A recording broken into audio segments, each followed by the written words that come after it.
There's a great movie about, it's sort of a dramatization about the domestication of wolves into dogs, basically. And I think it's called Alpha. But there's almost no words spoken in the whole movie because it takes place at like 10,000 BC. But it's awesome. It's really well done. And yeah, really, it really helps show like life back in those times, like what how close death was at all times. Yeah. There's a scene of they're out hunting, right? Because it's a group of men from the village or from the tribe go out and hunt because they're following the herd of the animals, and so they roam out and they're trying to track all the animals, track them down, and they have to stop and camp for the night. And so they stop and, they get everything ready and, they're sitting around the fire and, all of a sudden from out of nowhere, this saber-toothed cat runs through the camp and grabs one of the guys and just runs off into the darkness. Wow. And it happened in a fraction of a second. It was just like whoosh, and one of the guys was gone, and they're all like looking around like, God damn it, like there goes Bob, like it was like, holy shit. Yeah, death was really close by in those times, and I don't envy anybody who grew up in that environment. Oh yeah.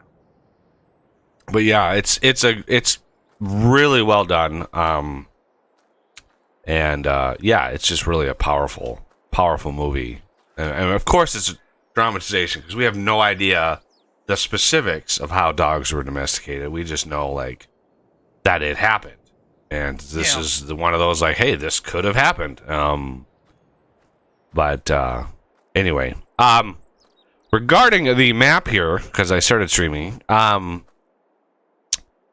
mowed this area over here. I bought the plots 27 to 30 and I mowed them, right? So I spent a lot of money buying the plots, and then I made that money by selling all of the silage that we had in the farm factory or farm supply factory. So we had 5 million silage in there, and I sold all of that. That gave me the money to buy the plots. And then I mowed it, which took... Geez, that was that day that we were just sitting talking. I want to say it took me about an hour to mow it. And it took me about another hour to collect all the grass. And I got roughly 7.5 million grass off of that mow job. Yes. Which is still processing. Because remember, I took all the silage out, so we we needed more grass, so that's why I mowed it instead of just plowing it under. But when I went from November to December, so the last time I rolled a month over, our expenses were it was roughly $720,000 for that month's expenses. So, yeah, we need a lot of money. I made the factories cost a lot more, so we need a lot of money. So here is a truckload of bread ready to go. I wanted to sell this before we fast forward to time because December is bread month. And then here's a load of metal. That should be plenty of money, and hopefully enough to start buying maybe these. No, probably not these four, because these are rather expensive. just two of these here is over $2 million right here. 2.1 million, so that's 4.2 million for those 4 plots. That's a lot. We can spend that over here and buy quite a lot of these already. So I really want to get to the point where we have the whole map and we've got an abundance of fields and we've got all sorts of things. We'll get there. We'll get there. Okay, so let's sell the bread. Because, yeah, like I said, bread, as far as cost goes, we are at the peak sell point for bread. It should get about 1.4 million. And remember, like, if I fast forward a day, which I need to before I plow that field under so we can get some fertilizer out of it, yeah, if we, it's gonna take a while to plow that. I'll do the outside, and then Oz can come in and help the rest. Then we need to sell that metal that I have sitting there. And I accidentally left it on.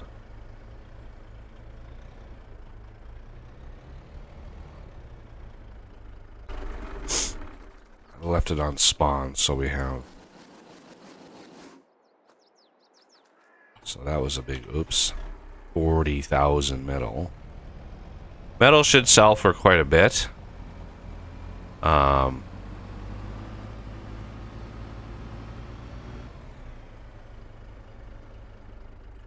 metal is just one of those, like, it just costs money to make.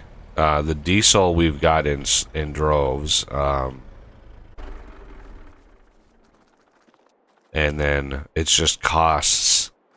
One of the reasons I wanted to sell a bunch, because we've been processing a lot in order to get a whole bunch of lime.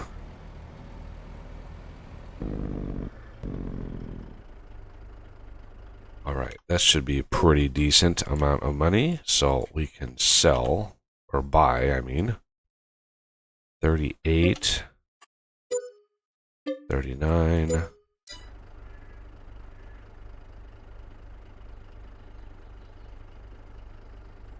That's right, I can increase my speed. I have to remember that every time. 40, 48, 49, 50, 58, 9. Woo! 521,000. Is there anything else that we can sell? Because I don't know if that's going to be enough to tide us. Oh, we can get some cheese. Right. Let's go grab some cheese. I don't even care if this month is not the best cheese month. We just need to.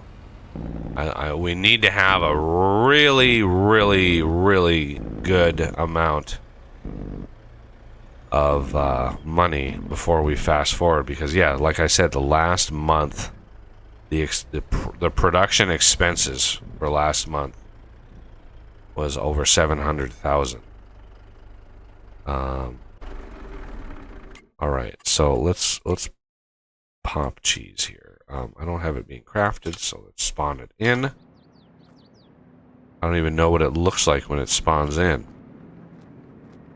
It looks like pallets of cheese. And why are they...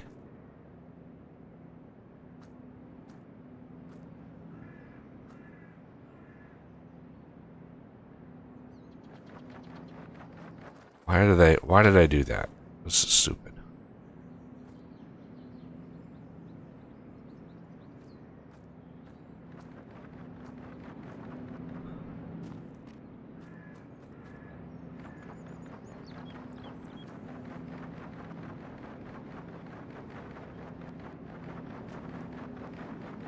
There we go.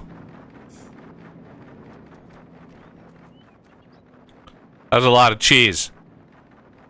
Yeah, usually I try to put the spawn the pallet spawn in the middle, so I don't know why. I guess they came up with that standard after I edited this.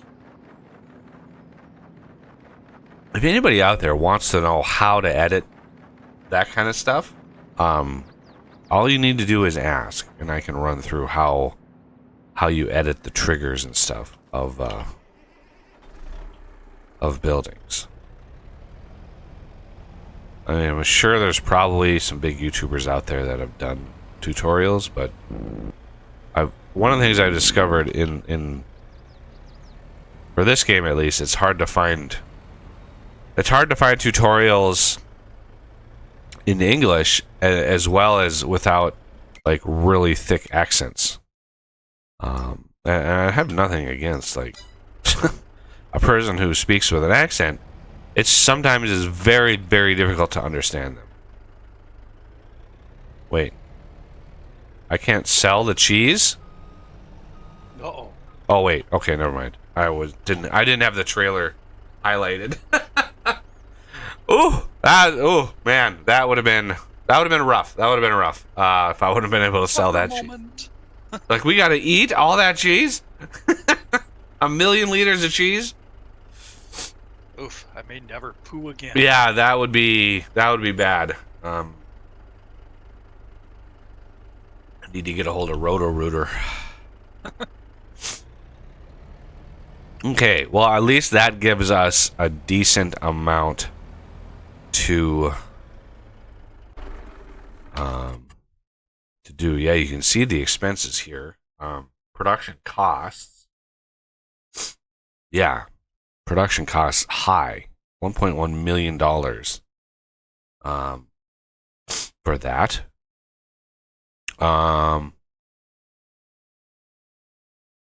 Sold products, 10 million there. Yeah. So even though we've sold over $10 million in products, we only have, $2.3 million right now. Because we bought $7.8 million worth of land. Good Lord. Okay, I think, well, let's do a check here. Cows, chickens.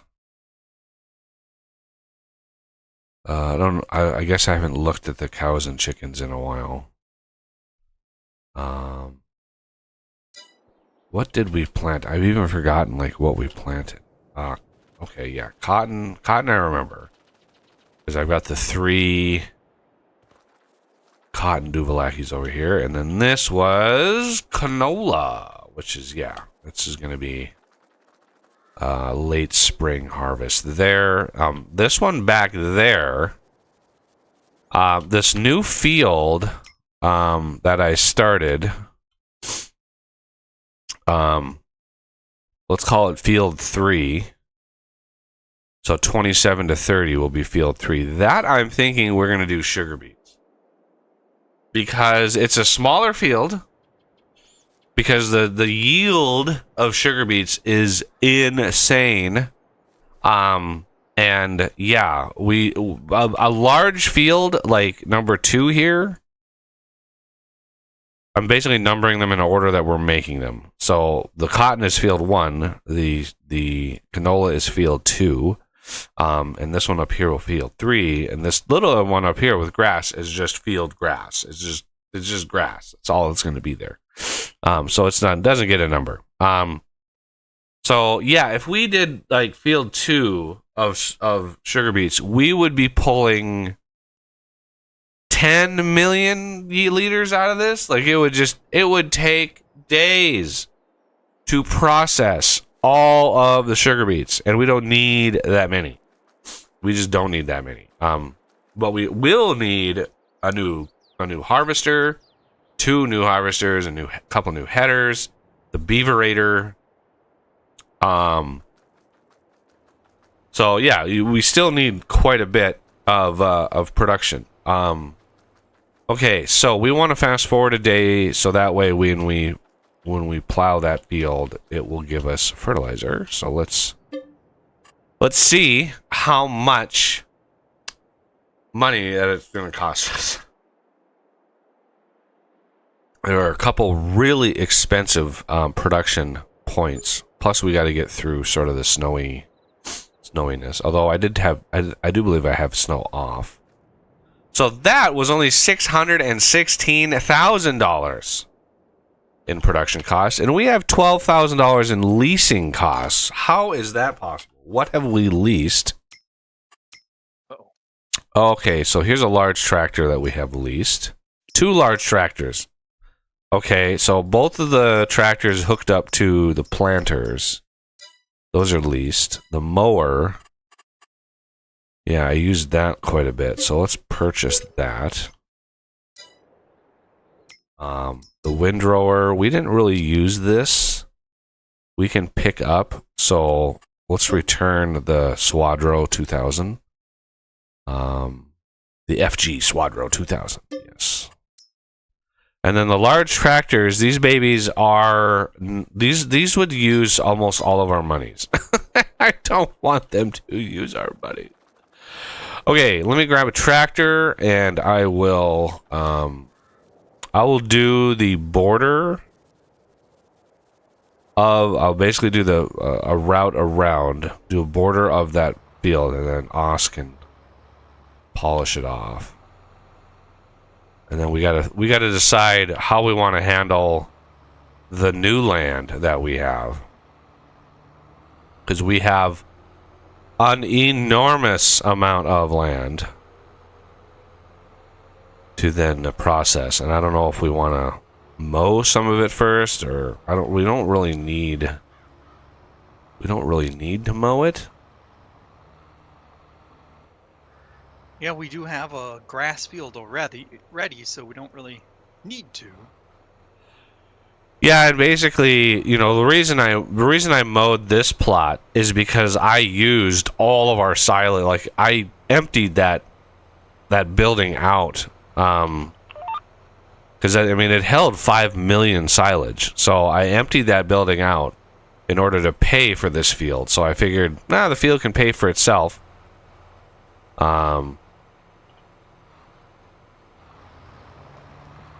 Makes sense.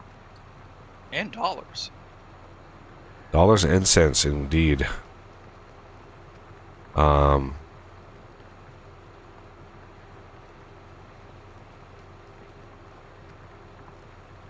already put a...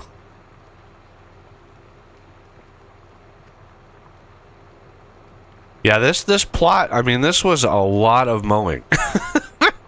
Going back and forth, back and forth, back and forth. As you can see, each one of these little swervy things here is where I went back. Okay, now trying to line it up with this field. I'm not always successful, but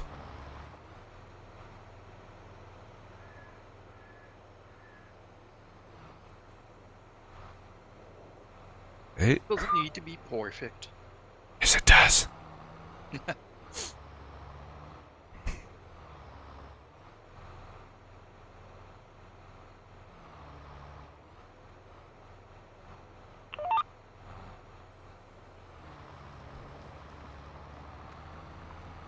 Should I start on plowing it from up here in a bit?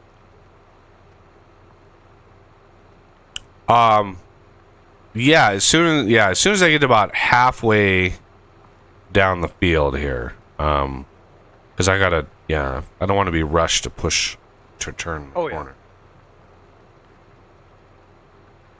Don't rush me, man. I don't like to be rushed or rushing. Yeah, this was like 7.5 million liters of grass, and that's meadow grass. If you planted this whole thing with grass, you would get probably 8.5 million out of it. And there's another big area that, yeah, I could have sworn Wildman said he did the whole map, and yet, I call shenanigans on that, because there's a huge amount that's not painted. I had to paint over this whole big plot here, because none of this was painted over. As you can see, there's very few gaps in the grass.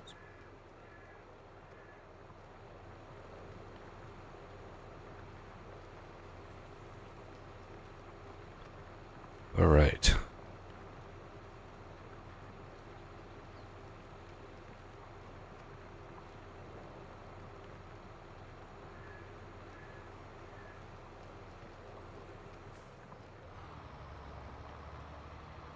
Oh, out of curiosity, did you get a chance to see that movie I mentioned last week? Man from Earth? I have not. Okay. I have not. This week was a very emotional and crazy week. Oh, yeah. So my head has just not been into like entertainment very much at all. And I got notified that I no longer have to report for jury duty next week, which is part of me was looking forward to it. Part of me was like, yeah, like I'm doing my part. You know, having just see, you know, because I see it in TV shows and stuff all the time, like jury deliberations and shit, and I'm like, ooh. Not that I would have been picked, because God only knows what they look for when they pick people. Yeah. It's interesting how that's done, too. I need to go all the way to the other end of the field. Luckily, I can drive 90 miles an hour. It's still weird that these tractors don't have a fuel gauge. Yeah. I guess I completely forgot about that. I was going to look at the XML to figure out why that was, but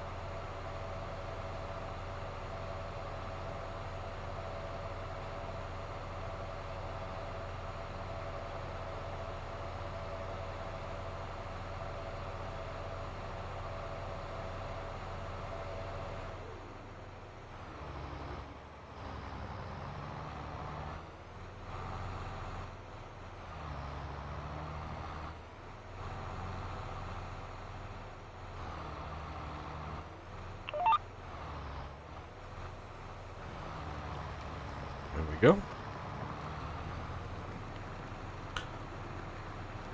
So I told my dad about the game, all the different things, and now that I actually know what all these little machines and stuff do, he started to regale me with tales from the farm from his youth, because he worked on the farm too, not his own farm, but somebody else's farm, because my dad grew up, his family is super poor, so they were laborers, and he told me about a time where he started the story by talking about picking rock. That rock in the field was the bane of all farmers, because it could literally stop a $100,000 piece of machinery in its tracks. Just stop it, because you pick up a rock, all of a sudden your day is ruined, right? So rock was always the mantra on the farm was always, if you see a rock, you get rid of it, right? So anytime you saw a rock, you had to stop the plow or the tractor, whatever you were doing, you had to stop, get out, pick it up, haul it to the edge of the field, and dump it. So my dad told me that he was out on a piece of machinery, like a cultivator or something, and cruising through the field, and he saw a rock. And so he stopped, he had a spade in the cab of the tractor, and so he grabbed the spade and went out and was going to dig the rock up to throw it away. Well,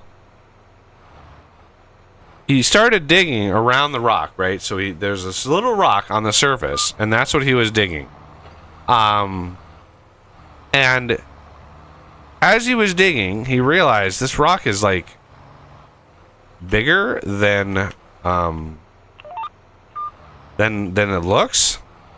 And sure enough, after like an hour and a half of digging, he said this rock had roughly a 20-foot diameter. So he had dug around this thing out and out and out, and this rock was so large that he had to go back and get the farmer. And he's like, yeah, I found a rock that you might want to come out and look at. But it was biggest rock he'd ever seen on the farm. And they were like, well, there's no way to get it out of there's no way to get it out of there. So they ended up just covering it up and then hauling in some more dirt and putting a mound over it and just covering it up with dirt because it was so big. And I was like, yeah, it's probably just a glacial, most of the rocks in the state are from glacial drops. Like when the last ice age came through, the glaciers, as they receded, were just dropping boulders and millions and millions and millions of tons of rock all over the land, and that's where all the rocks come from. But that just happened to be one of the big ones. But yeah, I told him about the super OP rock pickers that we have in the game. Yeah, I got a rock picker that's 20 meters wide. It's great.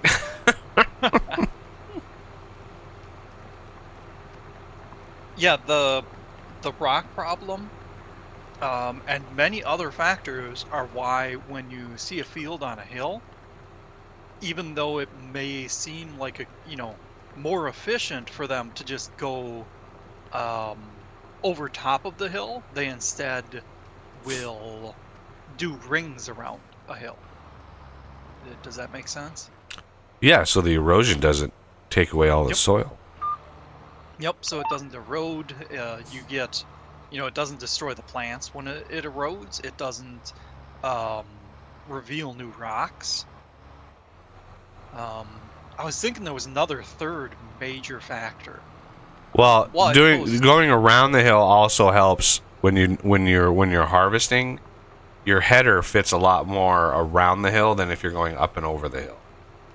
Your header matches the slope a lot better, unless you have one of those fancy articulated ones. But I'm guessing that those are rather pricey. Yeah. Autosave. And from what I gather, hearing from old wisdom type stuff, it was one of those things that once they started doing that, everybody's just like, thinking back to how they used to do it and just going, I feel so stupid. Well, another thing that we talked about was, because the subject of firewood comes up, because it always does, and we were talking about the guy that the guy that my dad used to get firewood from. He had a huge operation, like massive business, and all he did was firewood. And he basically went out to all the farmers in a pretty wide area around the city and basically was like, hey, do you want me to clean out your tree rows? Because they had been planted back in the Dust Bowl days. They had planted tree lines in fields and in between fields to help mitigate erosion and, basically during the Dust Bowl or the dust storms and all that during the 30s. And he basically got permission to clean out all this deadfall in these tree rows for free. The farmers are just like, yeah, just clean it out. Like, and so he had a massive firewood operation. But when the subject of tree rows comes up, my question was, are farmers replanting them, or are they just plowing them under? Because you're going to talk about lessons learned and lessons forgotten. A lot of farmers are, once a tree row is gone, they clear the stumps out of there, they get it clean, and then they plow it under, and they use it for more farmland. Oh man. And it's like, yeah, the number of tree breaks, they call them wind breaks.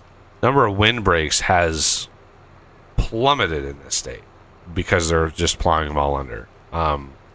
Oh, fun. And it's like, yeah, it's like, don't you know why they were there? Like, you should know that these things were put in place to help eliminate topsoil erosion. And if you're taking them out, I just, it doesn't make any sense to me. That, I mean, the amount of yield you would get off of a thin tree, like a windbreak, I mean, they're maybe, I don't know how wide they would be. They would maybe be 20, 30 feet wide, you know, and just like 20, 30 feet and the length of a field. The amount of yield that you would get out of that wouldn't, I mean, yeah, it would be a little bit more, but not enough to like save a farm. And what you lose by losing the windbreak is the soil itself. Like, I just don't understand why you would not just replant the windbreak. Yeah. But what do I know? And yeah, that was such a weird time in history, the Dust Bowl days. And it was timed so poorly too.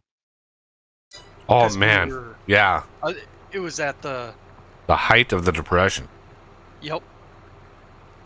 I mean, this state wasn't hit.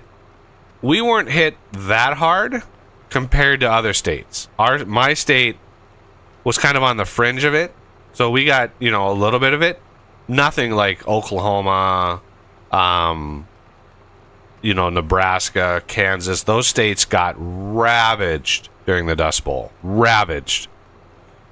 Yeah, Nebraska and Kansas, they have such huge flatlands. Mm-hmm. I don't know if people are, for those who haven't gone through there on road trips or something, it's nothingness. So flat. It's yeah, it's nothingness. Yeah. And it's, I think you were talking about it a few weeks back, maybe a couple months, about how people almost went crazy just looking at the open expanse and just.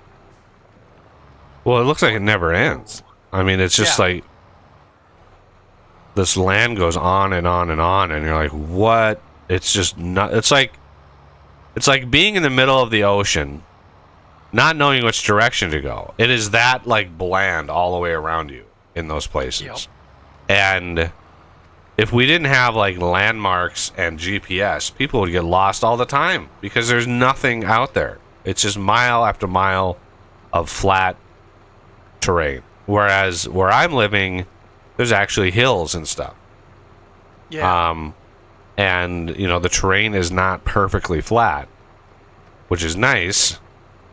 But the perfectly flat terrain, that's where you get the big farms. That's where you get like massive farms. So even into Iowa and Ohio, parts of Ohio, you get just massive farms, especially in Iowa, which is the corn state. But I wonder, because it shocks me that especially farmers would be unlearning that lesson from the Dust Bowl. I wonder if it's maybe they have insurance. Well, the generation has switched over, so yeah, it's, you know, the people on the farm, people working those farms today are the sons or even the grandsons of the people who lived through it. You know, my grandma lived through the Dust Bowl. You know, she was born in 33, and, you know, she doesn't really remember it because she was an infant, essentially. But, you know, she knows knows the lessons of the Dust Bowl. But my mom never worked on a farm, you know, and by now, the farm has traded hands to basically the grandchildren of the people who lived there, or people who lived through it. That's the like the one sci-fi trope that I'd love to see somebody flesh out in either story or movie form or whatever is the trope of storing and having a bank of memories. What the hell was that all about, Cat?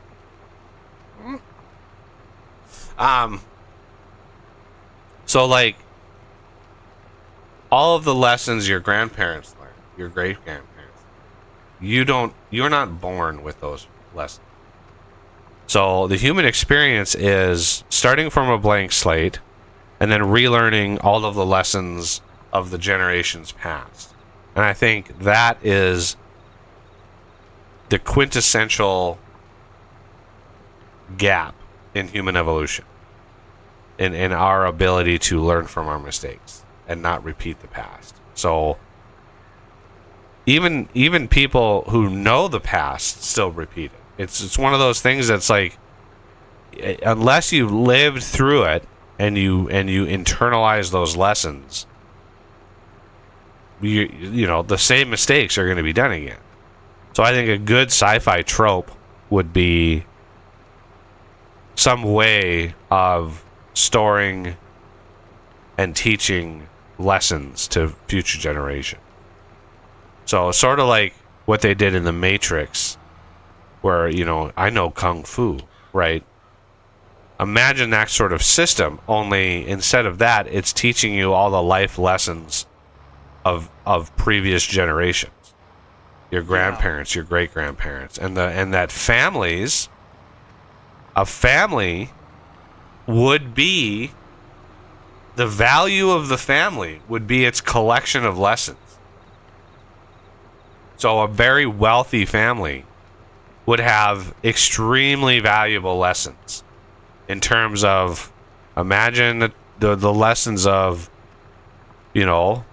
business, business management, accounting, stock market trading. Like, a family could branch out and start learning lessons and learning sort of the way of doing things that benefits the family, and as the next generations come in, they would be taught those lessons and build upon them. And slowly a family's bank of knowledge would be so vast that the generations coming in would be just amazing at what they do. I have seen elements not spelled out quite the same way as what you've mentioned. And right. It has been touched on.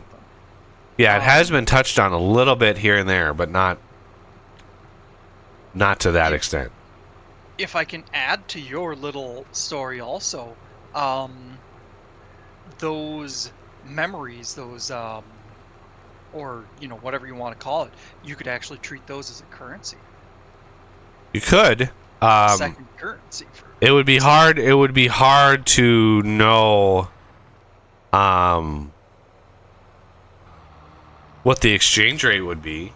Like, how much is one business? How many? I don't know. How many child rearing lessons could one really good business lesson buy?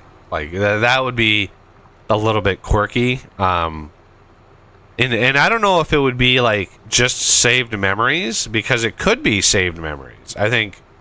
Yeah. But if we're going to saved memories, then the unfortunate unfortunate underworld, the underbelly of society, the percent of the population that does not conform to the good part of the world, then you would have a trade in illicit memories. Yep. And of whatever you can think of, like the range and breadth of deplorability, knows no bounds, and those memories would be black market, like forbidden memories. So you take like a cyberpunk like environment, and now you've got this underbelly of memories. I think Buggy just started a novel. Unfortunately, I don't know. Like, yeah, it'd be cool to write that, and I'd love to, but I've never really pinpointed like what the story would be.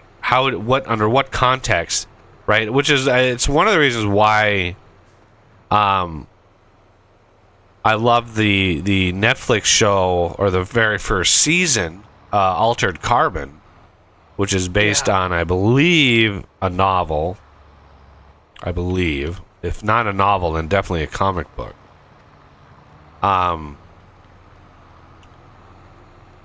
But yeah, the first season of that is phenomenal, with talking about not just memories, but your entire personality can be planted into anything. Any body can have any person in it, which is really crazy. But just the thought of immortality and stuff like that. That first season of Altered Carbon, that's a masterpiece. It's a masterpiece. The second season sucks. It sucks. Have not even seen it. Because I heard it was bad. Oh man, yeah. Don't watch it, because just you wanna cherish the memories of the first. I've rewatched it, the first season, several times, because it's so good. Yeah, and the second season is just was shit. Completely changed the cast, completely changed the story. Completely changed it's just about everything. It was just unfortunate. But anyway. The whole stories about that. Voyager did an episode. Do you remember that one? Shared memories? Yep, not really shared memories. This one actually was more what you were talking about. Where one of the crew members, I forget her name, the half Klingon B'Elanna engineer. Torres. Yeah. She all of a sudden starts having these dreams, but they were more than just dreams. It became quickly apparent that it was somebody else actually sticking her in this other person's life. It was there was some kind of racial tension or something like that. There was an underclass that there usually the Voyager is. crew. What's that? There usually is. Yeah. It started out not so bad. She was actually in love with one of these people. I think I remember that. Yeah. Yeah. Yeah. And then they just went full Nazi. The Voyager series doesn't get enough love for some of the really crazy episodes they had, but they had some pretty amazing like really good sci-fi groundbreaking episodes. Ones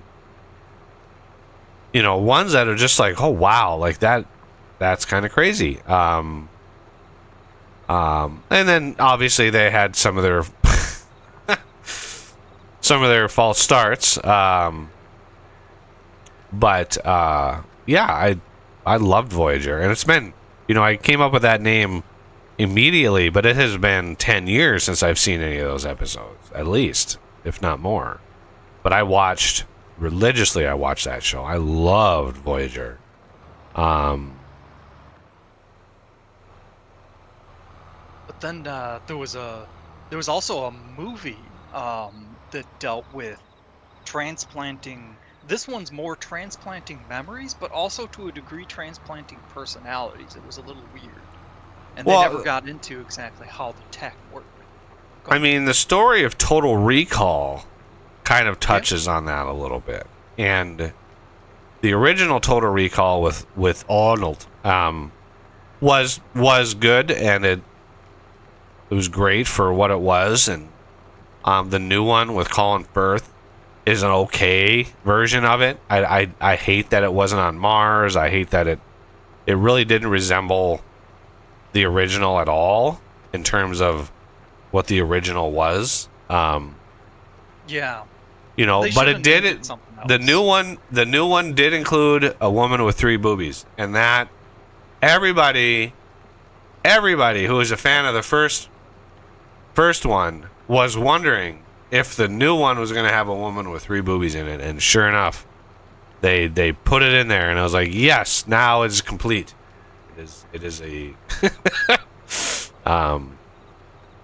it's an official like Total Recall movie now. But I mean, the original one had a great.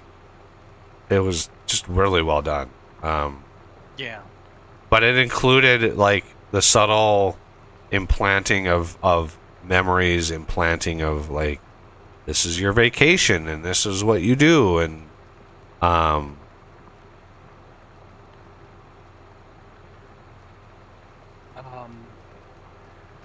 But yeah, the other movie I'm talking about, I think it's Dark City. Does that sound familiar? it sounds familiar, but I don't think I've ever seen it. All right. Oh, it's a must. Do you care about the spoilers? Well, unless I can stream it somewhere, I don't really have access to a lot of content. I'll look that up quick before I get into it. But there's especially the end of the movie. I just really love one particular point, but I won't kind of mention it until I verify whether you can see it or not. Yeah, but getting back to the original point, like if we as a species was able to pass along knowledge and memories to the next generation, that would go a long ways in benefiting society. I just think it would like Good. it could be abused too, just like everything could. But I think in all, in general, it would be pretty good.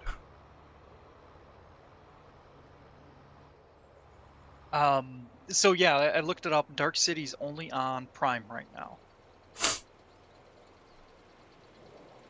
Because imagine some of these insane communist lefties, right? These people who literally have no concept of how bad it can get under those regimes.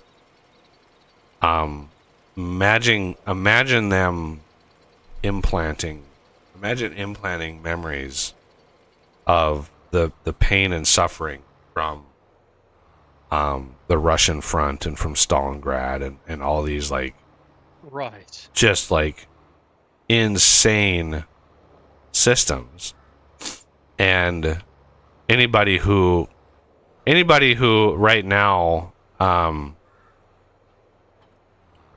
like denies, like there's always like Holocaust deniers and stuff, but anybody who denies the Holocaust, sit them down, strap them into a chair, and start feeding them memories from survivors of the concentration camp. Be like, here's some tidbits to help you realize how wrong you are, and let them live through that, and come out the other side going, obviously this happened.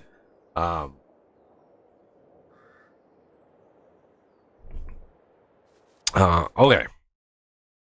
Now it is lime time.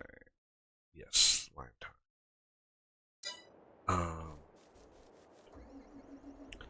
I think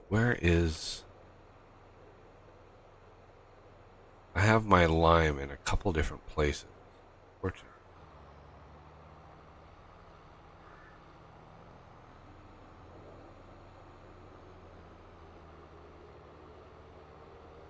one. I think the other one might be near the cow barn for some reason.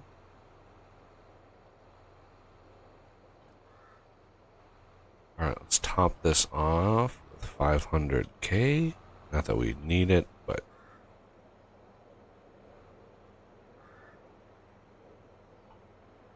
Oh, there was a Twilight episode. The whole memory thing made me think of that. That was what's his name? The guy who played Frasier's brother. Oh, That's I how don't know. always- Yeah, I don't know his name at all. I want to say it's something like Hayden Pierce or something, but I don't know. That sounds kind of right. But yeah, he was the main character in that, and that one was really interesting. He was an inventor. He created a basically not really virtual reality, but like a more like a memory thing or experience. And it was to reform prisoners. Oh, Um, that's it was- that's a common trope. Yeah. But the funny part is that it starts with them having somebody in there, and then they're demoing it to I'm not sure investors or whether it's people who are gonna actually use the technology, and things. Real shocker here, things start going off the rails because the person that they chose for this demo was actually innocent. Oh. And he started, it was starting to threaten his life, so he has to go in and pull the guy out. And it was actually really simple. He's just like, okay, you're innocent, acknowledge that, know that, and now you can just pop out of there. Because part of it was that it used their own guilt, used their own knowledge to trap them in there. All right. So the guy gets out, and then he leaves afterwards. The guy died. And he's so distraught, but at the same time, he just committed murder. So he gets sent to prison for life. Oh, man. Yeah. He makes a couple escape attempts, and both of them fail miserably. And finally, he just accepts it and lives out his life. Grows really old. It's kind of heartbreaking. And then he wakes up in his machine. Yeah. Well, there's a couple Black Mirror episodes that are on that vein of reliving over and over again something over and over again, or the storage of memory and the recall of memory. And those are really powerful. It's really crazy when you look at if we were able to map the mind and really understand how memory works. I mean, we still, as advanced as our medical stuff is, the human brain is still largely, like, completely unknown how we store, like, simple memories. Like, if somebody says the word apple, right, that can conjure up an image of an apple, the smell, the taste, the different varieties. You can have the different varieties going off in your head, and all of that based on the word. And that word can be in any language. If you say the word apple, if you're an English speaker, that's what it conjures. If you're not, you need to say the word in a different language, and it's mapped sort of the same way. But we largely don't know how any of that shit works. And it's crazy that as advanced as we are, we still don't know the fundamental workings of the central part of a being, of a person. Yes. And at the same time, yeah, it can bring up ancillary memories. It can bring up emotions tied to all that stuff. Emotions. Yeah, and there are lots of different ways to analyze the brain in real time. They've got fMRI machines that can analyze things in real time, and what it's actually measuring is blood flow in the brain, how it changes from moment to moment. So when you are faced with recalling a memory like apple or orange or whatever, different parts of the brain get different amounts of blood depending on what is being recalled, and so they can map where the blood is flowing. But they don't have, they've got theories about how memory works, but we don't know. This bundle of neurons, each neuron, a single neuron can have hundreds, even thousands of connections. And how do you map each one of those connections? Like, it's the complexity of the mind is still largely an enigma to science. It's just Here it is. I was looking for the limer. yeah, I knew it was. I think it was by the cow factory there. Yeah.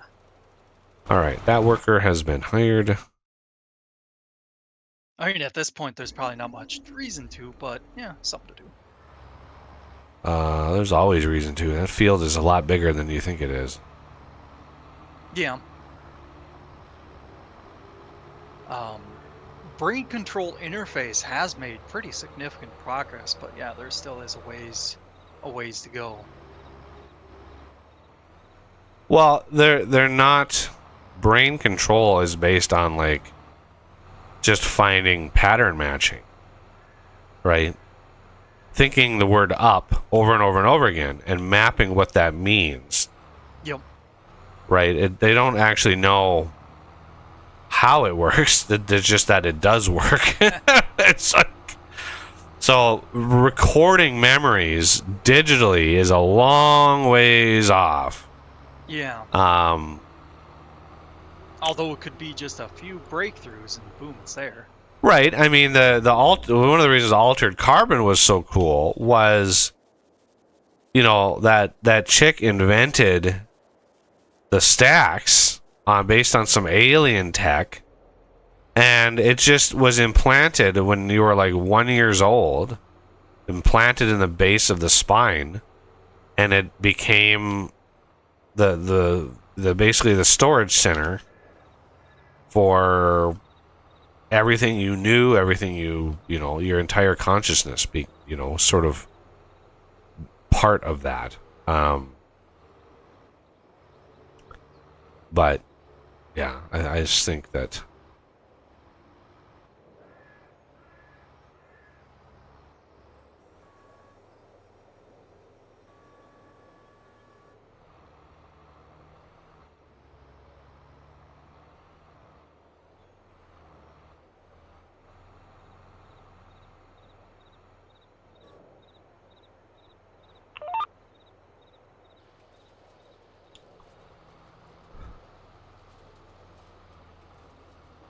let's get that guy hired there.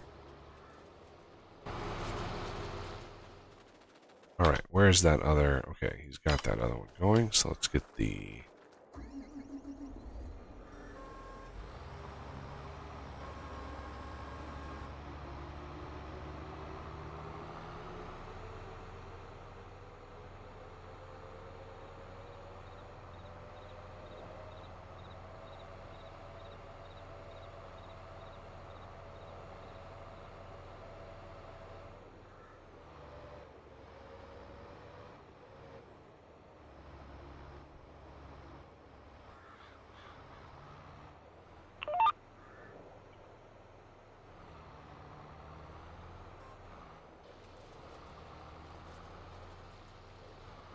And fire this guy here.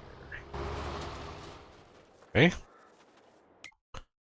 Liming and rock picking is a go. Now let's get... Oh, so far away.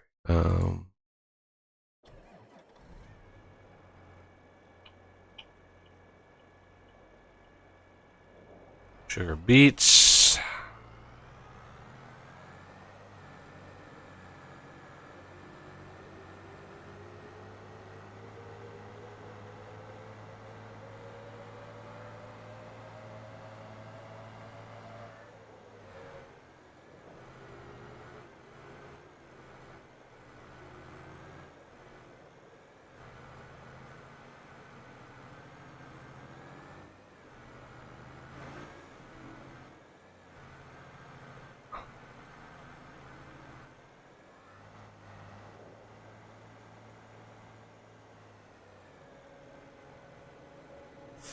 Oh, I found the spot on the puppy. Oh. Scritching her hindquarters, and she's doing that thing with her foot, trying to scratch. It's like soaking up all the attention. All the scritches. Yup. Does make me wonder though when they do that, are they irritated or do they like it? I think they like it just based on the way they look and their acting. I think they appreciate it, but at the same time, you gotta wonder.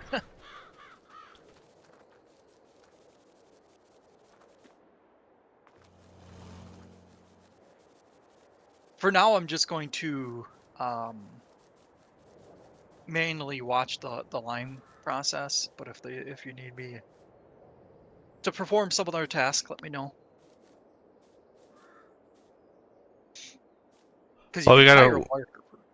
Oh. Yeah, we've got to figure out what we're gonna do with the next giant field. 38 to 40, all the way down to 58 to 60. That corner, south. What is that? Southeast corner. Yeah. Got to figure out what we're gonna do down there. If we're gonna mow it, which I don't think we need to do. Yeah, I don't think that's necessary. Because then we'd feel compelled to let it grow again so that you can get a tier of fertilizer on there. Whereas if we just do it now, done.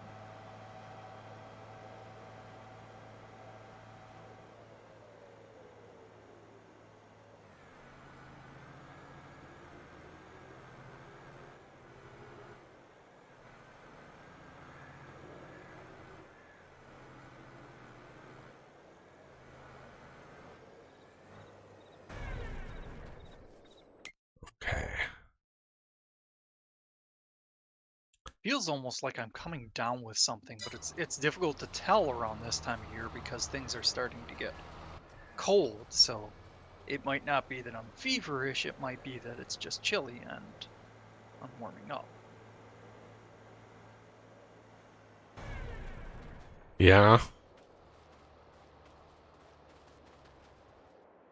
I tend to avoid people this time of year to eliminate that potential. Yeah.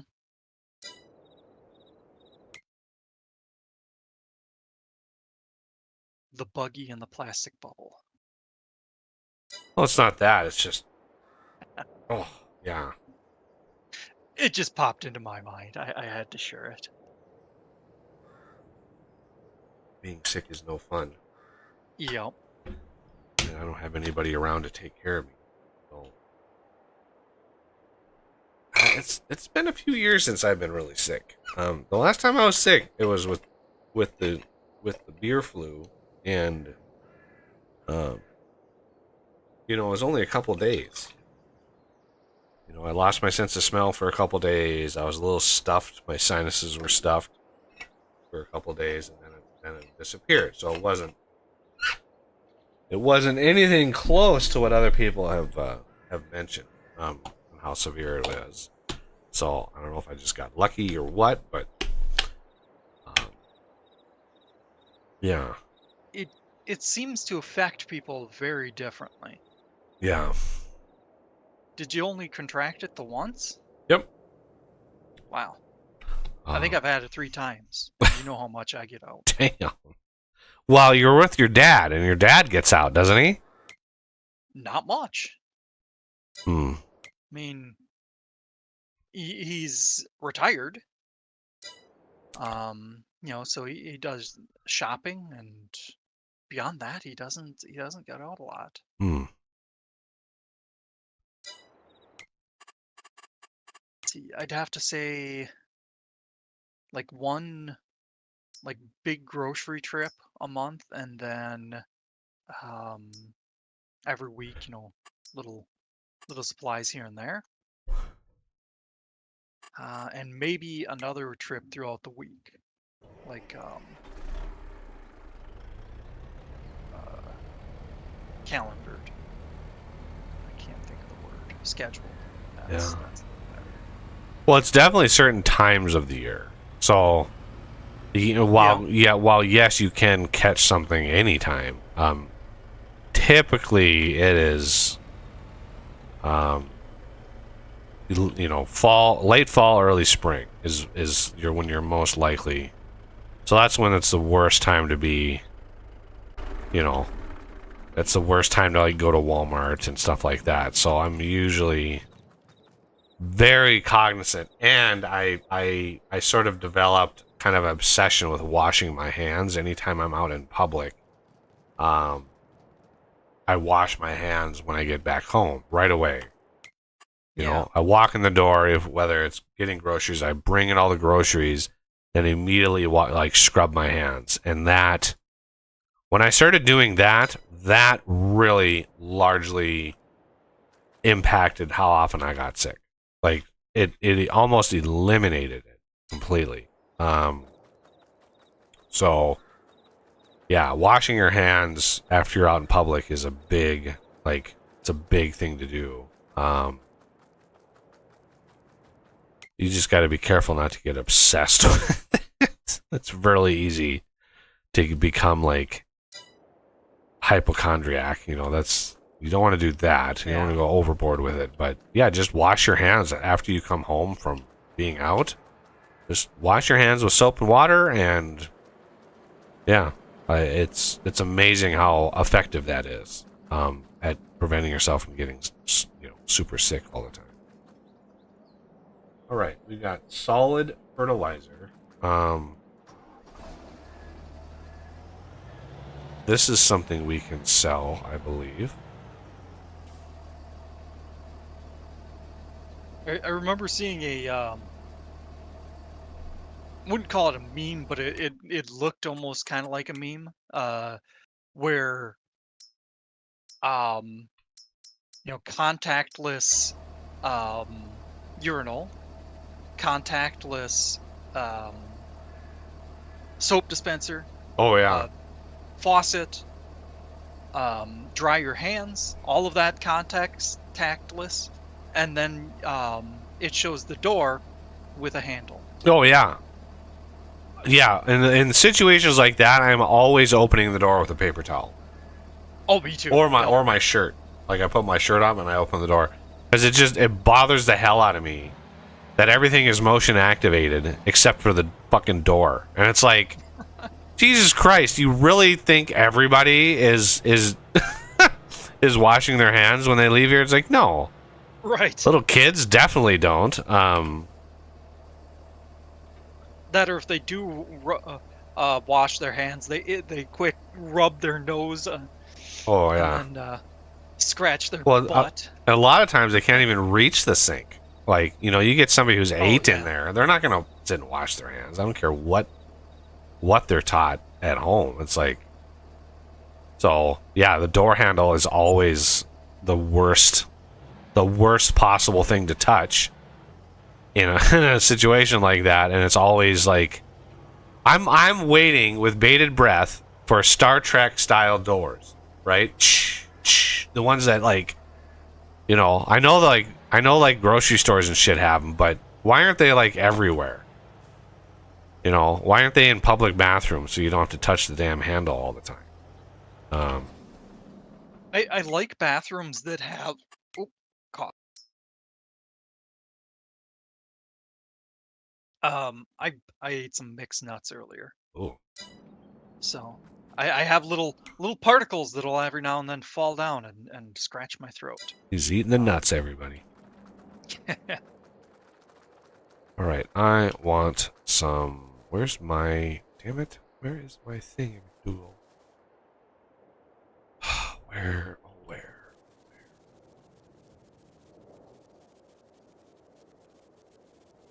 Well, we've got some eggs to sell at least.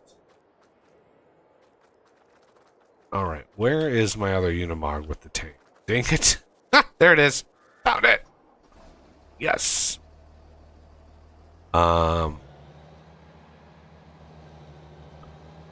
What were we talking about? Bathrooms, public or Yes. the sliding doors. I was gonna mention that I like the layout where, you have a bathroom and then you go around a wall, and then on the other side of it is the bathroom. So anybody from the outside can't really see in there. It makes you feel a little more vulnerable, I suppose, and especially in bathrooms, that's not necessarily a good thing. Well, it's not Not to like, mention, it's but not like any action movie where there's always a major fight scene in a bathroom. Like in True there's Lies. not.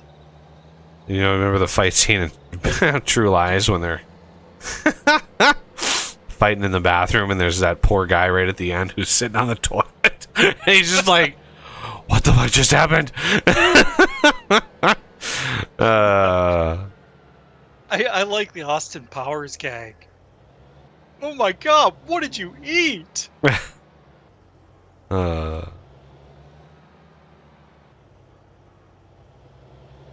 keep forgetting. This is on this side. Fill this up with milk.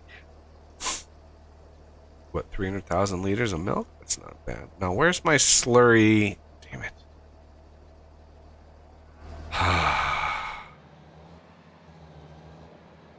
I thought I put the brown tank over here somewhere.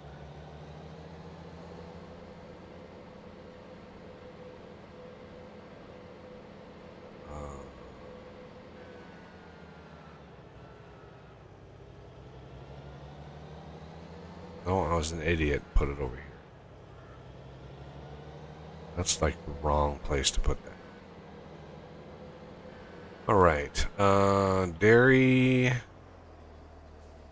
Or should we put some of this milk into chocolate? What is chocolate selling for these days? I mean, it's not bad, but it's going to plummet here in the summertime. Not that we're going to have, enough. So I got to think about short-term money, because as all these crafts come online, it's going to be rough. Expensive.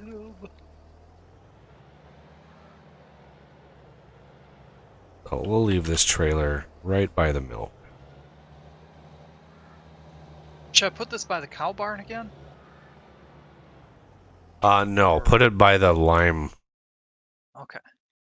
The lime factory. That's where I was supposed to be putting them. I don't know how the other one managed not to be there, but because that's where the lime is. So I think you just put them next to the lime. That way you can top off the tank before you use it again. Ah! It's a buggy. I need the brown Ain't a tank. buggy.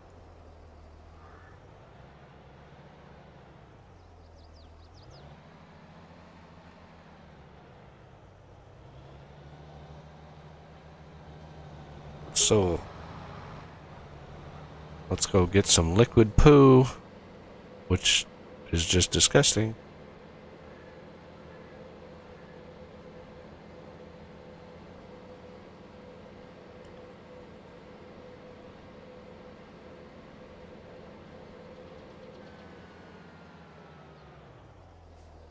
Oh, I did it again. I went to the Whee!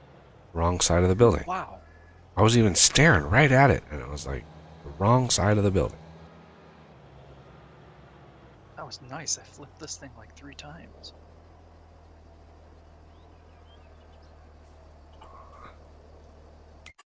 We're playing Farming Sim Derby Edition, right? Or,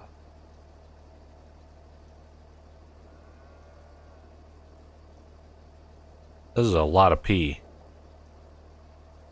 Cows. Oh man, cows are so disgusting. Yeah, all these vegans who don't eat meat, and there's even a video of some like putting flowers down in the meat department on top of like packages of meat. oh boy. These people have never met a cow. I can guarantee you that. Nor have I had to take care of cows. Because they are disgusting animals. I mean, you see a cow out in the wild, its whole back end will be just covered in poop. Like they just, oh man. And they're stupid. Oh my god, they're so stupid. Yeah.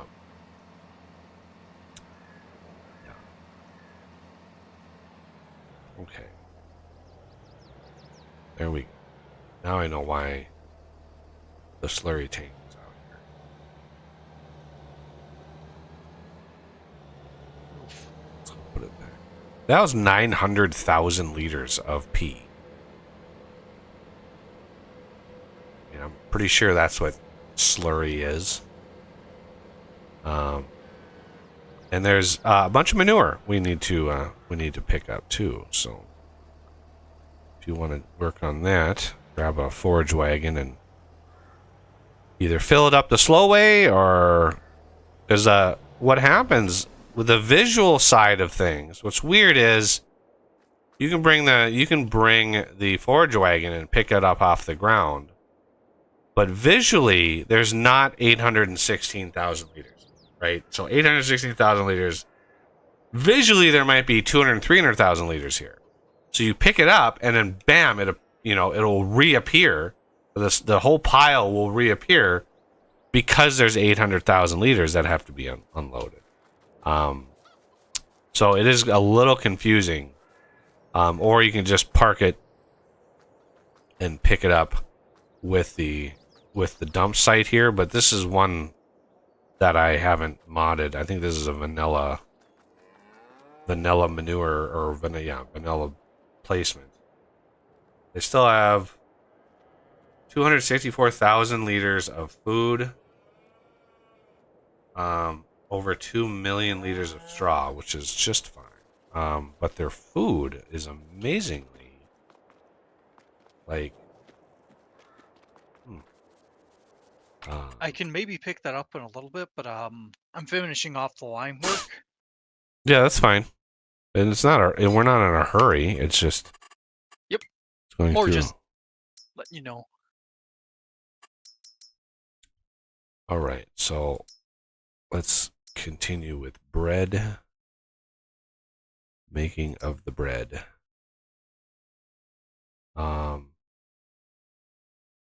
And then I think we're going to try to push sugar, flour, milk, eggs, butter, strawberries, and chocolate.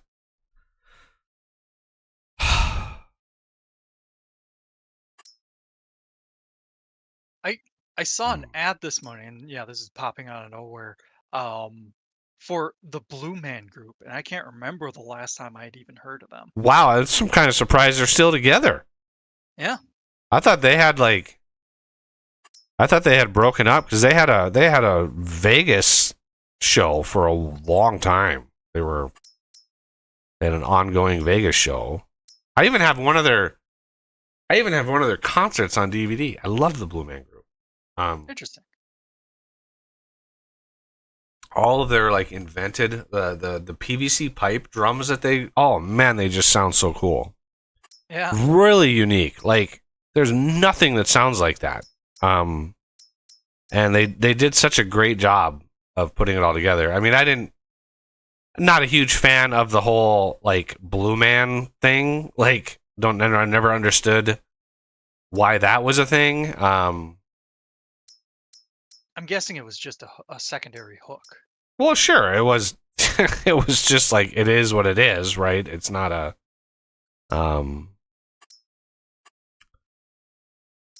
it wasn't super important. Yeah. But it was always. It's for me. It was just surprising. Like, okay, so have fertilizer. I kind of want to leave the fertilizer in there. Digestate, though, unfortunately, we have 6 million liters of digestate, but it's nearly worthless. Yeah, $14 for every 1,000 liters. So that 6 million liters is like, I mean, maybe 14 grand for that 6 million liters. It's insane. It's much more valuable as fertilizer. But digestate solid fertilizer uses lime. How much lime do we have sitting in that? So we have full lime. So Should I top off these, or not necessarily top off, but put some in these Jigama things? yeah, we want about 500K in each one. Maybe 600K, because the next field we do is going to be really big. So yeah, 600K in each one of those. And Gigantinormical? yeah, it's going to be the bottom right field.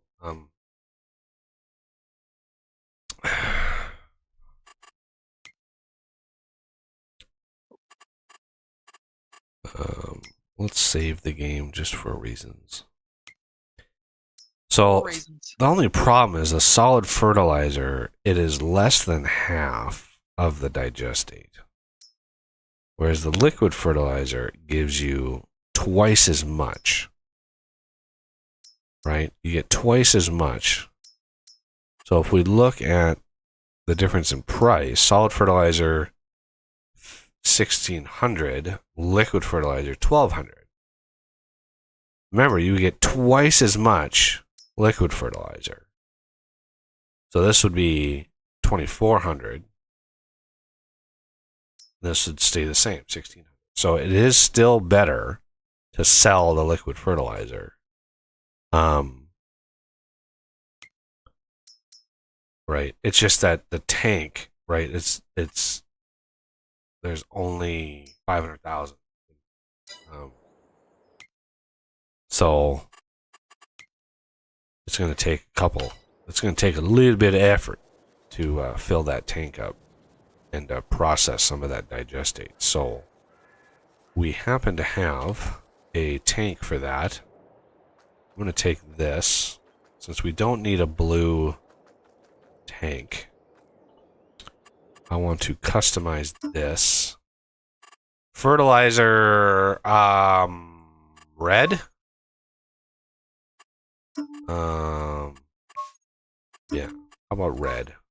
I don't know if there's a standard, but I mean, red, yeah, red is, I don't know, warning chemical. It's not flammable, but a diesel would be, I would say, yellow. I don't know what the standard color is for, like, something that contains fertilizer, but we will go red. And then I need, I think brown or green would be a more standard color, but yeah, we're already using brown for slurry. Green, I mean, green, yeah, it's fertilizer. Green might work, but it's already red. We don't have anything else to use red, so. ultimately does not matter. Just commenting. Well, I try to standardize the colors. Yeah. Let's go over here. What was that other thing you needed me to work The manure. Ah. The poo. That's the white, or the blue trailers with the white jigma things, right? White trim, yes. Yeah. And you can either, remember, you can either sweep it up with a windrower or just park it and let it fill itself. Because if you use the windrower, the manure will reappear because of some of the weird quirkiness that thing has in it. Yeah. Didn't I start something? Didn't I start spawning something? I did. We've got more bread. Excellent. And It looks like the what is it? The rock pickers are near Yeah. done, so. okay, bread is good to go. Flour, we probably need another batch of flour.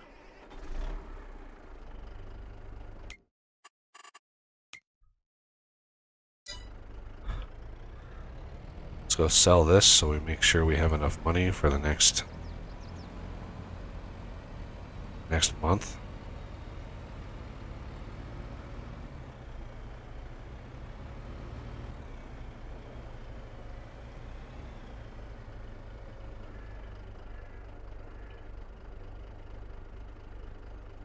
I'm sure I've had so many of these factories working now that I'm sure that we're going to be getting quite a lot of expense. Haven't had a $1 million month yet, but considering how much it is to process flour, especially flour from soybeans, for some reason I made that one really expensive.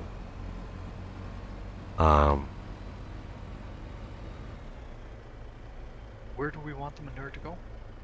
Manure goes into the fertilizer. Oh yeah, The fertilizer tanks. makers. Yeah, the tanks behind the farm factory.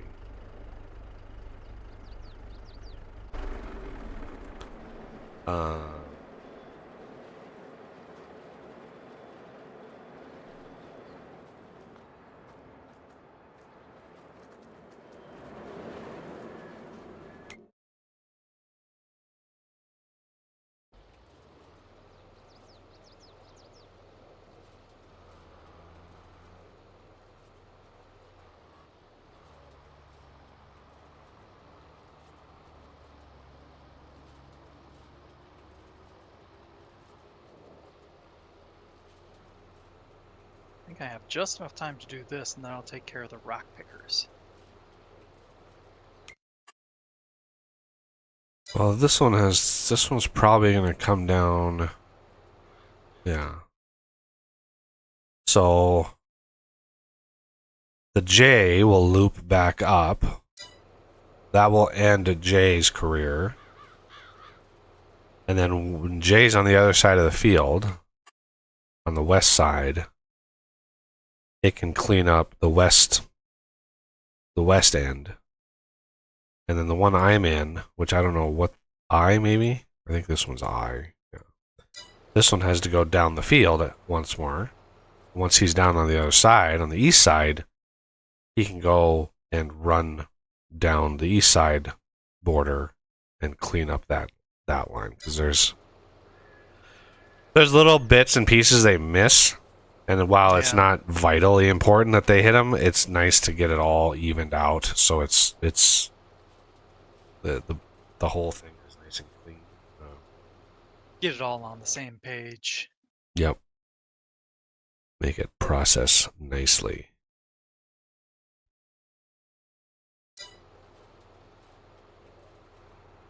So yeah, this one will turn around. It's actually done, well, not too bad of a job on the side for some reason. I think it's the trees on the other side that cause the turnaround Probably issues. compounded by the map border also.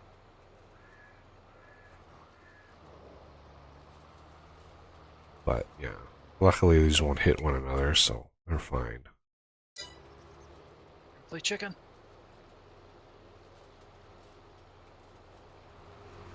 Yeah, the intangible or whatever it is, windrower things is really handy.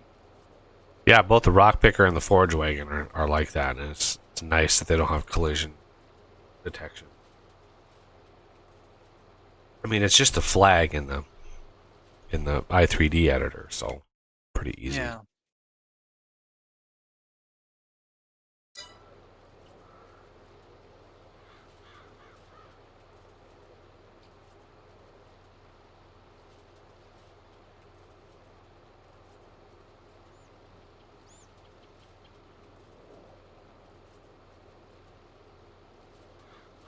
I have about 77,000 liters of stone. Granted, this is only yellow. Next time we harvest, or next time we plow, this entire field will be red. So, yeah, get ready for a huge influx of rock, which is why I've been using a lot of lime and other crafts. So we will have plenty.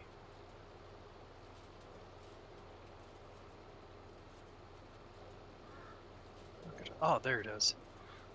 I was just gonna say I haven't seen any spots that got missed yet, and just then a little spot popped up, loaded into the screen. Yeah, that side is fairly clean. It's this side that Yeah. I knew I needed to be careful with.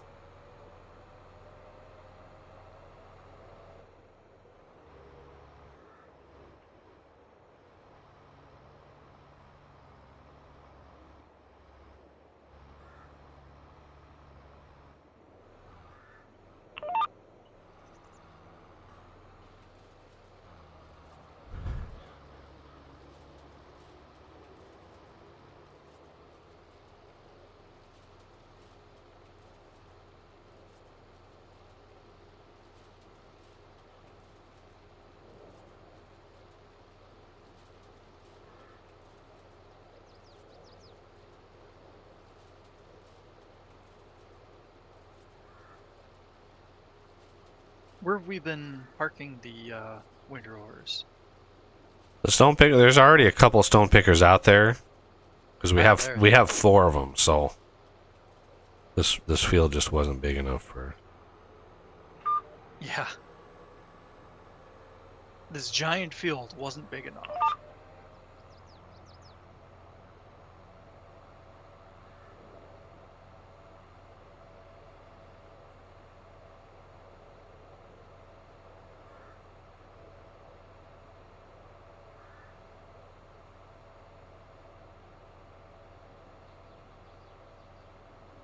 Yeah, so my comment in the members chat there about having like a bunch of like hoof repair videos. Yeah.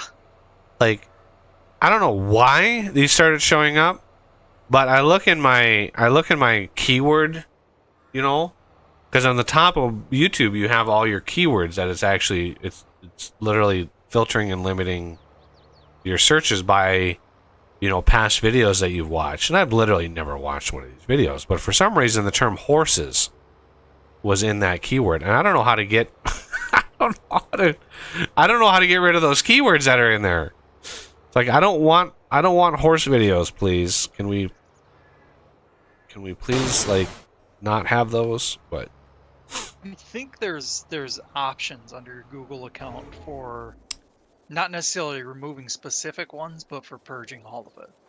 yeah, I tried to click on it to get rid of it, and then it was only filtering by that, and I'm like, no, that's the opposite I want to do. All right, this is set to sugar beet and B and 3.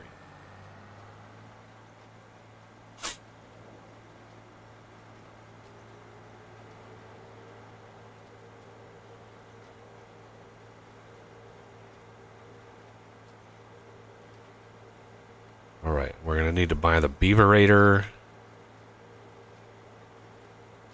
But that won't be for a few months. I don't know how many growth cycles sugar beets have. I know it's a lot. I know it's quite a while before these babies are going to be ready. And this should be it should have the second level of fertilization on here as well.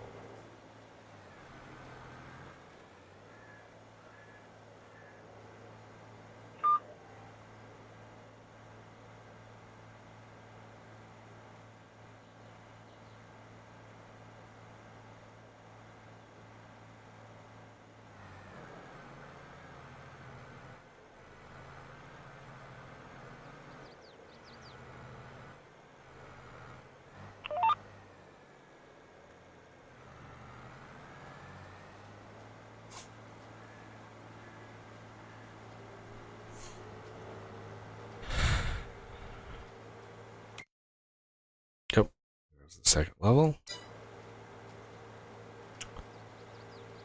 Right.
Come on. Come on, Mr. Snaky Articulated Tractor.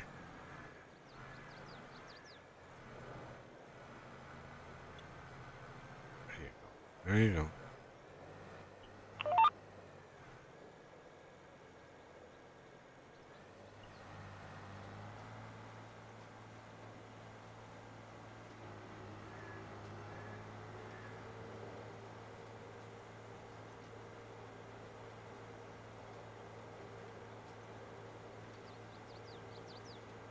All right.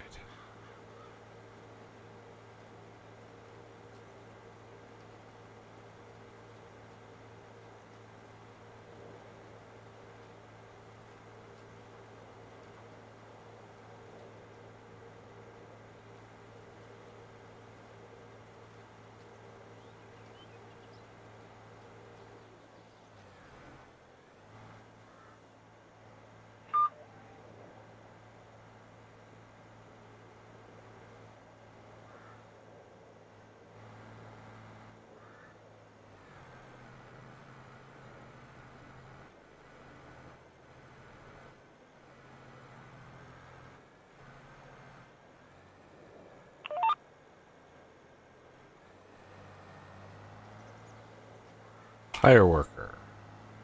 Good to go.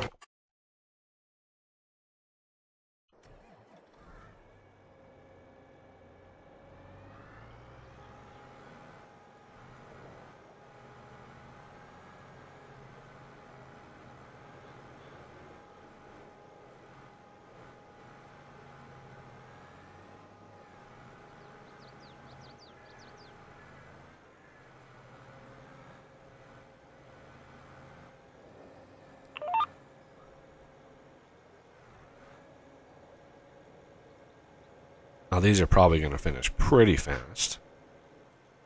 Gotta keep an eye on them.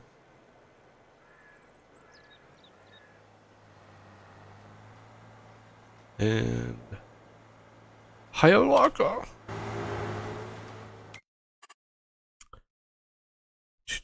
Okay. Now we need to think about this other big field over here. Now that we've got this one ready to be planted, or this one in the process of being planted. This is going to be 7 months, so we've got 7 months left for that. And, wow, this is a long way to run. 7 months there. We have this. We are 3 months away from harvesting this. And I think this canola will be 4 months. 6, 7, 8. Yes, 4 months before we harvest that. So we've got some time.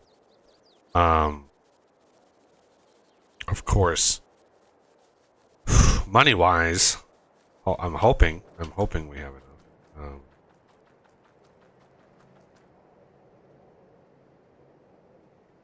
Liquid fertilizer, almost full. So this field over here,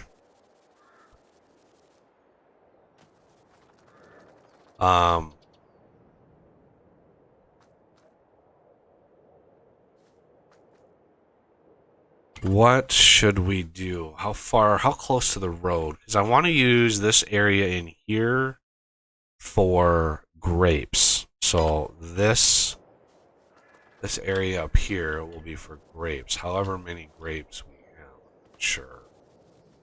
I didn't really tweak much the yields of all of this. I did tweak the yields of grapes because even with the last map and the tweaks that we made to that, the grapes still felt, because there's no way to automate the grapes, right? Unless you really got precise with courseplay and you were, it's too easy for the AI agents to get caught up on the vines. So it's hard to automate those. So I wanted to make grapes more or less manageable.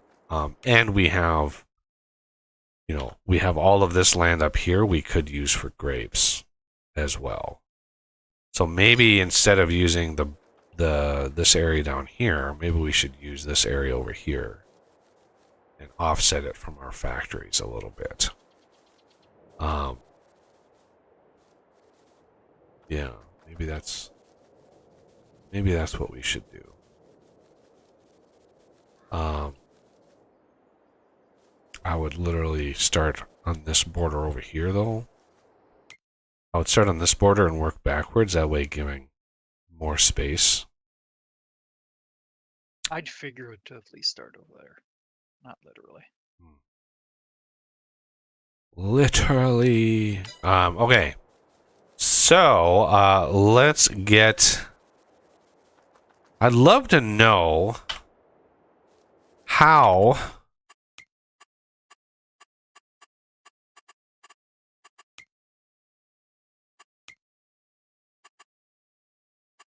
how to draw a custom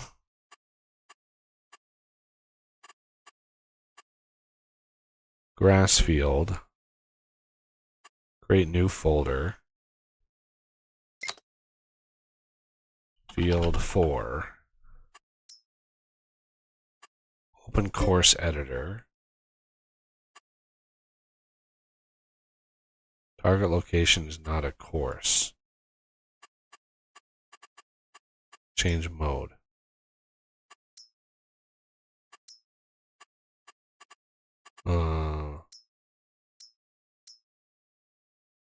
Darn.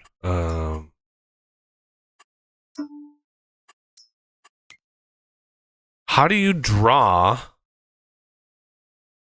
a course?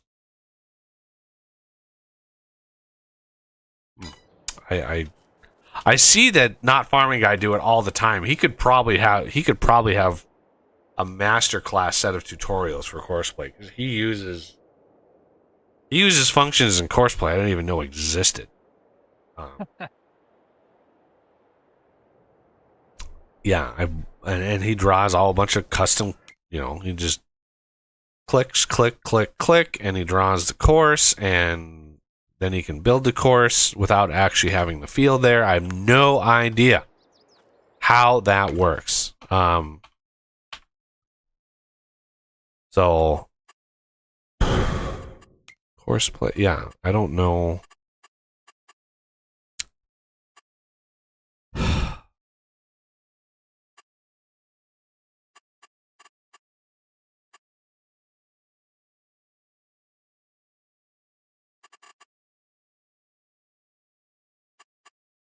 Broken threshold.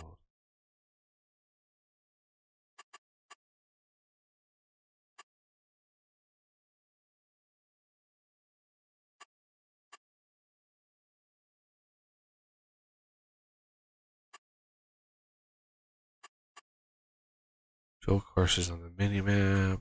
Action event.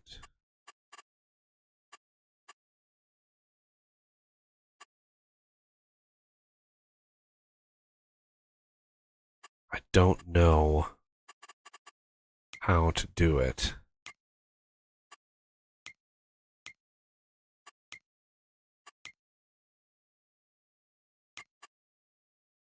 No course. You'd think that this would be like, where's like define course? I don't know. Never, part of me was like, I was hoping it would be intuitive and I wouldn't have to watch, X number of videos showing me how to actually use the thing, but apparently it's too much to ask. So I'm going to have to watch a video or two on how that actually works. But until then, we can actually plow the field, get that started. Let's keep an eye on the planting of this field. And before I really get into the plow, I need to use the bathroom. So I don't want to be halfway through and have to really start doing the pee-pee dance. Oh, Yeah. nah, I better wait for you. I was going to say, you want me to start on it, but nah. Yeah, I want you to keep an eye on the planters, make sure they don't collide, and make sure that make sure they behave themselves.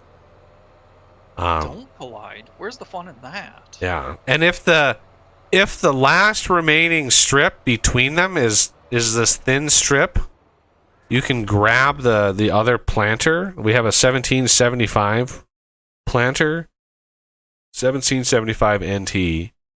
That is half the width of one of those DB120s, and that can, if you want, you don't have to do it that way, but if you want to do it that way. Alrighty. I am going to be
Anybody watching? Sorry if my sniffles come across.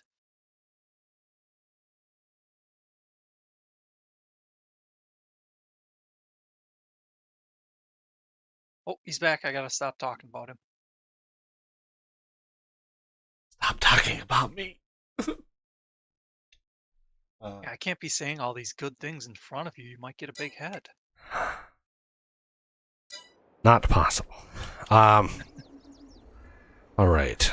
So if we're not going to worry about mowing any of this, which is fine by me, let's take this. You want to go a little ways from there.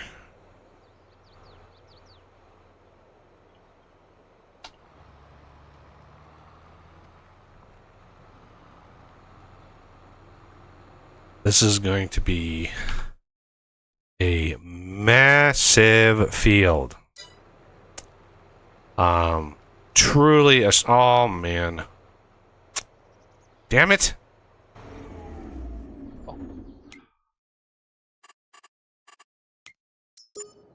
None of the orange flowers were removed from this. Oh, shoot.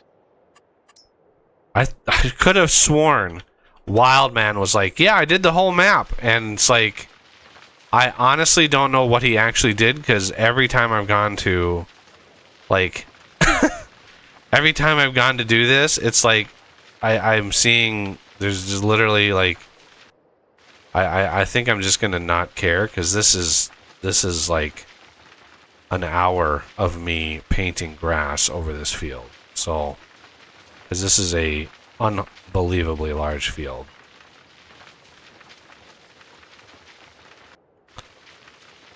I will do the border here where it's mostly bushes and stuff.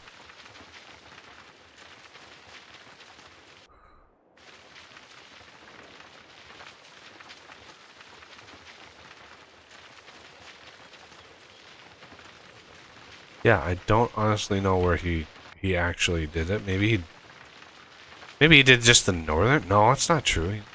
Northern part. Yeah, I honestly don't know what he actually did. Maybe he dreamed it.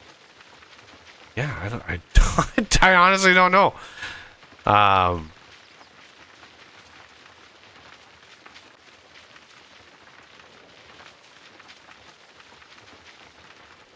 So we're just gonna have little pock marks in our fertilization, which is fine for the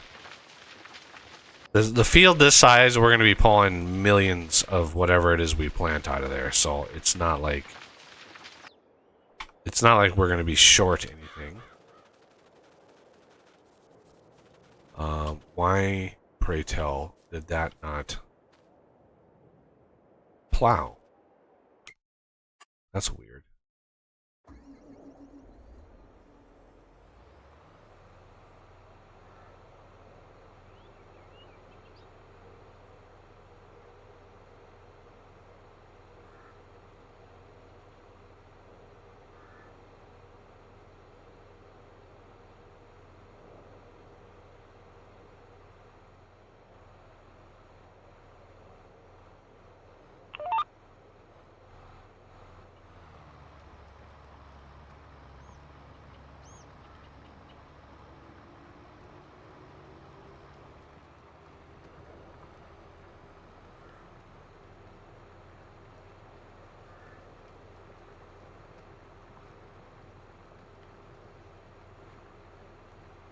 All right.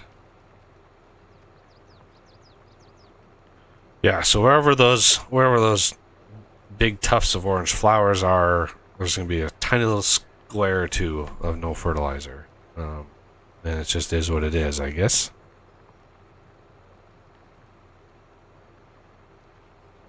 It's a shame they don't give fertilizer. It's plant material, I think. Yeah. Oh yeah, we also need to put a couple beehives out here.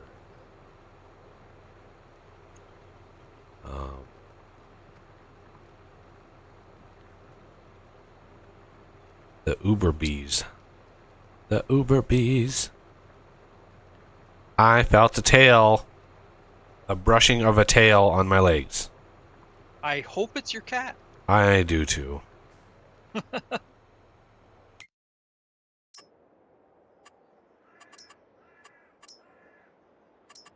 Yes, I've discovered that there is a direct relationship with how cuddly she is to the temperature in the room. Yeah. There's a direct correlation. So, if you want your cat to be cuddlier, just lower the lower the thermostat, and they are willing to forgive a whole lot of shenanigans in order to be cuddly when temperature is really low. All right, we have some trees out here. Give some issues. Okay, yeah, looks like I can probably get away with the half planter. Might have Size to planter. take a few of these trees out.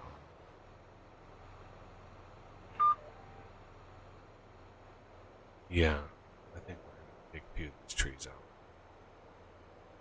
I mean, not that we're gonna lose much field, but this bulge right here, this little subtle bulge in the trees,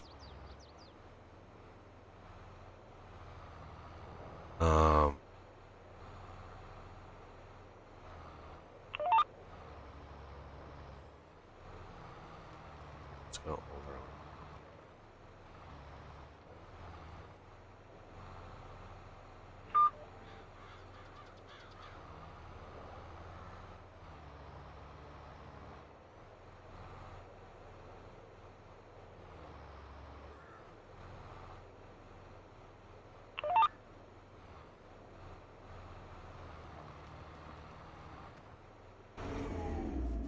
All right, let's go grab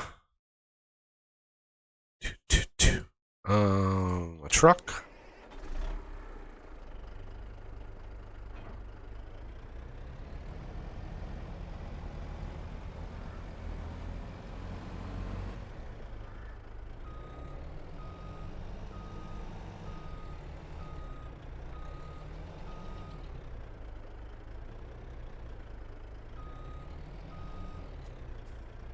A logging truck.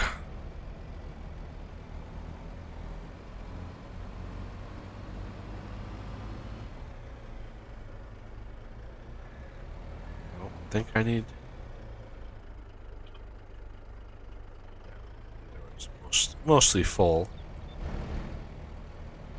Let's head out. Pick up some trees. And yeah, if anybody out there is like, ooh, what kind of trailer holds that? You can see the back end. We got some wood in there. This trailer here is special. I built this whole thing, got the script working, and everything. This trailer comes in 4 different flavors: a realistic version, and then 3 like unrealistic. This particular one is unrealistic, and it holds 5 million liters of wood. So, yeah, quite unrealistic. And it will load them in.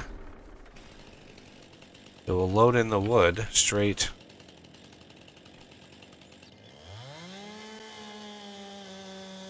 from the field. So it'll boink. All you need to do is get it next to the tree, or next to the trailer. It's good to go.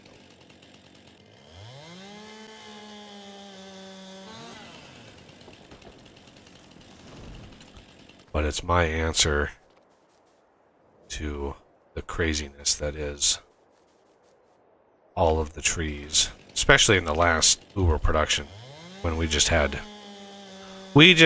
too many trees to process. It was neat, but at the same time, it was laborious. Yeah, cutting them down to size for a trailer, and then loading them on the trailer, and then driving, especially driving. Because those trailers, I mean, for what they're worth, they were basically all very realistic in how much they held. So the most you could really haul back in any given time was about 120,000 liters worth of wood. And it sounds like a lot, but it wasn't. When you look at these big trees, especially these big Berthas, that it really didn't. You couldn't even haul the big Berthas on those trailers. They were too heavy. So all the work I did getting these sweet big trees in the map, kind of was wasted because there was no way to process them automatically, and yeah, it was just unfortunate. Okay, so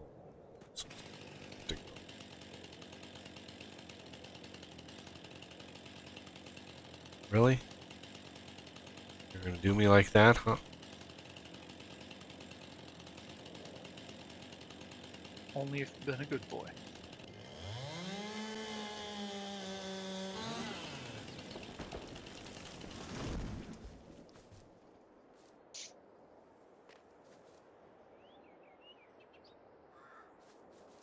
Come on, trailer.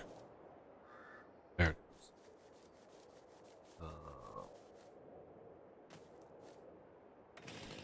So what you can do. So there's a trigger area around that trailer, just like it's the pallet trailer, only customized to be to load wood instead of pallets. So I'm just trying to clear these trees.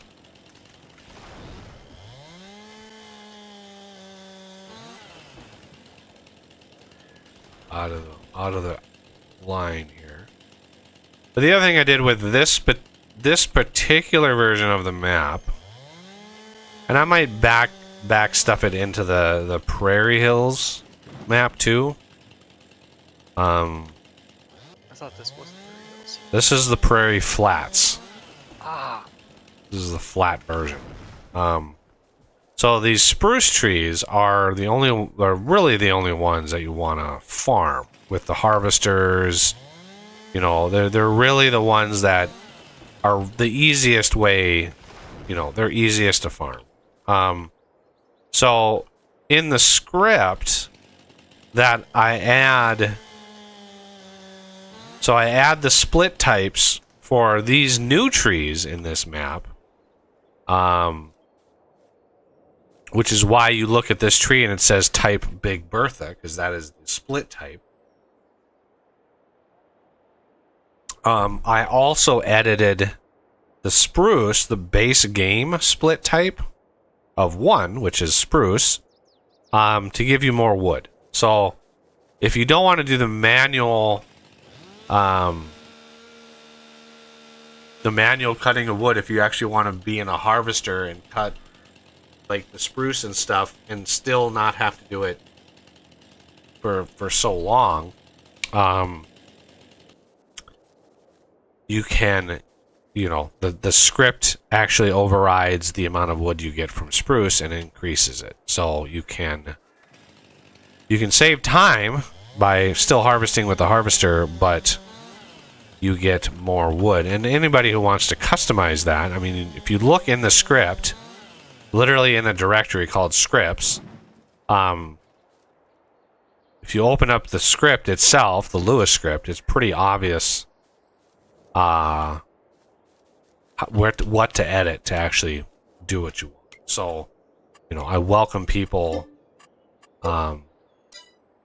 to, edit the mod however you want. It's just you got to make sure the edits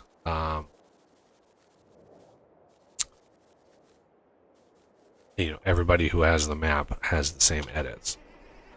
And unfortunately, because there's a script, it's not compatible with consoles, so I can't really submit it to Giants. So only patrons and channel members are going to be getting it. There we go. And that, as we say, is that. I pulled that was about 2 million liters of wood pulled out of there.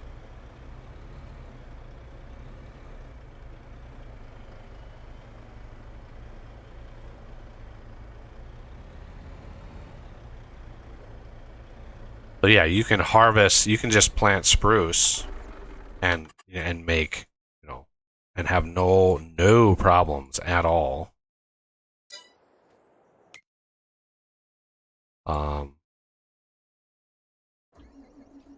With the amount of wood that you need.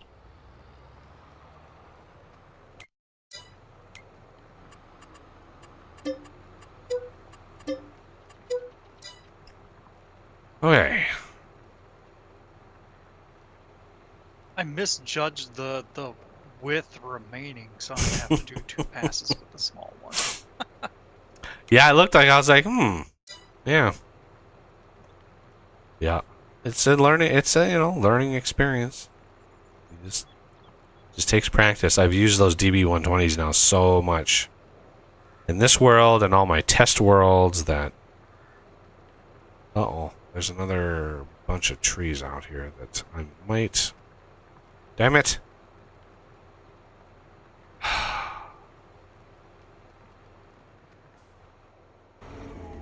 Damn it. Nope. Bumped the wrong button. I hit Q to drop off. Oh, man. Yeah, I've done that a couple times.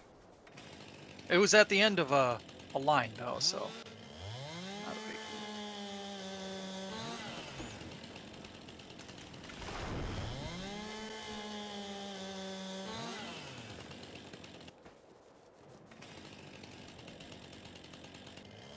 Yeah, unfortunately, the Q button is so close to the interface. I think I meant to hit Alt-A. Yeah, it is like... It's unfortunate that they made it so easy to accidentally hit Q. I mean, I've been in the middle of a field, driving down the field, pulling the thing behind me, and still hit Q. And it the game is like, oh, you wanna unhook this in the middle of the field while you're driving down the line? It's like, no, there should be like a fail-safe on that. That's like, yeah, let's not, while we're moving and driving down the field, let's not unhook the thing, please. Like, can we not unhook the thing? Well, let's put a self-destruct button out in the middle of our super secret base without one of those plastic flippy things over top of it. Yeah, it's like Just exposed.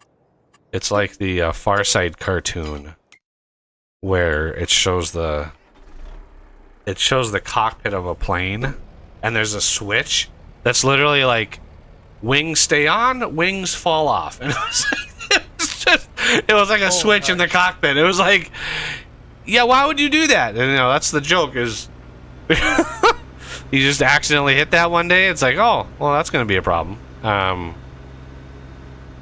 So yeah, driving down the middle of the field and suddenly you just unhook the machinery.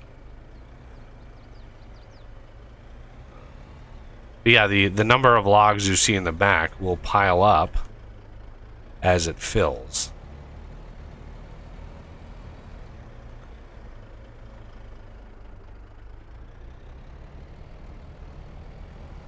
Hard to capture it, isn't it?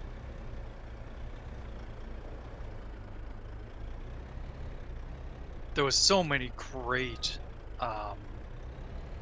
Far Side cartoons, and it's unfortunate in a way to see it go, but at the same time, it's also nice that it left on a high note.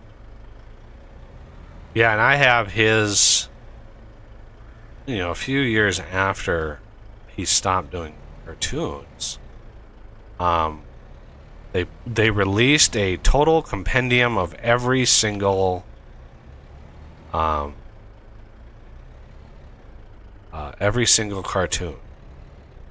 So I have a book. It's a set of books. It's 2 books, and they are. They're huge. The whole thing is probably like 20 pounds. It's the huge compendium of every single Farside cartoon, and it just follows. It just follows it, and some of them have little notes by them. He doesn't really. He says early on, like, that he never wanted to have to explain his cartoons to people. That he thought just the fact of explaining them would just kind of ruin the humor, which is right. If you have to explain a joke to somebody, it's no longer funny. Yeah.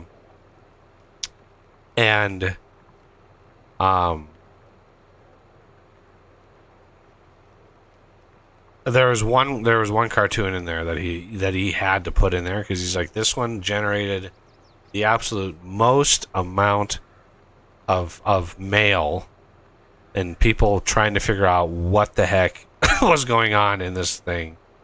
And he was like, it was the one that was just titled Cow Tools, and it just showed a cow and it showed these weirdly shaped things in front of him. These weirdly shaped gadgets, and it was just titled Cow Tools.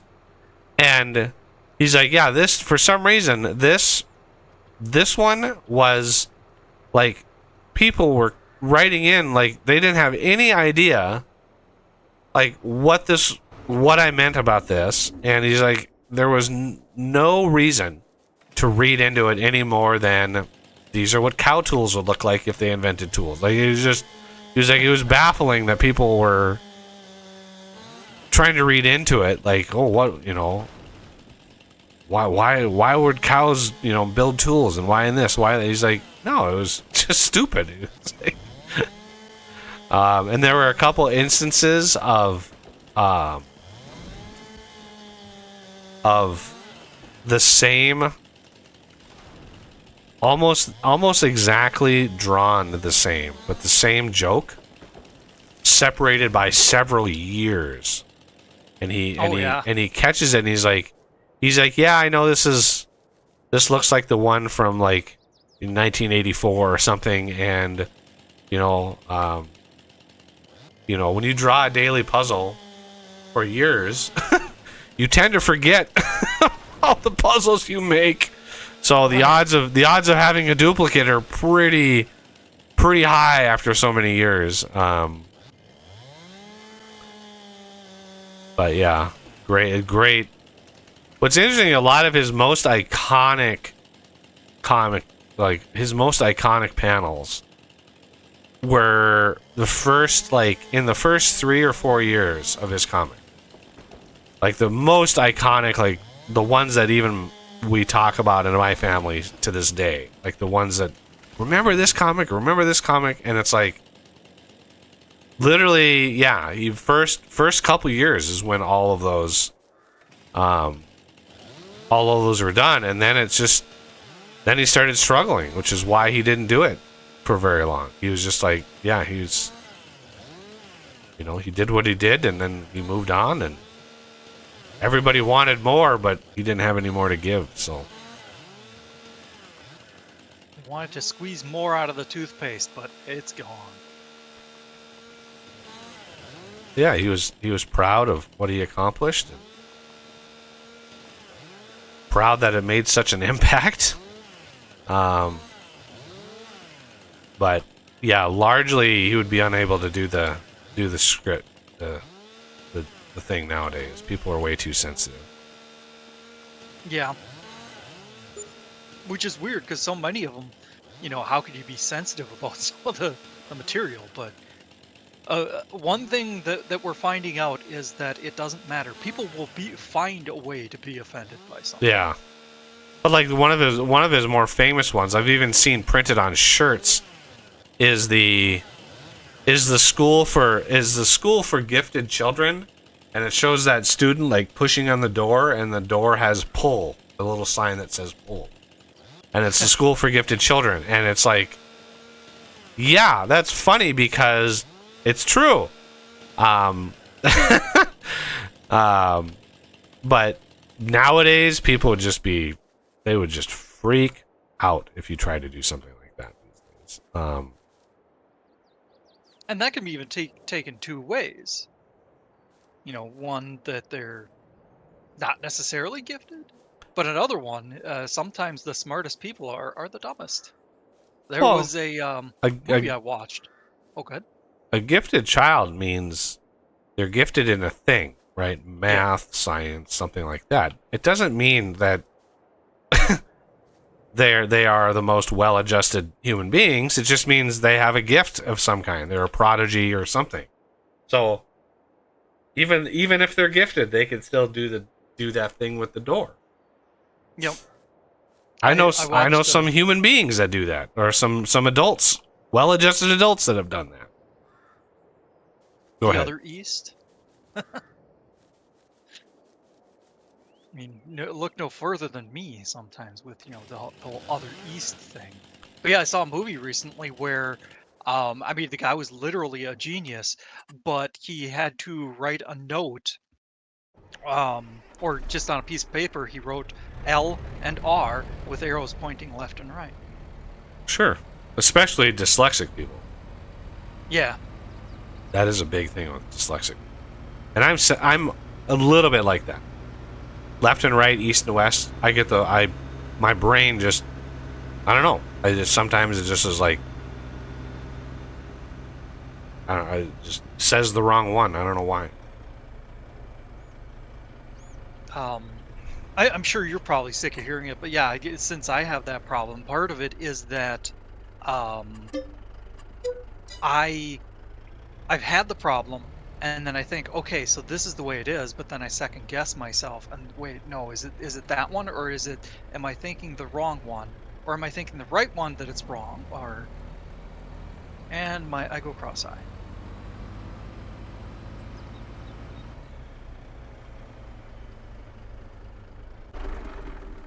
I started losing the thread mid-sentence there, which is really funny, because that's also what happens.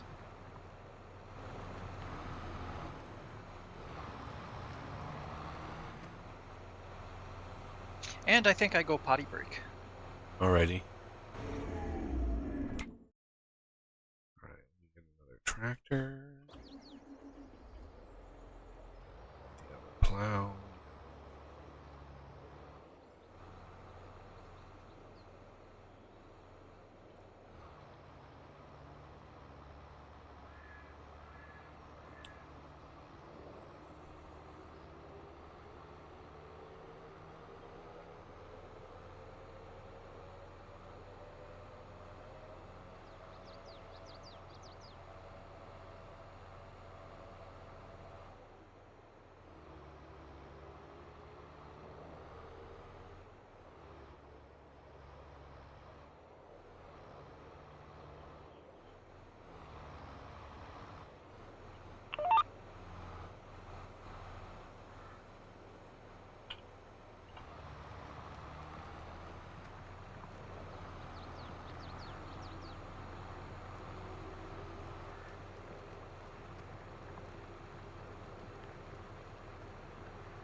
Yeah, I'm not getting up really close to the trees because I want to leave enough room to turn around. You don't give yourself a lot of room on the edges of fields. Bad things can happen.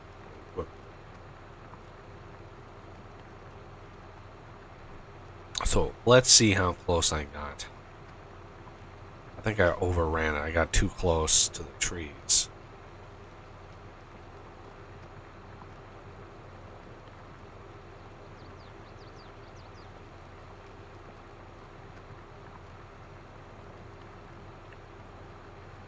Yeah, way overran it.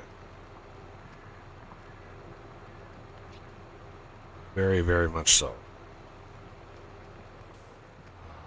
By a lot, actually. Holy.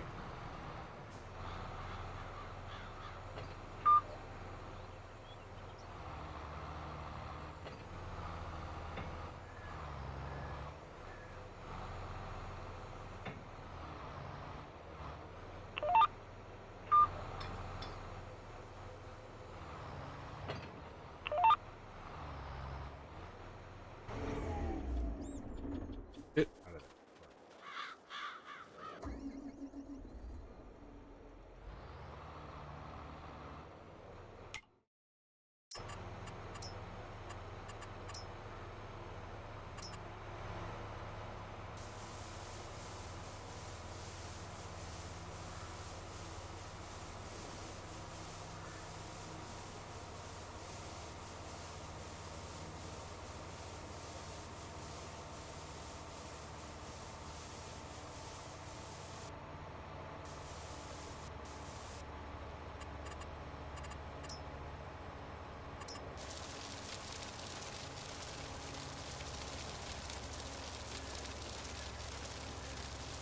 There. Never happened.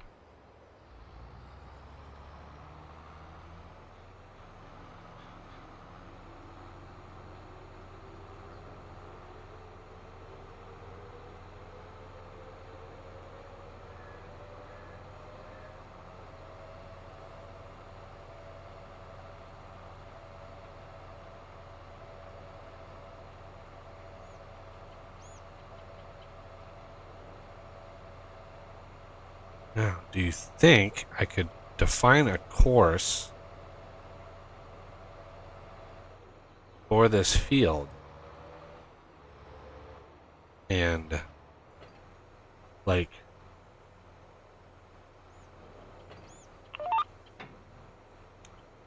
um,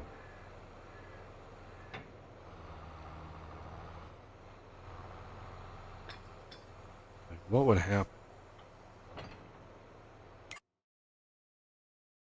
It does grab the extents of the field. Okay. So, um,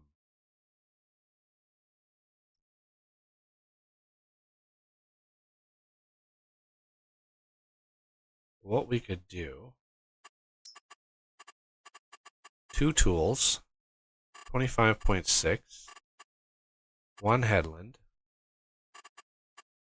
sharp, uh, uh,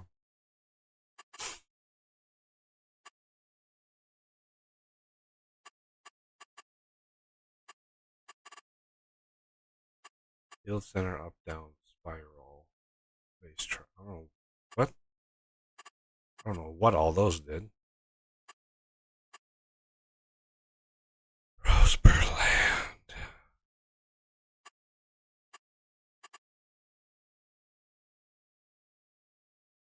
Positive values reduce field size.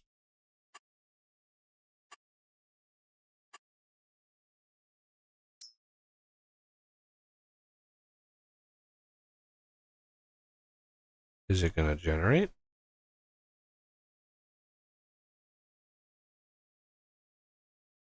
Bueller?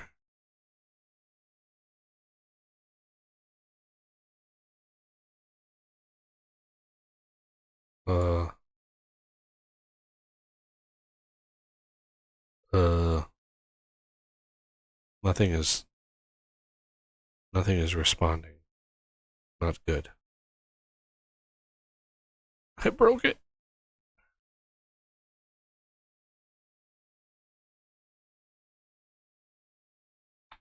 Yeah, it's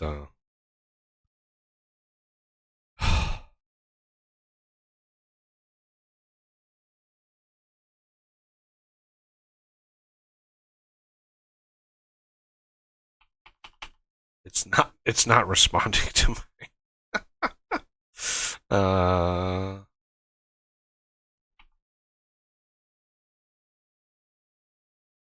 mean, it's not that complicated of a shape.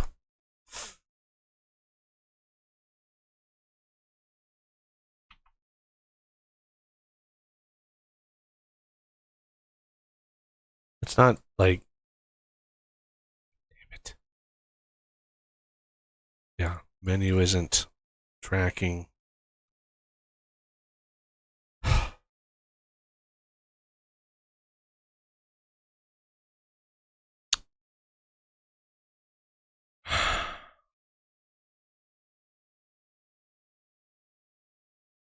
What is it doing?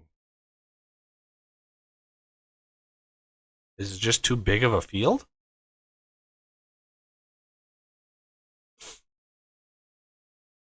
Too many waypoints, I would guess. Thousands upon thousands upon thousands of waypoints that it has to place. I was hoping that, one waypoint would be on this side of the field, the other waypoint would be on this side of the field. Like, go from here to here. That's 2 waypoints, not 5,000 going up the line. So maybe if I sat here for 20 more minutes, this would actually get done. I don't know how Patrick, like, how is he using courseplay on those giant fields? Maybe single player is faster? That would make sense. But yeah, it is completely stopped. Like, I can't get out of this menu. I wonder if it creates like a virtual player to go along there. No, it's just it's using math to generate the waypoints. It's just the field is so large. Like, if you look at that grass field that we have, that tiny single land square grass field, Yep. That is like 13,000 waypoints just with that one field. Jeez. And this field is 9 times larger than that. So, I mean, we're talking a lot. 100,000 waypoints at least for this field. Yeah, generating all that with the offsets, the fact that I did multiple tools, so I've got 2 tools, which tells me generating the course to harvest that cotton might be a problem. This is still going. I don't have a way of breaking the whatever code is running in the background. Let me see what my task manager is doing, like what my system is actually pegged at. Oh, you're not even going to show me the task manager? Ouch. Jesus, I hate games that don't minimize or whatever. Can we please?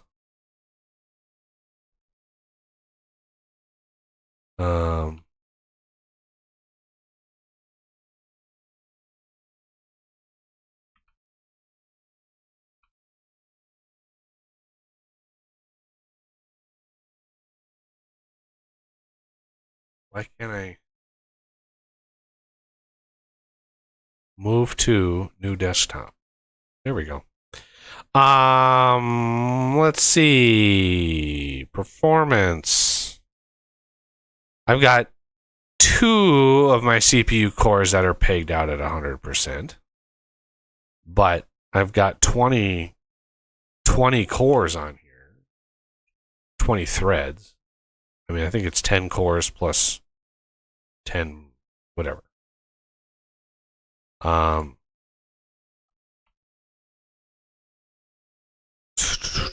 So, I mean, it's still running in the background. It's just not giving me control of the game. I can't interact with the game at all.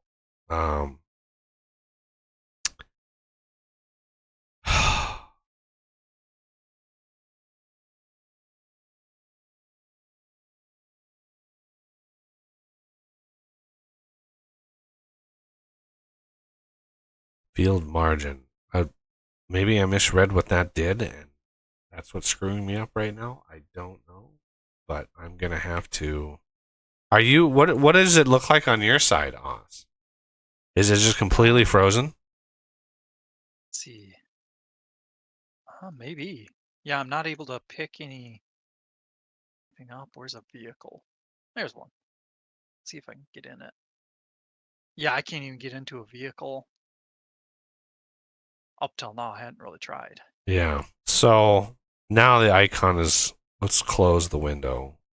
Come on, close. Think I should exit the game? You definitely exit the game Okay. if you can. Yeah, that might not. Exit if you dare. There is no escape.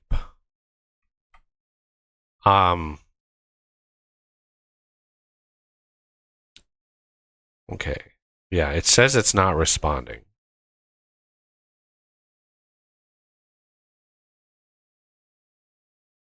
Yeah, and end that task.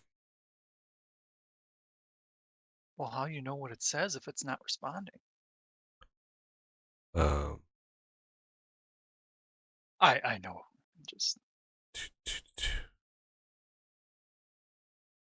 joking around. let's see. Let's start her back up here. Hope to God we didn't lose too much progress.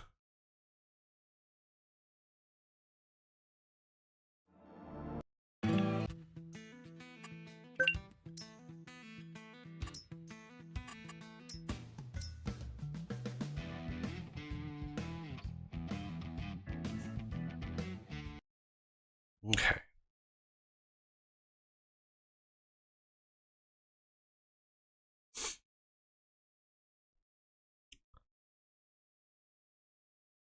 So,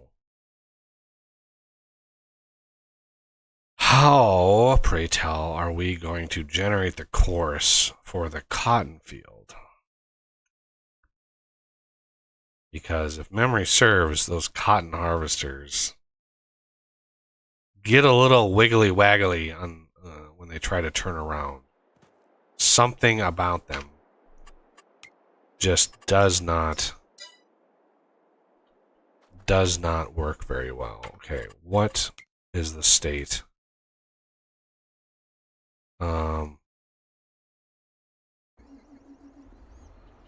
Wow, this set me back a little ways. Ooh, shoot.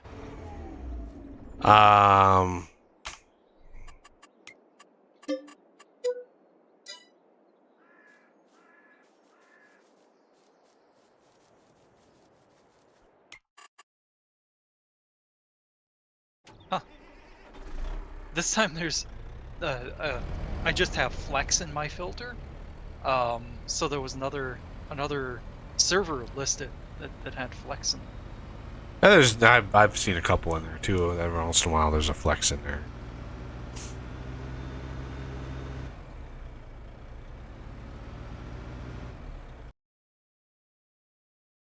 Synchronizing data. Data.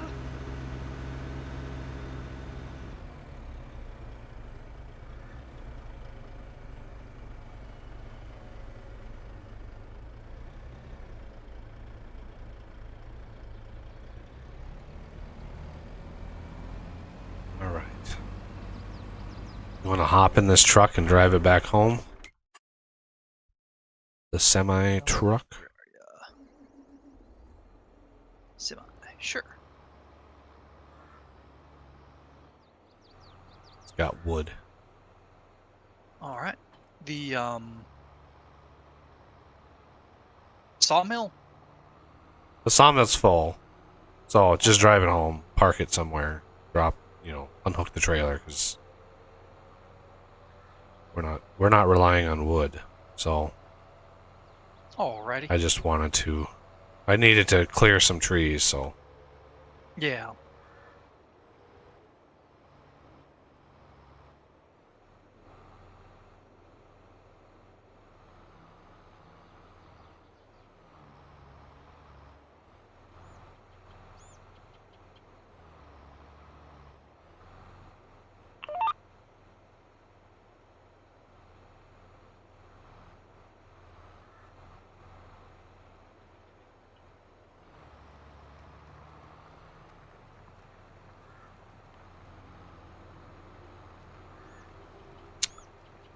I wonder if there's an easier way or a better way of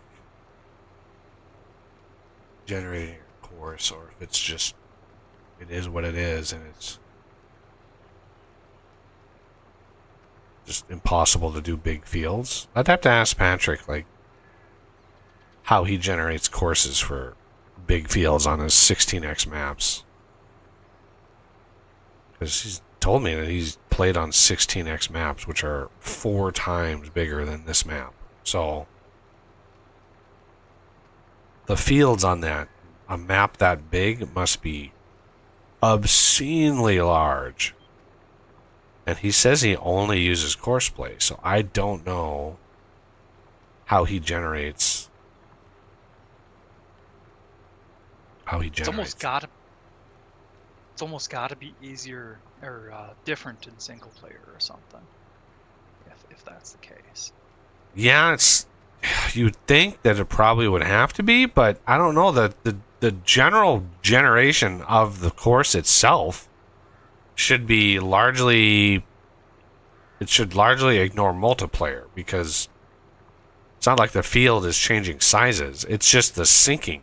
Once the field is generated, or once the course is generated, maybe it was having trouble, like, broadcasting that. I wouldn't think that though, but it's just a giant list. It's a giant table with coordinates, and it's all the courses are. There's just nodes on a graph that just are in order.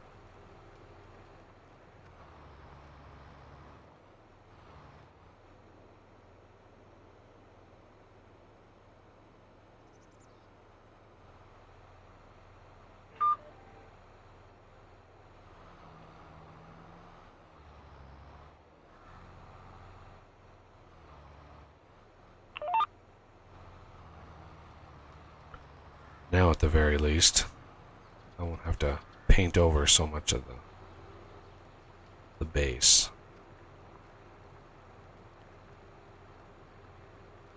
Okay, so at least for the time being, I can't generate a course for the plows, so I mean, maybe we can hire a worker, but I doubt it, because it's not going to see the grass as a field. This plowing process, the reason why you have to hit a separate key to allow to create fields, it's defining the field. Maybe after you generate, or maybe after you plow the field and you have the field, maybe it's easier to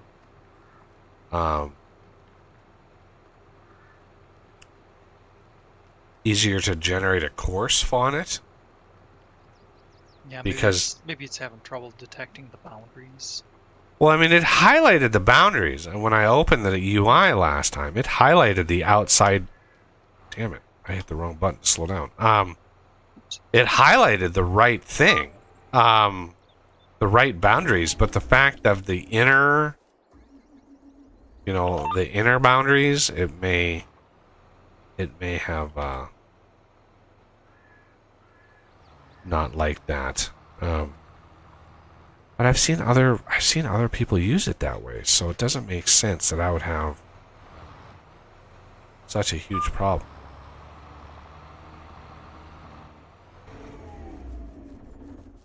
Okay, so this one... Gremlins. It's the only logical explanation.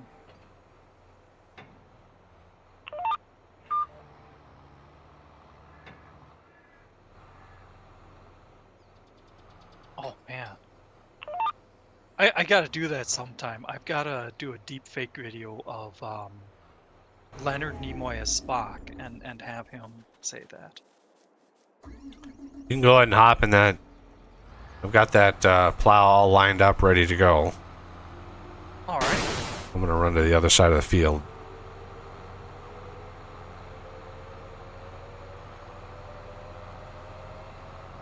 This will take us a while. We gotta come up with something to talk about in the meantime. What's YouTube chat? YouTube chat, throw me a topic. Throw me just random topic to talk about. Because these mega fields are these are brutal.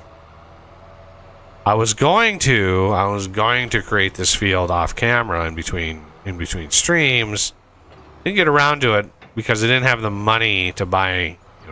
I wanted to sell all that stuff on camera because it is what it is.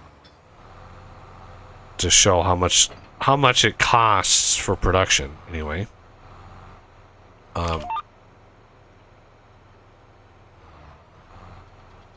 So didn't get this land actually purchased. So I wasn't able to actually get this field plowed in between episodes or in between streams, but it is going to take a while. Then we got to figure out what we're going to plant in this enormous field. As far as course generating goes, I can always try to load it up in between and just save the courses to disk. Now that I kind of figured out how to do that. True.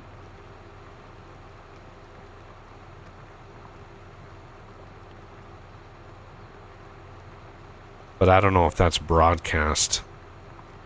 Well, I don't know how multiplayer handles that. If it's just server side only. Like how does a dedicated server work with Courseplay?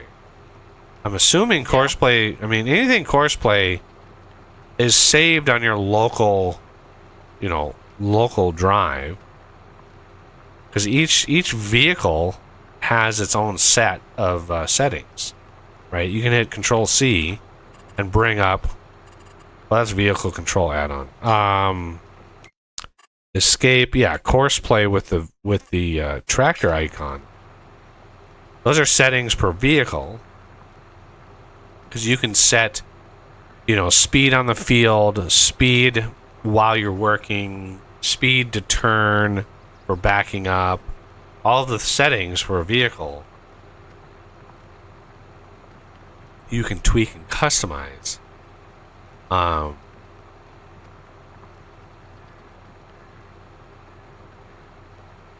But I'm pretty sure those save locally. Those are not synced to the server.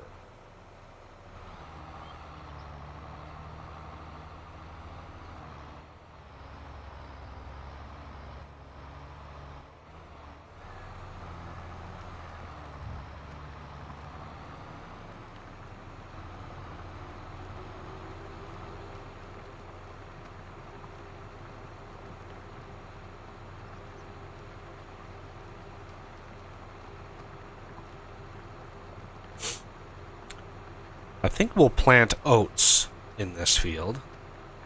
That's a 4-month turnaround, which means we can get it planted, grown, and harvested this year. And this will yield us, God, if we do it right,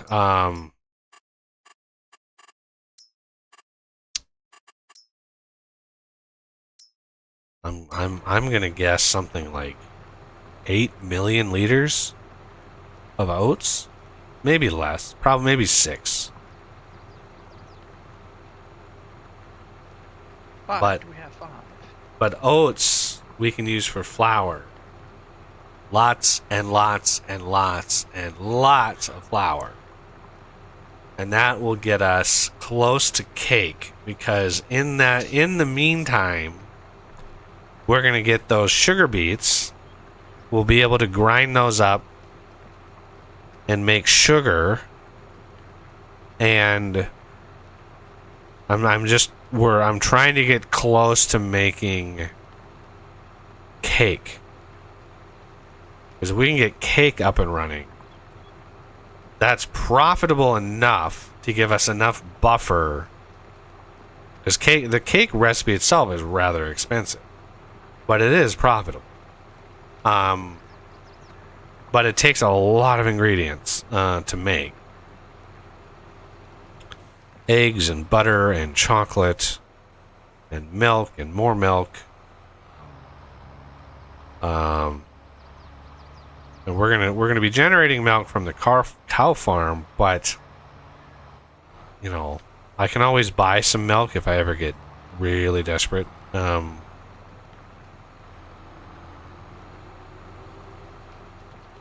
Yeah, I might end up having to buy a bunch of milk. Like, how much is milk?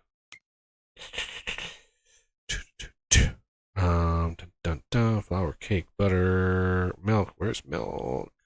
Before I get to the end of the line.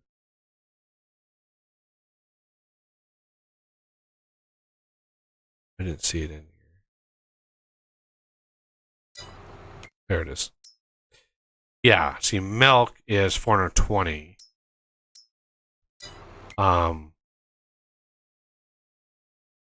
So, yeah, if we buy 1,000 liters of that, it's $420. So if we buy 10,000 liters, that's $4,020. 100,000 liters is $42,000, and 1,000,000 liters is $42,000. No, $420,000. Yeah. So that's not bad to buy that in comparison to some of the other ingredients. And then cake itself gives us $2,400 for selling. It's still lucrative, but it takes a lot. So the eggs, the egg trailer is just about full. We can drop those eggs. That first load of eggs we can drop off to the bakery.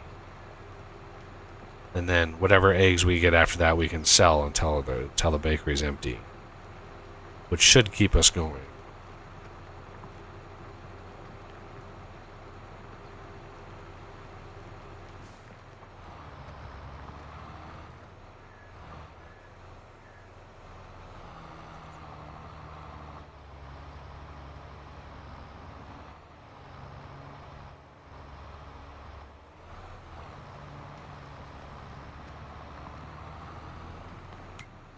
Yeah, that auto turn thing is a lifesaver. It really is. And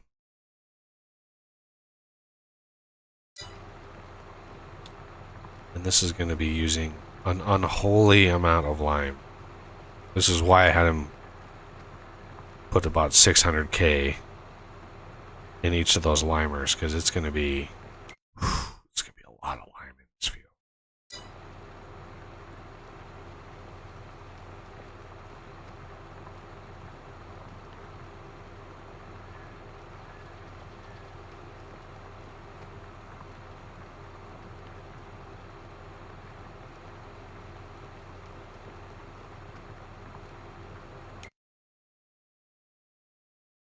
Okay.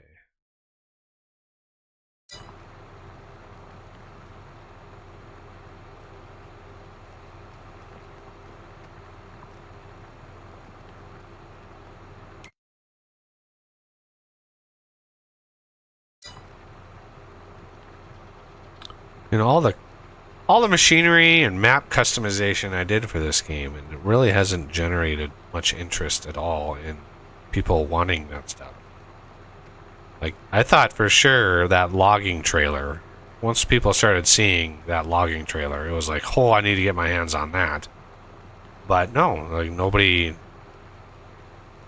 wanted anything to do with that. So Weird. again, it comes down to me not knowing what people want to see or what interests them. I just don't have that skill, I guess, which makes sense. I've never really been good at picking up cues. A little bit of Asperger's in me. And no, I didn't say Asperger's. I said Asperger's.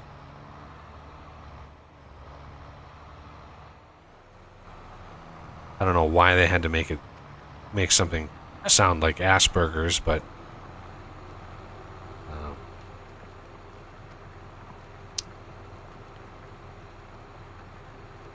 I think it was the guy's last name that described the first sort of case of, or at least he defined the diagnosable symptoms. You know, I was gonna say it was something to that effect. Yeah, it's usually the last name of somebody, of course. You know, Dale Asperger. I'm sure he wasn't made fun of in school at all.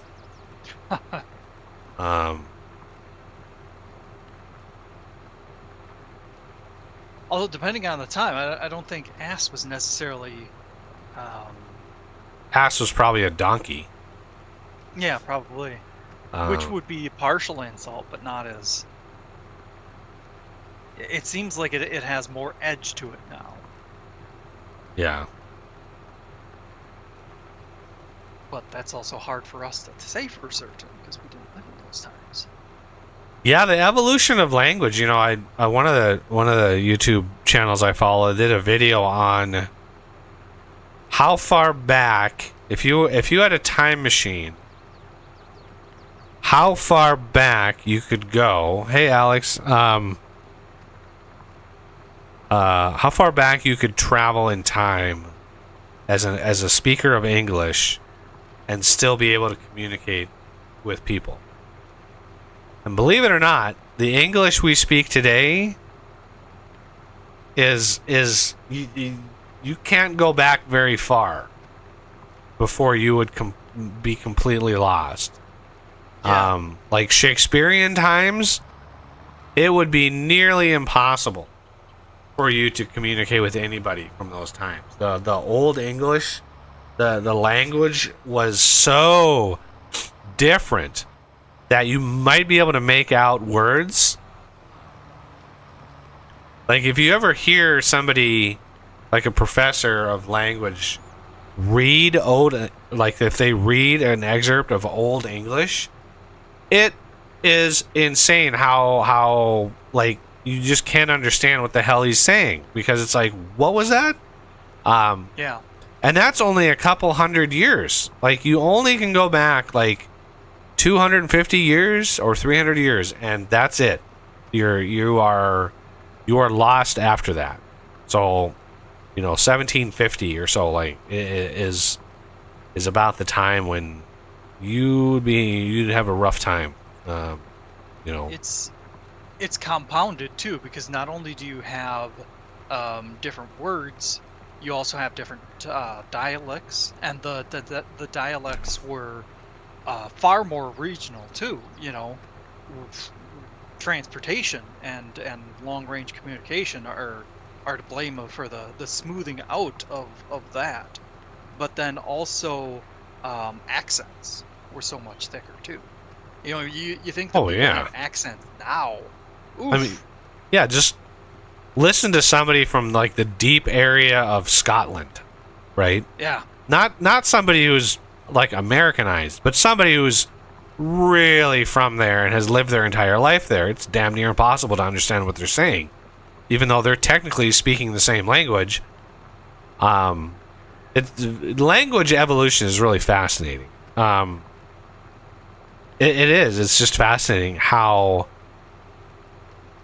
if you go ahead in the future, like how long, like even if you look at modern day, like some slang words and some, some words that are used nowadays that were never used before.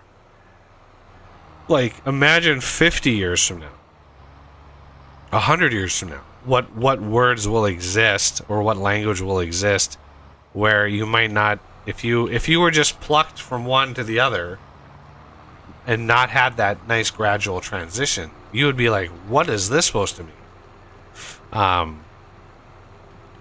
Very, very interesting evolution of language, and there are people that study that. There was one channel that I watched, and then this guy, this is his career, is studying languages, and some of his videos are crazy because he knows how to pronounce words in languages that 50 people speak, right? Like, really obscure languages, either that are largely dead or that is very, very limited. Like, one village in Tibet, uses this language, and nobody else in the world uses it, and this guy, like, this is what he studies.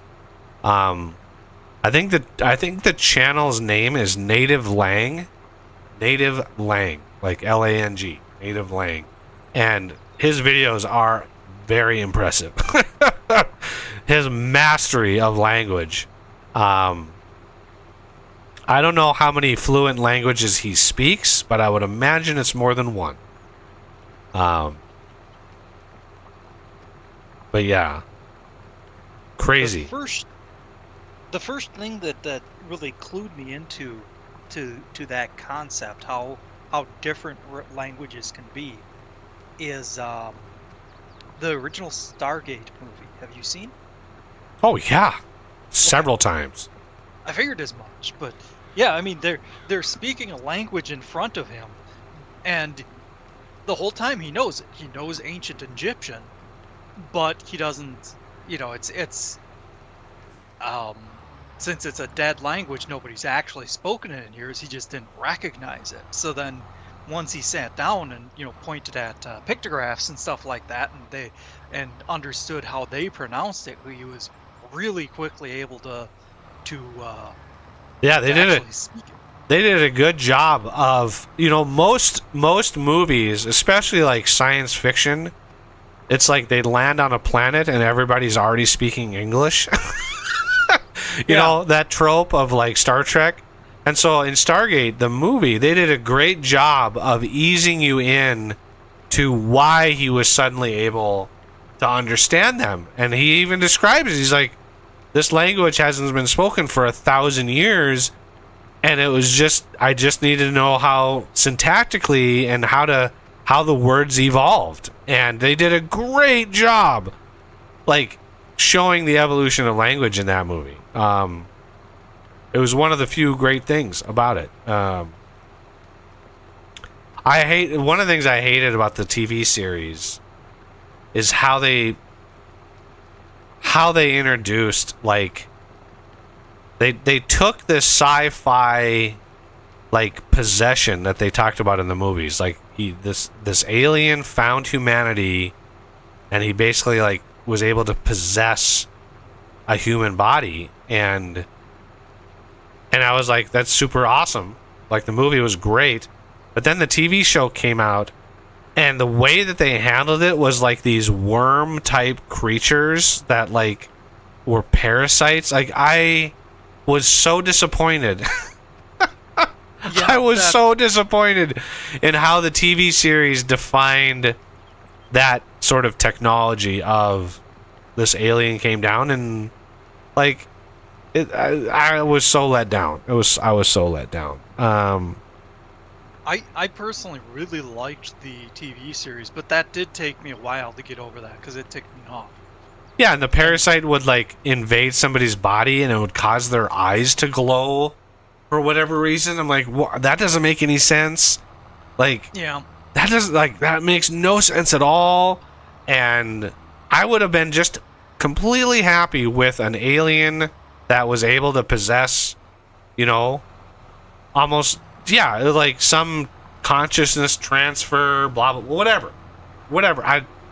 But the whole parasite worm thing, I just never, ever, not even through that whole series, Stargate SG-1, through that whole series, I never liked it. I never warmed up to it. I hated every minute of it. I liked the series. You know, first 6 seasons were a little, 6 or 7 seasons were a little kind of, you know, Planet of the Week sort of thing. But there were many episodes of Stargate SG-1 that I loved. Many of them that were just really awesome. But yeah, the Gould, you know, I never could like get around that. And then you had the Jaffa, who were like incubators for the fucking worms. Like, I was just beside myself. Like, oh my god, these people this is the best that they could come up with. They literally had the full suite. They had the full suite of sci-fi in front of them, and that's what they picked. Anyway, and Alex, in England there are so many dialects of English that's just there. Yeah. Yeah, look at the accents in the US. There's parts of the US where the accents are so thick you just cannot understand what the hell they're saying. And the Deep South is kind of the go-to. Yeah, you got like parts of Louisiana that really thick accents. And Tom Segura does a great bit. Like, but yeah, you have these populations of people that, you know, have their own culture, and they just develop their own dialects, their own accents. But yeah, England has lots, especially if you include Scotland and Ireland. You know, you can. What's funny with Scotland and Ireland is they're both sort of thick accents, but they're very distinguishable from one another. You know, they yeah. You know, I think I like Scottish more, the Scottish accent more, strictly because of Sean Connery. Right? I think I love, if I were to choose one accent for myself, I would pick Scottish, because you know, it just sounds so cool, and largely because of Sean Connery. Whereas Irish, you know, I have nothing against the Irish people, but Irish is just like, I don't know what it is in history, if it's just because it's been, like, you know, equated with leprechauns, you know, if it's just been made fun of over the years, because there was a time when the Irish culture was as ostracized as African Americans were. Like people hated the Irish, and it was like there's no reason for it. It was baffling. But I think that, you know, had some influence in far-reaching areas of the Irish accent. I've got nothing like their Irish accent's really cool and very distinct, very recognizable. But yeah, you know, people who have accents typically do better on YouTube, right? Yeah. So, you know, with my channel, I've had so many sort of strikes against me. You know, white male, no accent, laid back, relaxed, and, you know, calm content. You know, so one bullet against was I don't have, you know, cleavage or breasts that I can show off. Number two, I don't have an accent, so I don't have that. Like, yeah. and you know, you get a big-breasted woman with an accent on YouTube, and she's gonna be 1 million subs in 2 months.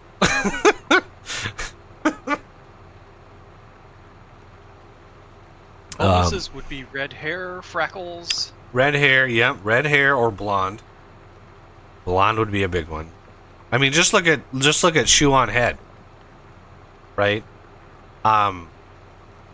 So this guy worked for 10 years building up his YouTube audience.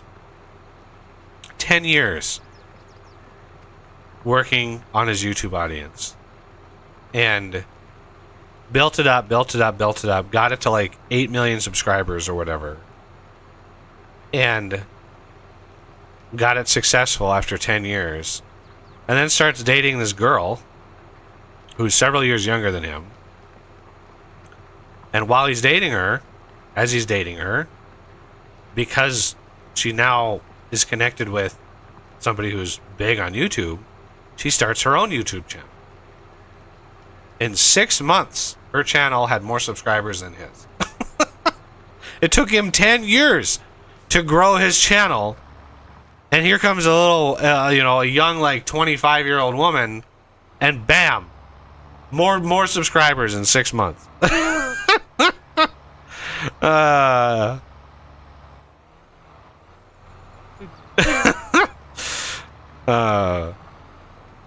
Yup. And literally 6 months, and she had like 25 videos on her channel. The entirety of her channel was 25 videos, and more subscribers than a guy had been doing it for 10 years and had thousands of videos. So, yeah. When I learned about that, I was like, okay, I'm screwed. Unless I go full SJW and like start wearing a dress and wear a wig and whatever. Well, I was gonna say, you said you don't have massive breasts. We could get you a push-up bra, and yeah, that twofold would increase your numbers. Yeah. Put on a little lipstick. Put on a little lipstick, a little eyeshadow, dye my hair blue, put a nose ring in. I'd fit right in with the leftist crowd.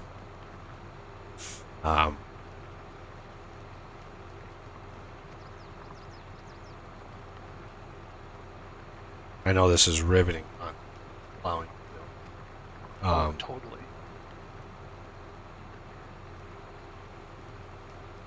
Wow, I don't know how I got that so close. I lifted the plow right at just the right time, and it perfectly did it. Nice. That Practice. wasn't skill, that was luck. Practice. Yeah. Don't give him ideas. From what I understand, that in London, yeah, right now in London, it's mostly like Somali, Albanian. Very little English is actually spoken in London right now. The majority of London is immigrants right now.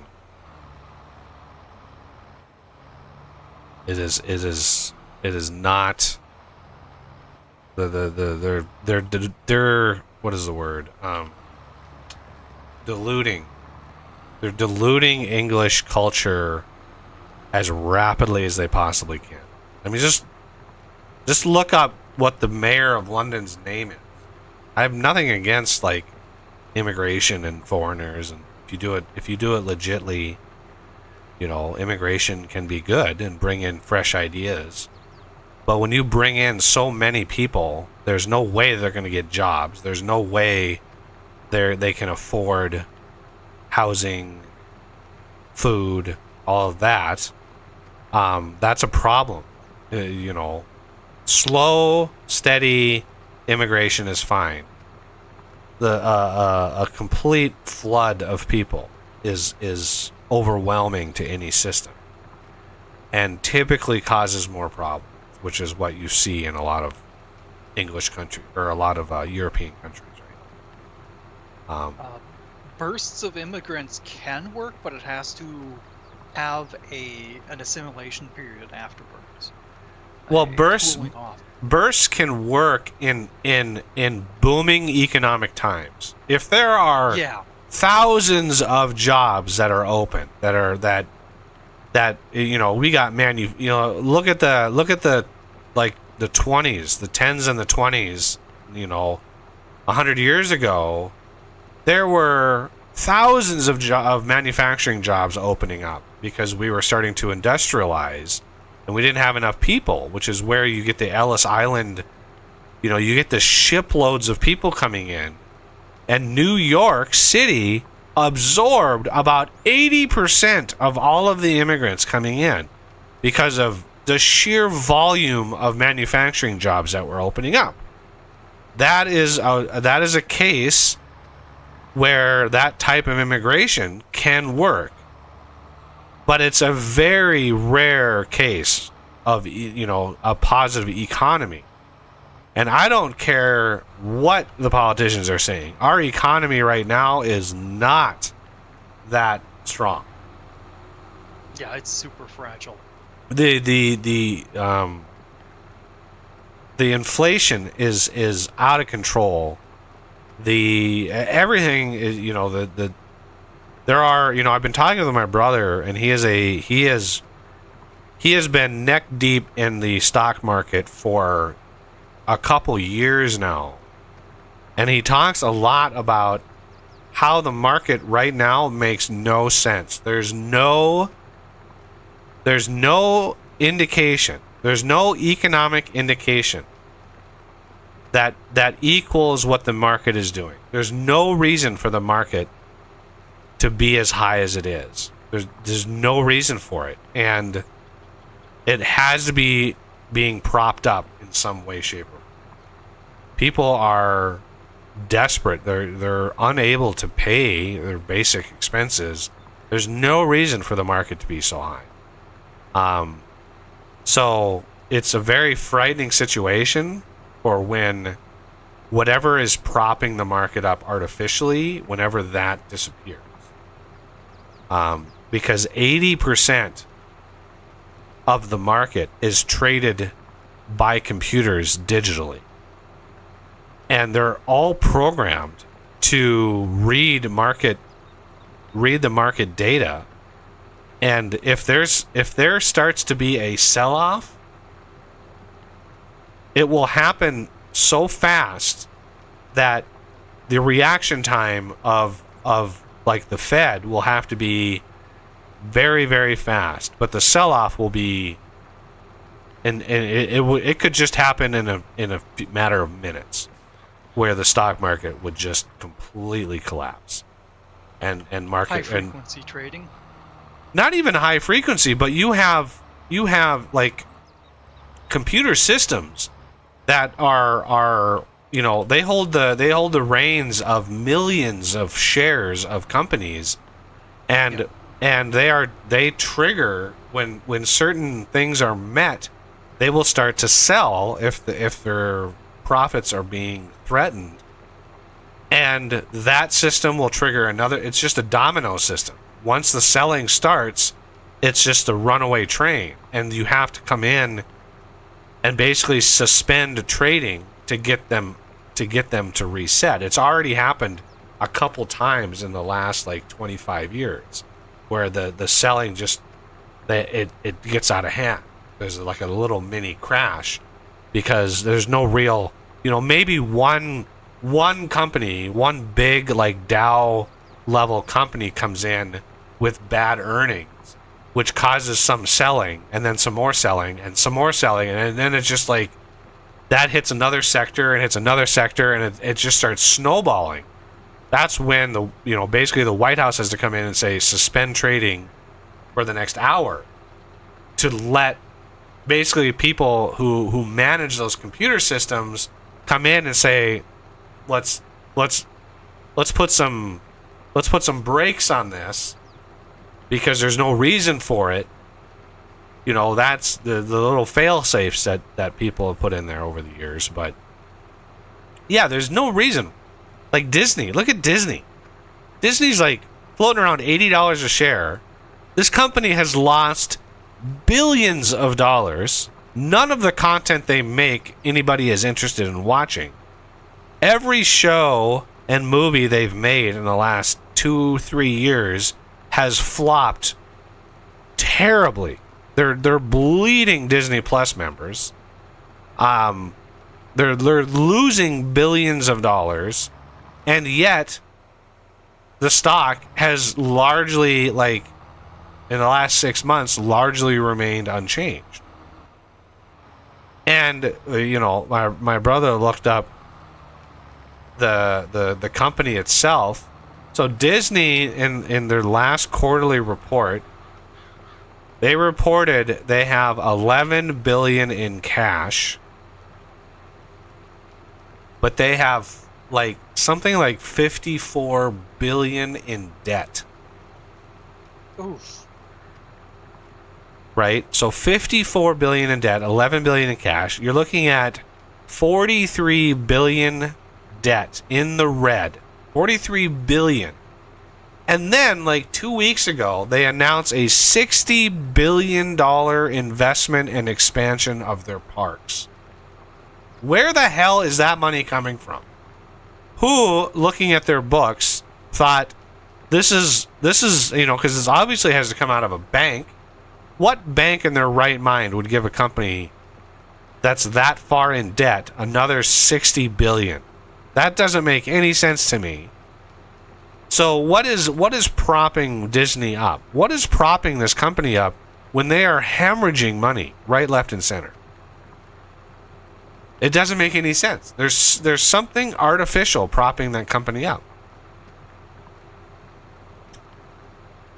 It shouldn't. I mean, my price point on Disney is $25 a share, not $80.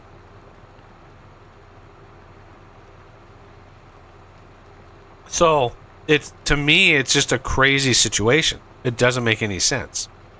We'll see. We'll see what happens in the next year. But what I'm assuming happens. Here's my expectation. What I'm assuming would happen would be the next election cycle. If Trump is actually reelected, whatever is artificially propping up the market, they would pull out. It would be like, oh, this guy's elected, we're immediately going to pull out after he gets inaugurated, which will tank the economy. And then we're going to blame it on him. That's what's going to happen. Yep. But in the insane case that the Dems win, it'll be status quo. It'll be like, oh, let's keep the ball rolling. But in my opinion, it's just yet another weapon that somebody's going to use against the next administration. That's just my assumption, because that's the only thing that makes sense in my mind. Why this would be so crazy. It could be one of those. A prediction that I've had for a while now is that you have a lot of just uber wealthy people that basically flood the market with their cash to destabilize, or right now basically they're stabilizing it, but at some point that dam is going to break. Right. Well, and that's kind of what I've been talking about, is the artificial propping up of the market. Now, the uber wealthy, there are much safer investments that would protect their money, because you don't get uber wealthy without knowing a thing or two about how to protect your wealth, right? It's the difference between the last big lottery winner in California, $1.4 billion lottery win from a couple years ago, right? That person just recently bought a $75 million house in Beverly Hills, and they bought another house in the Hamptons for $50 million, right? So whoever won that money, now granted, they're not they didn't walk away with 1.4 billion. They walked away with like 500 million. Because when you take the lump sum, for one, it's half of the actual jackpot. When you take a lump sum, it's half, and then the government takes their half. So you actually get a quarter, right? You get a quarter of what you actually won, but it was still like 475 million. So the guy goes out and buys a $75 million house. That's insane. Yeah.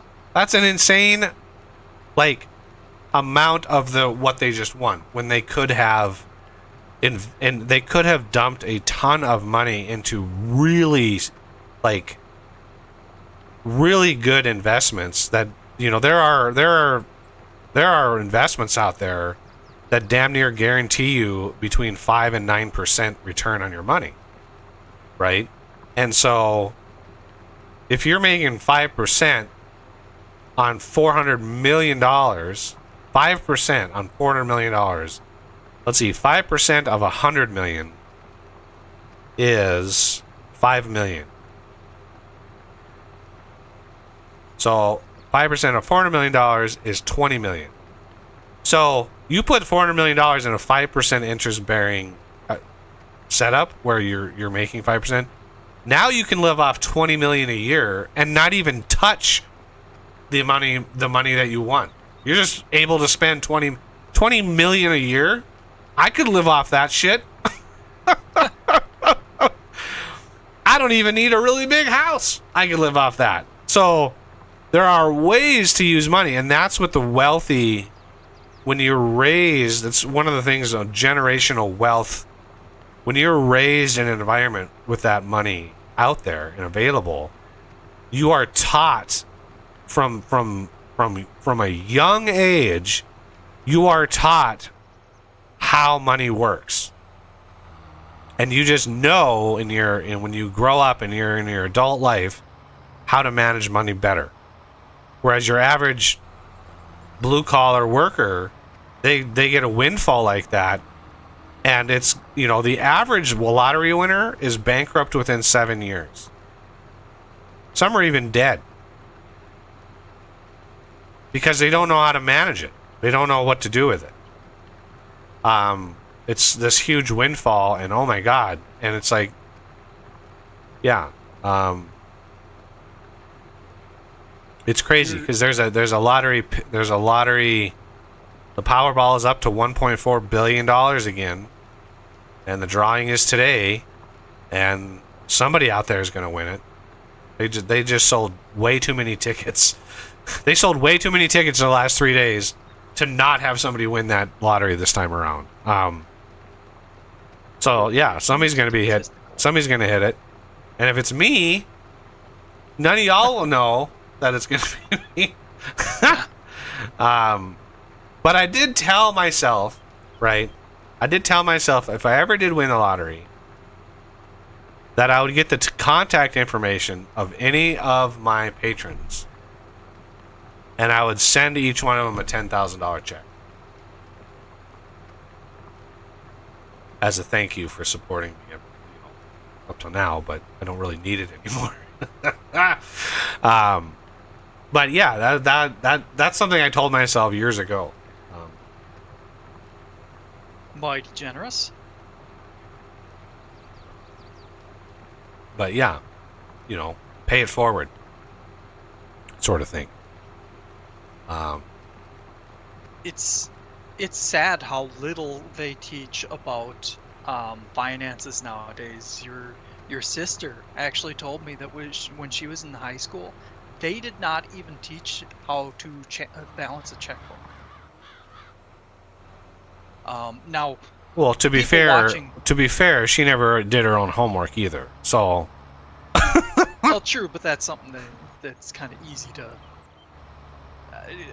Yeah, it would be hard to miss, I should say. The basic lesson that my brother learned when he was looking at index funds, right? So you have the Vanguard Total Market Index, VTI, is one of the safest, best investments you can make. Routinely, makes 9% a year. Because the way that the guy built it, and when he first started it, he started it back in like the 80s, like the early 80s.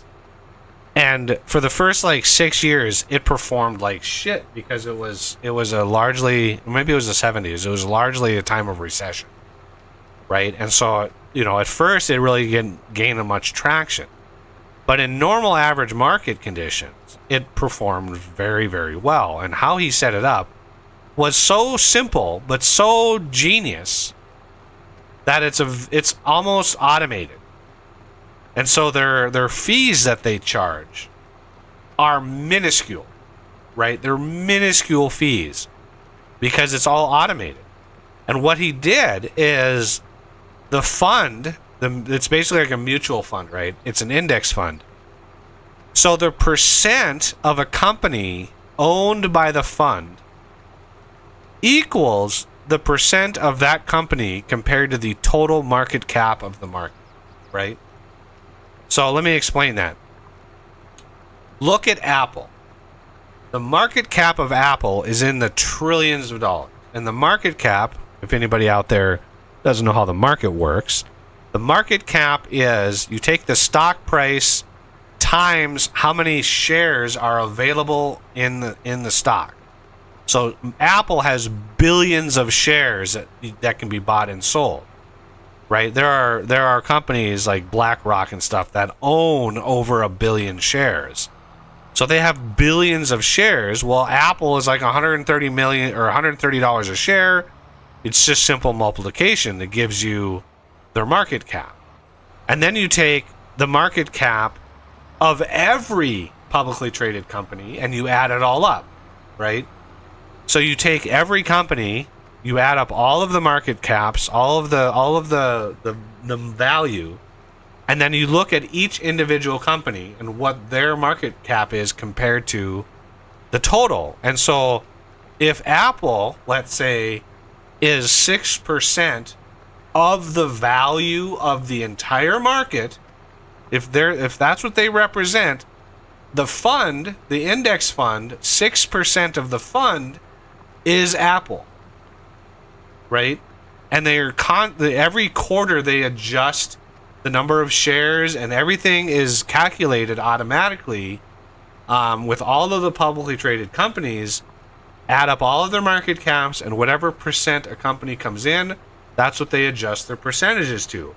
So if any one company suddenly bounces up because of an acquisition or something like that, the index fund already has that a percent of that company. So they own a piece of every single publicly traded company, which is why when you go up and you actually look at the stock market and you just pick a stock, any stock at random, and you look at who owns, you can get a rundown of the top people who own shares in this company. Vanguard will be in every single one of those because they own a piece of every single publicly traded company. And it's a brilliant move because as a whole, the market is very, very stable as an entire thing. Any individual sector can be at risk for losses, like the airline sector. Fuel prices go up, the airline sector is going to go down. But at the same time, fuel companies will go up. And so the index fund is already hedged. It's automatically hedged against big losses because it owns every company. And when one company goes down, another goes up. Usually always. Unless it's a catastrophic market correction, which there have not been many of those in history. They happen, but there hasn't been many. And when it does happen, it's the time to buy. Like, my brother just kicks himself because the VTI fund is like $220 right now, right? So every share of the VTI is $220, which gives you a share into that total index fund. It's $220 now. 2 years ago, at the height of COVID, the VTI had dropped to like $65 because of the panic, the artificial, temporary panic of COVID. And what does this mean for the future? Blah blah blah. Even though it was no worse than the flu, people were panicked like crazy, and so the market dropped. And my brother was not in a position where he was able to take full advantage of that, and so he missed an opportunity. But you can imagine if he would have taken a bulk of his money and invested in a VTI at $65 that today is at $220. That is huge. That's a 3x return, 300% return on your investment. And that is the safest investment. So you just sort of have to bide your time. You know, he buys a little bit every time the market goes down a few points. You know, he's just kind of biding his time. But if you, as a worker, if they taught this in high school, right? If they taught this in high school, let's say you're 16 years old, you're about to get your first job, and you take a course or a class in retirement savings, and they teach you put X% of your paycheck away, like 20%, which I know sounds like a lot, but take 20% of your paycheck and put it into these index. 20%. What does that mean? Well, that means by the time you're, say, 30, your account already has $100,000 in it. 20% month after month, starting at crappy ass jobs, going into college. You're just 20%, 20%, 20%. By the time you're 40, as your income goes up, you get out of college, you get a good job, you get a good salary, and you're still funneling 20% a month or 20% per paycheck in. By the time you're like 45, you have enough in there that you can retire. And if you continue working, it's an exponential curve, right? It's an exponential curve. So by that time, you have, by the time you're 50, you've got $2 million. 55, you've got $3 million. Like, it's just this exponential curve. And it is so much more of a return than Social Security. It's exponentially more compared to what you get back in Social Security. Social Security is a joke compared to what you can actually get if you just manage your own money. But people, in general, don't save money.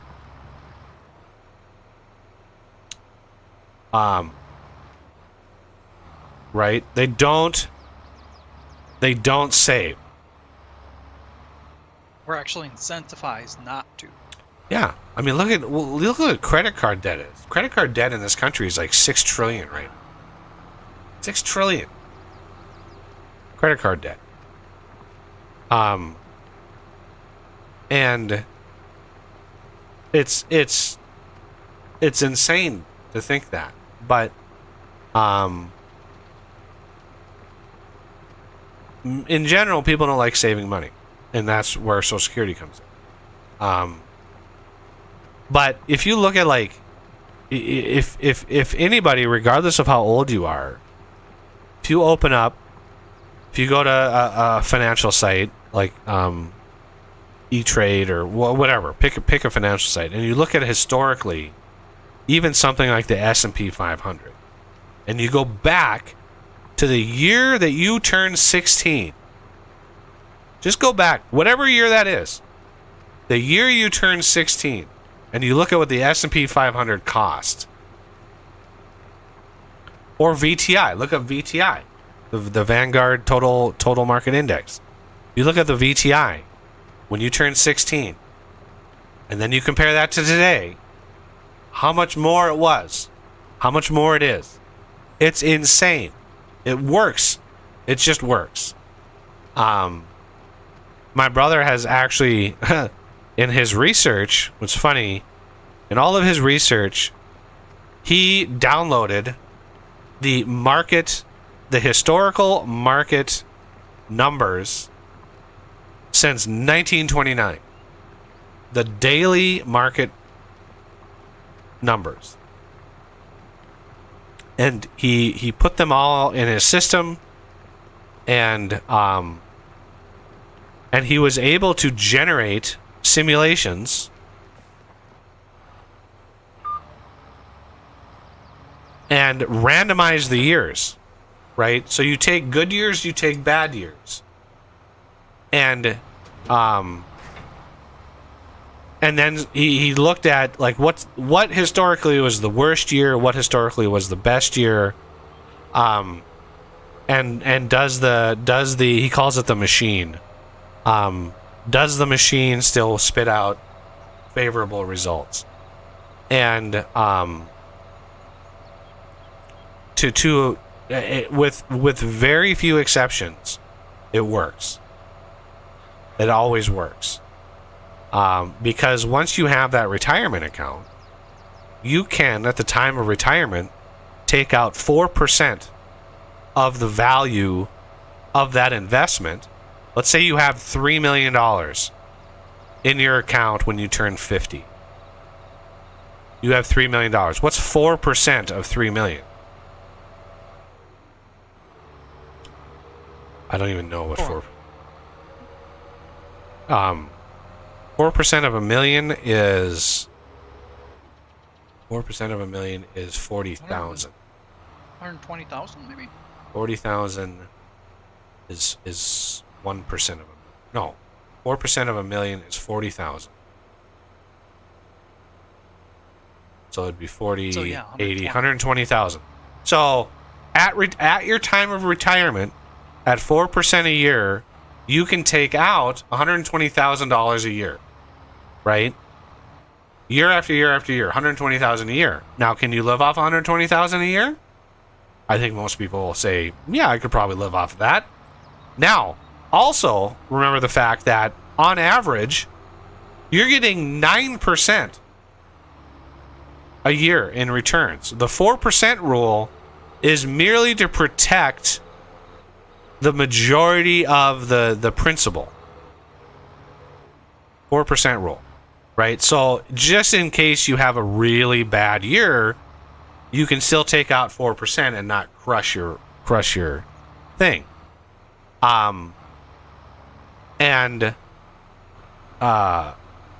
You can adjust it as the account goes up. Let's say you retire at 45. 10 years down the road, 4%, instead of being 120,000, 4% might be 250,000 because the principal, like, it just has gone up. So now 4% is 250,000. So it actually adjusts itself rather well.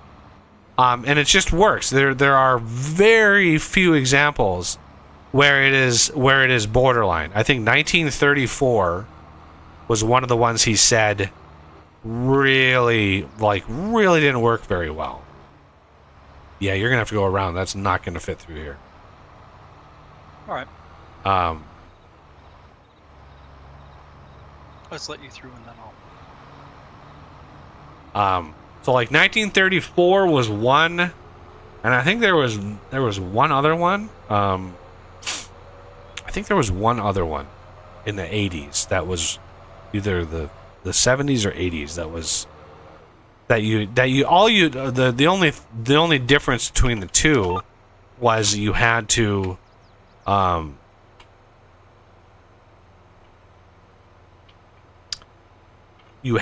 readjust your percentages, right? You had to lower that for that year. But the best year he saw to invest in using the system was like 1943. 43 or 44 was the best year because the return, the return was astronomical as we came out of the war. The economy boomed. Oh my God, the returns was crazy. It grew so fast. But the system is. I've looked at the numbers. He showed me all the numbers and all of the simulations. And his simulation, he built it in a way where it would just randomly pick various years, right? So it would throw together like the market in 35, the market in 82, the market in 76, the market in 94, and it would just put these random years in order, and he would do 30-year simulation. For 30 years, what does it look like? And he would just randomize the years, and then he ran that simulation like 100,000 times. And he just looked at the averages. And it's amazing that even in bad years, even in cases that haven't actually happened, where you get multiple like really bad years, like multiple 29s, right? Crashes 20, like you get one after the other after another, then it sort of breaks down because it's like you can't catch a break, you know. But you know, that's actually not happened yet. It's not ever happened in history. And if that were to ever happen, you would have a lot more problems than your retirement because the entire economy would have collapsed. So you've got a few other... Yeah, you'd have to become a farmer at that point because, you know, there's a lot more problems in the world than your poor retirement account disappearing. You know. Or a cannibal. Yeah. Like, we're talking that the dollar goes to, you know, no value, right? Like China called in their debt or something.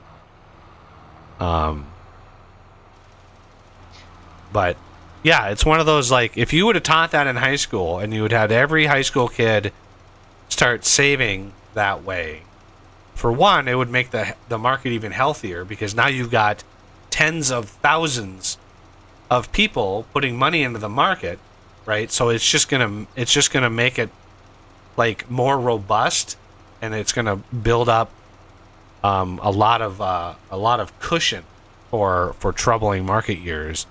But it also gets us away from Social Security because somebody did the math. I remember somebody posted on Twitter a week or so ago where they calculated that they, over the term of their life, and they were like 50 something, so for the past like 30 years, they looked and they said they invested approximately like $96,000 total into Social Security. And they looked at, there's a website that you can go to look at using your Social Security number.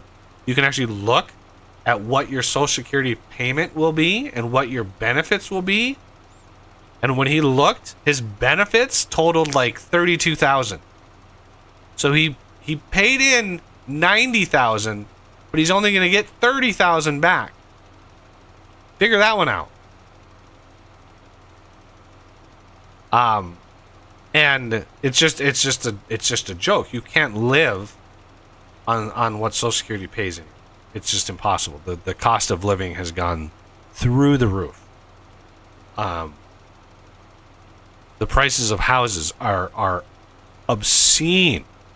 Like, we actually in this country, I know every economist out there would cringe, but we actually need a depression in this country.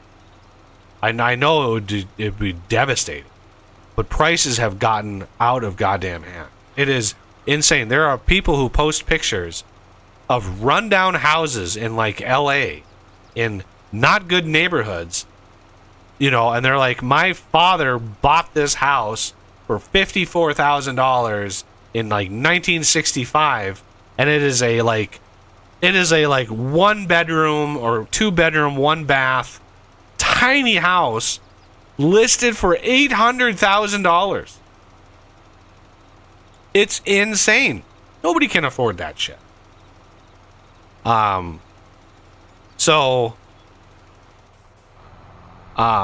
yeah, housing prices are out of this world.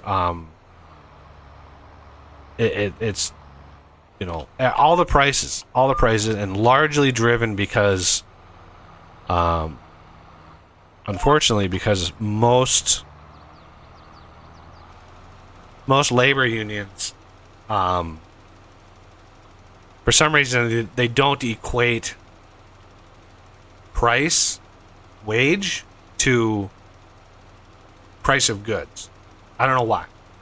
I don't know why they don't know that's how it works, but I mean, look at the writer's strike. These people, the base salary for a writer before the strike, the base salary, right out of college, you get hired as a writer, $1,000 a day. That was your base salary, $1,000 a day. And why is the field? We have a shark fin poking out of this field over here. Yeah, I was gonna warn you. I was gonna. It's tough to get a word in edgewise. I'm sorry, hi, Patrick. No, it's okay. Hey, Patrick. Just as long as you weren't. Oh my God! Why didn't you warn me? Well, it's easy. It's an easy fix. Yeah. I was hoping so, and I thought it was probably just landscaping, but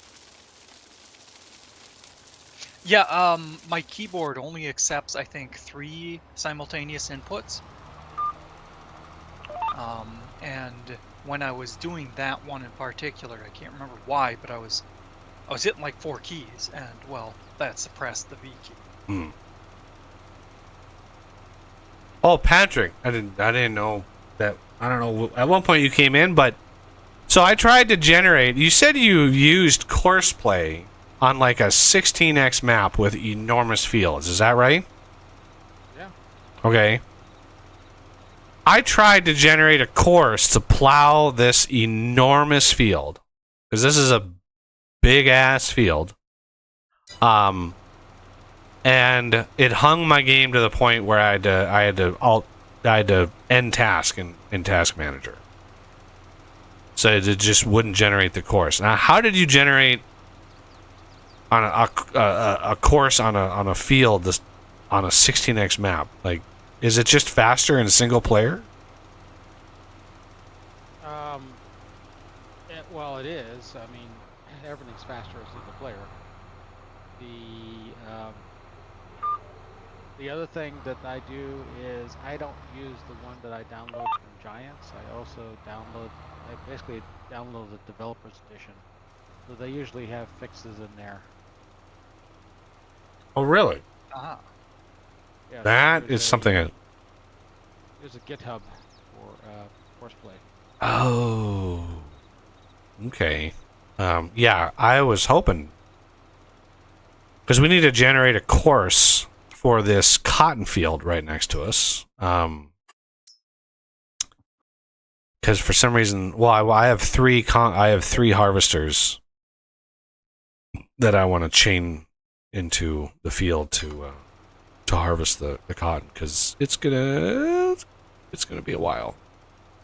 You want to start that other? Well, I guess. Let me grab this. I was hoping you'd jump in to the other. If you want, I can hop in here. Other limer here.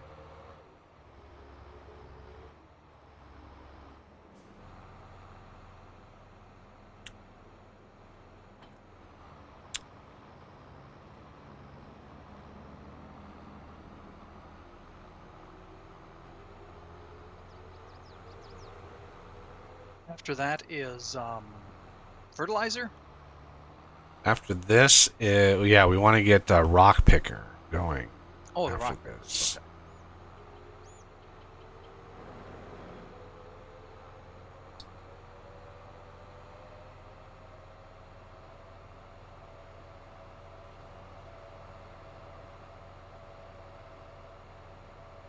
Now the developer version, is there a hard limit to how fast vehicles can go? Because I remember trying to get the course, or when I would use course play, I couldn't actually get the vehicle to go over like 30 miles an hour on the field. Because there was a I don't know internal limit of how fast, even though like a trailer or whatever I was pulling,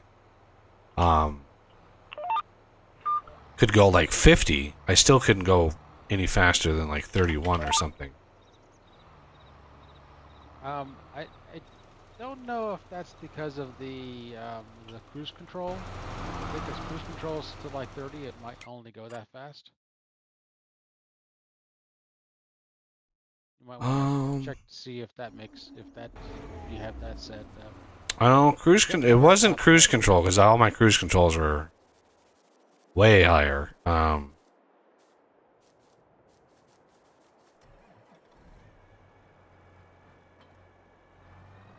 I haven't experimented with horseplay in recent days, so it's possible that the latest version's got issues, or at least the one that's in Giant's website.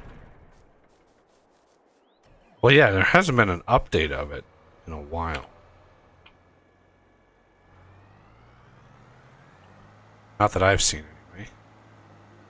Now curiosity kills the cat, because now I have to go check.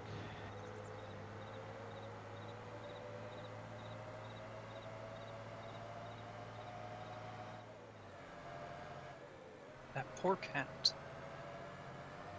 Curiosity, I learned the rest of that statement.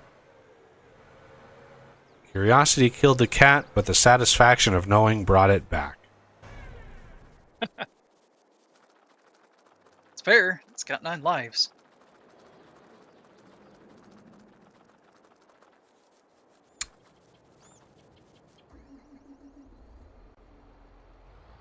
Oof. Could you imagine if cats actually did have 9 lives? Tough enough putting up with them once. Zombie cats. It won't die!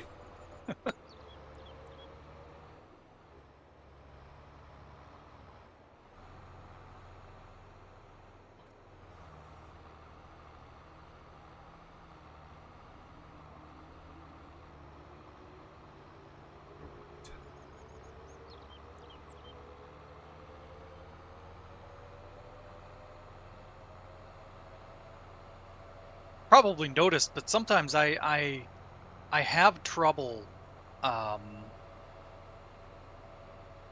making jokes that aren't too morbid.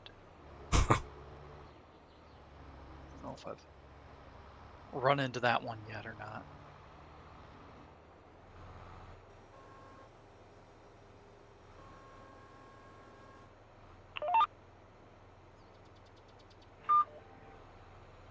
I think I had a septuple negative when I made that statement too, which really helps matters.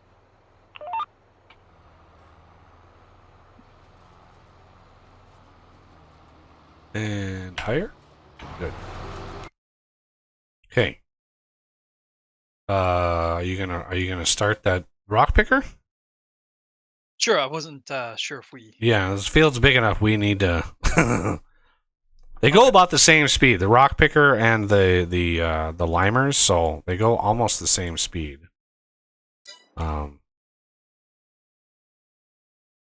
then... Did I bother hiring a worker? Yeah, definitely hire a worker on that. Because we need to... Well, Jesus.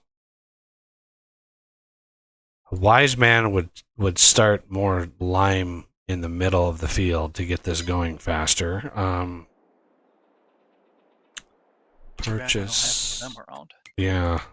Let's see. Fertilizer spreaders.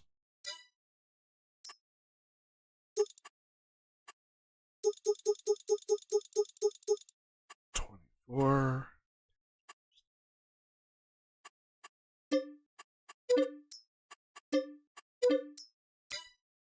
Okay.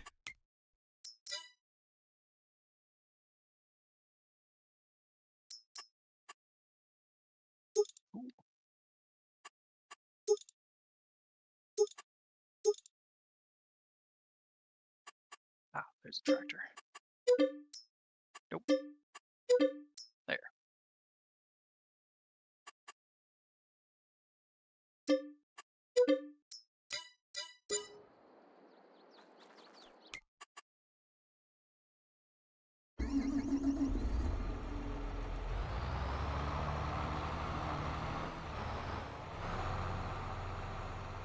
The courseplay that's on the Giants website is dated from August 2nd.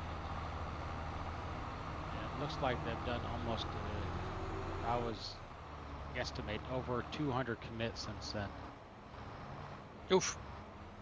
How often do they do, like, release builds? Because commits are fine and all, but sometimes a commit is not a stable version.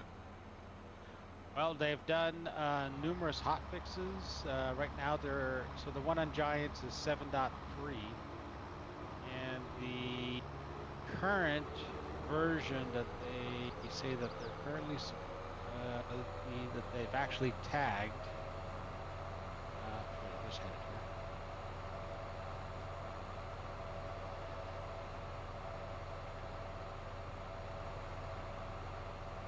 How much should I put in this? 600. 600. Okay.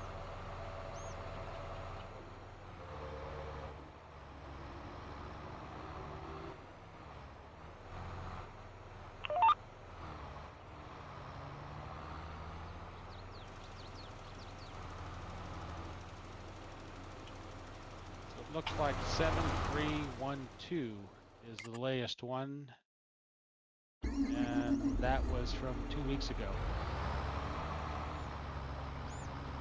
Yeah, I don't think I've updated it since July, since we started playing. I don't remember ever updating it. So, Well, I mean, this version is not on Giants' website. It hasn't been tested by Giants.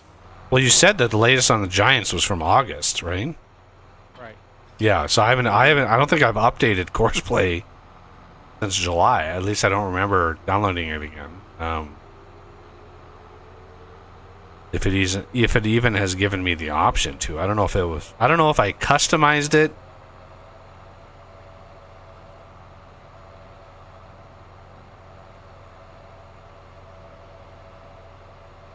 Alright, let's see what version is on here. So you have the latest one from Giants, 7.3. Okay. I must have updated it then. Let's see, which direction is that one going on?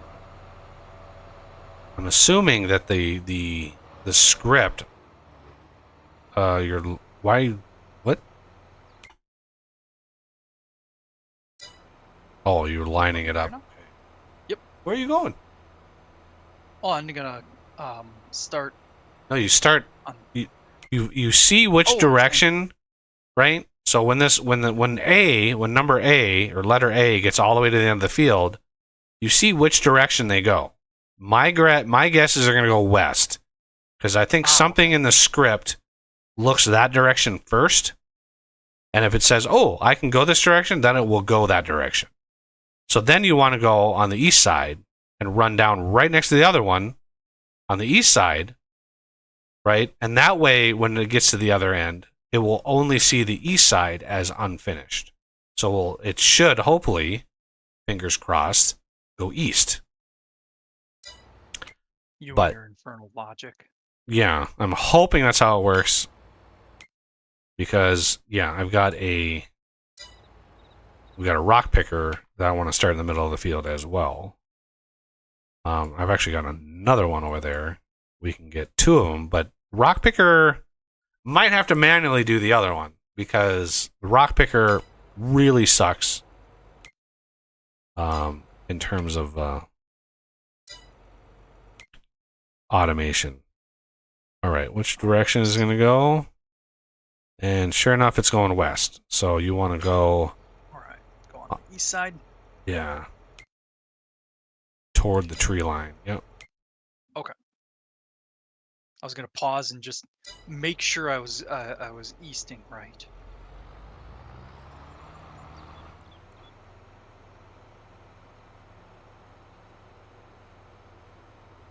Alex, I've always been under the impression course play has been iffy on multiplayer maps.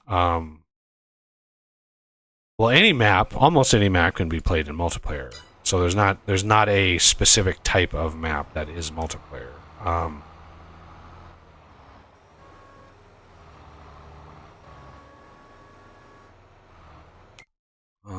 Let's.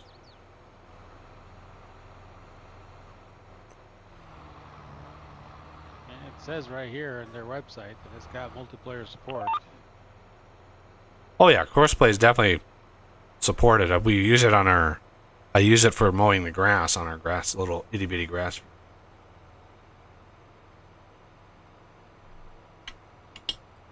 So it definitely works. But it was the generation of the course on this enormous plot of land, on this enormous field that sort of buckled. Well, that may be what's going on then, because when I was doing it, I was using, should we say, extreme sized equipment, and so while yours might do like 100 passes, and of course over your field, mine will do like 20 passes, and then it's done. So maybe that's part of the issue. Well, yeah, I mean, that could be definitely part of it. The width of the tool is how many nodes it has to do. But I was hoping that as far as like from one node to the next, that it would be a further distance between the two, because it doesn't need to have on one line. It doesn't need to have 1,000 nodes between one end of the field to the other, because it's a straight line. But when you look at the course for like the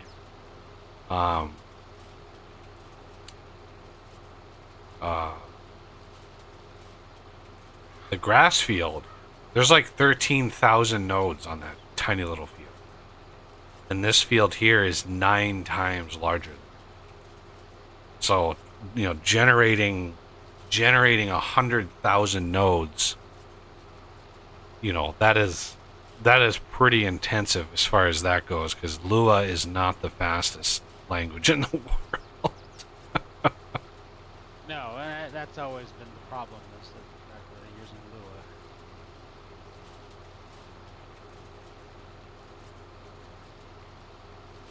All right, this should definitely go west. I think that's the first direction it looks. And rock is... No, it's going east. Huh? What? What?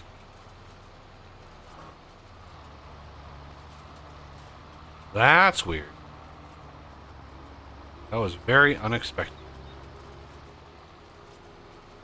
Now, can I hire a worker for this one, or is there that? You issue? can try, but again, it's probably going to try to overlap. So I would say, I mean, worth a try. Get the work, you know, get lined up, start it up, and just sit in the cab and see. My guess it's going to go east, Yeah. which is weird because the Limer went west first. So you'd think that's the first direction that it looks. But for some reason, this one went east. I don't know why.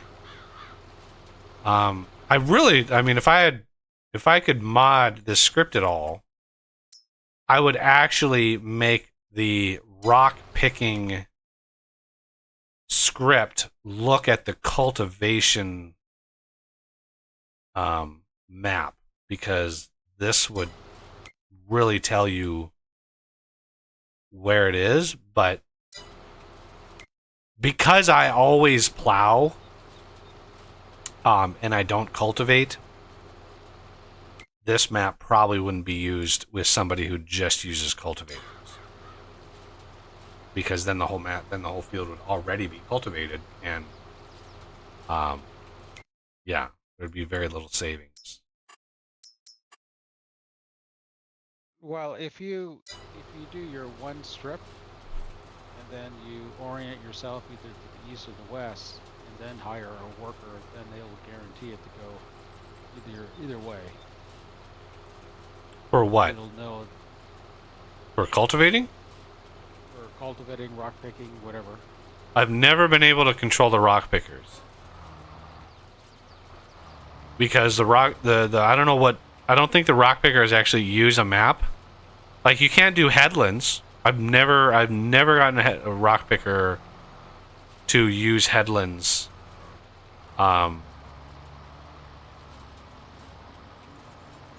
As a way to limit them driving off the field. They've always driven off the edge of the field when I do rock pick, even when I do a headland. So I don't know what they look at, if anything. And then trying to figure out, like, trying to get them to turn a certain direction at the end of the field, even though, like, here in the middle of this field, when we got to the end, which direction did that want to go, Us? East. Yeah. I want it to go east. So the script was pushing it the other direction, even though I already had one east and it was already done.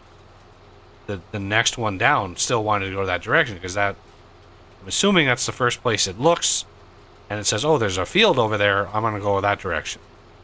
Not actually looking at what was done already. So yeah. At least I'm not aware of a way to get rock pickers. Every other field work thing works, where it can see what it's doing, like planting, plowing, spraying, fertilizing. Those all work just fine. Harvesting. Although those cotton harvesters, I don't know what I did. Or if it's I think it's yeah, I saw somebody else use that cotton harvester and it was kind of doing the same thing. So it gets to the end of the line, it gets to the end of the row, and when it turns around, it does this weird, like, big S curve, right? It's not going straight, it's doing like whoosh, whoosh, back and forth. And I don't know what the hell it's doing. Like, what is it doing? No, I wonder if it makes a difference because if you're looking at the stones on the map, none of it is red. It's all yellow, which means it just could be rolled. Yeah,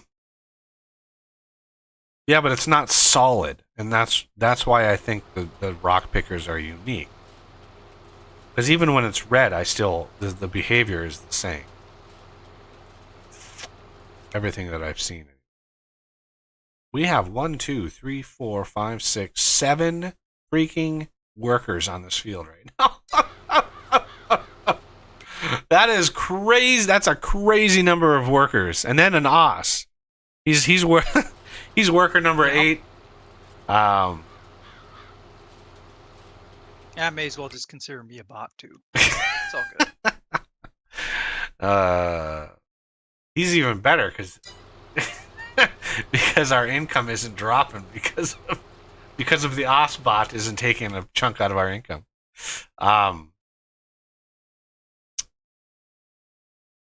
Yeah, this is a big ass field. Yeah, we're gonna be putting oats, I think, into this. I think you just made this field just recently. Yeah, this field was recently plowed today. Ah. Yeah, and then the field north of this one, the long, thin one, that one also was plowed and planted today. I mowed it in between stream. I bought it and mowed it, but now that I think about it, I think the reason why rock picking works for me is because I usually have a plow on the front of the tractor and the rock picker in the back of the tractor. what? You must have a really special plow then if you have it on the front. I've never seen, like, as far as the plow that I'm used to, I've never seen one on the front. I don't think you can use the plow that I have on the front. It's well, I mean, if you do, there's a 9-meter lizard subsoiler. Yeah, 9 meter. But Yep. how? And then there's it just so happens to be that there's exactly a 9-meter rock picker that you can tow behind it. Oh, And you can do 2 birds in 1 stone. but a field this size or bigger, like 9 meters at a time, it would take hours. Yeah. To run that field. Hours. Yep. See, I like taking out 2 stones with 1 bird.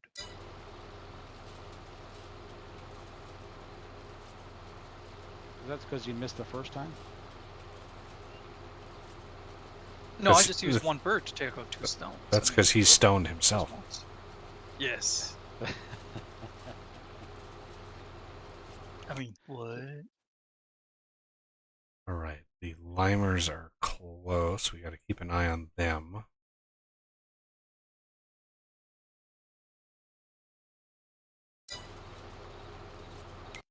Yeah, having all this stuff going on in the field is making it go faster, especially the rocks. So funny. I found this 20-meter wide rock picker on one of the crazy ass advertising insane sites, and I managed to download it through. I had to wade through insanity to get it, and got it customized and uploaded on my Google Drive for everybody. And literally, like the next day, Giants puts out a 16-meter rock picker on their website. I'm just like, God damn it! Like, yeah, and that one is. I've got that one on here as well, right? So that one, that 16-meter one is on here because I wasn't sure how wide it was initially. But the trailer on that is like crazy long. Crazy. And it's only 16 meters. I mean, it looks cool. And you can even have tracks in the back. You could even make it tracks. But I still like this. I still like my 20-meter line. Because 4 meters, I mean, 4 meters is, that adds up on a field this size. 4 meters at a time, you know, four trips down, you're already at 20 meters. Or 16 meters. So, yeah, it adds up. All right. While this one is going strong, this, we're going to fire this worker. This one can be thinner. 21, maybe? Yes.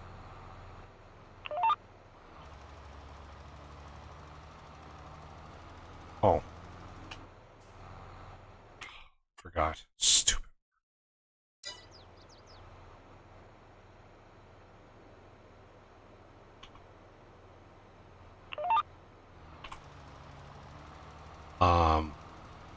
Hat, can you jump in the A limer, the A worker, and when he gets to the top, yeah, the A limer, not the A rock picker. I don't know why they have the same letter, but the A limer, when he gets to the top of the field, go ahead and pull him off, and he's done after he gets to the top. All right, I can do that.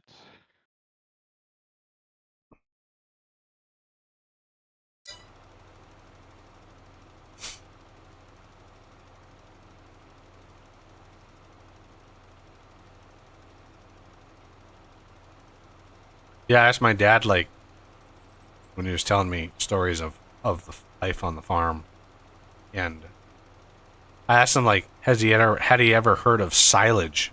He's like, oh yeah. Because I made lots of that. And he goes, it really smells. And I was like, yeah, I can imagine. It's fermented grass. Like, I can imagine how much it smells. Yeah.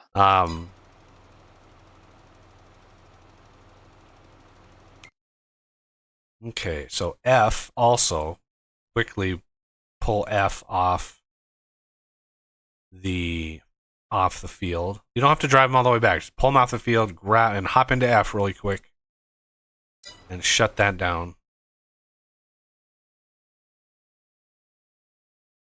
before it turns around. Okay, never mind. I'll do it.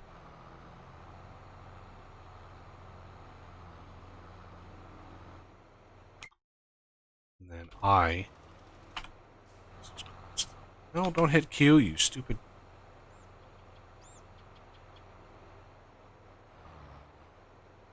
Oh, we have 2 Fs. Yeah, one's a rock picker, one's a. Yeah, I already pulled F off. Weird. Yeah, let's finish. I don't know what happened to Patrick. I don't know. Wife aggro or what? Still here. But you just stopped moving and you weren't responding, so. No, I'm still here. Sorry, I was on mute. I had a coughing fit. So I had to... I'm sure you didn't want to hear it, so... Go ahead and pull that off the field itself. Sort of like I did with the other one on the other side. And then hop into the limer, the bottom of the other side of the field. I've already got that lined up and ready to go. Alright, so... Oh, But just leave it. You don't. We're gonna be pulling them away anyway. You don't need to pull it anywhere. You just need to pull it off the field. it's off the field. All right, and that other limer in the bottom of the field down there is. I've got it all lined up. All it needs to do is ride out the rest of the lime on that side. We'll work on clearing these out.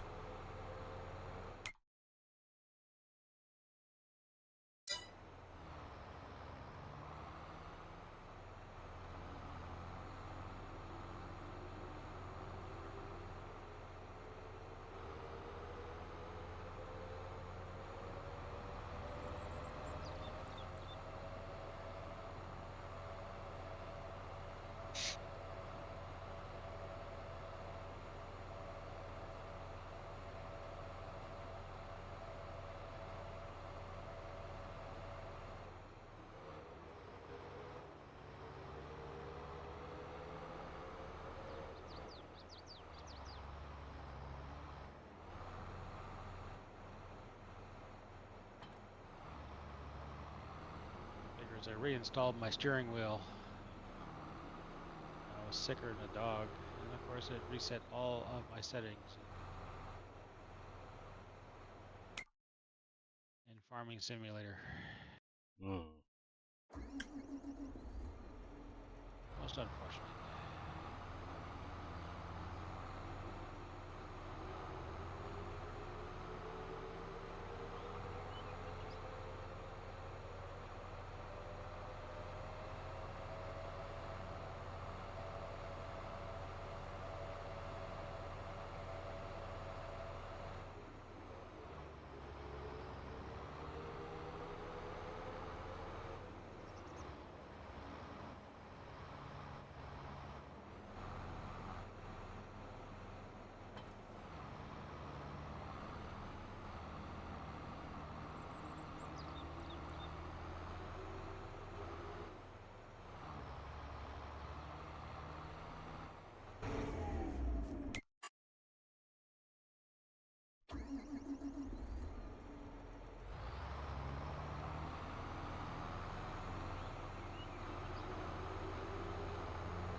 So you haven't made any more progress on the vintage story stuff?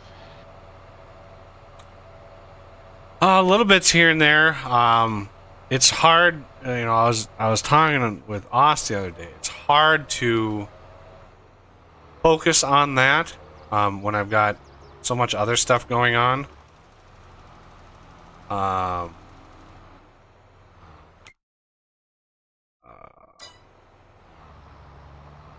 Like, if I have to like reprogram my brain every week to sort of, because the object model is so complicated that there's a lot of objects that talk to one another, and that you sort of have to relearn that whenever I go in and program it. I have to be like, all right, this object talks to this object, this is where this data comes from, this is where this data comes from. And it takes me an hour just to kind of become re-familiarized with the code base. And then if I do that on Tuesday, and then Wednesday we're streaming this or any other game, I have to sort of like forget. Like I have to, my brain just sort of like I have to reprogram it yet again. And then if I work on the mod again on Thursday, then I have to do the whole process over again. So the only way that I'm really in the future going to be making a ton of progress is if we start streaming vintage story, and if I just am able to be a part. Where are you going? No, we need to drive that back. I don't know where you're going. Liming is done.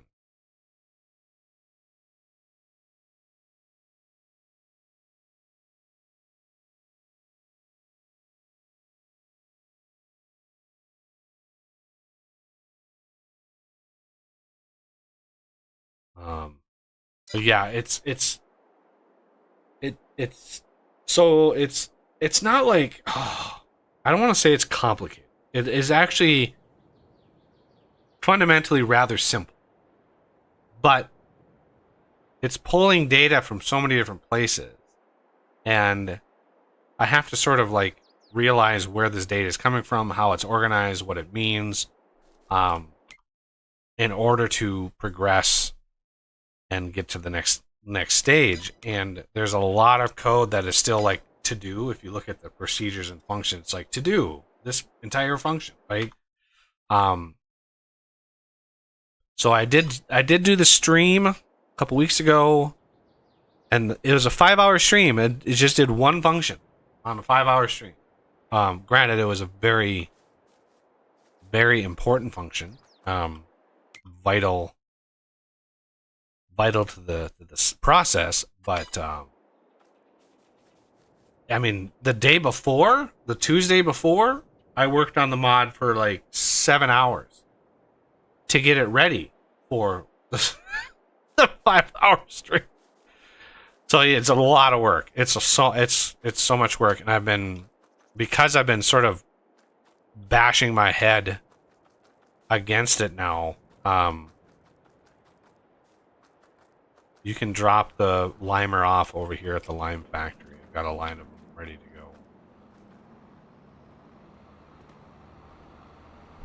go. Right.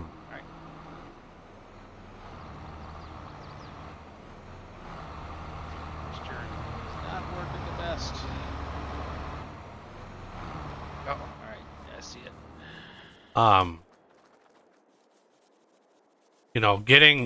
Getting this wiring system, which in my opinion I tried to talk Tyrone into actually doing himself, of implementing a wiring and electrical system in the base game. That way mods could just plug right into it and just take it, just do what they wanted with this existing system. It didn't have to reinvent the wheel. Very, very hard. He was not interested. Let's put it that way. He's not interested. But he did say that if I did a good enough system and it was robust enough, that he would just integrate it into the base game, which is where the complexity comes from. Because there's a couple of mods. Oh, weird. There's a couple of mods that add electricity, and they're very, very basic, very rudimentary. There's even one that has like Fortress Craft style lasers that do it. Which is kind of funny, but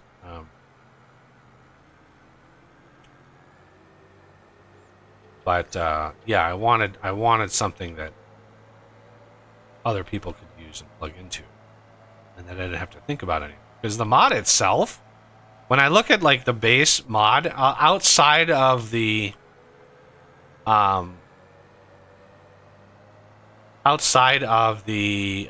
the word? The multi-block system. Outside of the multi-block system, like it's really straightforward and easy. The custom recipes, I've got example code and plenty of examples on how that all works. The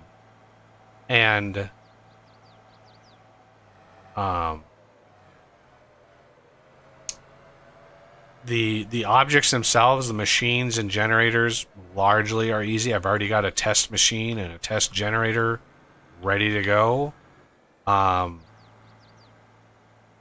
So yeah, most of that legwork is done. Even the GUI system is relatively straightforward and at this point, copy and pasteable. The block entities, all of that is kind of falling into place. It's just this damn electrical system. And nobody has come forward and said like, hey, I'll tackle this because, you know, I've done it in a Minecraft mod or whatever. Like some experience in doing this would be, especially the 3D stuff and trying to wrap my head around the 3D aspect of it. And like you place a block, let's say you're facing north and you place a block and there's a little nub that you're going to connect a wire to.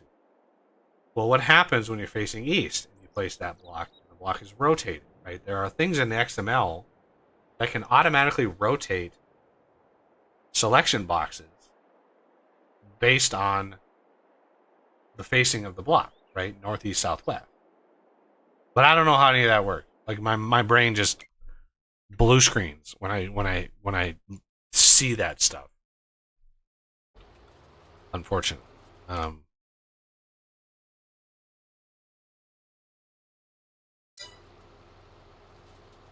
I've never really done a whole lot of game programming, so I wouldn't know necessarily where to start. Oh yeah, that's yeah. It's not necessarily game programming either. The game side of things you can largely ignore because like the function I worked on stream a couple weeks ago, that required a lot of knowledge, or not knowledge, required a lot of thought into the game because you wanted to limit performance because it had to run so often, right? You're looking at a function that's running every quarter of a second. It has to be efficient. So that, and then in terms of that, yeah, that's game programming. And other things like the block entity of a machine or a generator, you know, you're basing the update tick on the timing, how often it's ticking, the update tick rate. You know, things like that is game programming, but it's pretty easy in terms of how to solve those problems, how to think. The type of game programming that I am horrible at is all the 3D shit. Like all of the 3D like quaternarians and rotation vectors, and I can't. I've never been able to visualize like what that means. I didn't handle it. I had a friend in college who was brilliant at it, and it just came so naturally to him, and he created his own game. I even streamed it on the channel once or twice. So when you get up to the top, you can go ahead and dump the stone and park the trailer. Alrighty. And do the same for worker A when he gets to the top of the field, because I'm sure F when he gets down and he comes back up, he'll finish him.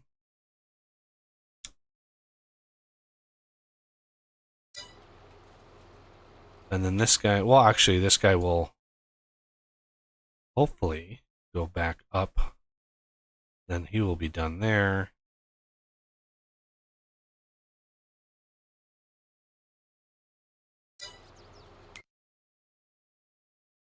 So, yeah, I can probably do... I forgot this guy was a worker for some reason. Oh, I forgot. Alright, make sure he goes the right direction. Yes, he is. So, worker A. This guy is done.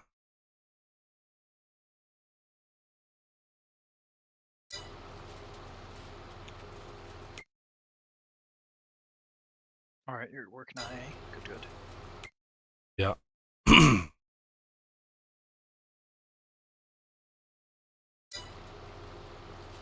So yeah, I wasn't sure if I'd have enough time to tackle both.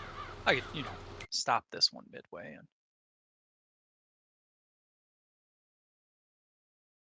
switch.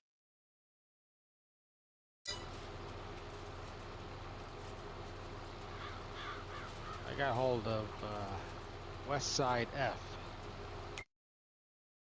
Since there's 2 Fs coming up. Okay. So the other F. Alright, this guy is done.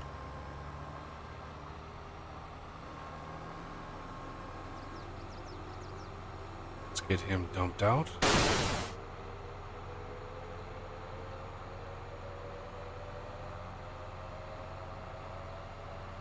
That was a lot of workers. That's a record for me. Yeah. 7 workers plus an OS. That's... Oh, I think with that last one... We want to go over the top. There's some... Maybe? Some... I don't know. I hadn't noticed any, but yeah, I imagine there's probably a little. Little spots here and there, but I don't know how important it is. Let's get these dumped out. The most workers I think I've ever seen on a map going at the same time is 14. Wow! Don't ask me how they managed to keep track of everything that was happening. Well, if the fields are big enough, it can take a while to finish a job. But 14, yeah, the money must have been just ticking by rather fast.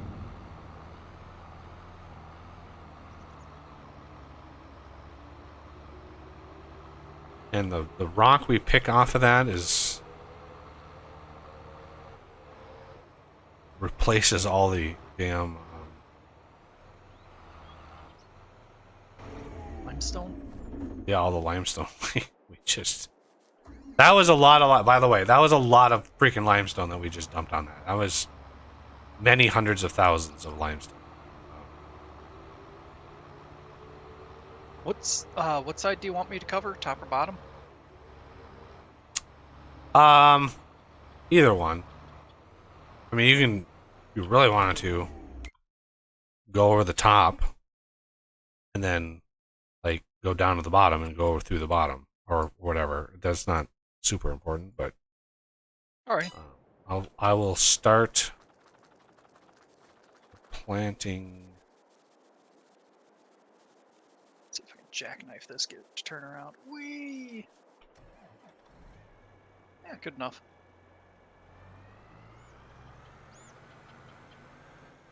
So he's going to grab... Are you going to grab that spot there?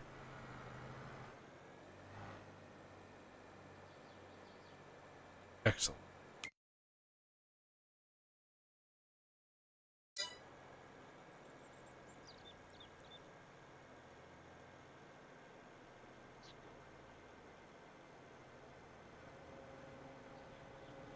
$300,000, $200,000. I think we have enough.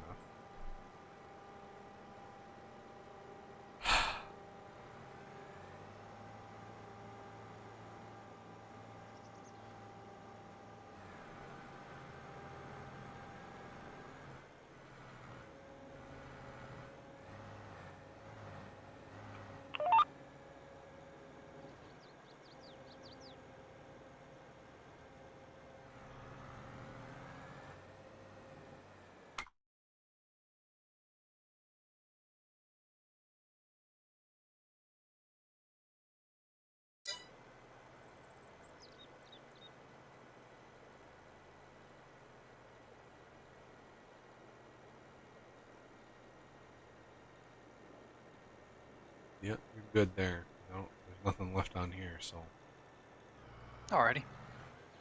not sure about the bottom, but I'll hit it once just to make sure.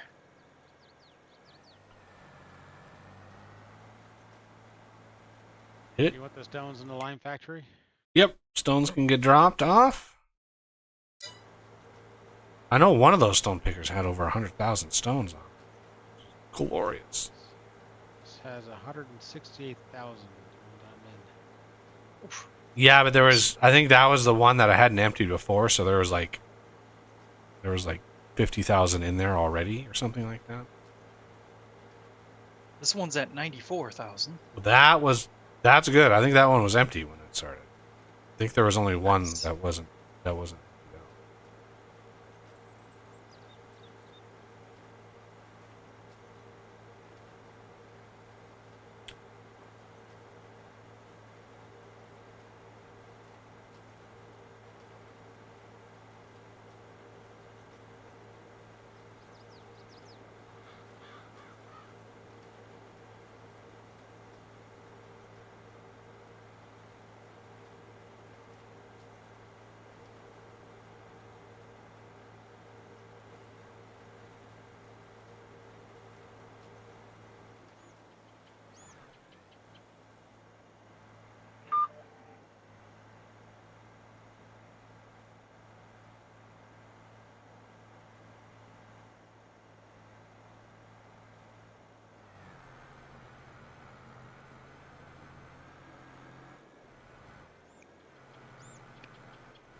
Oh.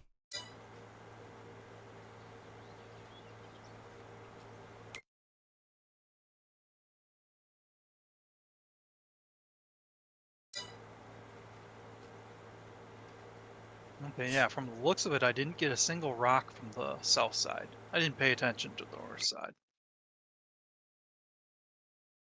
All right. Well, it's worth a shot.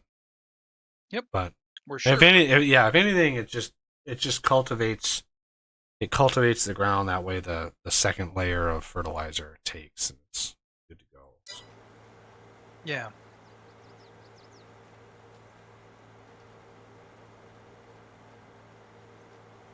But Patrick, what is your kind of favorite part of the game? Is there any aspect of it that you enjoy more than any other aspect? You know, I think I enjoy all aspects of it, really, to tell you the truth. I mean, for me, Farming Simulator is more of a reminiscence from when I was working on the farm. If I was to say a thing that I don't enjoy the most would be rock picking, but because rock picking is really no different from plowing or any other task, because rock picking for me was done by hand with a pitchfork. Oof. Rough. Yeah. Yeah, we had basically a flatbed wagon, and then we had this pitchfork that we would drive the tractor forward. Probably about 50 feet. Then we would get off the tractor and we would go all around the wagon looking for stones, and we would pick them up and put them on the wagon. And then we would drive the wagon 50 feet, another 50 feet, and do it again. I'll have to say that is the thing that I hated the worst.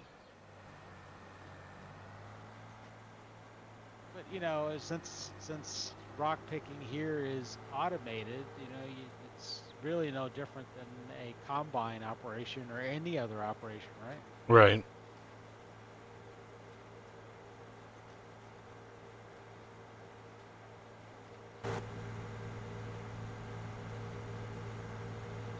I mean, harvesting is very satisfying.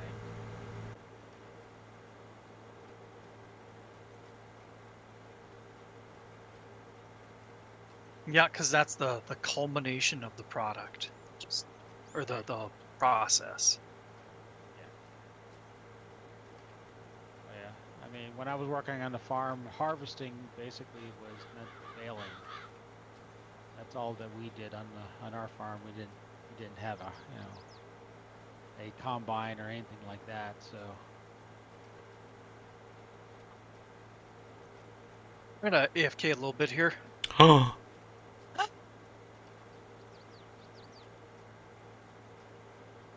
Yeah, my dad told me a story that when he was like, 15 or 16, he was working on the farm, and um, the owner of the farm had a son, and the one day the guy they go out, and the kid is like literally 5 years old, and the guy has a truck that has a super low gear that does not go very fast, and pulls it into the field, puts the 5-year-old in the driver's seat, and basically tells him, "See that tree? Aim for the tree, and just drive slow forward. Aim for the tree." And then my dad had to be beside the truck, and they were rock picking. He was throwing rocks into the back of the truck as this 5-year-old kid was driving it forward. My dad just remembers being like super jealous, like, "Goddamn kid." I want to be the one in the car just driving and not picking up all these damn rocks. But yeah, nobody, like, that was the worst. The worst job ever was rock picking. uh, um, like a close second for me is plowing, only because I had a 2-blade plow. Oh, gee, that is tiny. Yes, it was a tiny plow. Well, I mean, we're only talking a 28 horsepower tractor was pulling that thing, so you couldn't pull anything really big.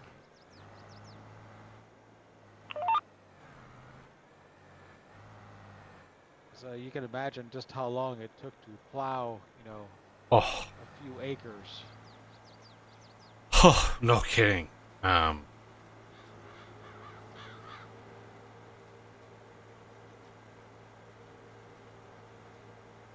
And then baling was something different. I mean, my other uncle, he had a kicker baler. The one that I'm talking about, of course, he only had a 28 horsepower tractor. So our baler, well, the baler had its own engine, which oddly enough was very temperamental. And whenever you would go to, if the baler engine decided to stall, um, it it's kind of like when you tried to start an engine that's been flooded. I don't think I've And ever had to do that, but I can imagine it's difficult. oh, I think one time that happened, and I think we spent an hour and a half trying to start it. And there's no there's no starter, so the starter is your hands. You have to grab hold of the flywheel and turn it yourself. Oh, man. And so yeah, so you're doing that for about an hour and a half before you got it started. And oh my gosh, my arms and shoulders would ache at the end of the day when trying to start that baler. I had a similar experience one winter. I thought I would help out, and I was like 7th grade, right? We had this kick-ass snowblower that had like tank treads, right? It was this heavy-duty snowblower, and we had a massive snowstorm hit, and my folks were all, they had gone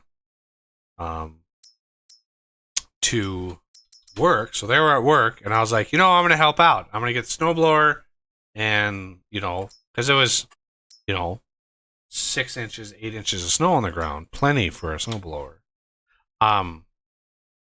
And yeah, I get I get going on the snowblower. I do most of the driveway, and then I'm doing the sidewalk way out in the front of the property. I'm going on the sidewalk, and the snowblower just dies.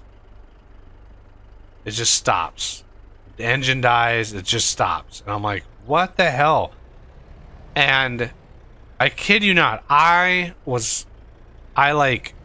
checked the fuel, I topped the fuel off, and it's out in the front of it's out in the front of the yard. Like, I can't just leave it out there, so I try to start it again.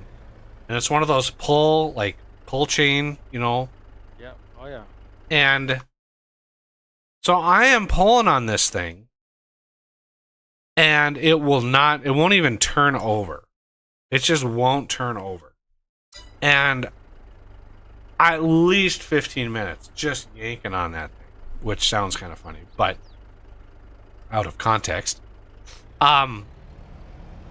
Couldn't get it to start at all. Couldn't get it to start. And I had no idea. Like, I'm a kid. Like, I have no idea what could be why this thing isn't starting. I was just pissed and frustrated, and I just left it out there. And then about an hour later, my folks get home, and I tell them this whole tale. And so my stepdad goes out there, and he pulls it a couple times, and he's like, okay, well, something's wrong. And he gets some tools, and he pulls the spark plug out, puts a new one in, pops that into the engine. One pull starts that fucking thing right up again. And I'm like, are you kidding me? I was so sore for the next week. My arm and shoulder and torso was wrecked because I had spent so many, I had tried to pull that thing start so many times that it just wrecked my whole body. And I was so pissed that he literally fixed it in 2 minutes. Oh God, I was pissed. That reminds me of the stories of putting up fence for the cows. And, we would grab cedar posts, and we would have this steel bar that weighed a ton. I think it probably weighed close to 90 pounds. And so you would grab that steel bar, you would jab it into the ground and go into a circle so you could make, an opening. And then you would you do that several times, and then you would take a post, you put the cedar post in that hole, then you grab a sledgehammer, and then you would, bang that post into the ground. And I just remember that, my uncle says, it's fence time. I says, how long does this fence time last? About 2 weeks. Oh man. It's like, oh my God. I tell you, the first week I ached and ached and ached for, oh gosh. I can imagine. And then after that, I got better, and I was like, oh, this is no problem now. And then I just remembered that that was done, and then we started some new activity, and I just ached all over again because it was a different muscle memory. Yeah, different set of muscles. Right. That was the one thing about the farm that, I really considered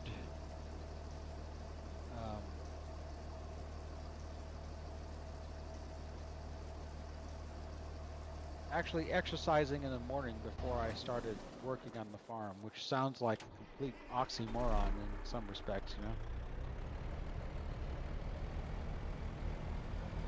Just so I wouldn't have to ache every time I would start a new activity.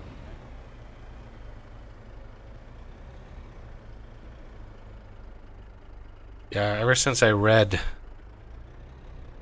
the story, if you ever want to be humbled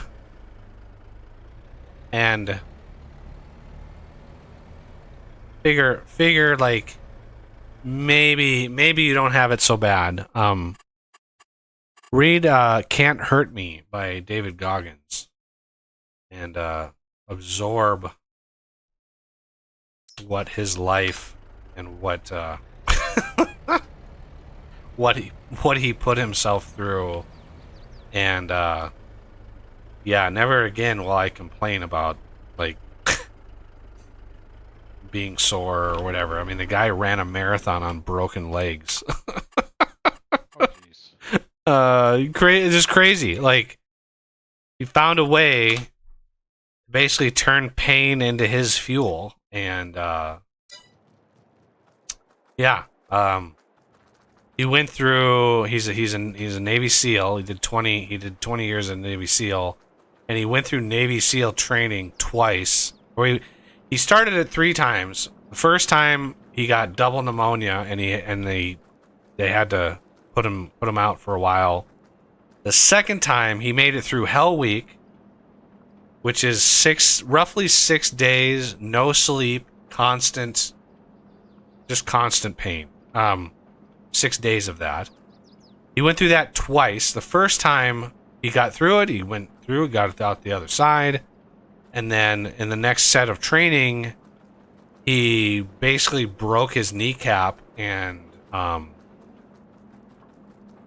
they put him down for med leave again for long-term recovery. And then he went back and did it all over again and got himself through it and became a Navy SEAL. And a few years into that, he ran an ultra marathon with like 2 days notice. And just about killed himself doing that, and like it's just crazy. The man is just he's a unique specimen in what he's able to endure and what he's willing to endure. Pretty amazing. I actually, when I was in the Navy, I actually saw a guy who went to SEAL training, and he was kind of a scrawny guy, and he came back with, I swear, tree trunks for legs, and probably tree trunks for arms. I mean, holy cow! Yeah, they don't mess around. He I don't know. Did you ever hear stories about what the Navy SEAL test, the final test was? Final test. Well, there was. I don't think Goggins actually mentioned too much. I mean, he mentioned some of the insane Hell Week stuff and what they put him through, but Yeah. I think specifics were left out for security reasons. Yeah. Well, I mean, I don't know if this was a security thing so much, but he was telling me what they did is they got him up in the middle of the night, blindfolded him, tied his hands and feet, basically hog-tied him. They put him in a motorboat. They drove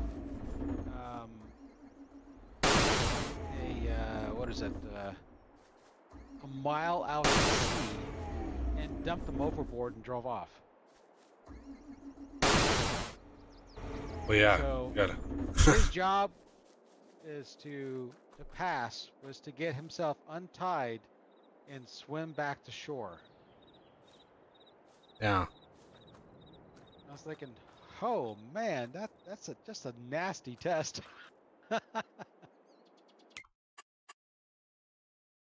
Yeah, But, it's. pretty much guaranteed to die trying. Yeah, I wouldn't be able to do most of what Goggins had mentioned. Like, there's just no way that I could do most of the things. Problems I have with my feet, oh man, it would be bad. I just couldn't imagine putting myself through that much pain. When I'm on my feet more than a couple hours, I just excruciating pain up on my feet, and all the research that I've ever done on it, it's most likely like plantar fasciitis, but I mean, I tried everything to fix it, everything, and nothing came close to helping.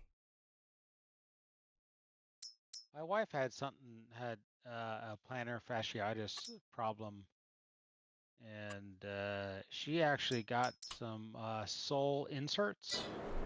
Oh, I've tried everything. Yeah, I've tried it. Uh, I've tried $40 inserts. I've tried $200 shoes, custom fitted, customized. Like I've tried everything, and nothing came close. Interesting. So, Well, the next thing is to go peg leg, get a parrot. You'll be. oh yeah, yeah. There were days, and I was working years ago. I was working at a cabinet shop, and I loved the job. I didn't mind the work. I didn't mind the hauling of 300-pound cabinets into the house, the installs. It was like I lost like almost 50 pounds when I was working on that job, and the work itself did not bother me. I welcomed the work. It was the pain that I was experiencing that was so overwhelming. Like my vision would tunnel down.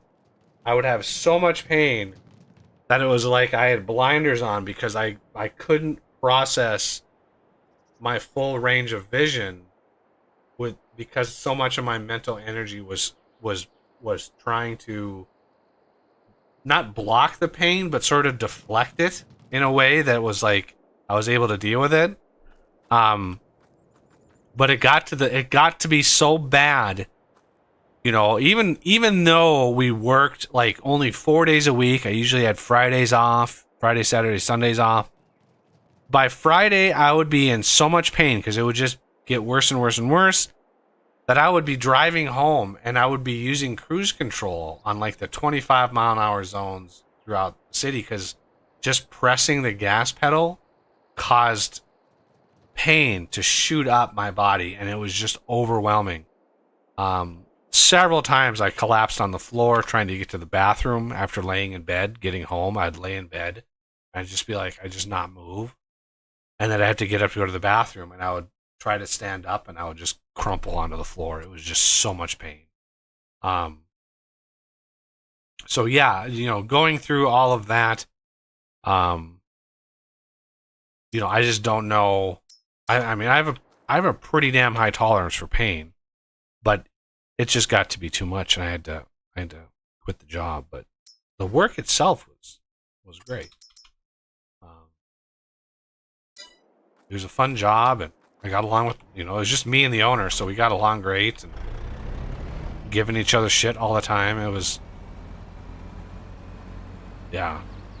He really, really tried to keep me on because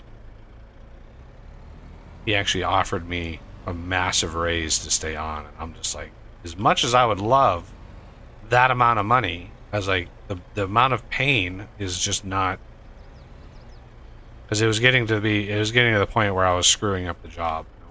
It was a cabinet job, so I would build the cabinets wrong or something, and I was late every day. It was so funny. You know, 4 months in, I'm late every single day. I had that job for about 10 months. 4 months in, again, late every day. I'm the only employee. And the boss was like, he's like, you know, normally, normally if you were late this consistently, you wouldn't keep the job. And I was like, I know. And I appreciate you, like, putting up with that. He's like, why are you late every day? Because I was, you know, anywhere from 10 to 20 minutes late. Anywhere in that range. Every day. And I said, okay. I said, imagine you have a job. And I love this analogy. Imagine you have a job. And you go to this job. And you don't mind the work. You actually enjoy the job. But when you show up to the job, the first thing that happens is somebody drives a nail up through the bottom of your foot. And then as you work that day, you're walking around on that. I was like, that is what I experience when I come into work and when I work every day. That's what I feel. How excited when you got up in the morning would you be to rush to the job in order for that to happen? Even though you like the job, but you know that somebody's going to drive a nail up through the bottom of your foot. The psychological description of that is called approach avoidance.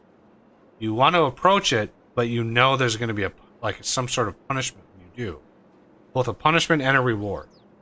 And so approach avoidance is you're moving towards there, but there's part of your mind and your body that is resisting it. So every day I would wake up and I would be getting ready to work, but I would be doing it as slowly as possible. And every day I was late to work because part of me was trying to avoid all the pain. And the other part was like, I need to work the job. And I was like, that's why I'm late every day, is I have to go through that every single day. And from then on, he did not care. He did not give me shit. He did not one word after that about being late. He understood like what I was actually going through. So that was nice.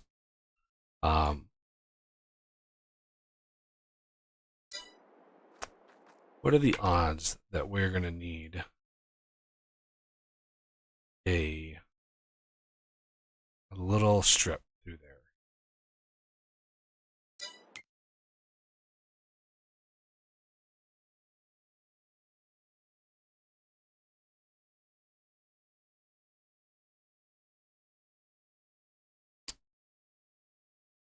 All right. Yeah, the next field over here, this is going to be a really expensive field, so I don't know if that's actually worth it.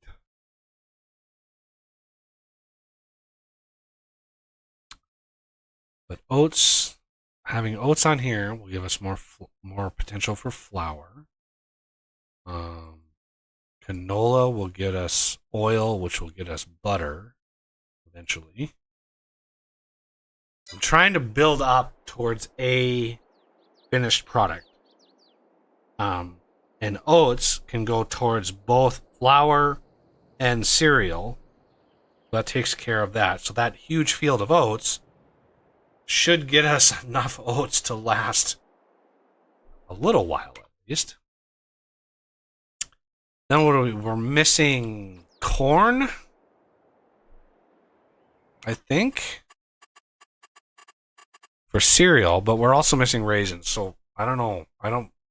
Last time we tried to do grapes,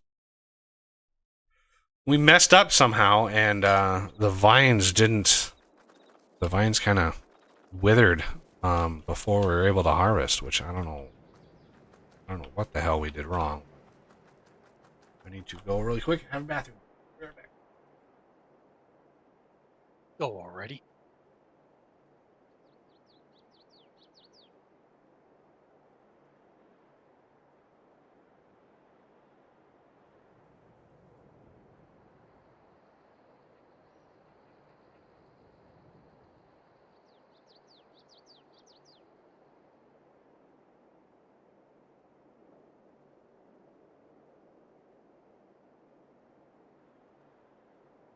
So how is Patrick today? Well, certainly a lot better than I was last week. Oh my gosh, I had basically a week where I was sick. I went to the doctor. They said it was a virus, and I just had to ride it out, which is, of course, not what you want to hear. You want to say, give me some drugs so I can put me out of my misery or fix me, right? Yeah. And so finally, after a week of riding it out, it turned into a sinus infection. Oof. And so then I got antibiotics, and now I'm on my fourth day of antibiotics now at this point. So all in total, I've been basically, sick for over a week and a half now. Damn. So, With what? Started off as a virus. And they tested me for COVID, and flu and none of those. It was just a virus, and there was nothing that I could do besides write it out. And at some point, it became so bad that it turned into a sinus infection. Oh man. And then, of course, that was a week after I got sick. So now I'm on my 4th day of antibiotics, and so I'm still having coughing fits, but they're not as bad as they used to be. But jeez, I don't remember the last time I've had something that just kind of really hit me as hard as hit me this time. I mean, I don't think I've taken antibiotics in like 5 years. Yeah, almost. That's crazy. And they don't know. It's like they don't know what it is, or it's just. You say just a virus. Usually they know what it is. I mean, pneumonia or strep or something like that. They know exactly what it is. Right, but they said, you know, it wasn't an infection at the time.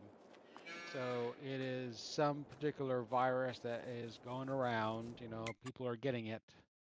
And there is nothing that they can give you. There's not like an antiviral that could target this particular virus or anything like that. It's not a, should we say, a known virus like, you know, COVID or flu or something like that, right? So I remember when I had kids, we would take our kids to the pediatrician, and you know they would look at it and says, well, it's not an infection, it's just a virus. Your kid will just have to write it out, you know, just give them a decongestant and whatnot, and you hate to be on the receiving end saying you're gonna have to write it out too. And it's like, Man, what kind of weird competent doctors did you ever go to, Buggy? I heard it's just a virus. I've never heard a generic that's... like it's just a virus. It's always been a thing. It's a pneumonia. It is a strep. It is a, you know, something or other. You know, it's not generic. Pneumonia and strep though are all infections though. There's 2 types of pneumonia. There's bacterial and viral, and there's a difference between the two. I know because I had one of them when I was in junior high. I even had mono when I was in high school. Never even missed a day of school. I had mono. It must have been a massively mild version of it because there was another kid that got mono in high school and he was gone for like a week and a half. It's just like that's the damn near deathbed, and I got it and I was like, didn't even miss any school. Probably gave it to half a dozen more people because I was because I wouldn't like just take time off school. But yeah. You know, I had, you know, I remember people at school getting mono, and this one guy got mono, and he was out for a month and a half. Whew. Jesus. I don't know. It must have hit him like a box of rocks or whatever. I don't know what the hell happened there. But that's just got to be awful. Yeah. That's the cases I've heard about, is that you get mono, see you in a month. Yeah. It just saps your energy. I remember I just had no energy. I just, like, even getting out of bed was exhausting. And I was like, oh my God, this is horrible. But I mono for 13 years. Yeah. You never get, I mean, you always have it. Once you catch it, you always have it. Right? So you never get cured of mono. You just sort of adjust. Your body sort of adjusts to it, and it can rear its ugly head at any time in the future. So yeah, it's actually possible. If you've caught it, it can lay dormant in your system for years.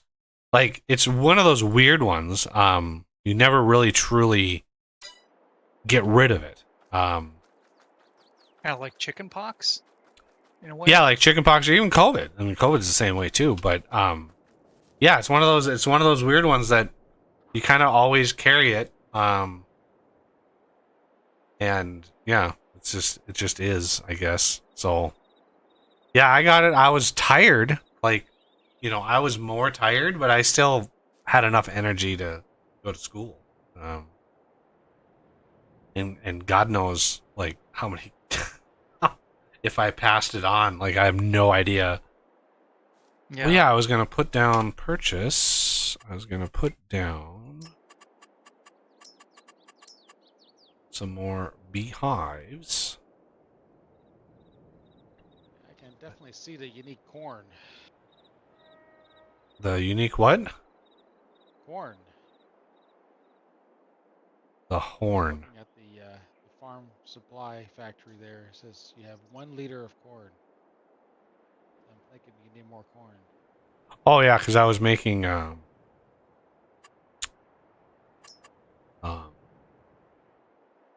making seeds from the corn. Ah.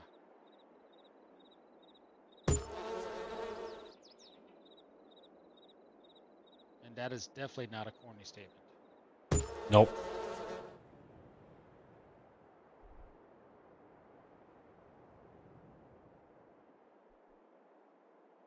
So I modded these beehives.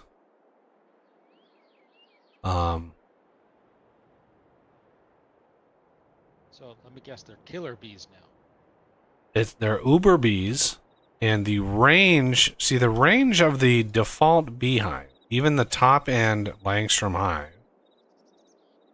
The range of the bee bonus is only 150 meters. So you quite literally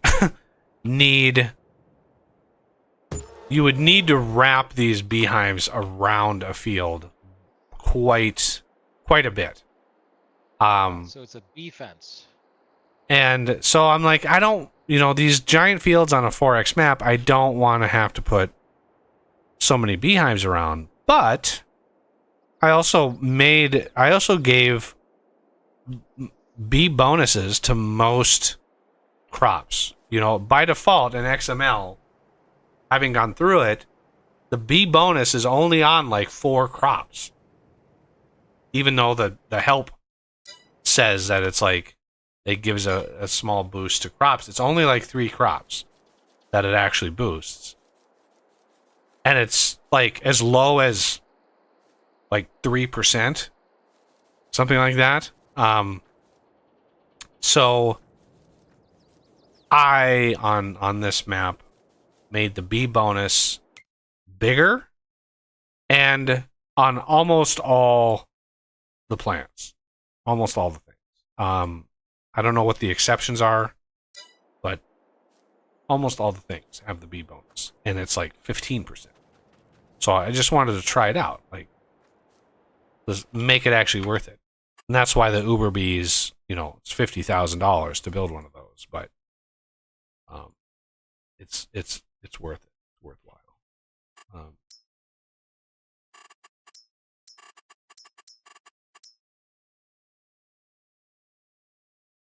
Yeah. And they generate a decent amount of honey. So that's why I haven't actually built the production, the beekeeping production at all. Although if I want to do that, we would need barrels. So might as well kickstart the barrel production just in case. I wonder what the real life bonus of having bees for crops would actually be. Good question. Well, there are certain crops that wouldn't even fruit without bees. So the crop wouldn't come in at all without bees.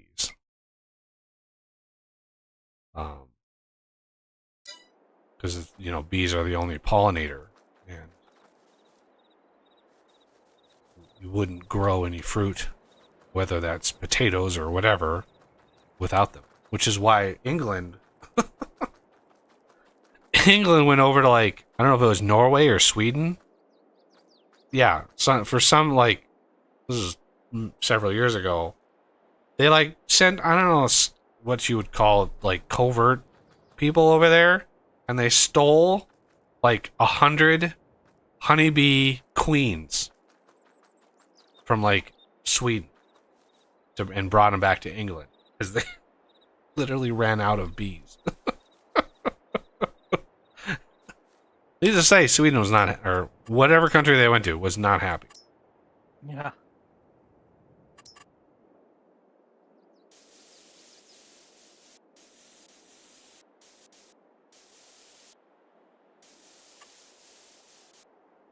Funny, I'm looking at, I Googled here bee production bonuses or whatever. And of course, what does it bring up? Minecraft Farming. and Oh. Farming Simulator 22. Yep. Finally found one from the USDA.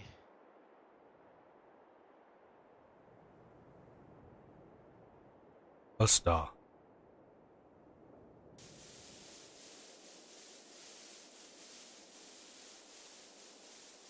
Yeah, many plants can get pollination through things such as wind, but yeah, bees are king as far as pollination goes. Oh yeah, there's lots of pollinators, moths, ants, but there are certain species that really rely on one or another species, for the vast majority of it. Although I suppose I should say they're the queens of pollination. Yeah, Most they're of all the female. workers are female. The only thing that men are good for in bee colonies is the lovin', and Yeah. they do that once. They do it Then once, they're done. and only one of them. Even though they'll when it's time to spread the hive, you'll have a female, and then you'll have 20 males, and the one male that they all die, but only one of them gets a shot, and it's the best one. It's the one that flies the highest, or the fastest, or the longest, or whatever. I'm more familiar with ants on that. I think ants they have many of each. Yeah, ants usually spread a lot more. Yeah. There's a But that makes fascinating sense. documentary I saw several years ago about this odd phenomenon that was being observed. It was like a real-time change to evolution that you don't normally see, right? You don't normally see evolutionary changes in a single lifetime. Usually it takes eons to change a species. And they found in northern Russia these ant colonies that were normally monocultured ants, so one queen and one set of workers. You had a certain percent. There was they started observing this a few years ago, where colonies would actually become multicultural, where you would have more than one queen in a single colony, and the workers were all working together under more than one queen. This is something that is largely not in nature, right? Yeah. Especially in ant colonies. So the same species of ant that produce these giant colonies, and then you can tell these colonies because they're like mounds on the surface, right? There's these big hills. So and they're just enormous ant colonies. And they found that a certain small percent of these colonies started welcoming more than one queen into the colony. The colony would be more robust, more resistant to disease, genetically diverse, and have many, many more workers because of the queens, because of having multiple queens. And there were some that were even up to like 7 queens in a single colony. And they were starting to dominate the area. They were driving out the same species, the same colonies that would reject extra queens, right? These colonies, during mating season, the queen would get fertilized and then land on one of these other colonies, and they would immediately kill the queen. Whereas some of them welcomed the queen and brought the queen in and took care of it. And the specific colonies that were multicultural started dominating the landscape and started driving out all these monocultured ant colonies. And it was amazing because this is like species defining behavior, and yet it's technically the same species of ant, but wildly different social structure, wildly different social behavior. And is not something you tend to expect to see, in nature at all. Yeah. But it's fascinating, absolutely fascinating. Look at like evolution in real time. Just amazing.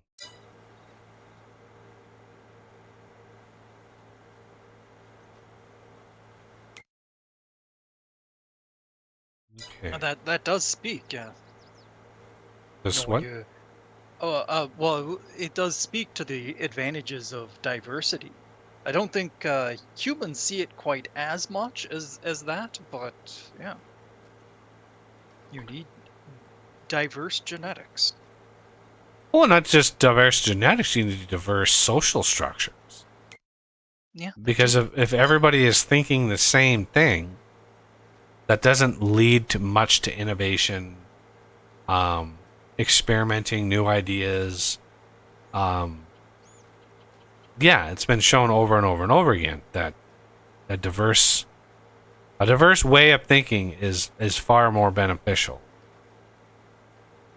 To a point, you don't want to bring in so many that you drown out diversity. Sort of like what's happening in some European countries right now. Yeah. Somebody grab a small tractor and grab that smaller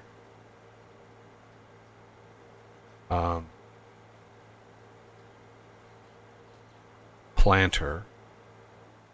Ah. You have a small tractor? Yeah, there's a 1775 planter by the lake. Not technically a small tractor, just, not Wow. one of the big ones. Yeah. A regular tractor. These big ones are permanently adhered to these DB120s.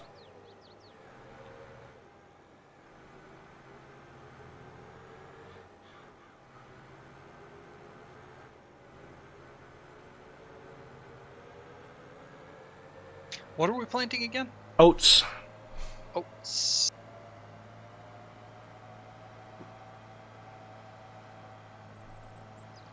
Oh, I see. You're talking about the 8RX versus the 9s. Yeah. Got it. Oh, They look so similar that at first I didn't know what you were talking about.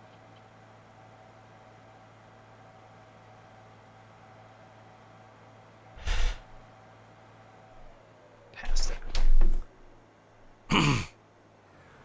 There it is. Oats.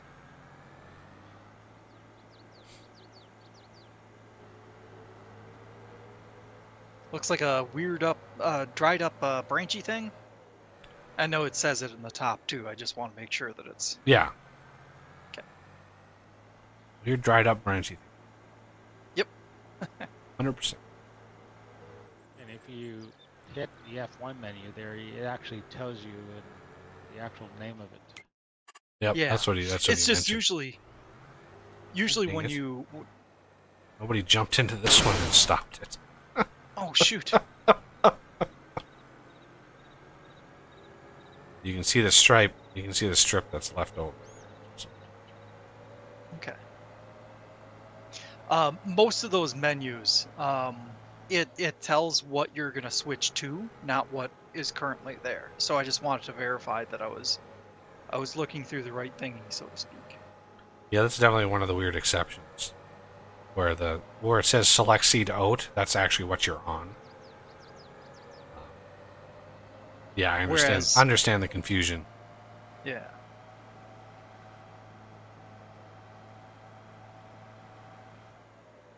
Wait, did somebody just say they understand my confusion? Hmm.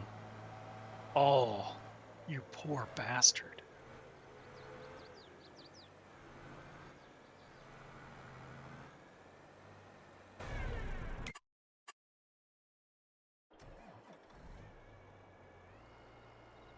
I just couldn't imagine driving one of these types of tractors in real life. You'd feel invincible. One of these tank track like tractors. I mean, yeah, you couldn't go very fast, but Jesus, like you just feel invincible. Yeah. Invincible. Yeah, I Louis. mean, the largest tractor I ever drove was an 80 horsepower tractor, and that was it. That when I was driving that thing, I felt pretty invincible in comparison to driving the 28 horsepower tractor. Yeah, my dad even brought up the Big Bud tractor, saying that it was built by a couple farmers that got together, and they needed a big tractor, and so they put their heads together and built the Big Bud tractor.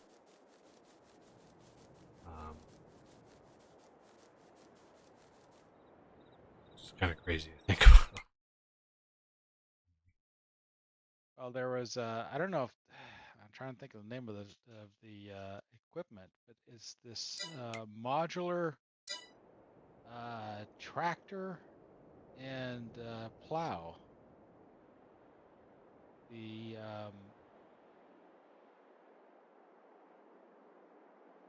it can be a combine, a plow, a cultivator, a rock picker, um, you name it. And it's this really big long thing, and it the wheels will actually turn so you can drive it down the highway, kind of like a bus. And then when you get to the field, the entire cab will actually go up and rotate so that it is now lengthways, so it can go down the field and actually harvest. I think I've seen videos of that. Yeah. Yeah, it's crazy. Those were initially designed by a farmer, and I think the plans were sold to a another company.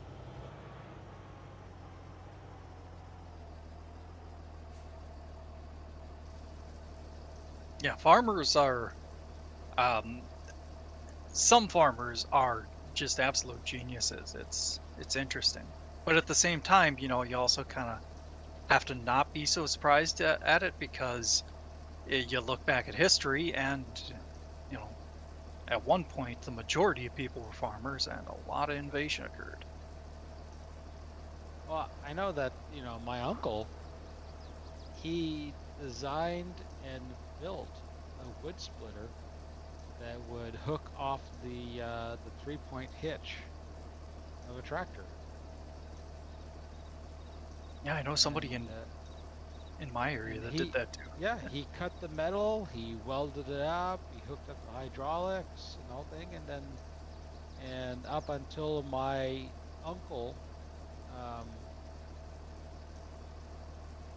or sorry, I say my other uncle, retired from farming, he was using that wood splitter all the way up until he retired. And let me tell you, that wood splitter was a beast.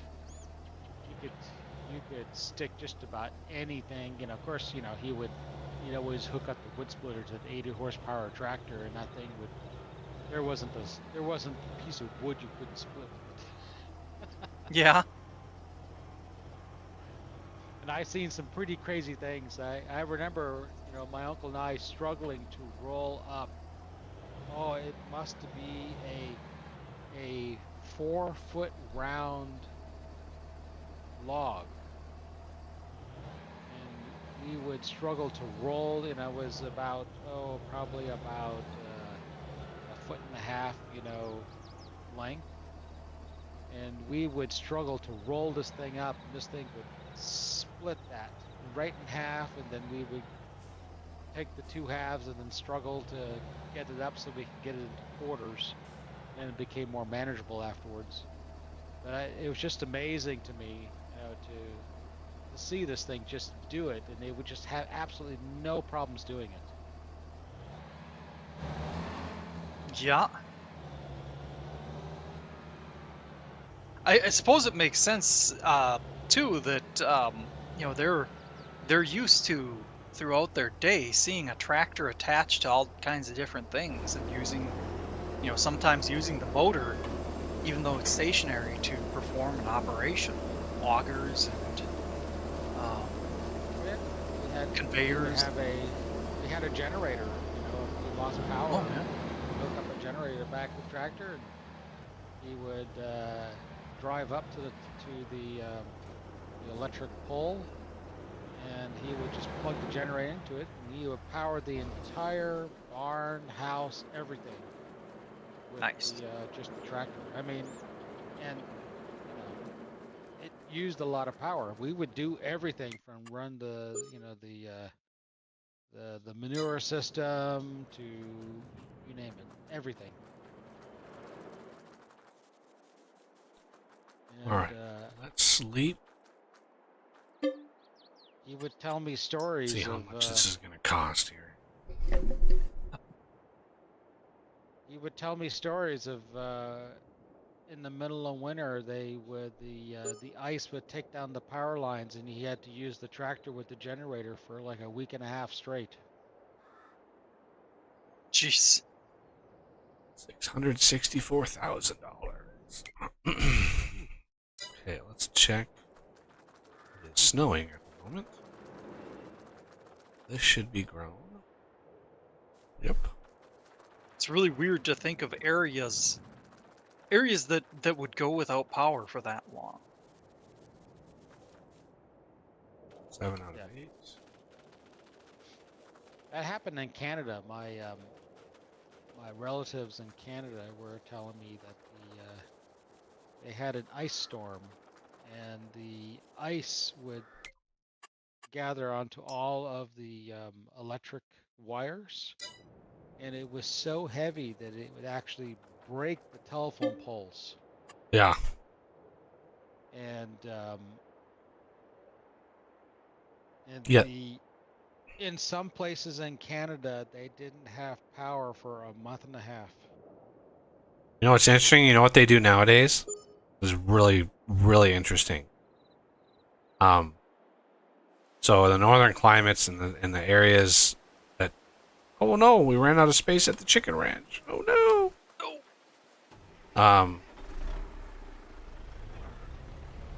So what they do now with power lines is when an ice storm comes through and it's been reported that there's a ton of ice on the lines, they can actually short circuit the wires, so the power lines actually like turn into like the lines of a toaster, and they actually heat up enough to melt all the ice off the wires, and then they flip it back. So they periodically basically short circuit the power lines in order to melt. Yeah, it's crazy when you see videos of it. Like this whole line of frozen lines, and all of a sudden there's a little like steam, and then all this ice comes falling off the lines themselves. Crazy. Yeah. I guess they must have realized that they had to do something. Yeah, there's too many miles upon mile upon mile upon mile of wires. There's no way you're going to be able to manage all of that by manually going through. And so, physics already has a solution to that. You just short circuit it, and the wires heat up, and it does not take long on wires, that are carrying 10,000 volts, 100,000 volts. It does not take long for those things to heat up. Interesting, because this actually happened to another YouTuber that I occasionally played with in Canada, and this happened 2 years ago. He says that the telephone poles were actually broken all along his road.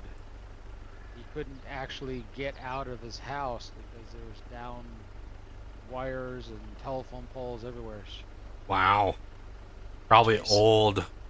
old installations that they had no ability to get back. Because ice storms are not common. I mean, they're not all that common. We've had a few where I live, and it's very few and far between. Very, very few.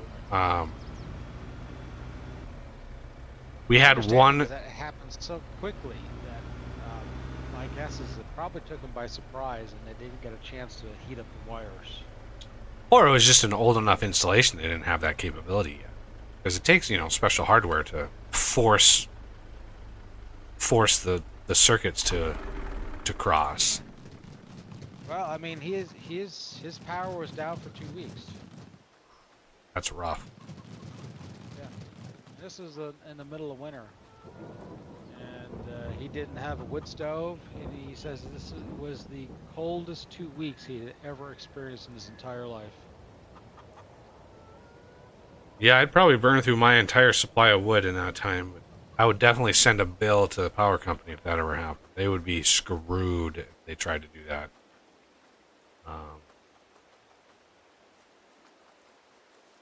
Can't remember what it was, but yeah, I heard there was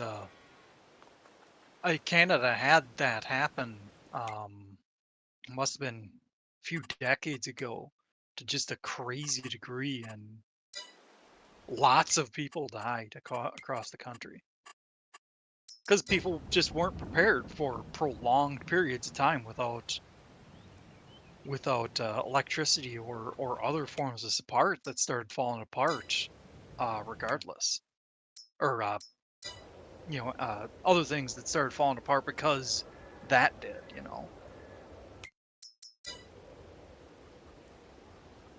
I'm sure they've got a. There. Do what? You have a little bit of manure there. It's actually not that Are- are- much. I mean, that's only 300,000. That's nothing compared to what that thing can hold. Are you trying to say the buggy's full of poop? Well, the BS starts, flopping over the top of your feet. Yeah.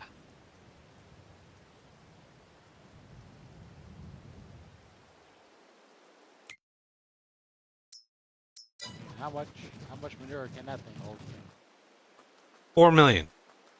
4 million? So it just looks full, but it's not actually full. Yeah, and it's weird. Like, that's like a base game thing, right? And it's really weird because I remember seeing it, and it had like 600,000 liters in it when you walk up and look at it. And I bring the forage wagon in, and I would pick it up, and it only picked up like 200,000. And then a couple heartbeats later, poof, it filled right back up again, and I was able to grab more. So what's actually in the pen isn't the total amount that it has. There's some behind the scenes something that exists that actually stores like how much is there. And visually, like, maybe it holds 1 million visually if it was completely full, and you'd have to come back, and if it was 4 million, then you'd be able to pick it up once and then come through again and do that 4 times in order to pick it all up. But yeah, visually it's much different. Holy shit, chickens. Holy shit. Almost filling this up again. Jeez. That's okay. Let's go sell these. There's a bunker under there that just stores all the poop. Poo bunker. Yup. After I sell these, hopefully. There was a lot of eggs in storage. I don't know. I don't really know how animate pens work.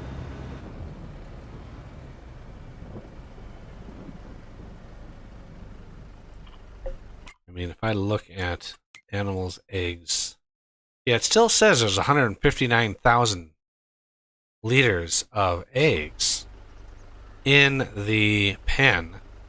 That's what happens when the truck fills up and it's unable to push them out.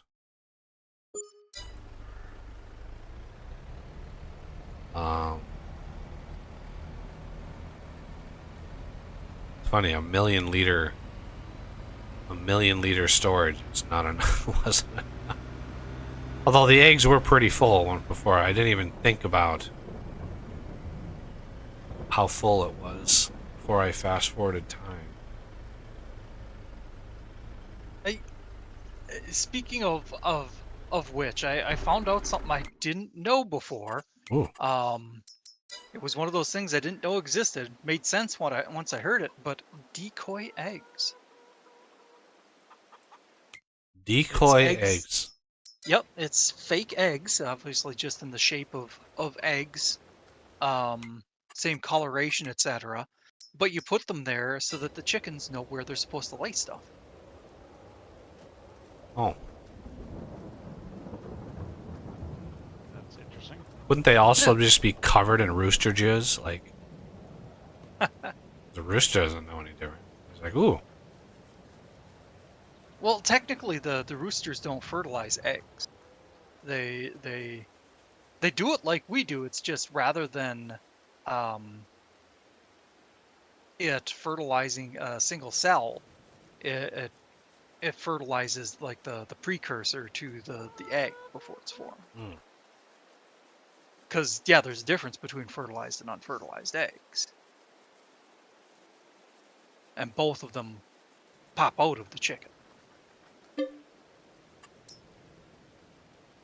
And they always, when the egg comes out, it always makes the sound it does in Minecraft, like this. Yes. Yeah, Definitely. it's just like, Blackock! no, it's Is that the Easter Bunny sound? Oh, I'm sorry about the sleepy thing. oh, did it not take? It's weird that I Timed popped out. into Windows for a second. all right, try that again. I'm here now.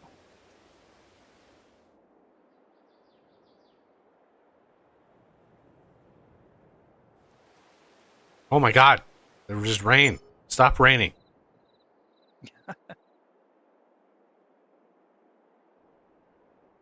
$1.2 million in production costs. There's a record, everybody.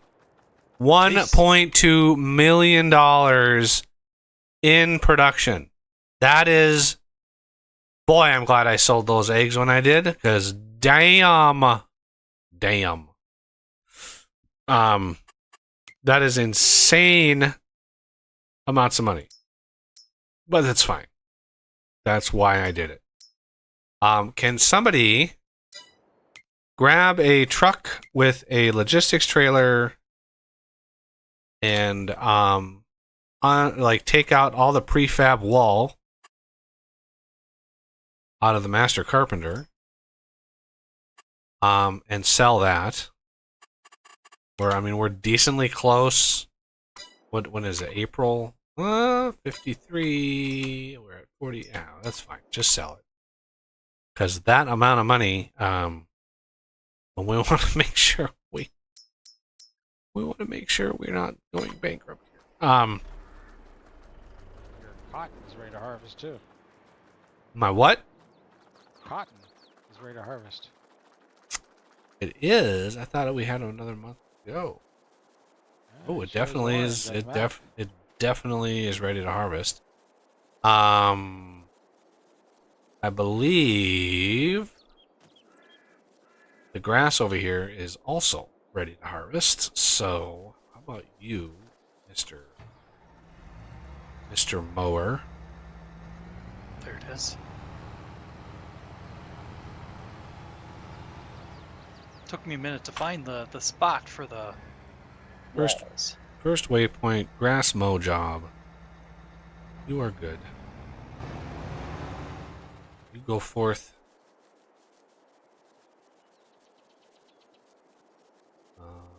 now. One of these vehicles, one of these 8, has the course on it, but I don't really care. So I'm just gonna grab this. Just to verify before I do so, prefab walls. Prefab walls. Yeah, the icon is wrong because it didn't know it at the time. It sure would have been nice. It's like every time I try something, I always learn, you know, something really sucks. See, 50. It didn't like 50 miles an hour. Didn't. Yeah, it's limited to 31 for some reason. I don't know why. 31. There it is. Maybe 37. Oh, there we go.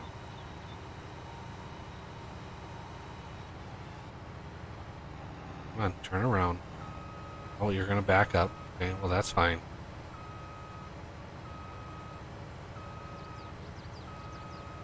Always nice seeing how an AI works. There you go. There you go. See? Wasn't so bad. Now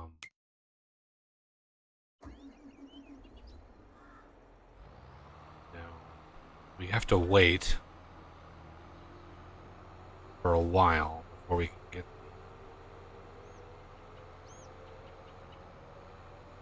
this thing operational because it has to go down. Has to do a head lens and then it has to come back again and go up, and yeah, we don't want it to. Well, actually, we could probably.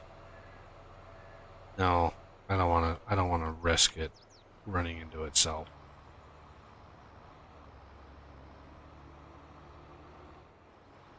Let's turn this around.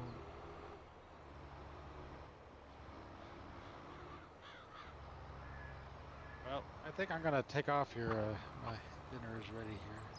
Alrighty. Get some dinner and then I'll be back on later. Probably after I walk dogs and things like that. Walking the Before- dogs. Yeah, you have a good meal. That's right. Yep, that is the idea. All right, see you all later. Yeah, see you later. Yep. Okay, now for the test. Now for the test. Let's save. I'm going to save it.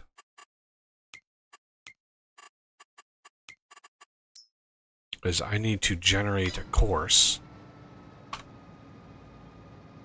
No course. Work width 6 meters. Multiple tools 3. Number of headlands 1. Smooth. Sharp. I'm gonna keep it on smooth just for funsies. Rows to skip 0. Rows per land. Not sure what all of that is.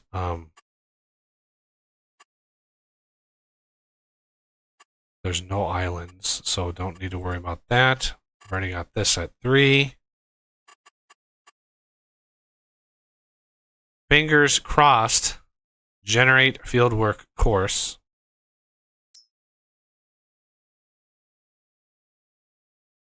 Yes. Oof, yeah, I'm like, okay, now it's. Whew. Okay.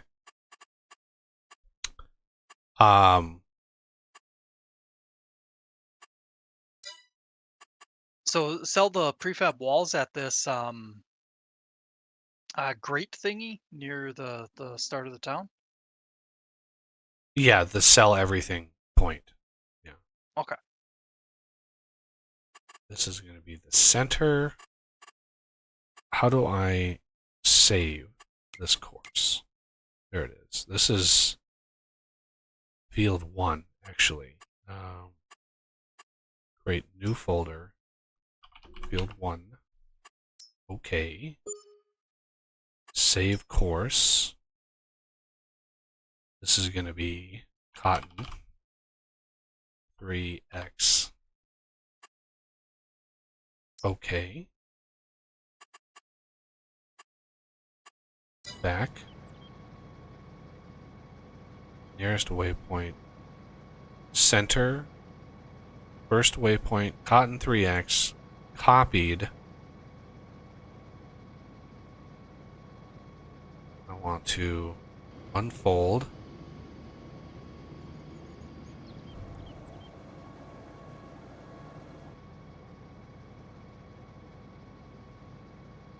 Play.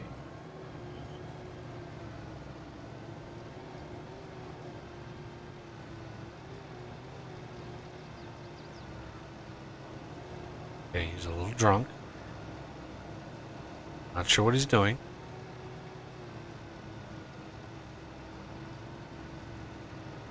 There he goes. Okay. Now we hop into another one.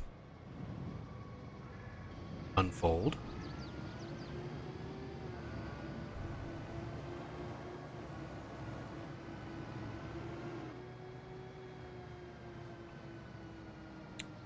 Paste. Left.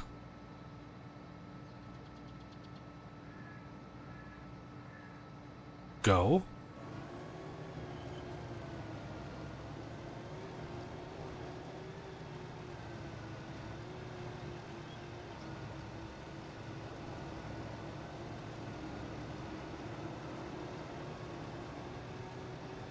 What in God's name are you doing? Seriously?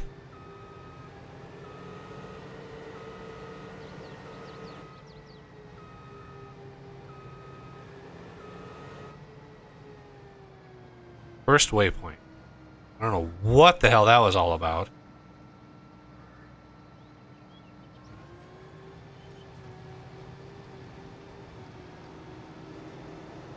Is the whole backing up and... No, it just stopped harvesting. Because it was set on... I don't know what it was set on, but... Okay. Exit. Hop into the next one. Unfold. Paste. This one's right. First waypoint.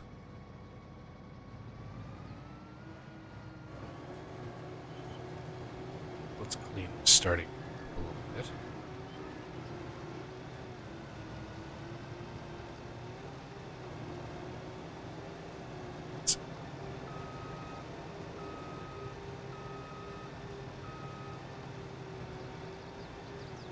Okay.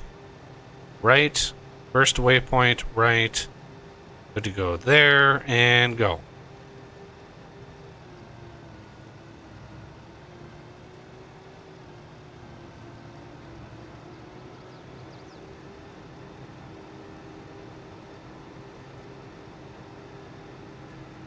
Okay. So far, so good. 16,000 waypoint nodes. Now we'll probably have to clean up the corners a little bit. Because I set the corners as smooth and it just makes it a little bit better.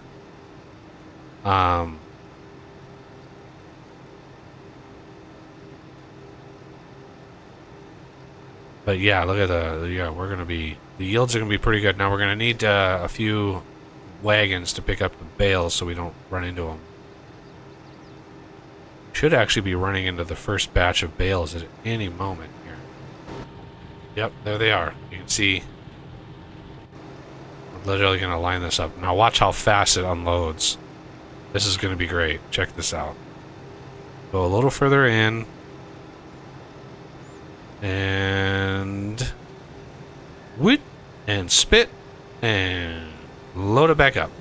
That is 4 times faster than I normally would do that. Okay, yes. Excellent. We are good to go, and we need to... we have 2 bale trailers over here. Did I... Okay, I'm gonna first grab... I just want to take these off the field just in case.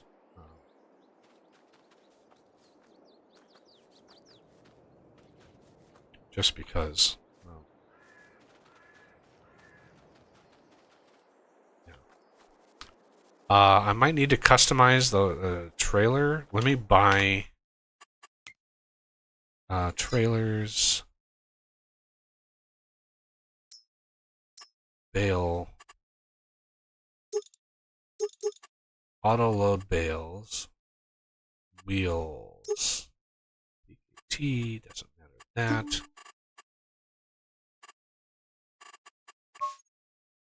Oh Lord.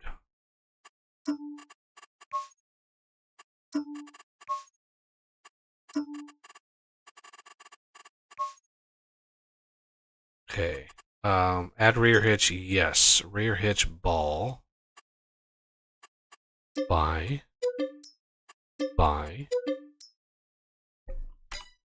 And then we need... Where is it? Dollies. Board. I want the same kind of tire. That way they're the same height.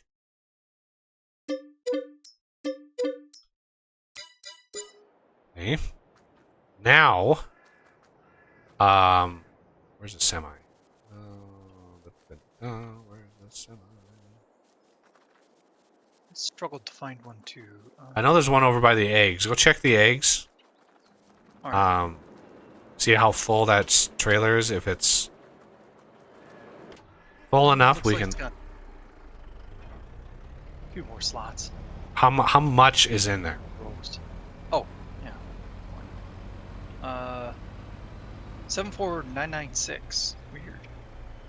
Oh, 9996. So 749,000,000. Yeah, we want to sell all. That's a lot. But this dolly.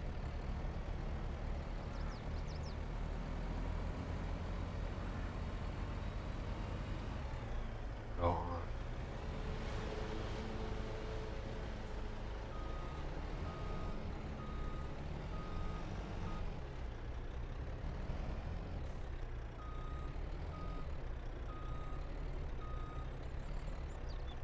Excuse me? Just the sell all position? Yep. God damn. That was embedded in the ground. How did that happen? Come on. Cooperate.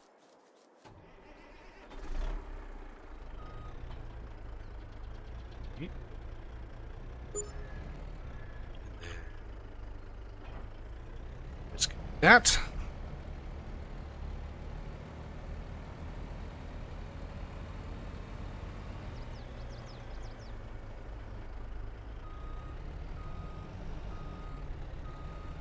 And the trailer itself, once it's sold, it can be put back in the same spot. So it can continue getting eggs, and then the truck itself can be disconnected from the trailer. And use it.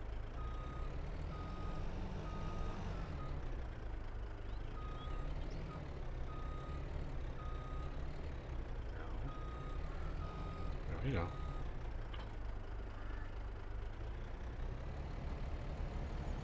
Yeah. Weird, I have a fly pestering me. I haven't had flies pestering me in quite some time. I suppose one part is they're trying to come back in, or they're trying to find a place to hide for winter. You know, I've always questioned that. Like, how is it that as soon as the weather turns warm, there's flies and stuff around? Like, their lifespan is so short. How the hell are they living through the months of winter? Like, I just never could understand where they come from. like right away in the spring. Because Yeah, where are they hiding all that time? yeah, like, and how are they living all that time? You know, Okay, one of these is ready to go, and get off my monitors at least. operating position. Okay, I need to get that grass picker upper going as well. Where do you want this pickup, or do you want me to? That you can grab. Course, grass field, grass mow job, load course.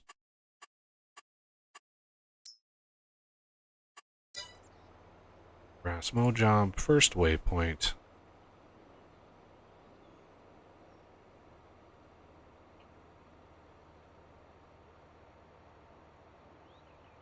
I think I see this trailer up here. Yeah. If you want to just hop in the other semi and just start loading bales, Sure. I can get the other thing ready to go because it's kind of annoying.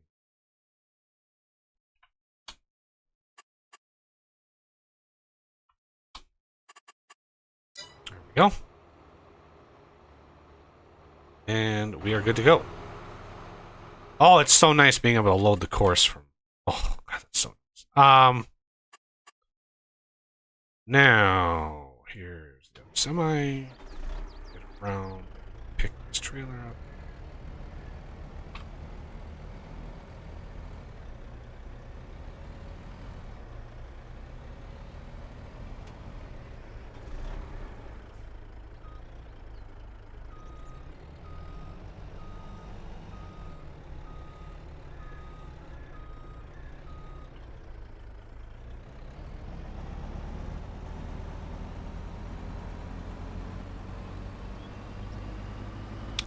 Now this will only, with these two trailers, will only ever hold 6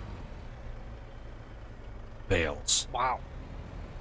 Because they're 20,000 liter bales. So they should automatically load. So if Let's we do those 3 there. Catch up and. get this, point, and then I hit B, G, G, B.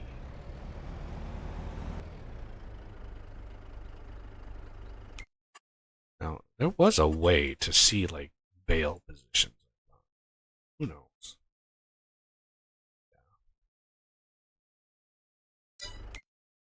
Look at how thin that is. 3 of these is 6, 12, 18 meters wide. 3 of these, 18 meters wide. That is crazy. This is going to be a whole lot of cotton. Kind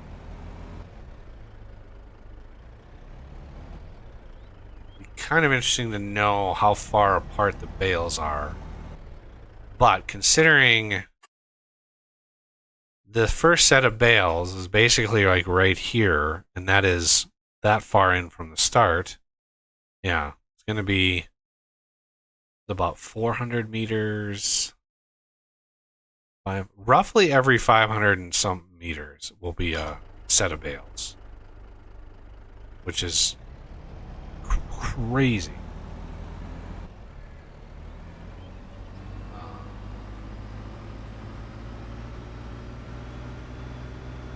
All go into the farm factory.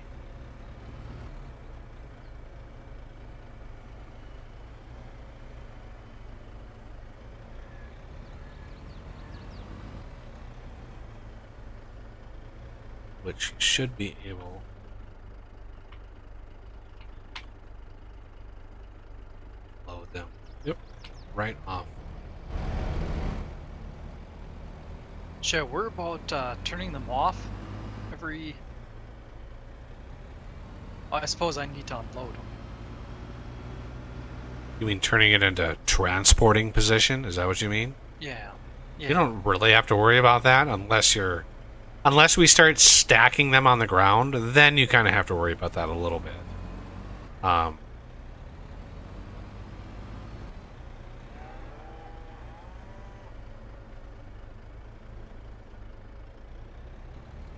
but as we're loading them in, I just loaded the first 3 into the farm factory. Shouldn't be too bad. That's the farm factory.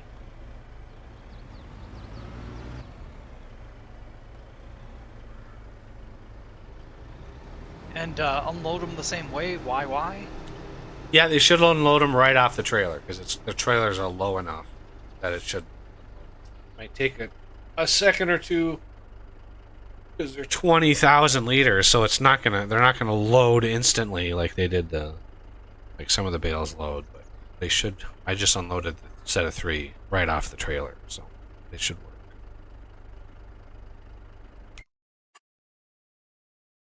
Okay, let's hop into this and set the settings to be 30. 25. I'm in the right spot.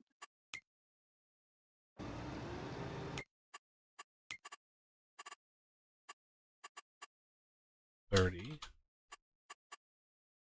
No. 25.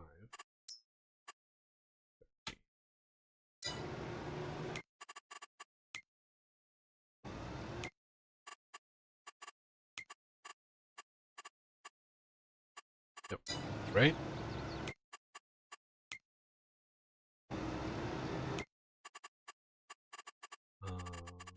Here it is. 5, Ah, there we go. 30. On one of the trailers, it didn't take when I hit Y twice.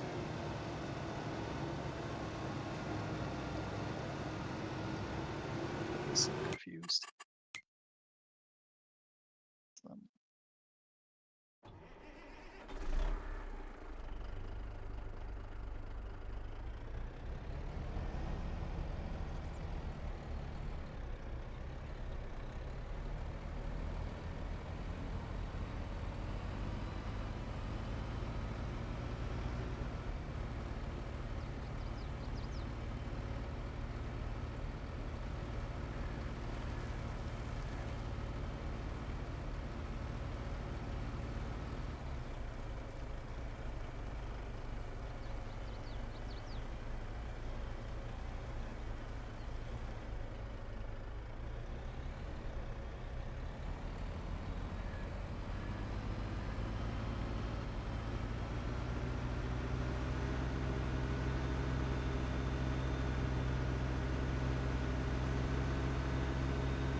very, very tempted to make a... Oh, blocked my object. What is that? I got it, I think. It was a bale. Hmm. Interesting. That one's only doing a tiny little strip. That's because it's the first... It's the first, up-down. Ah, okay. The headland's sort of... Yeah, it's just... Because the fields are not exactly the width of whatever multiple that is, it can be a little off here and there, but it beats doing it manually. Yeah. And we've got 3 going at the same time, which it's nice because it sort of clusters the bales together, and it's a lot easier to load them 3 at a time on the trailers. So it works out pretty well. They'll start separating it more as time goes on, probably. But... Yeah, especially because that first one is just a tiny little strip. Like, yeah, they'll be off, but get them off the headlands, and that's the important part, is getting the bales off the headlands first. All the other bales shouldn't really matter too much. Not a big rush to get them off.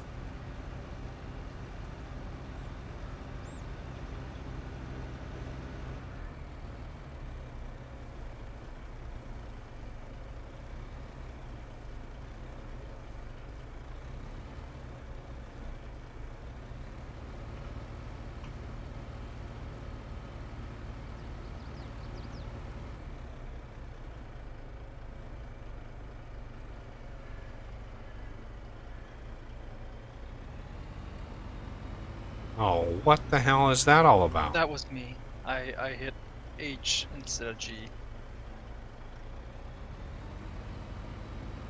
Oh, in your truck? Okay. Yep.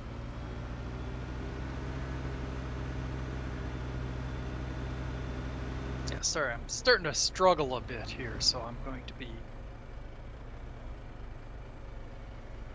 making mistakes here and there. Hopefully nothing bad, though.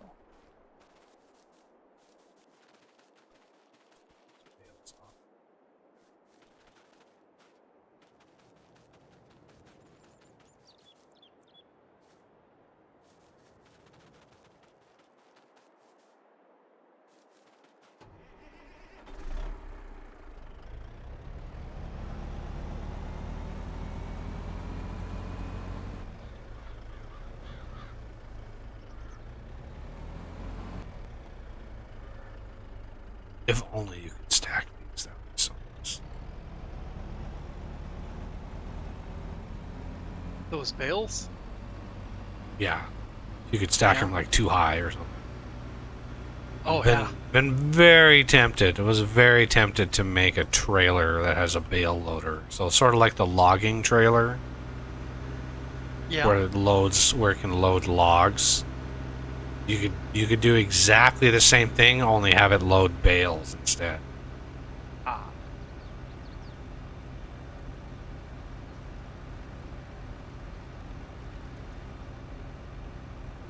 Frame rate. Well, no, it wasn't really my frame rate. I think it was probably my connection was glitching a bit there. Probably too many physics things going on.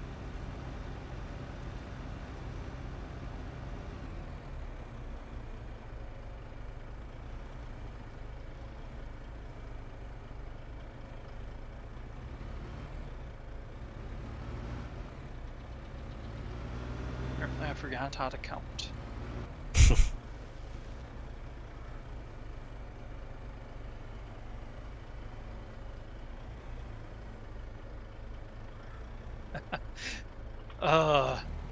Speaking of, you ever seen that video of Count from Sesame Street where every time he says count, they bleep it out? No. Oh! It's just him wandering around the town, just, you know, I count this, I count that, I count every day. And since you bleep it, your Oh, mind man. automatically assumes it's something dirty. Yeah. Those are funny, those unnecessary censorship videos, compilations that they put together. Or the out of context, they do. That's another common trope is, so and so out of context, and it's like, yeah, that's. I've even said stuff that's like, yeah, if you just saw the 2-minute clip or 30 seconds of whatever I said, is like, yeah, you take that out of context, yeah. I think I've heard some real winners from you, but those unless it's just plain humorous, I don't point them out.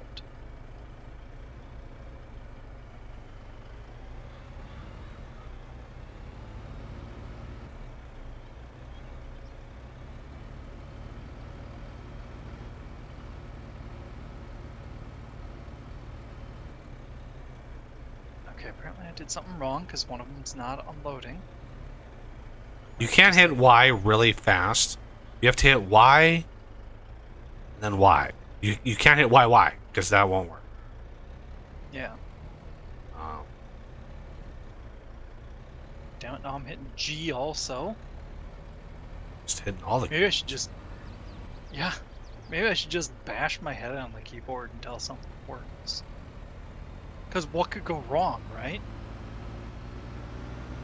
That would hurt your keyboard. Okay, there, I think it... Got that one at least. Yeah, I have a feeling we're going to be, at least at some point, starting to stack these on the ground, because this is going to turn into a lot of cotton. Ooh-wee! There's going to be a lot of cotton. Yeah, that factory's... I don't know how much is in there, but yeah, I'm filling this truck up rather fast. And it's 120,000 liters for every trip.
There's an autosave.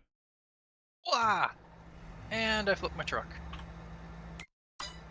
I started making a minor correction on my steering. The autosave occurred, and that minor correction turned into a full-blown jackknife. Oops. Yeah. Okay, good. At least the trailer didn't do a 180 upside down. That gets troublesome.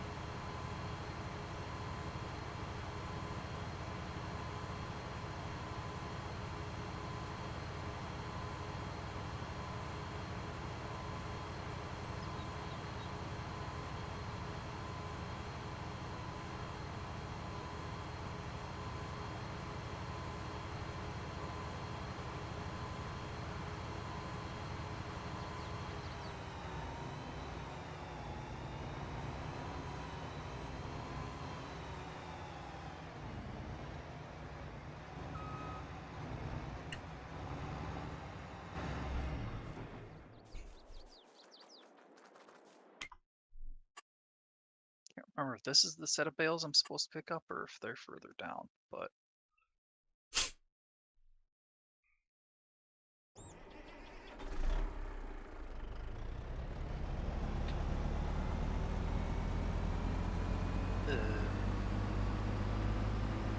can't get back in my truck. Click. If you were out of your truck and you were lifting things, sometimes Okay. it's yeah, especially in an auto load situation, it thinks you still have something in your hand. So you just click and it basically lets it go, even though... I should have known that. I just not with it anymore.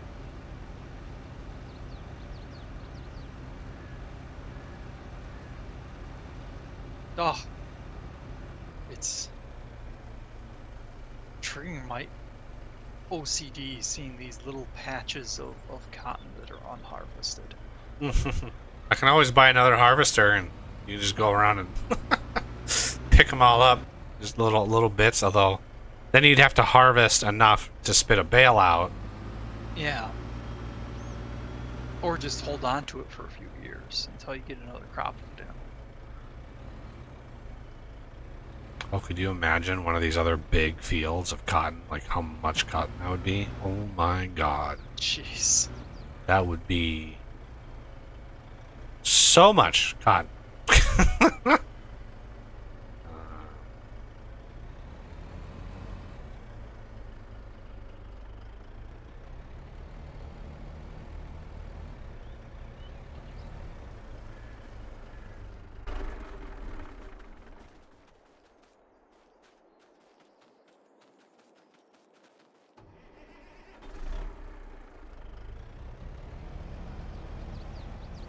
Yeah, it looks like sometimes they're not able to stop in time, although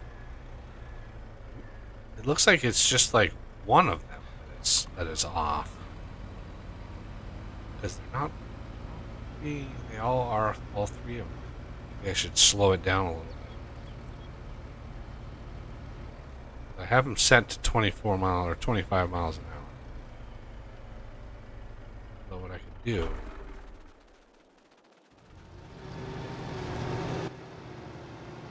What I could do is set this to 23. See if that fixes it.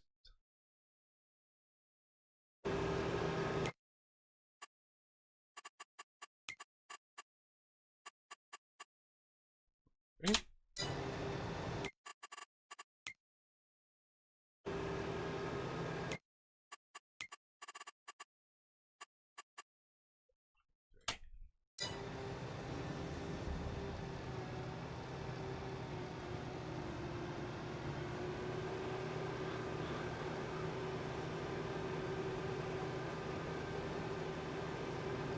Oof, could you imagine actually riding it in a semi going, 90 miles an hour on a field? You wouldn't be doing it for very long. No. Be upside down and in the dirt in no time. Even if you wouldn't, just imagine how many parts would start flying off that vehicle after a few miles. Could you imagine having, what is this, 20, 46, 120,000 liters of cotton for 812. This is 24 tons of cotton. Could you imagine just the insane accident of... Yeah. It would be like semi carrying, 24 tons of cotton is in a massive collision, and it was the softest collision ever. Nobody was hurt because it was like hitting a pillow. But no, it would be... Yeah, it'd be pretty compact. Yeah, these would be very, very compact.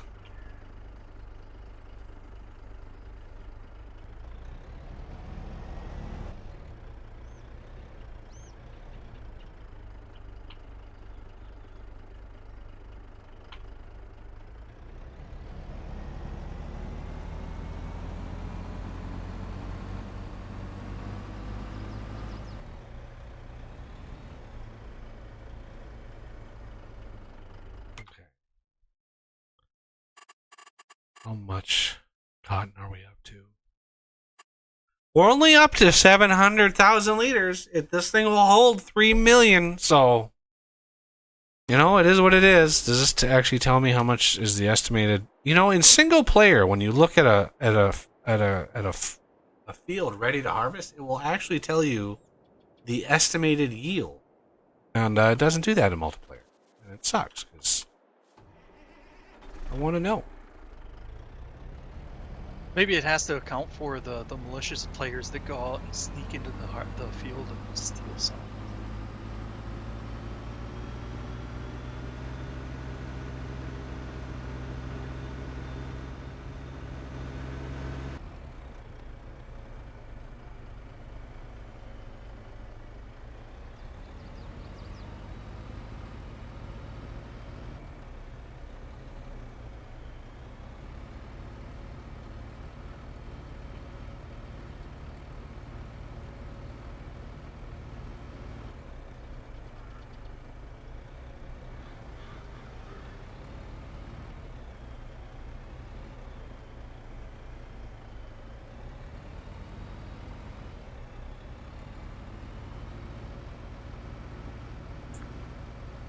Yeah, you could imagine just driving out here with a trailer with like 1,000,000 liter capacity and just bump, bump, bump. I'll just bale after bale after bale after bale is just getting loaded in. That would be crazy. But yeah, it'd be kind of rough.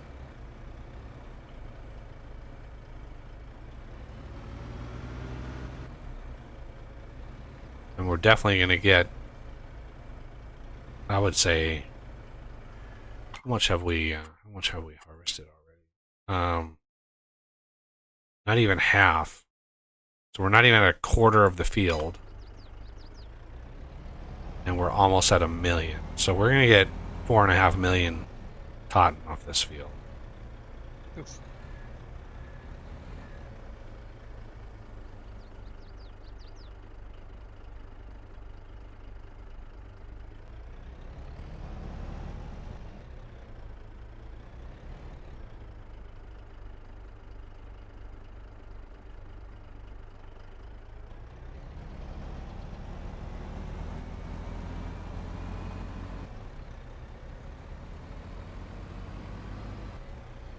Is that an autosave or a physics glitch?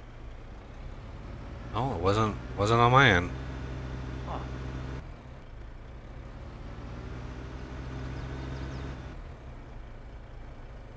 Which physics glitch isn't the right word, but physics hitch maybe? Yeah, that works. Still slang, but appropriate slang. Because that's totally different.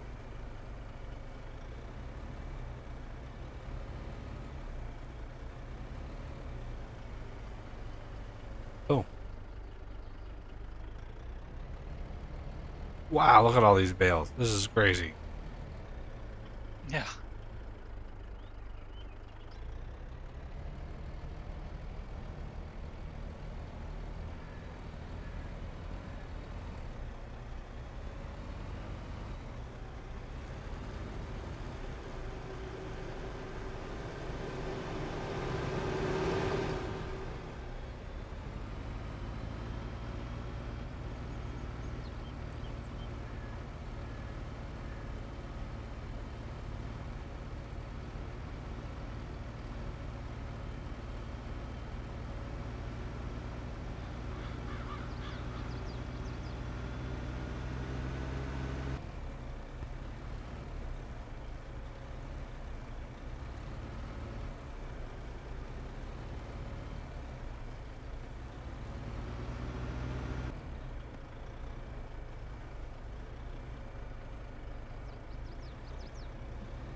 And away we go again. This is a lot of cotton, everybody. Like, holy crap.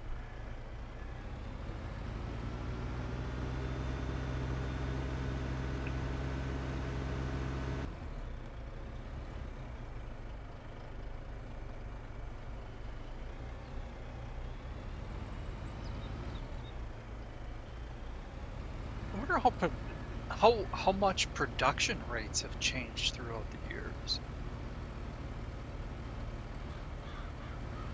Production.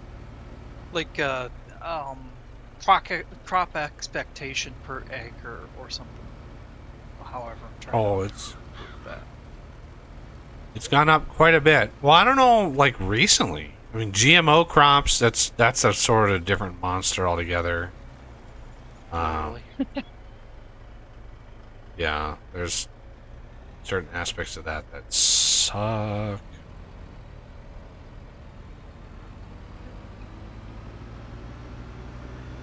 You know, myself, I wouldn't necessarily be against GMOs, except that they want to hide it. They don't want you to know what's GMO and what's not. Well, the thing I have against it, because, you know, in essence, genetically modifying something is just a shortcut to, you know, breeding and hybridization, which is what we've done. Oh, we've done that already. I mean, corn. Oh yeah. The first, Nothing I mean, like this. yeah, corn looked a lot like wheat when we first got a hold of it, and now, 10,000 years later, it's like, holy crap. So, I mean, it takes eons to do that with a regular crop. But, you know, so we've short-circuited, we've shortcut that a lot. The problem I have with it is, for one, you know, raising yields is fine, but a lot of times it's at the sacrifice of nutrition. Yeah. So, like a higher yield GMO'd wheat will be less nutritious because, you know, we're not masters at it yet, and so we don't know how to balance genetics. And the other side, the other reason, that was reason number one that I don't like it, is we don't know enough about it yet, and we're basically infants when it comes to genetic stuff. The other thing I don't like about it is that these damn companies are patenting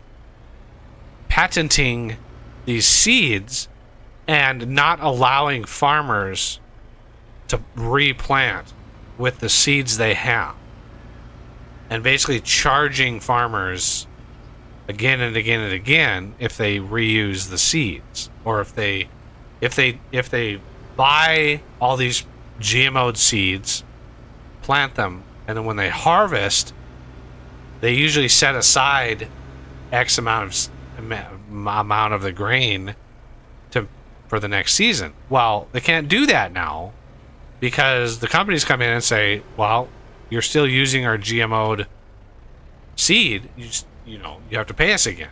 And farmers can't have an expense like that over and over and over again and really realistically survive. You know, you need quite a bit of money in order to maintain profitability on a farm. Otherwise, it's going to go under. And unfortunately, most family farms end up going to the bank when times get hard. And a lot of farms have been lost that way. And it's just sad because we need family farms. We need a distributed farming system.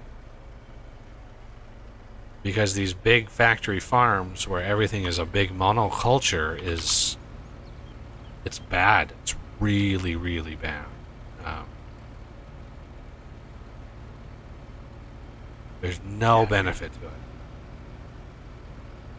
It's on the level that we can't even conceive how horrible it's going to be.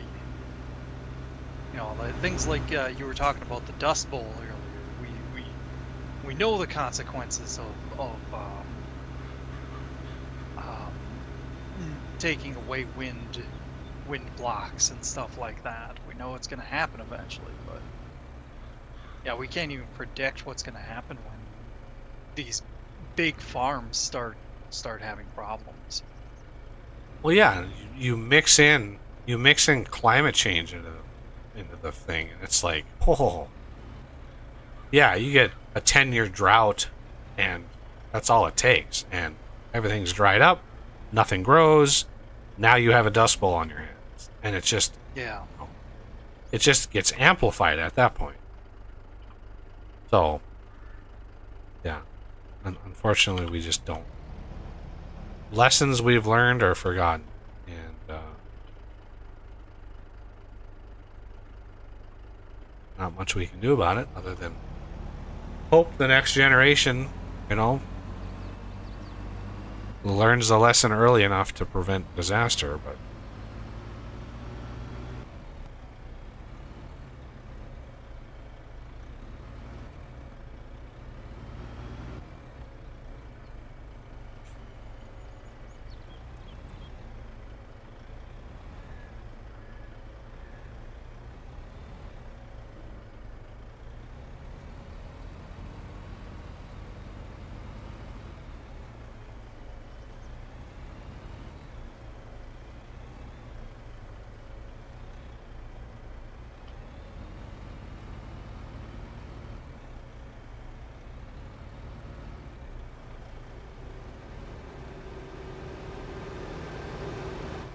Oh, you were mentioning the Great Depression, um, and that reminded me of something.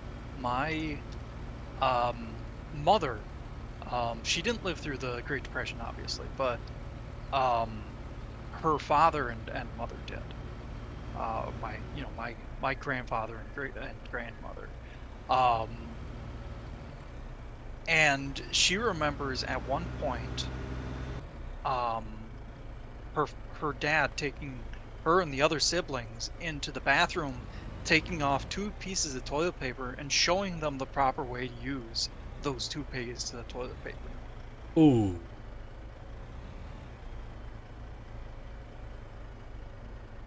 ooh, And it's just, wait, what?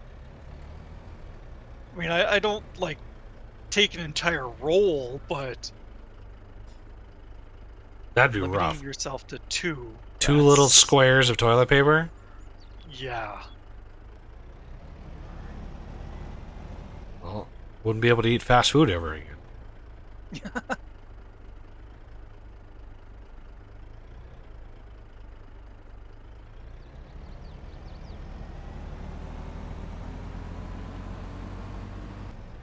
Heck, you'd have to avoid fruits and vegetables too, to a certain degree. Oh, there's a cat again. The cat Uh-oh. has arrived. My goodness. It probably knows what time it is. You look at the Oh, is clock, it? it's getting Oh close. my goodness. It is. It's past due. It's usually about 5 o'clock. It's TREAT time.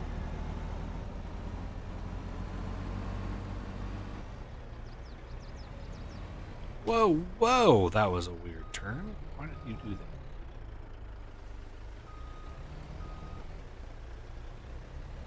Did it start raining? It is. Oh my goodness, yeah. Oh shoot.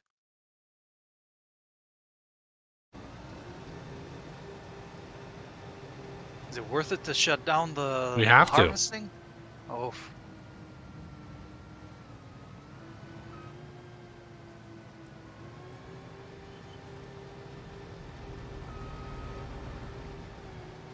Now, are you able to pause them, or is it, oh, time to start over? Yeah, I'm just gonna stop them in their tracks.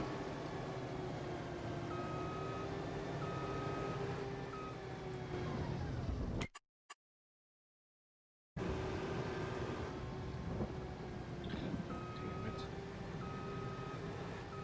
Yeah, your yields drop when it starts raining, so you don't want. Yeah.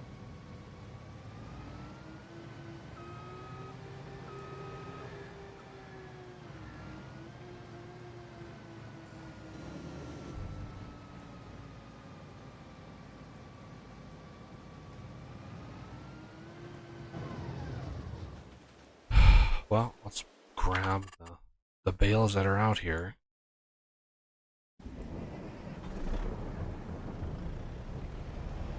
There's a purring cat in the lamp.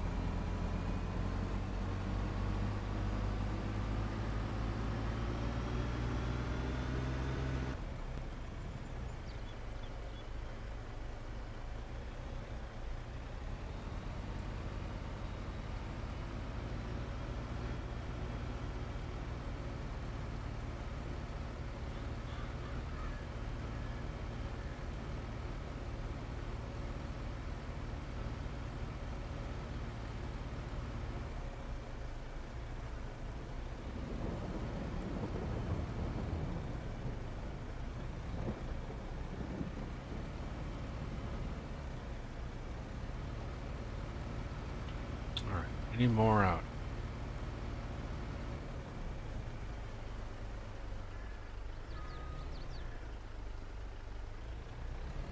Let's see, if you're in a semi, yeah, it probably isn't enough for another run. But I'll come out and just make sure.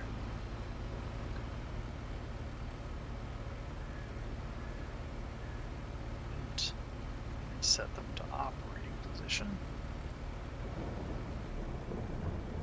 There we go.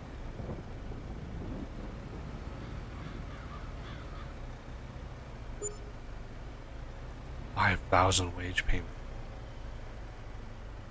Oh.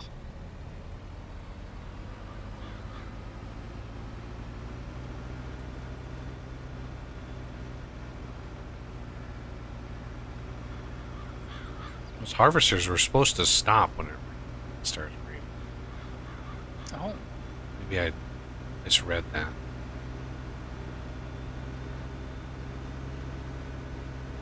Yeah, I'm not seeing any, so we must Yeah. have picked them all up. We were actually catching up to the harvesters, but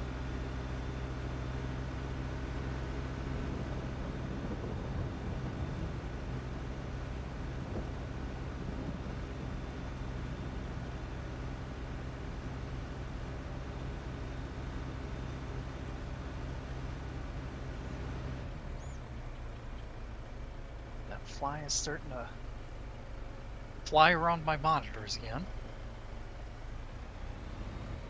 Warmth. Yeah, I suppose.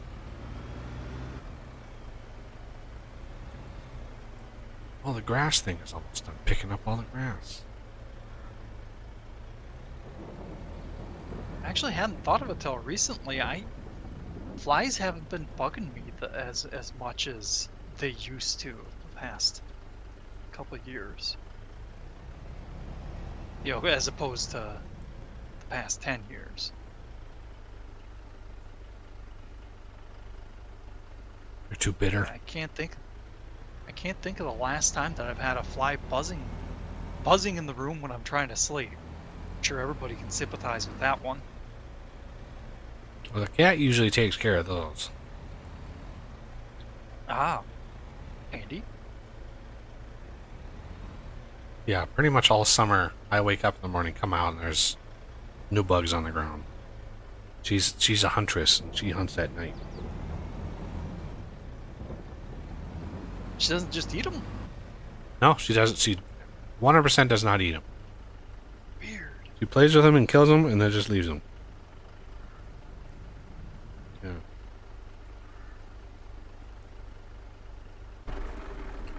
But oh, does she love to hunt them? Yeah.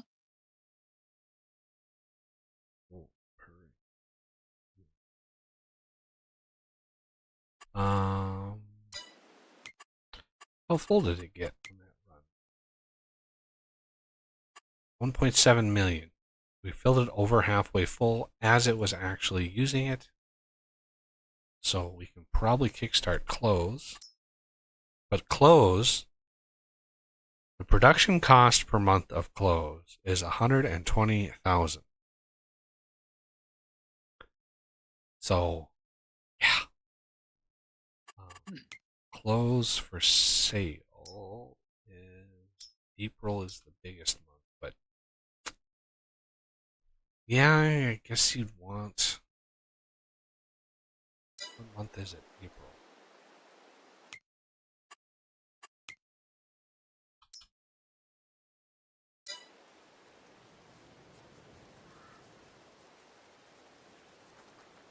Probably definitely want a load of clothes to sell. Probably, definitely.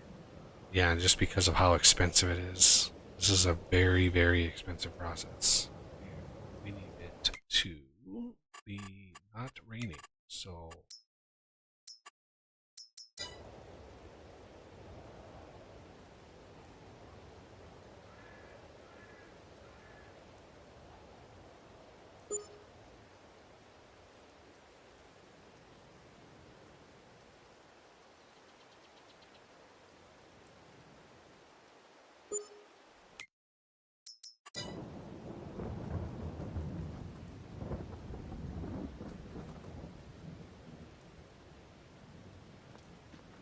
clothes is just about full.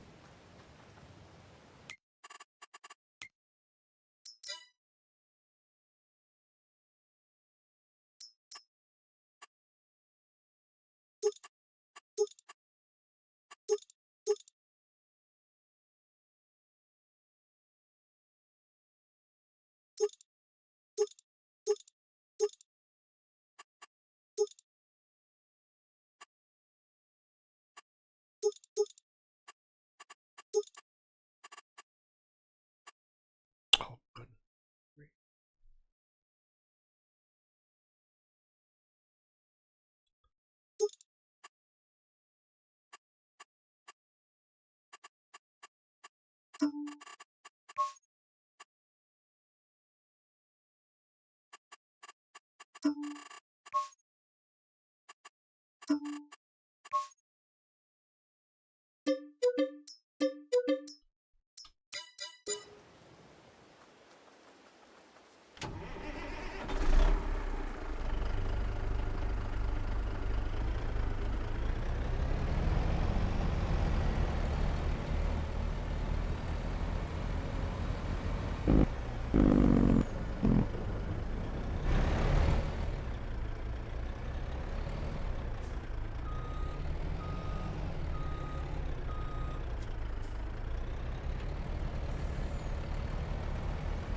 Did it stop raining? Oh, it looks like it. Excellent.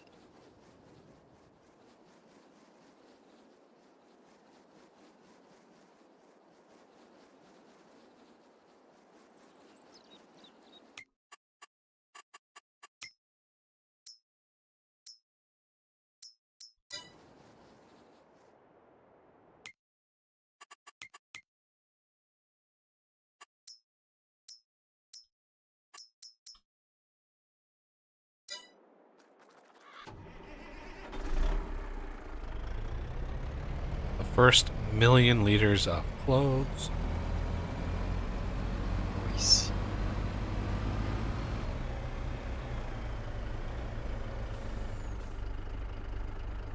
I have a feeling this month is going to be expensive.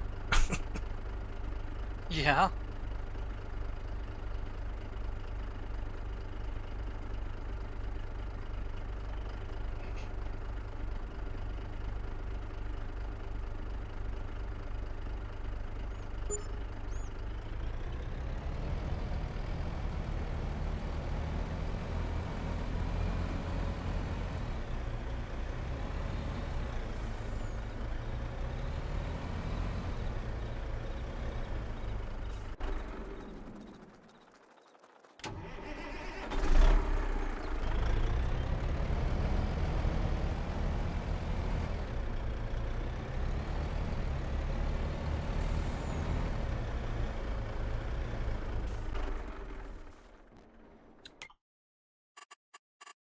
see if we can start these back up.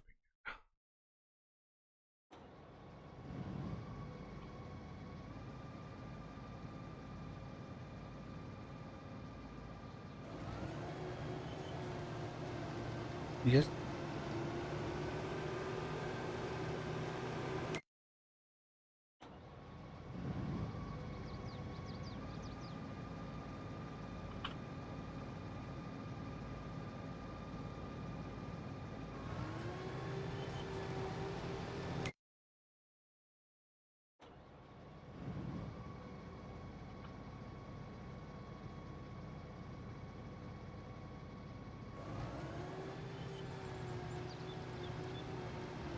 All right. They are operational once again. Yes.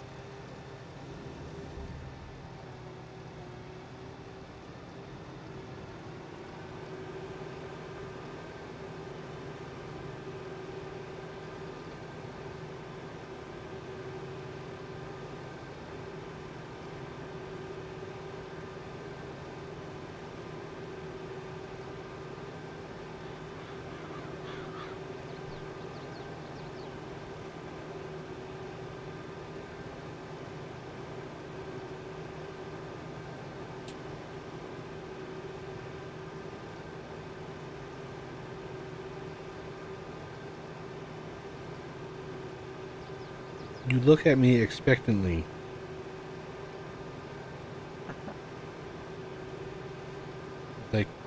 Like I should be, like I should know what you're talking about.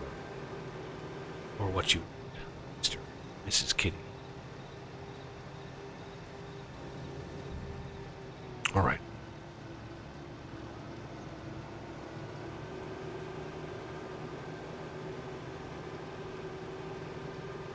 Well, I know why they're leaving little one single strips of hut left over.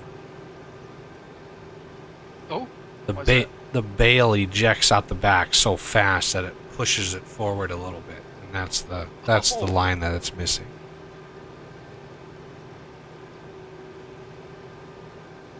It's like a shotgun, just blam. Yep. Pretty much. Or I suppose, proportionally speaking, closer to that of a cannon.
All alone again.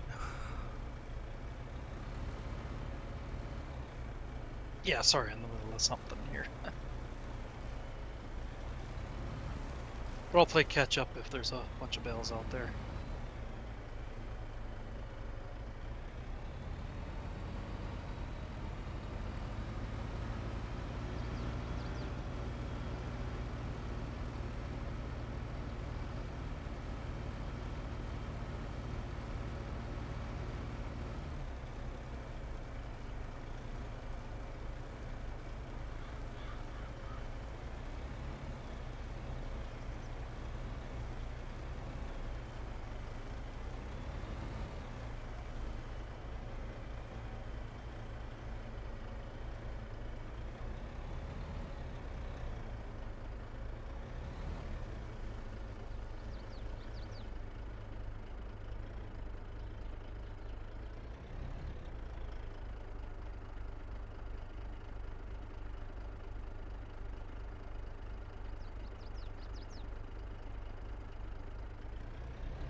Oh, you're starting to stack them?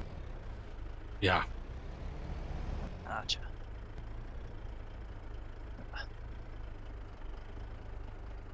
Move a little ways away from there then, just to make sure.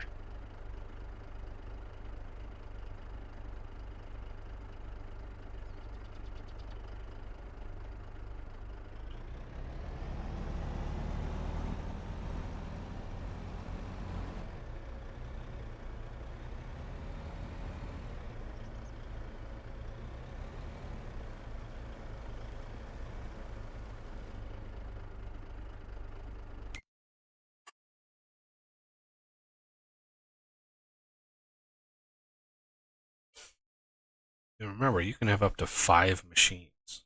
The course play. So.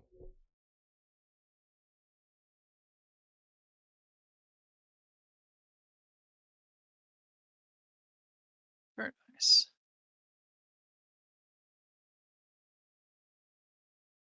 Oh, the chin scritches.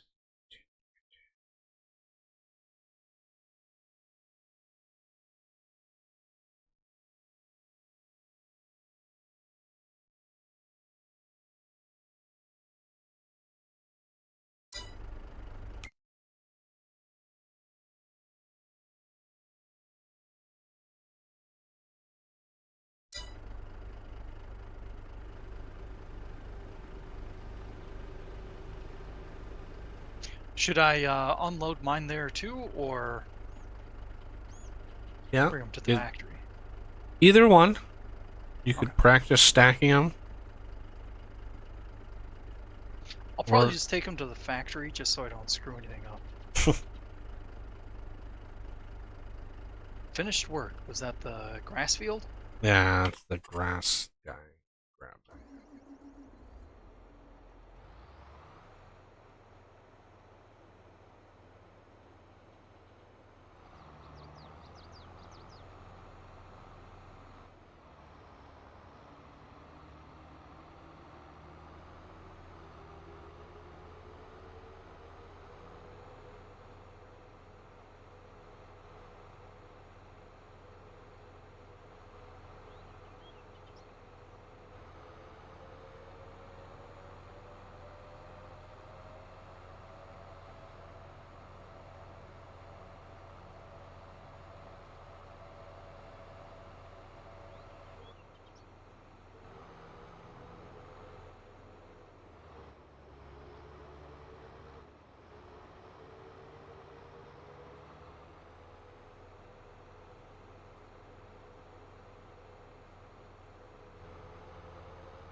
Wow, what's going on there?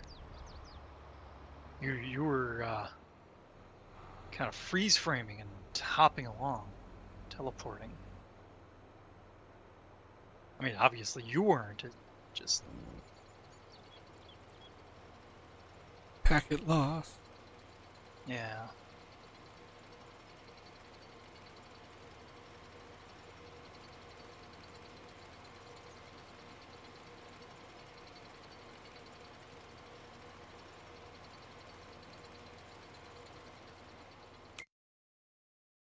I'll just hit this save. 2-ton bale at 90 miles an hour. What's the worst that could happen?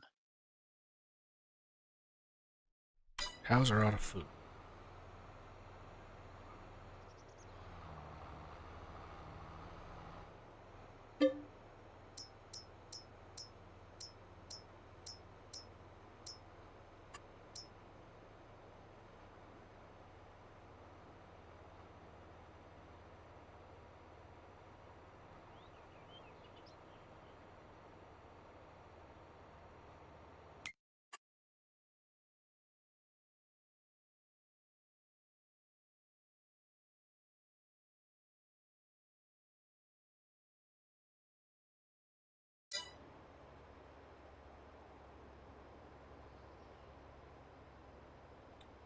Trying to remember how much capacity of food I gave the cows. I can't remember. 2 million? 3 million maybe?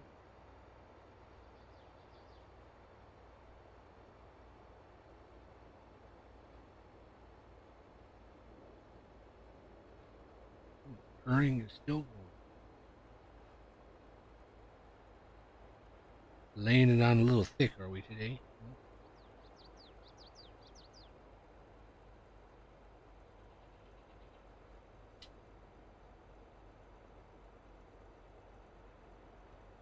Alright, now that I'm done with this load, I think I better go grab myself some food, because we're gonna probably be at this a while. Do you want me to log out, just in case you need to pass a day, or... Oh, I don't think we need to pass a day. That would just make the next field need to be harvested. I Yeah. think we're good to go on that front. Alright. You are able to boot, though, if worse came to worse, right? Yeah. Yeah, I can always deboot. Alright, I'll probably be 10-15 minutes. See you soonish. Alrighty.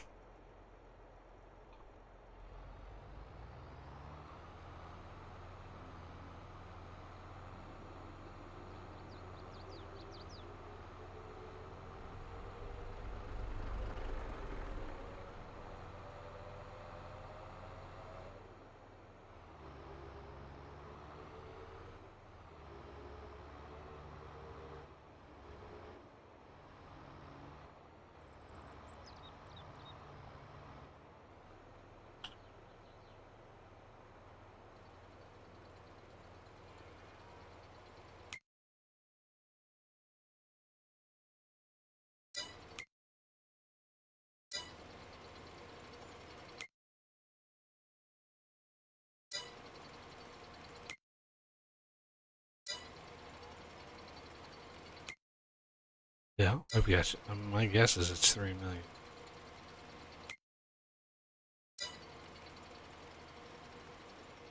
Nope. Exactly.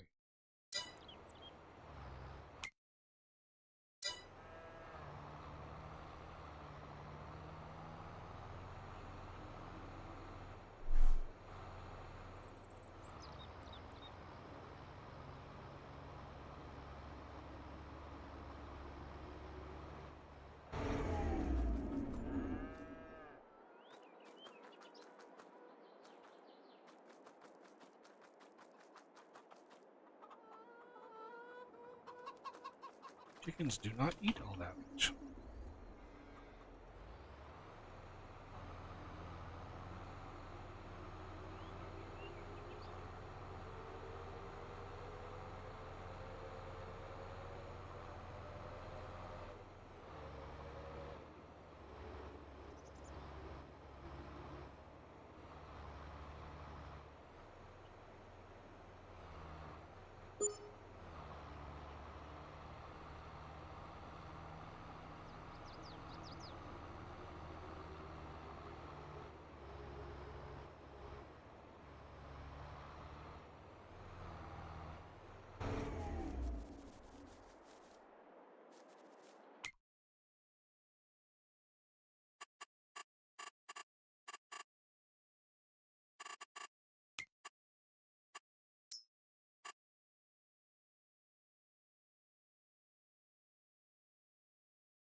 Come on.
Wow, look at all these bales. Ha! Oh, I really wish I had the trailer now. Holy Moses. Look at all these bales over here.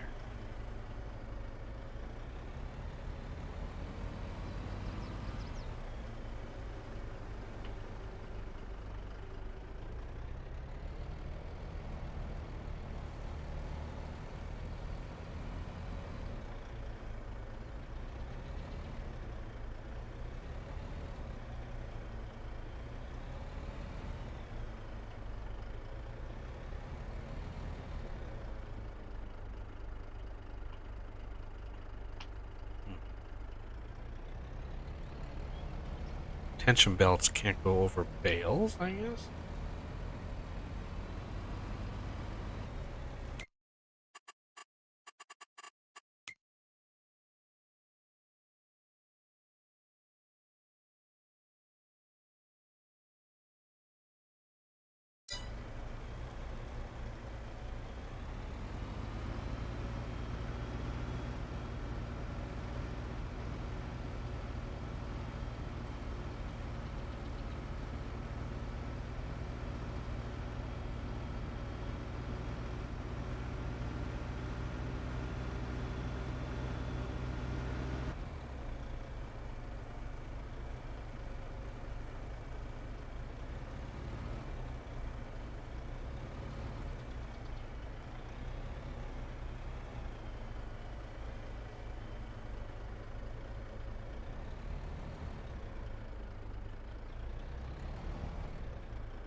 Holy crap. I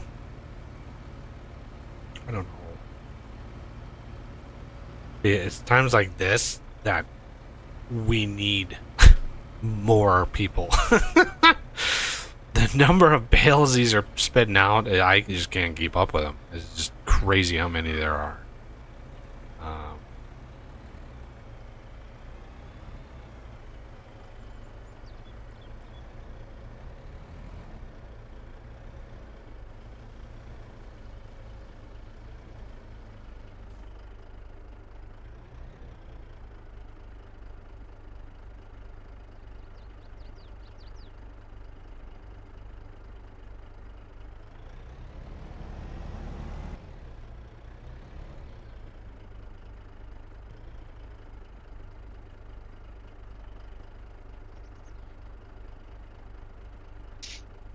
All right, tieback. Boy, look at those nice stacks you got there. Yeah. There's about that many bales out on the field. Oh boy. There are a lot of freaking bales out there. Yeah, it's a lot for one person. Why did it do that? There's an ad in the upper right-hand corner that scrolls the chat window sit down so far you couldn't even see half of it. Why, Google? Why? I mean, I know why, obviously, but I mean, I don't have it put in mineral ends at all. So if there's ads in there, I'm not the one putting them in there. oh, it's on the web page, not actually on yours. It's like you've got the chat window, and above that there's an ad. I was able to. It's got a button, an arrow that kind of folds it up some, so now I can see it. But yeah, it was. Boy, what would I? How tall would that be? 600 to 800 pixels high? Wow. Yeah.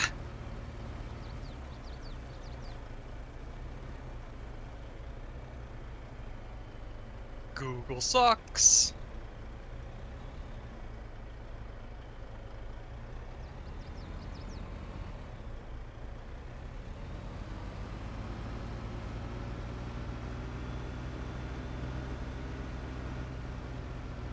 So what is for the food today? Oh, leftover pork burgers. I got some romaine lettuce and some carrots, little baby carrots. All of that. The only thing I have is baby carrots. Ah. Do you have any ranch with the salad, or are you a rabbit? I'm pretty much a rabbit. I'm gonna put the romaine, most of it. I'm gonna actually put on the burger. The carrots I'll gnaw on.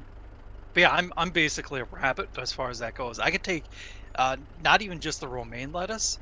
I can take iceberg lettuce and just chew on it.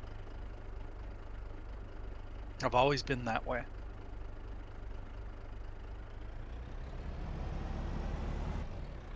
Have I mentioned that I'm weird? We're all weird. Life's more interesting that way.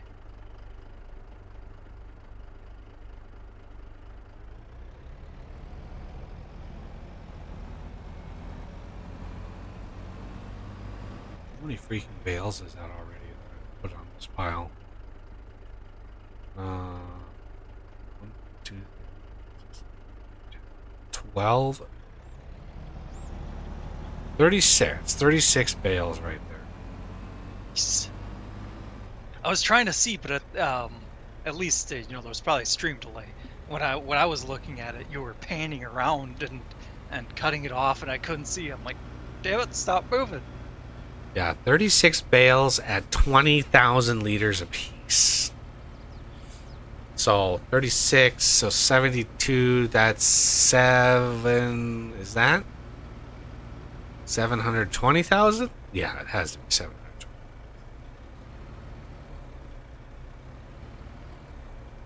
It's not 7 million, that's definitely 7. Sounds right.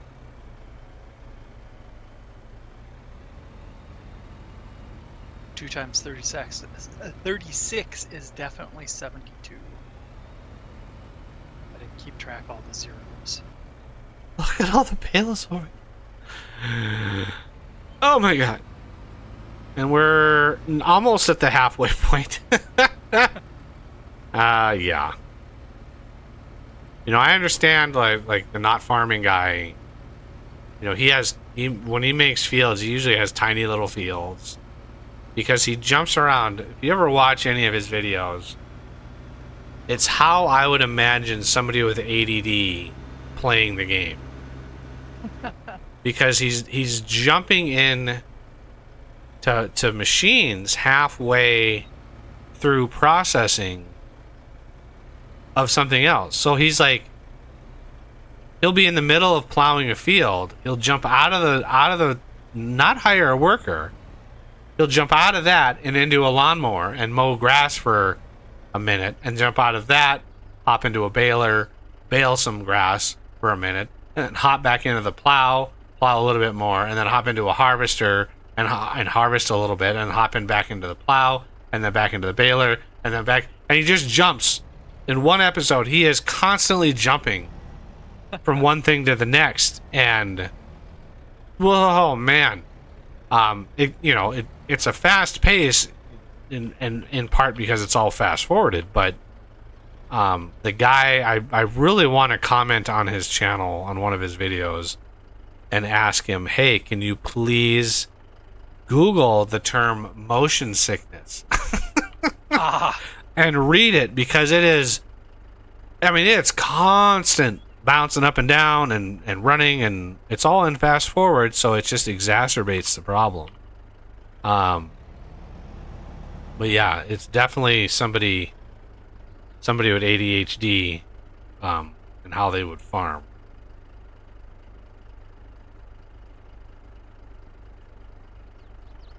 Was that the baler or something? That was the fertilizer for the grass field. Ah, okay.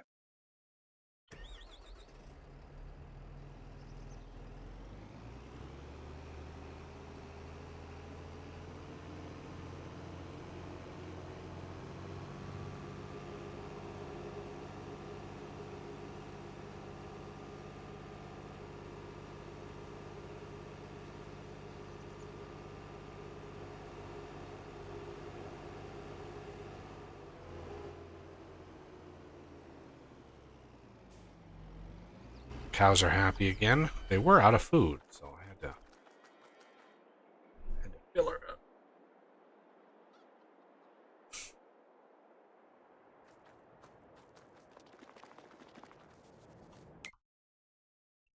All right, that's done. Let's hop back into the truck.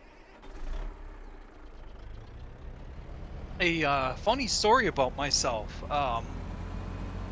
When I was a kid, too young for me to remember, but I've had family members that tell me about it.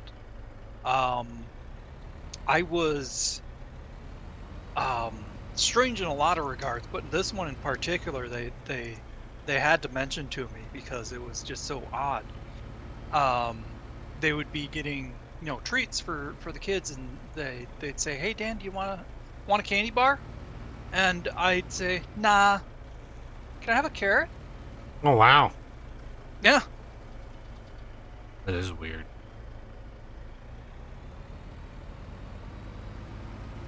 And I have a carrot.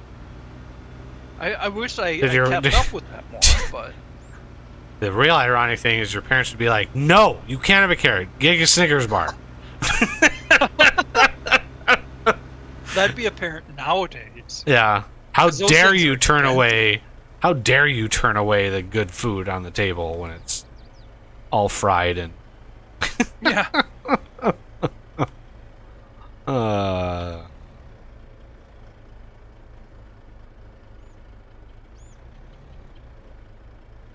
I remember one year I was cleaning my room and I found 3 bags of candy from 3 separate Halloweens. damn. Not completely intact, but mostly intact.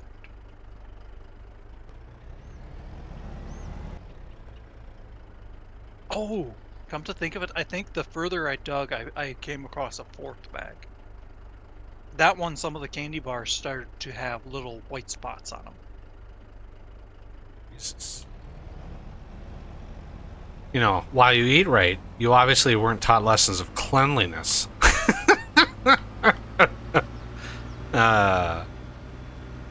Clean up your damn room. Stop eating so many carrots. Yeah. All right. The things are just about at the halfway point. Look at that. And we have pulled so many.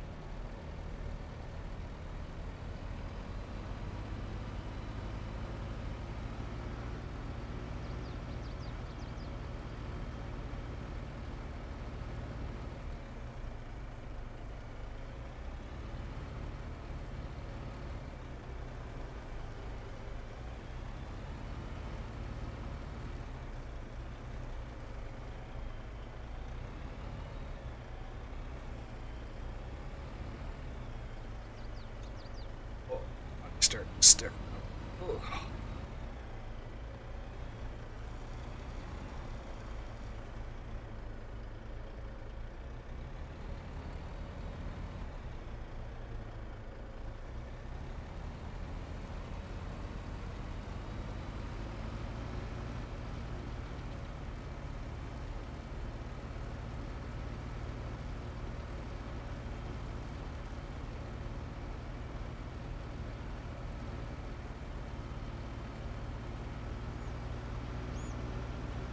Yeah, those are working rather well now. I should have gone for 5 of those.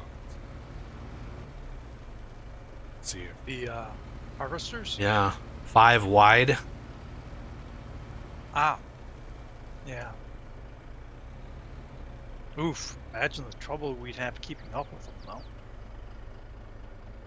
That'd be a lot of goddamn bales. Yeah. It's funny when you're driving next to one and it stops and unloads a bale. My first thought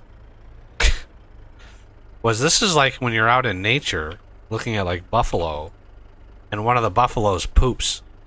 And you're like, "Oh my god." It's like seeing a unicorn. It's like, "Oh my god. It's pooping." And that's what for whatever reason those things just look like animals roaming the countryside, and at the rare sighting, you know, the rare time you get to see an animal poop, it's like, whew, it's pooping. Just a big white turd. That's all it is. Yeah, those big contraptions, they do look maybe a little like a buffalo. A big husky front end. You know, now, the thing that's always baffled me is, where are their wings? Buffalo, yeah. Well, they're all cut off. That's where they're going. Oh, I suppose. Okay. Yeah. I mean, unfortunately, you clip all the wings of the buffalo, and now they can't migrate. You know, like they can't fly south for the winter. Like, what are they gonna do?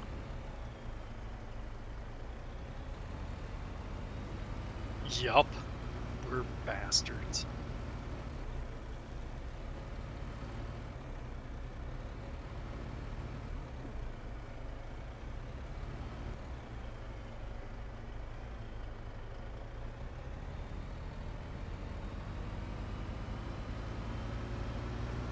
Yep. Just think, like, there's one trailer I've seen people use. It only holds one bale at a time. And Oof. that would be rough. That would be very, very rough.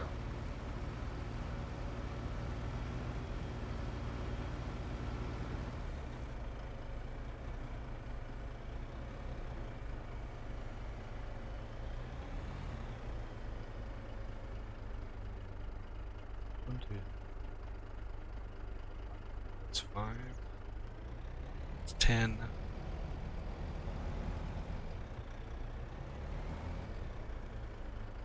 This will be exactly 20 days. Or 20 rows, I should say.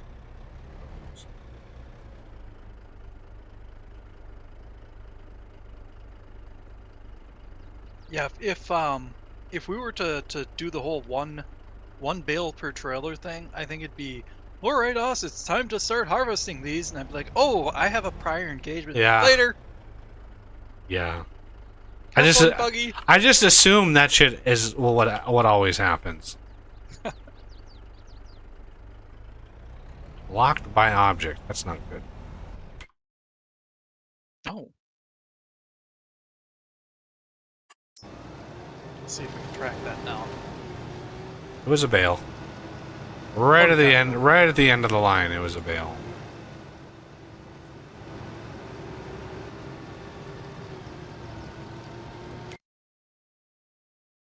Okay.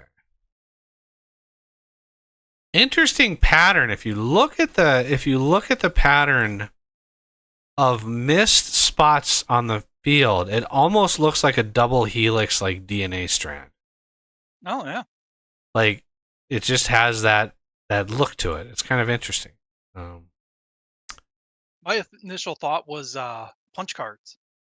Punch cards. Yep. Whew. Yeah, not many people would get that little joke. Yeah. All right.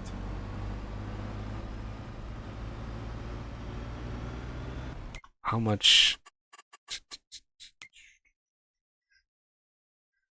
Close. Cotton fabric. What does fabric sell for? It's not really much. Yeah, nowadays that advice would be quite out of place. Is now remember, programmers, number your punch cards. Or even number your lines. Like Yeah. basic, you had to number your lines. That was the stupid. Like, Oh yeah. whoever developed that language, like, why would you number your lines? Like, that makes it Well- so inflexible. The code is just like, You also got to remember this predates word processors. To actually insert words in it before something, that's just unheard of. Because everything is a typewriter, right? Set in stone once you send it out.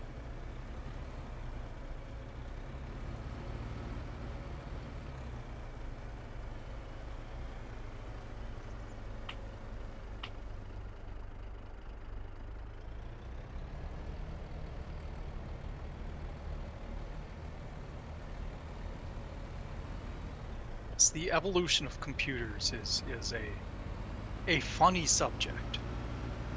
It's stuff that we take for granted nowadays. yeah. Wait, so you mean I can press this one button on my keyboard and it actually sends all 8 bits to the processor? Oh my god! Just some of the documentaries that I've watched on the old gaming system, like the John Carmack interview with Lex Friedman, which is, I would recommend it to anybody to watch that. The guy talks about overcoming some of the limitations on early games and how he actually solved some impossible task that allowed the game to actually function. Because back in the Doom days, Wolfenstein and Doom, there was no GPU, right? It was one processor did everything. And so this generalized processor, he managed to figure out how to do all the math and all the stuff associated with it. What the hell? And actually, funnily enough, they had math coprocessors. That was a thing. It was like a GPU except for math rather than. Yeah. Sounds weird, but Math subroutines, because the CPU, I mean, yeah, it could do math, but it wasn't super efficient. yeah. Yeah. But yeah, the early like Wolfensteins, one of the reasons why it has the iconic look that it has is because of the limitations. The room limitations, all the rooms in like Wolfenstein and Doom are all on the same level. A third dimension. Doom is essentially a sprite-based game. And all it is a bunch of really clever rendering or really clever tricks to make it look like a 3D game. But it is essentially a sprite 2D game. It's crazy how he actually got it all to work.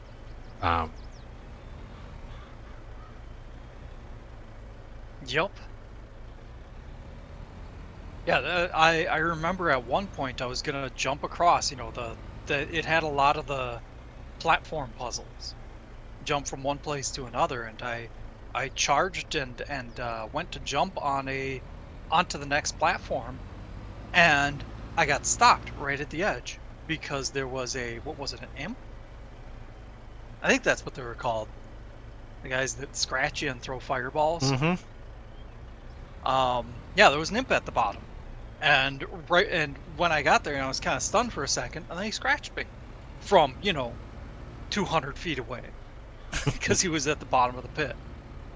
Yeah. Yeah, really fascinating how he actually solved some of those problems and got it all to work. And now he's like, most programmers have no idea the kinds of things that we had to do to get the stuff working. Yeah.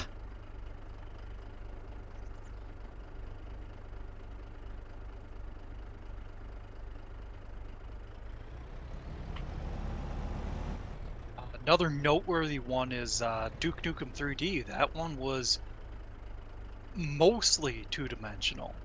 You could create 3D maps, but they had to be very, very specific. You couldn't.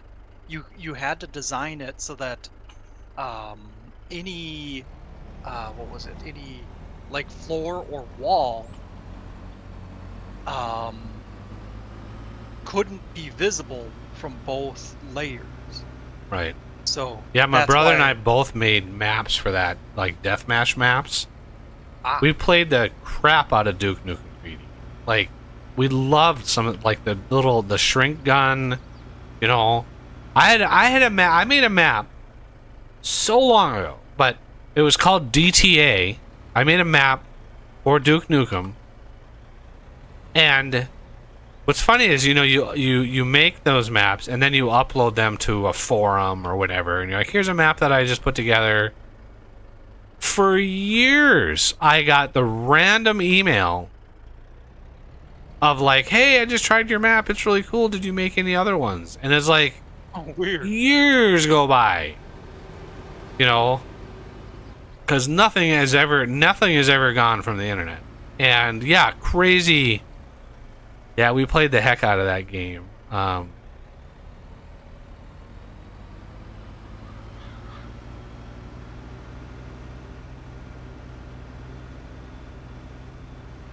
And what is the other one that we played? Well, one of the last computer games that I ever played with my older brother was StarCraft, the original StarCraft. Ah. We would have big LAN games back when we were running the company. We started a company together, and we'd have LAN games on like Fridays or something, and we played StarCraft. I remember because he loved playing as the Zerg. That was his jam. He loved the Zerg. Ah, Zerg Rush. Yeah, loved the Zerg. And I was mostly Terran. I just like the familiarity with Terran. Like, a tank is a tank, I understood the units. I understood what they were for. I understood their purpose. I understood their strengths and their weaknesses. And then the other business partner we had, he played as the Protoss. So we'd have, big 3-on-3 free-for-all games that would last, you know, an hour and a half or whatever, and we'd just be just yelling and screaming at one another and like, yeah, crazy. Those are crazy times. But yeah, that was late 90s. Late 90s. You had somebody, if your games lasted an hour and a half, I'm surprised nobody except the Protus guy won. Because carriers, I don't know how well you remember all the individual units. The carriers were practically undefeatable. Not if you had about 50 muties. Yeah, Oh, my brother would take down carriers without even a second's notice. Like he knew all the counters for all that stuff. Groups of 30 carriers? You couldn't make 30 carriers. They're Or is it? Am I thinking the wrong scale? Or I'm thinking a modded version. you know, modded you could do a lot of other shit with. And I modded the hell out of StarCraft, but we never really played it modded. Yeah, carrier the capacity or the supply, I should say, supply limit. Yeah. You know, you couldn't have unless that was the only thing that you had. But they were so damned expensive that if you lost any of them, you were gone, because for one, you had no other units. And God forbid somebody is stealth, right? One nuke would obliterate, you know, carriers, and you know, everybody had counters for everything, and so we eventually got pretty damn good, and our games would last a while because it would be like constant like strategy and then adjustment, and you know, just constant adjustment and constant like doing this and then doing that and then adjusting and doing this, and yeah, we became pretty proficient at it, rather than, you know, actually working and growing the company, which is just funny to think about. We were all very young. Had we actually knuckled down and worked, we were so ahead of the curve as far as internet web design, that we had innovations that we thought of that we wanted to pursue that were so far ahead of their time. If we would have actually gone through with it, we would have done very well for ourselves. But this was back in like 97 and 98. Probably by the end of 98, we were already thinking of building templates for our clients to browse. And just a design would be a template, and they would just be able to plug in text and images and whatever, and it would be cheap, and we could just ramp up our number of basically hosting. We were making like a large amount of our money on hosting, because we were hosting all of our own websites. And so we were like, how do we get more hosting clients? Well, these templates. We never really pursued it, though. We never took it seriously enough. And if we would have actually done it, we would have been years ahead of like WordPress and stuff like that. Like there's one other one too, WordPress, and there's one other big.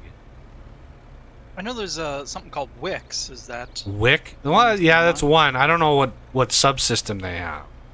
But WordPress is like 60% of the internet is WordPress. Yeah. And it's like we had that idea 15 years before WordPress was even a thing. Before even cascading style sheets were a thing. We were already thinking of templates. So, yeah, we were so far ahead of the curve, but we never really, because we had so much resistance, you know, whenever we would come up to a company, we would approach a company and be like, hey, we can make you a website, and you can communicate with your customers directly and know exactly what they're looking at and what they're browsing, and here's all the data. We had companies that had $10,000 a month budgets for their advertising. Like, we're talking high-end car dealerships that had like $10,000 a month budget for advertising balk at a $1,500 website. Oof. And they would be like, that's too expensive. $1,500? Like, we don't have the budget for that. And we ran into that time and time. We were so early that people still didn't think the internet was a thing that was going to stick around. And we just couldn't understand why nobody understood what the capabilities and what the internet actually meant. So we were very discouraged over and over and over again to pursue, you know, everything. And if we would have just stuck with it and stuck it out, it would have been, yeah, we'd all be millionaires. We were definitely the first web design company in the state. Outside of knowing somebody's son-in-law or like knowing this high school kid that could do it, like that was a lot of times we would run into that. Like we'd come to a company and they'd be like, well, one of our employees, their kid is, you know, knows how to make a website, and you know they offered to make a website, and it was like, as a professional web design company, it was just heartbreaking. Because we would track that, and we would be like, we would pay attention and we would see how bad the site was. You know, 2 months, 3 months later, we would go up to the domain and be like, holy crap, it's just garbage. Yeah, some 16-year-old kid did this site. It was obvious. And probably copied half of it from another site. Yeah, it was just all very bland and ugh. And if we're like, if people are okay with that, they'd be okay with templates, blah blah blah. But we just never pursued it. Yeah, we were young and very averse to risk. And had we just stuck it out, yeah, it would have been glorious.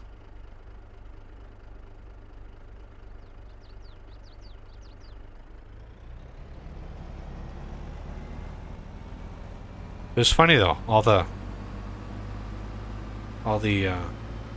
resistance we got. It was funny. There was one company. It was a big car dealership that we had been pursuing and pursuing. We even did a mock-up website for free in order to pitch them the idea. So we did hours and hours and hours of work just making a mock-up site to finally pitch them like what the site could be and what it could look like and what they could offer their customers. And it took a lot of convincing and a lot of negotiations to actually get them on board. And they finally agreed, and they paid, I think it was like $1,500 for a professionally designed website as well as an online inventory system they could post. So we had a system they could upload pictures of, and remember this is like 98, 99. This was happening, where they could upload pictures of used cars, and we had all custom forms, all custom programming, where they could post all of their used cars up on there, all the stats and prices. And we did a metric ton of work for $1,500. It was a $15,000 website for $1,500. And it was funny because they bitched them out the whole time.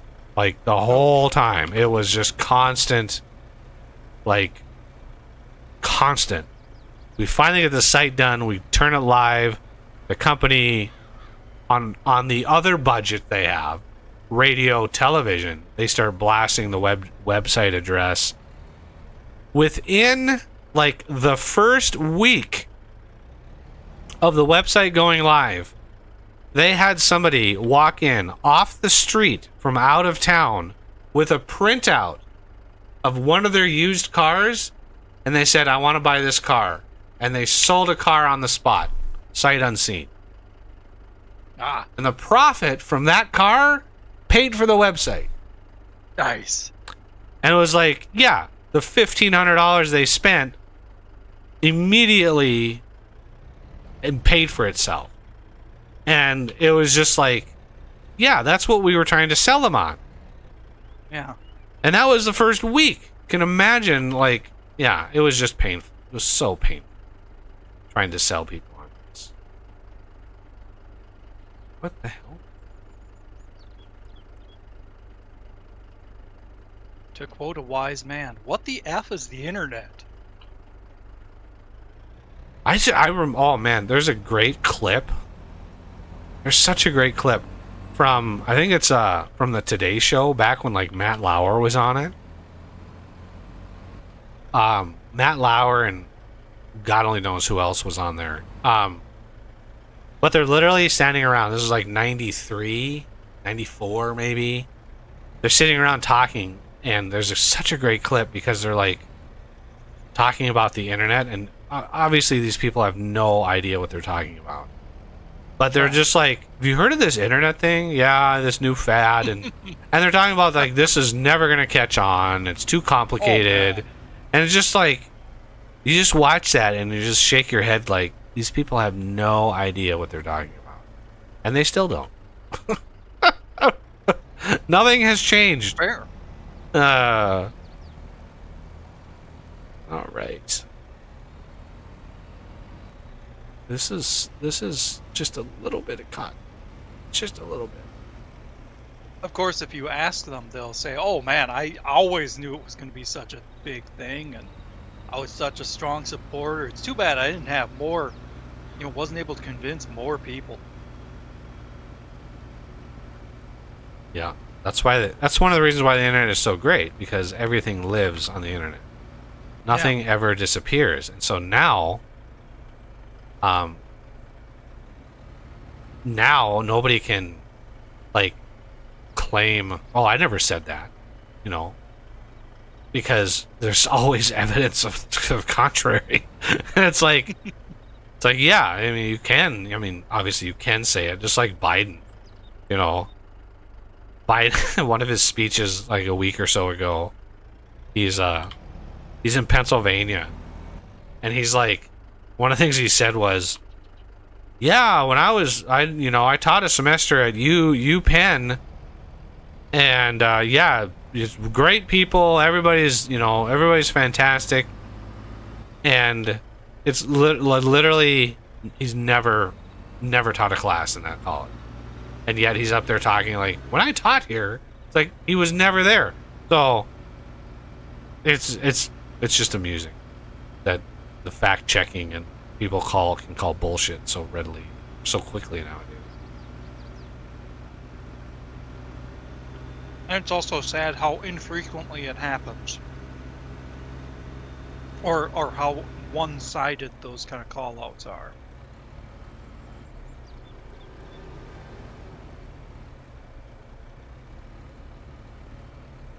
Why did my cotton helper stop? Sorry, doing something again. And I'm still trying to shovel food in my face here. God damn it.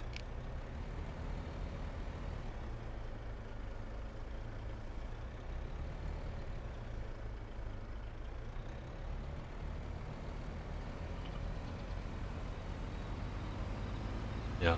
We definitely need any modders out there, whoever wants this, we 100% need a square bale cotton trailer or enclosed trailer that holds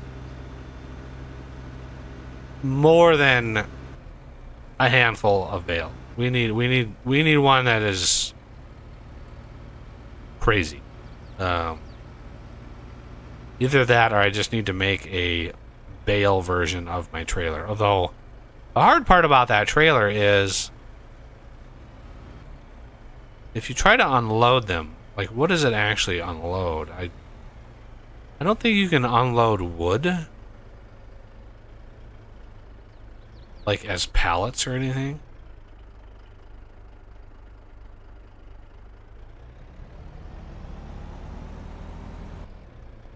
Tis a good question.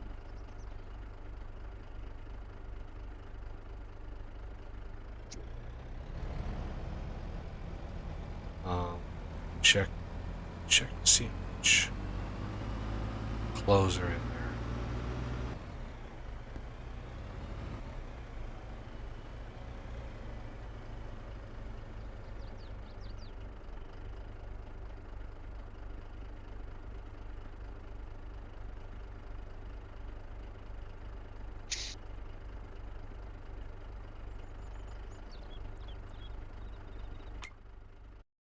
Whoa. Save. Ah. Yeah, my steering was going all wonky.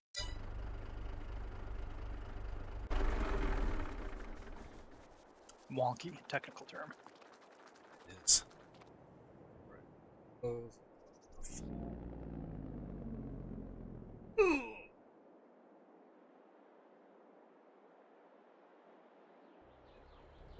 This is why I didn't build a sheep farm, because I knew that our first cotton harvest was going to be a little crazy with the size of the fields that we have. Can you imagine one of the, like this field too, like this giant field? It's like over twice as big as this field. I think it's like, well, maybe 50% ish. I don't know how to.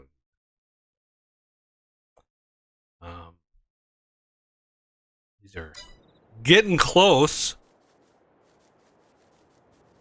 The other thing you can do with these is like start another set halfway through, right? So there is a way.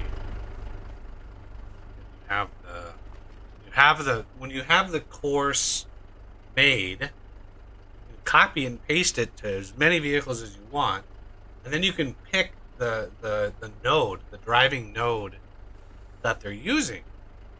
So the first set, obviously, I picked the first node. That's one of them. First node is what all of them start at, but that's not the only option. So there's one that's nearest node, and that's when I restarted them after the rainstorm. I restarted them, and they were nearest node. And so you could theoretically start a set at the first node, let them do the headlands, and after they do that, you get another set, drive it similarly in the middle of the field, basically halfway through, and then you paste another set, and you start the next set at the nearest node, not the first, and then just continue that. That's probably one way you could do it. But yeah, this is a massive cotton harvest.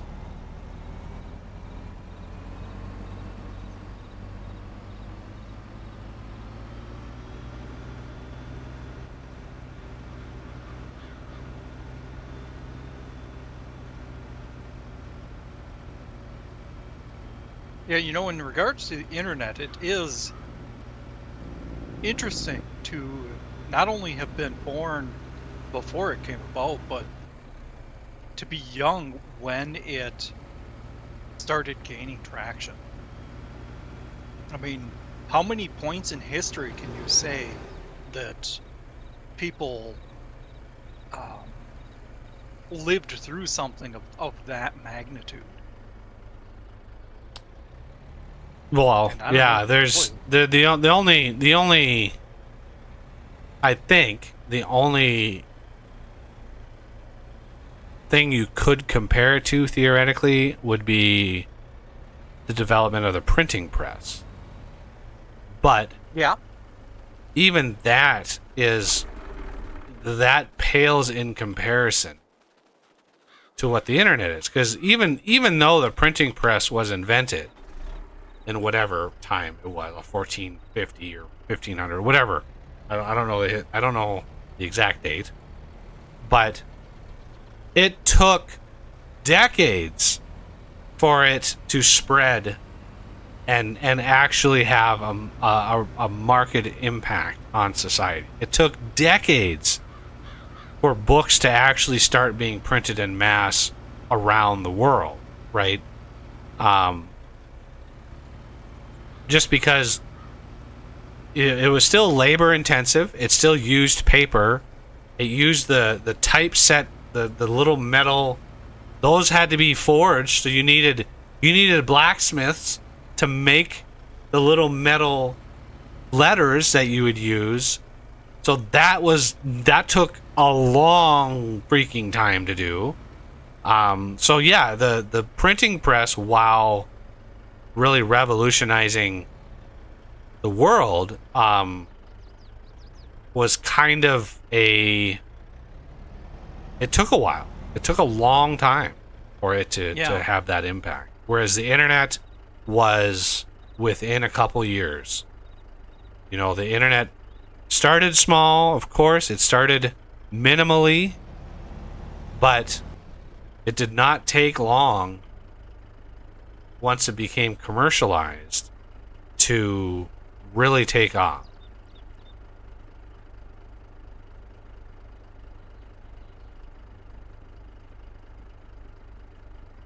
Plus, as opposed to, you know, the printing press, it's also something that everyone has access to and everyone has a voice. Not literally everyone, obviously, but I mean, compared to the printing press, because that wasn't something that just any old Joe could go to the hardware Yeah, you had store. to be pretty wealthy in order to have access to one.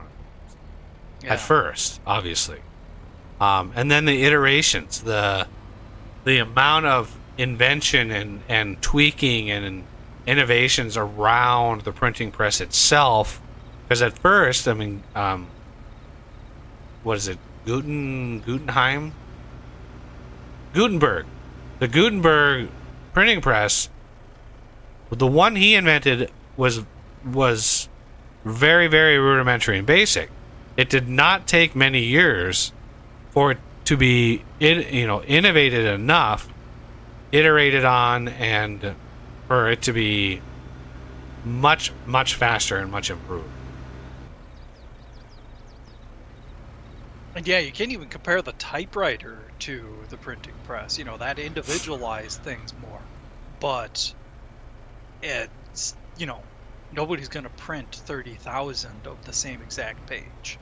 Well, okay, very few people would have the sanity to do such a thing. You mean type? Yeah. Yeah, typewriter is...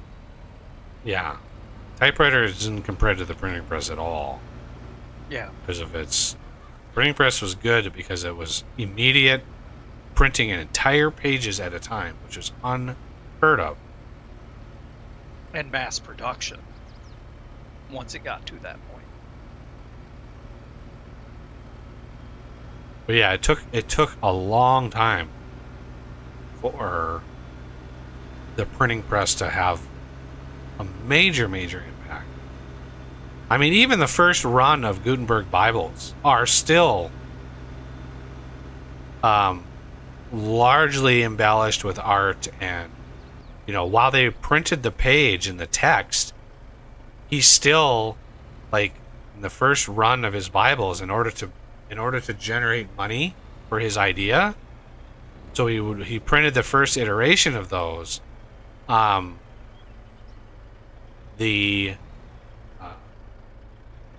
The first books were very, very embellished and very artistic, which is why they're worth like $20 million today. They're just worth so much. Yeah, the original Gutenbergs are unbelievably expensive.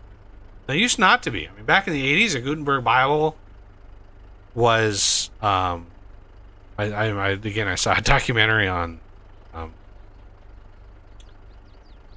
rare books, but like back in the 80s, a Gutenberg Bible was like 800,000, right? Still not cheap, but 800,000, and you know, a lot of collectors could afford them. Today, they're worth anywhere from 15 to 20 million. That's how much they've gone up. It's just crazy.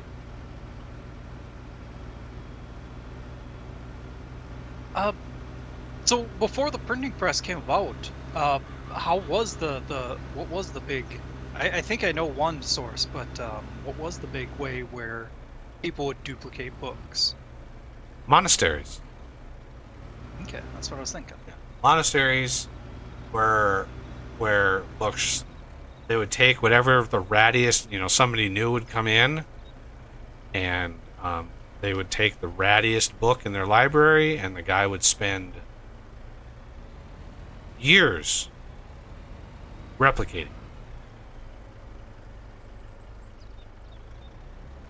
Look at all the whales over here. Yeah. Yeah, the further south you go, though, the more It's there just like, are.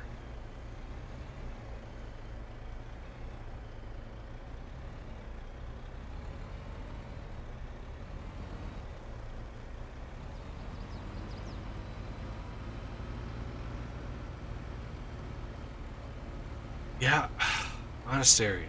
Where they made books. That's why they were so expensive.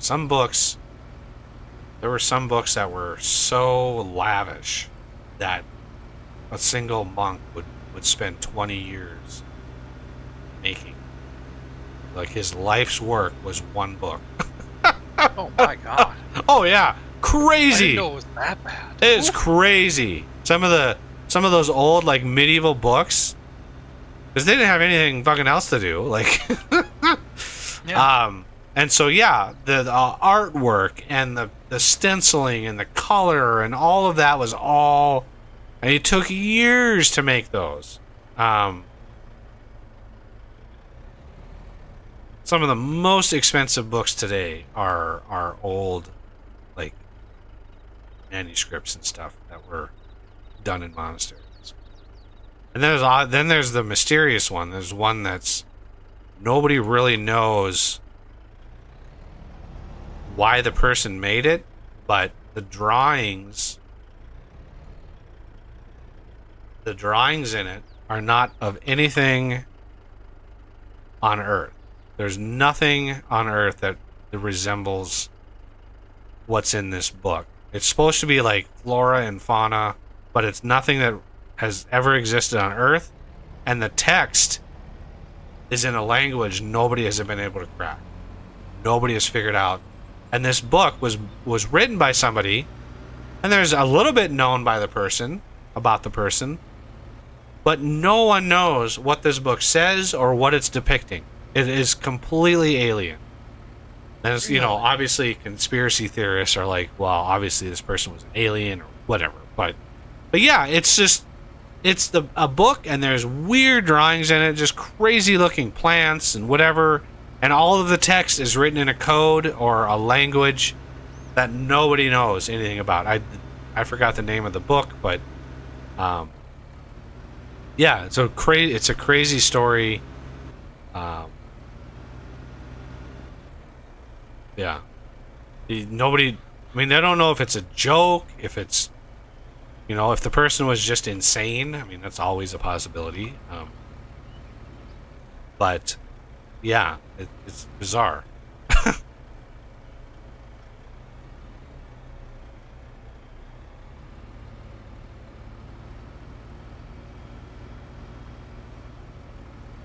I feel like we need a system in this game with trains. Like Factorio style, I need to be able to unload shit at a train station area A and have the train drop it off in area B. with these bigger maps because this is a lot of cotton. Luckily, we're down to the last quarter. Last 25%.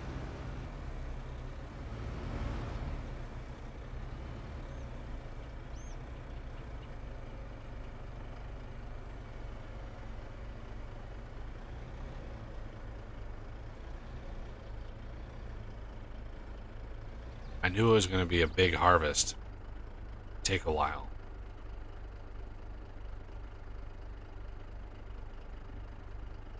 Well, I was hoping some more people would be around to help unload it.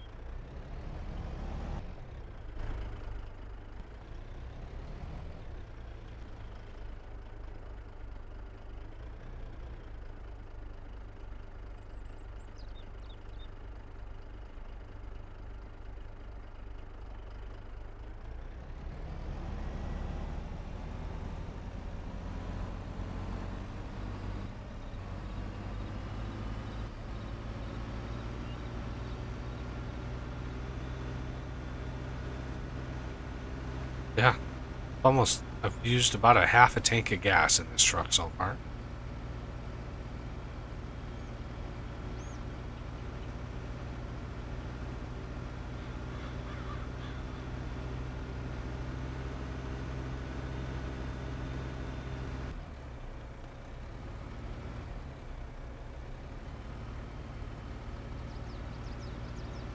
Yeah, I even know how I would do the bale trailer since I know how I figured out how the wood trailer worked.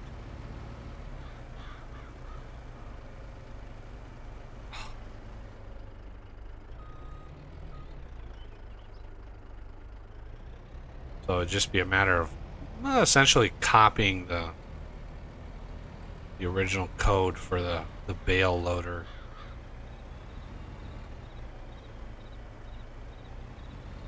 For the bale trigger. Straight.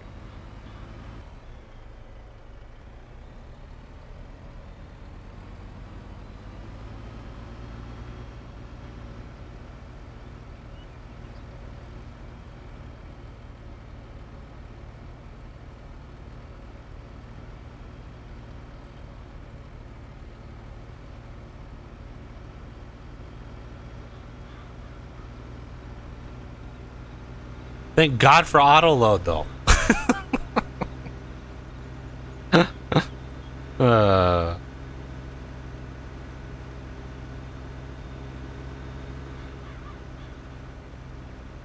Going for 8.25 hours. Not bad.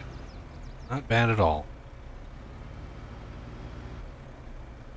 I don't usually know how many people watch the streams, after the fact, but I do know that it definitely is watched afterward.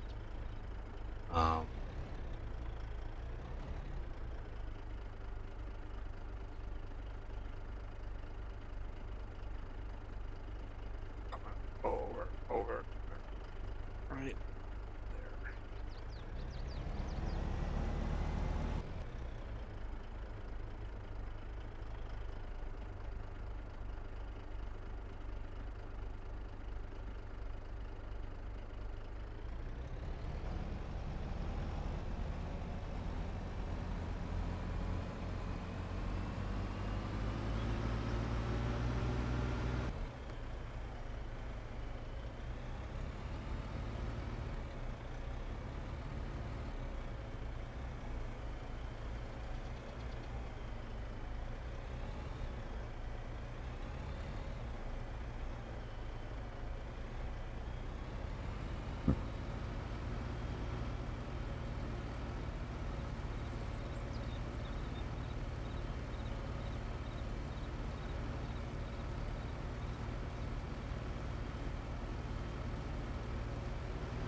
been muted for a while here because I'm eating carrots.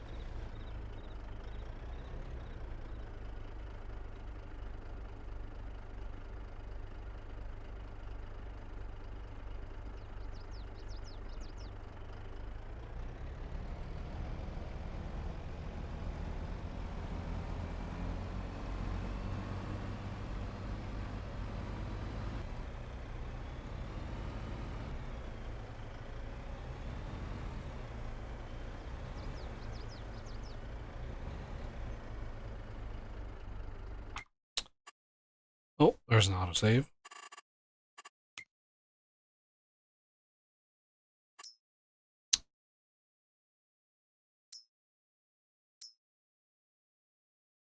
Clothes are almost full.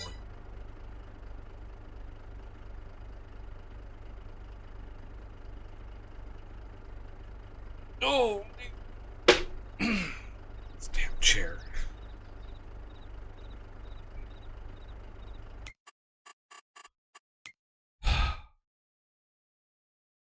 Down there.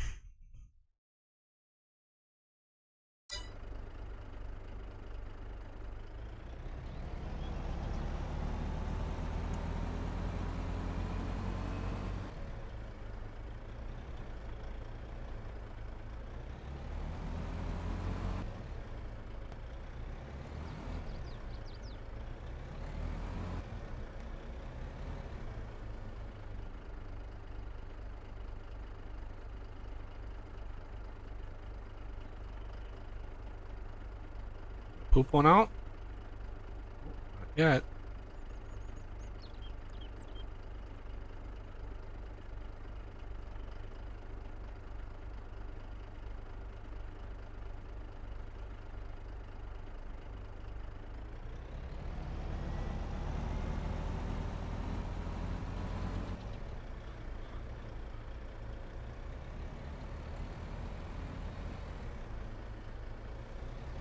How are we doing on storage for the Jigama thing? About half full. Okay, cool.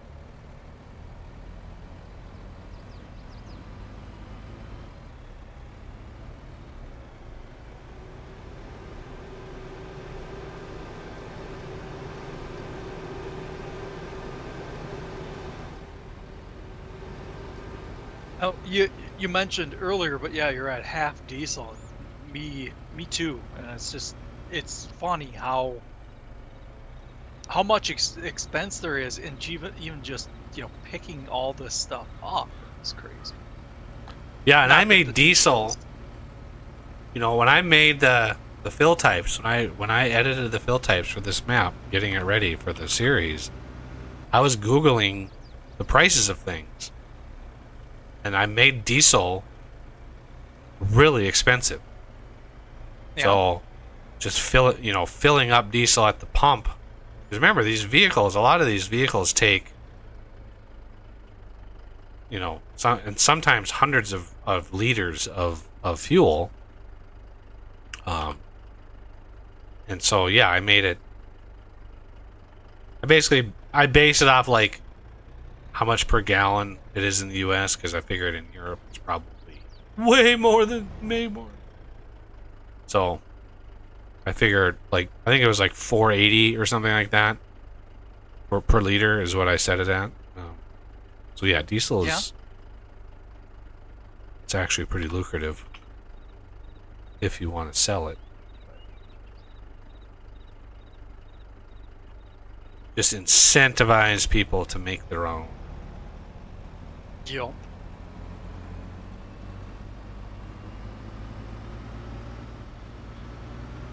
Okay, good. Looks like we're doing quite the number on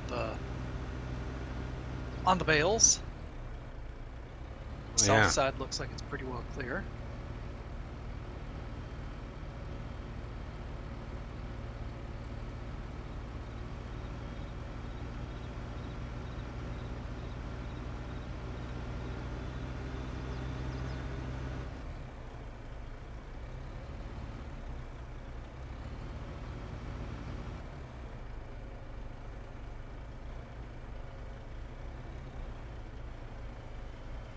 Going out in a nomad's land out here to see if there was any bales that we might have missed.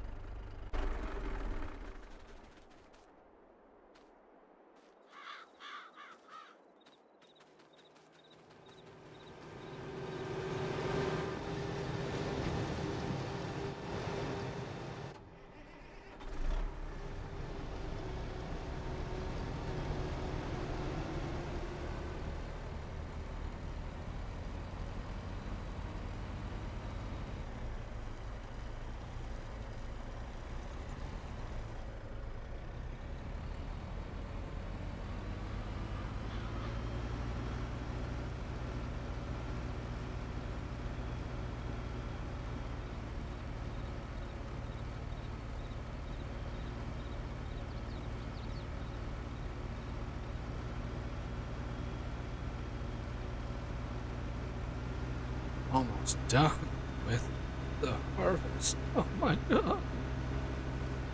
Crazy.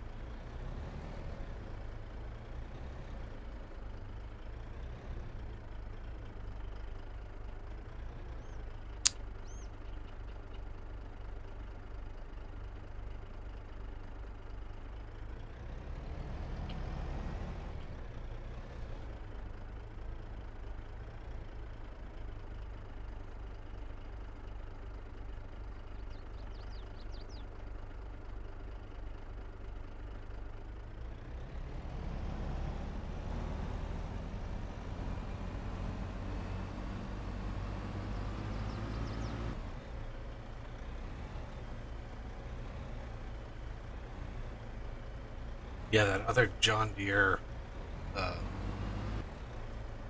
cotton harvester has the widest path mod. Pretty sure I don't have it installed right now. Yeah. It does an 11.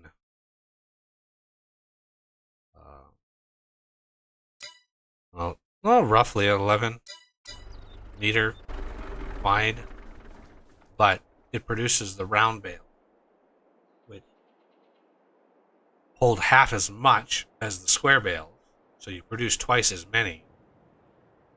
But the trailer pack that I have for those holds 20 bales, which would be tantamount to 10 square bale, which it's still better, but yeah,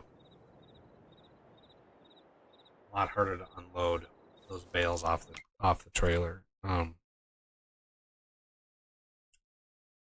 Because you can't really unload them and have them load into the factory from the trailer.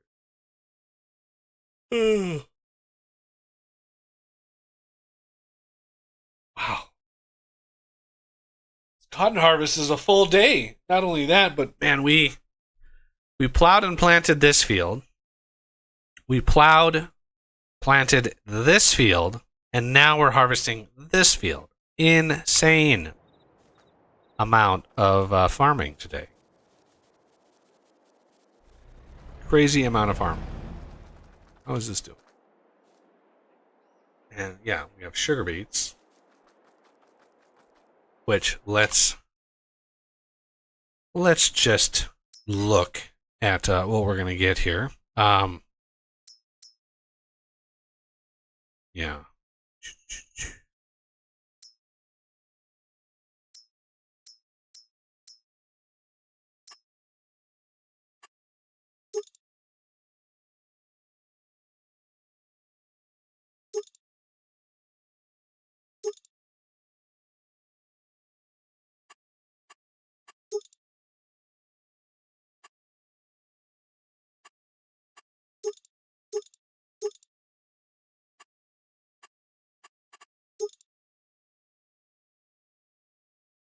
This is the same tire that I have on my harvesters, the Earth Max.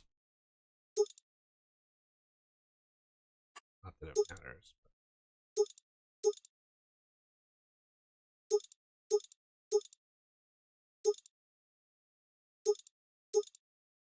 Extra marker lights.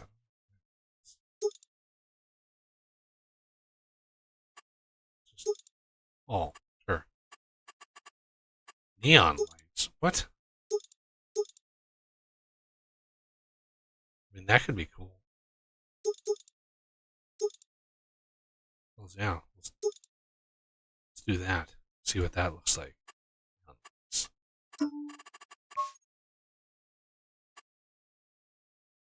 So.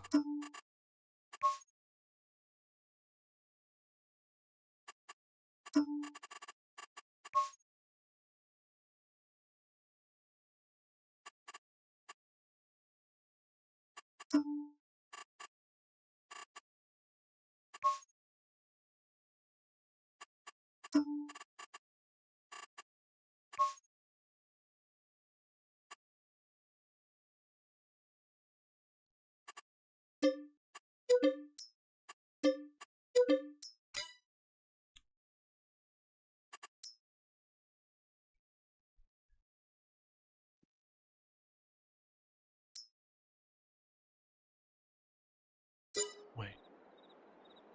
I completely forgot to look at what speed these were.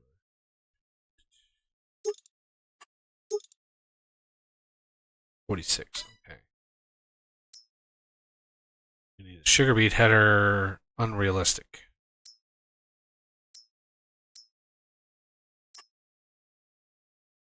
And I don't know, whoever did these Colossus mods, I don't know why they didn't make these bigger. Design color.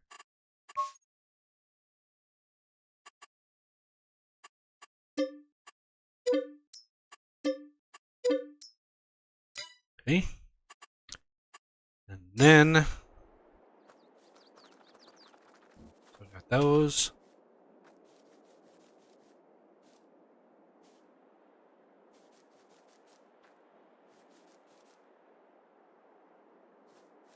And then purchase.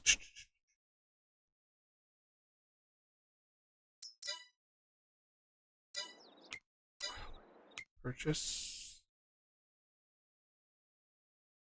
Was it miscellaneous? No.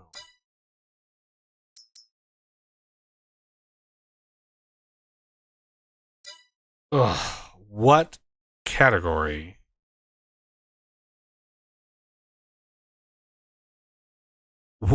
Oh man.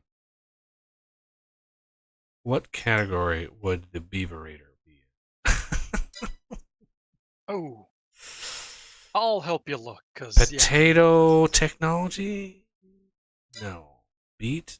Let's look at beet technology. No. This thing does.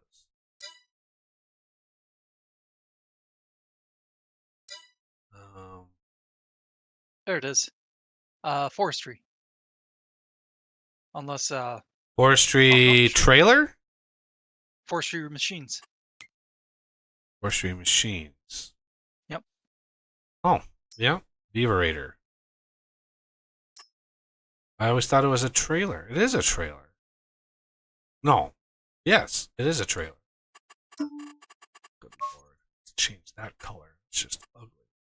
Stone to lime, wood to wood chip, sugar beet to sugar beet cut.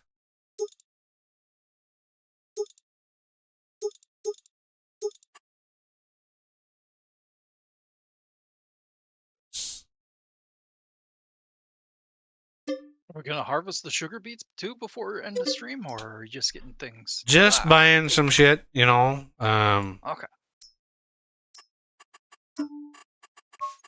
A machine popped up right in front of me. That's what the wah was about. Okay, and then I could for once legitimately say a parked vehicle just popped right out in front of me. happens. It happens. No, officer, I wasn't drinking. Do we need any auger way?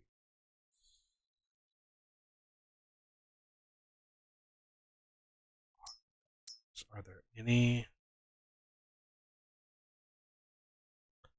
that are unrealistic.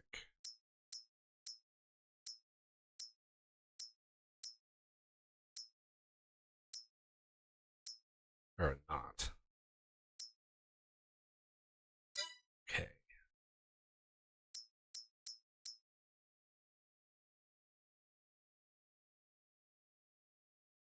Hmm.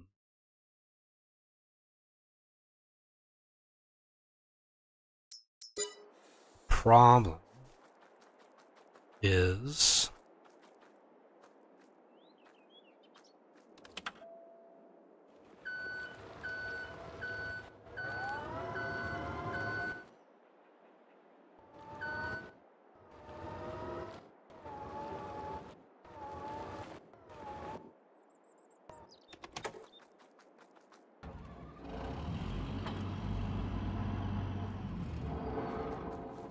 no. Ready for a truck. Yeah, so that'll make the cut sugar beets. So between these two, it's 5 million storage. Now the problem is if this field yields over 10 million liters of sugar beets, there's really no conveyor belt system that we have that that is good enough or fast enough to feed that beaverator at full blast.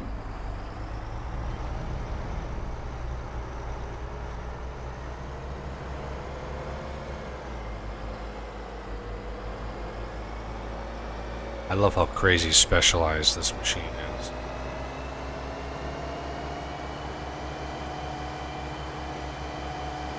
Look at the tires on this. Jesus.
Alright.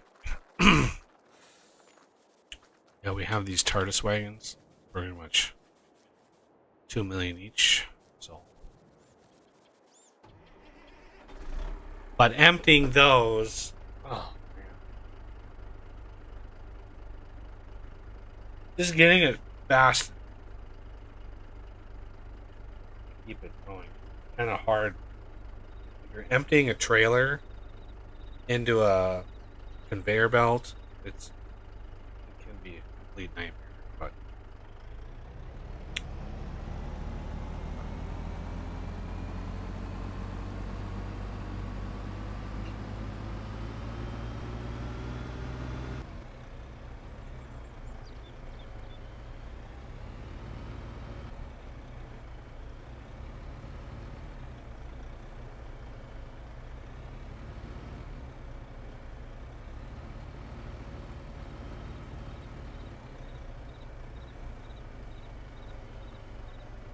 There's a couple of pieces of farm equipment around here.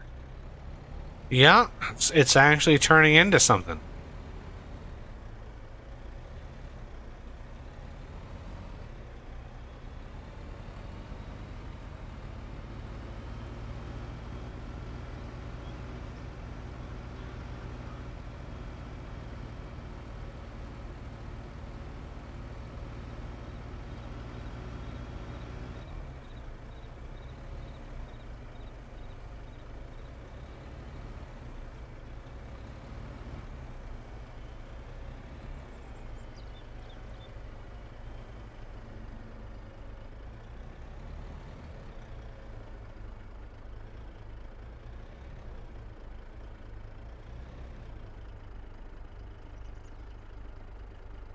Shoo fly. Shoo! Where'd that word ever come from, I wonder? Shoe? Shoo, S-H-O-O? Shooing away a fly? Or shooing away a pet or something? I don't know. It was probably a longer word at some point. Through its evolution, that it just got shorter. That would make sense. I was thinking alternatively, it could be literally a shoe, you know, like a dog, you just throw your shoe at it.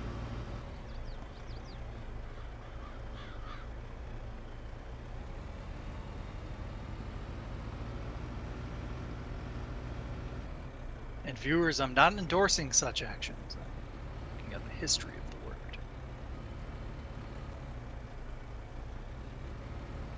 History is not always kind. No, it is very rarely. Yeah.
oversteered.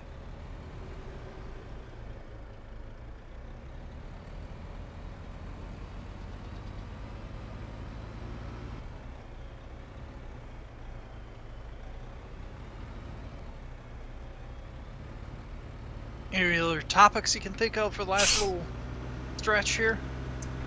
Oh man, I don't know. Shit. Oh, I'm open to suggestions, but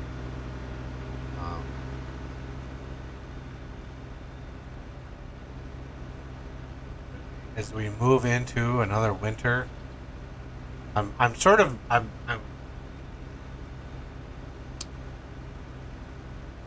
of move into like hibernation,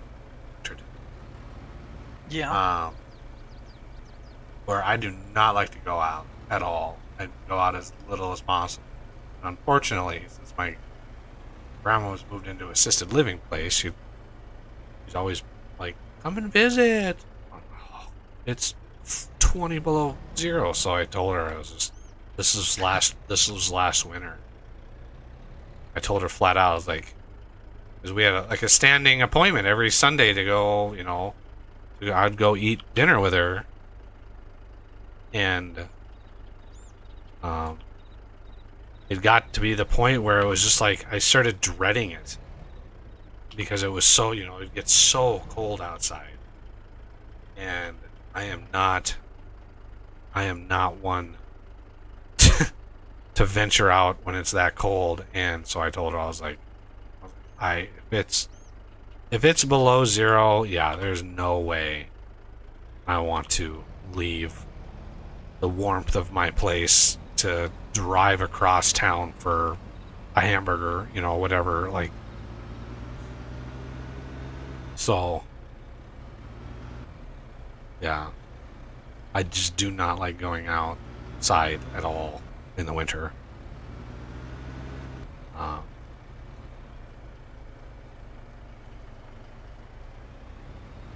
And she has plenty of company there now that she's been there a while.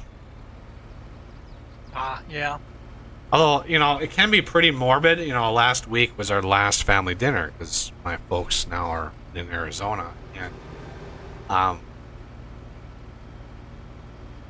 she comes in and they have to go out and get her and bring her back. And she comes in and she's like, "Well, we lost 2 people last week." I'm like, Jesus fucking Christ. Like, you're literally in an area, you're literally living in somewhere where at any moment the people around you could just be gone. And it's just like the mind, like the mindset of that is just, to her, it's just, this is the stage in life that she's at, and this is what she's had to get used to. But yeah, it's a crazy notion. Like, yeah, there's a couple people that we knew. It's somebody you see every day. 2 people in 1 week die, and it's just, god damn. Yeah. Plus what I had to go through this week was the burial service of my stepmother, and it was just like, your mind goes to like places that your own mortality is a hard thing to come to terms with, and you realize how fleeting life is. I mean, us, more than anybody, obviously, with the losses you had in the last couple years, and I just, it's crazy to me that people argue about what they argue about, and they fight about what they fight about, and it's all it's all kind of very temporary. And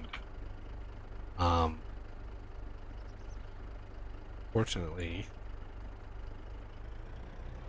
The context around it is a little weird, but it's still a pretty good quote. Can't we all just get along? yeah. I mean, yeah.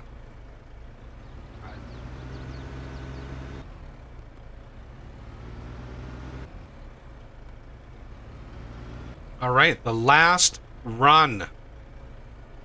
The last run. Can you believe that shit? Nice.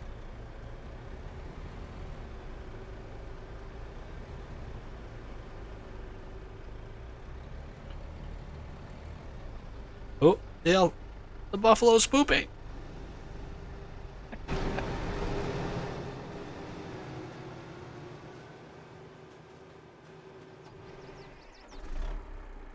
I would make myself cringe just trying, but I was tempted to do an Australian accent and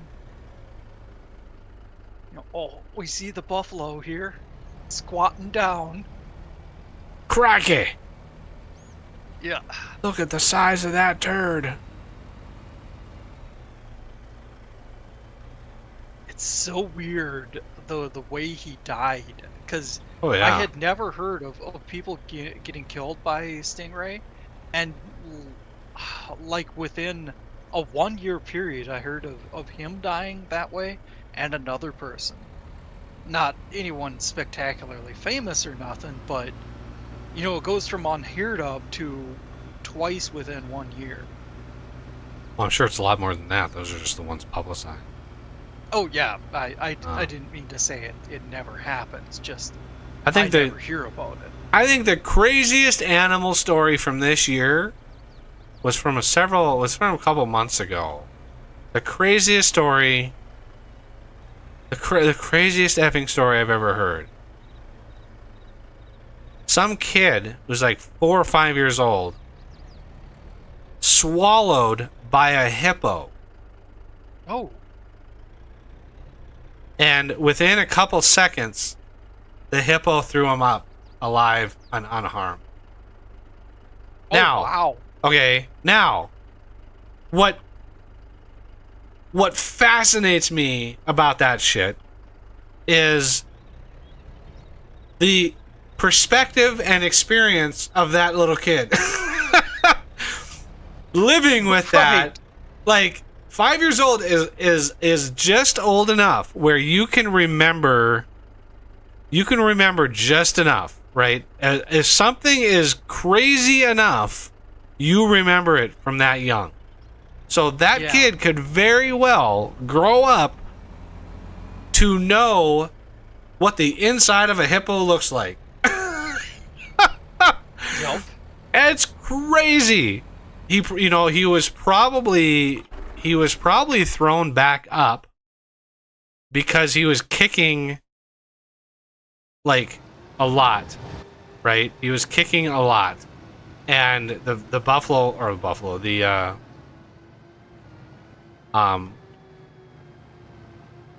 now there is a way to eject the bale, I think.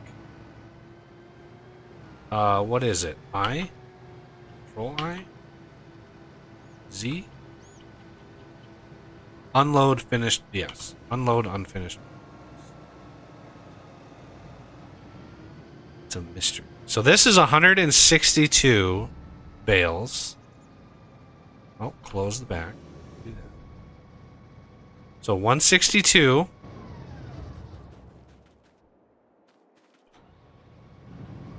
$144. So that's do 306. 306. And then this one 142. So that's 448. 448 bales. And I'm spitting out the unfinished ones.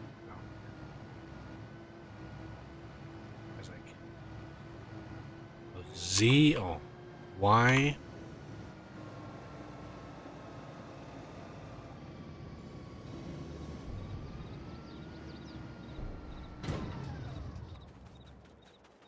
This one.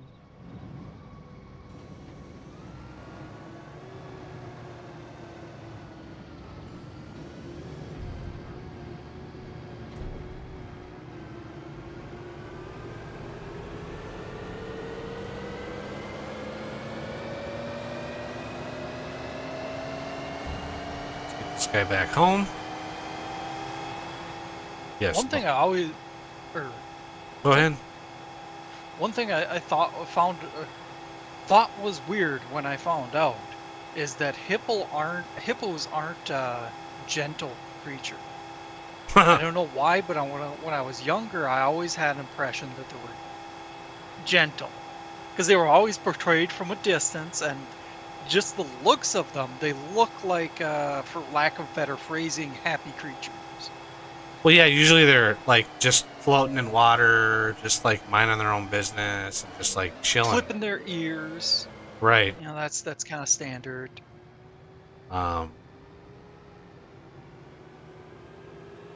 Yeah, seeing hippos fight is a terrifying. Like the footage of two hippos fighting for like a mate or whatever. Oof. That is a battle you do not want to get involved with. That is a terrifying like look. The first place that kind of clued me into it, and it obviously, since it's a movie, it's dramatized, but the movie Congo, if you've seen that. Congo, a long time ago. That was an old John Grissom story. Not John Grissom. Yeah. Was it John Grissom? I don't know. No, not John Grissom. Who wrote Jurassic Park? Oh, It's the same guy who wrote Jurassic Park wrote Congo. okay. I thought John Grissom was basically like every one of his novels included like a law firm of some kind.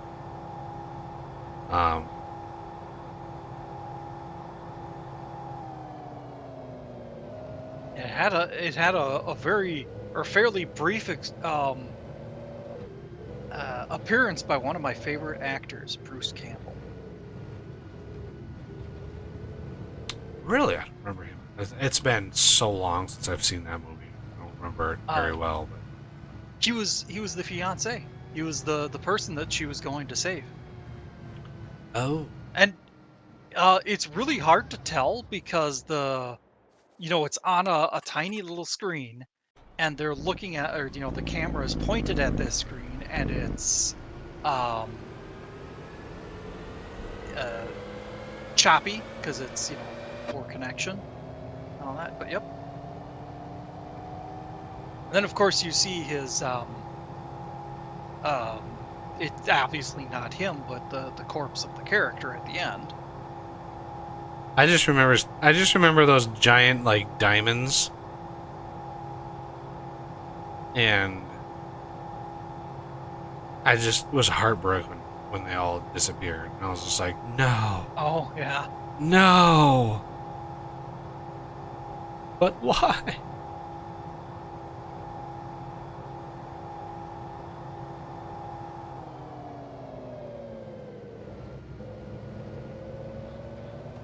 Holy Moses, we actually got through the harvest.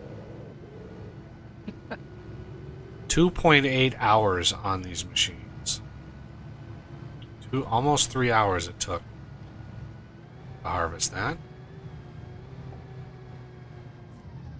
And thank you for sticking with us. Yeah, anybody who's If anybody did. if anybody watched, I mean, yeah, crazy.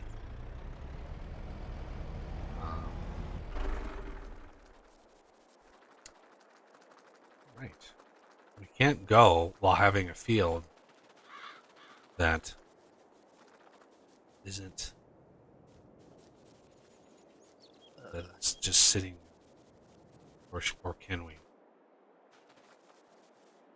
Because most of the next steps can all be hired away, right? It's just the, plowing, spraying, rock picking. Those are all we can hire workers to do all of that.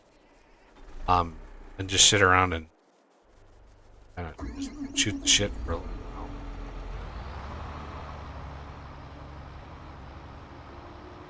So you just really don't have to do anything if you don't want to.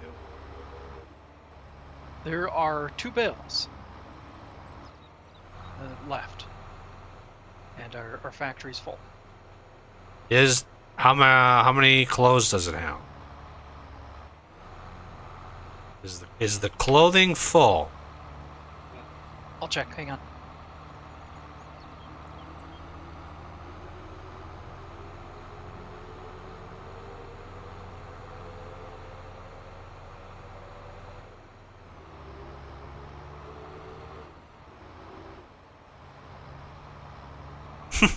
course. Yep. So now we can load a trailer up and sell the clothes, and let me turn off production of them. Is now clothes season? It's got to be. We gotta sell them, otherwise. Yeah. I was thinking we could just leave a We have more than enough cotton left over. I've got at least 1.5 million liters of cotton sitting in piles. So fair enough. even if it's not clothing season, it doesn't matter because we got unbelievable amounts. This is a very, very profitable harvest, even though it took a while. Yeah, look at that. That's a lot of cotton sitting right there. And I'm not even worried about the little bits of cotton that are still in the field. How about that? And I'm pretty sure it's wet season, not clothes season. Babbitt? Yep. Let's see. Okay, production is turned off. Good.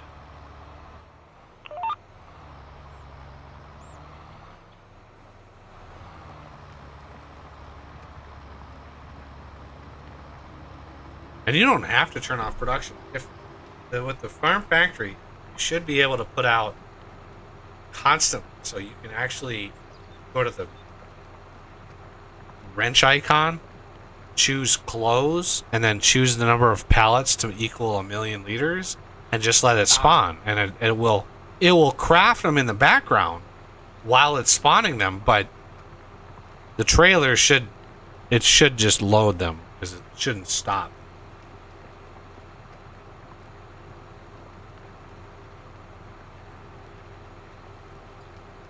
Oh, I get to sleep in tomorrow. You know, it's just funny. This week, 3 days this week, I had to set my alarm. And I know people have started to play the world's thinnest, smallest violin. But, yeah.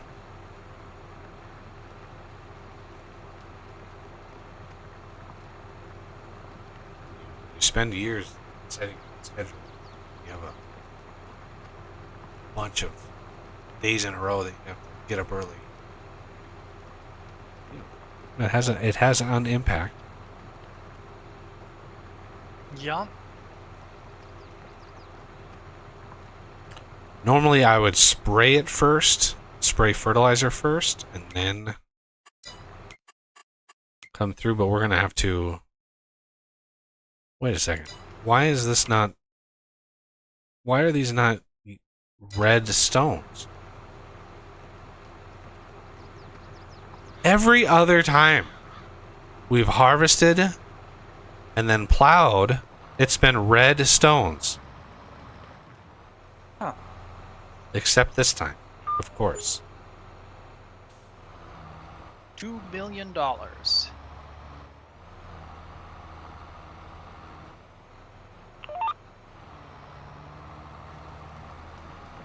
Should I turn the production on for clothes? Because currently it is not. Yeah, make sure they're not spawning, and then yeah, turn it back on. That'll start using cotton again. Eventually pull those last two in.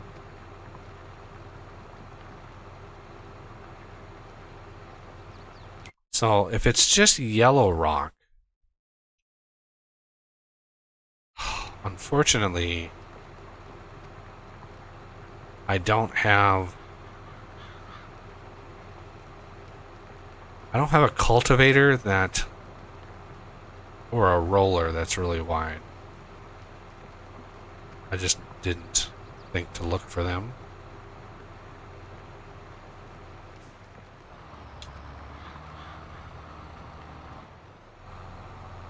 Big thing I need to pay attention to though is what it does at the top of the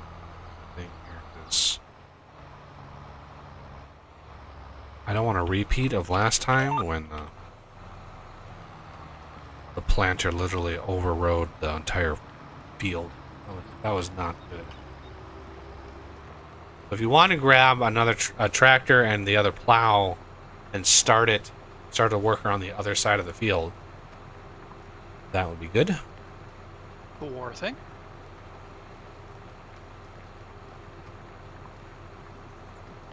Thankfully, we don't have to East side. re-lime. Yeah, the east side.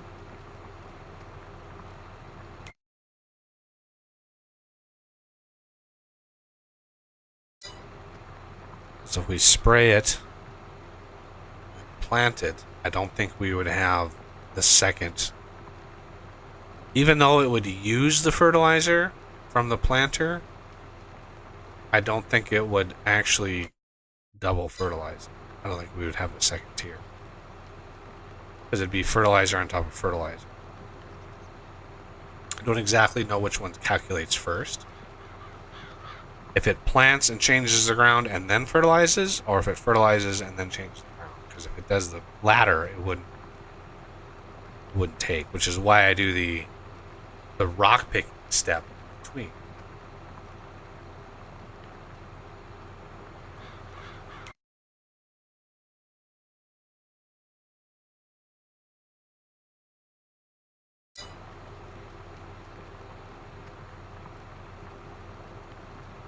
And make sure your plow is not creating fields. Maybe make sure it is default. So it will say allow create fields, but again, that means it's the opposite of what that is. Yep. Alright, which direction are you going to go, sir? You going to go the right way? Yay, he's going the right way. Good for you. Wow. Just hitched again. Vaulted the tractor. The worst is when you're turning.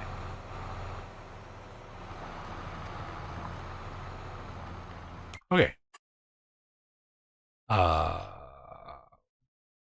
Let's let these guys go a little while.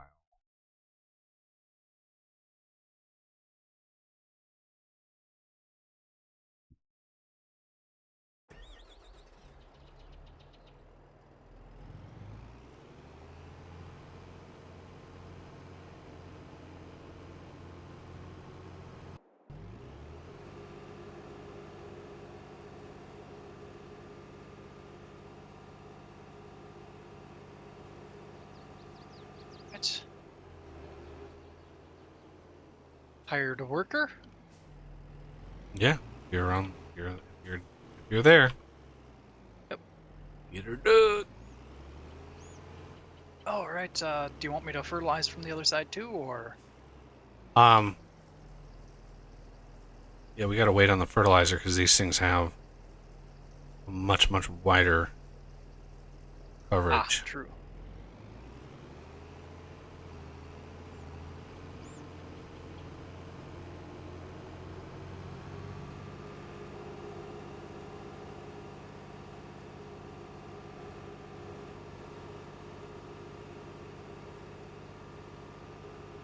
$470,000. Um,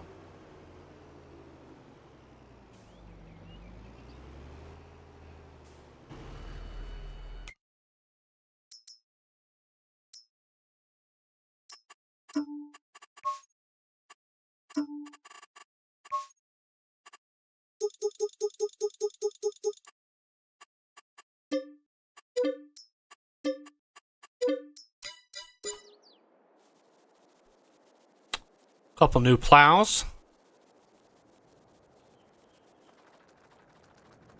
Oh, you want to start some in the middle? Yeah. May as well see if it works. Yeah.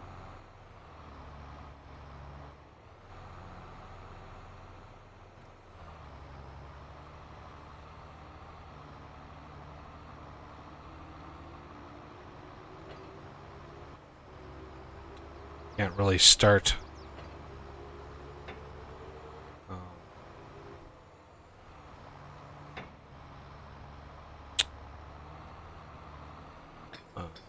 Words. can't start fertilizing until this is done. That fertilizing should go pretty fast, considering how wide that is. Is this a different type of plow, or is it just different color? I made them blue. That's my color that I made them. I forgot that I made the other ones green, the John Deere green. So, yeah, it's just the color. Let's see what direction this is. Of course, there is a autosave. So the last time we were over on this side, I think when I got to the bottom, I went. Well, that was a different. That was a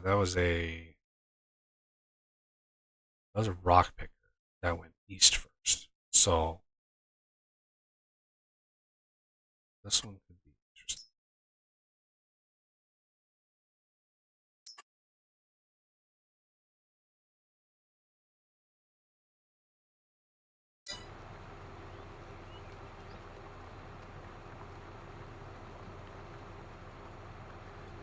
Yeah, you think the plant material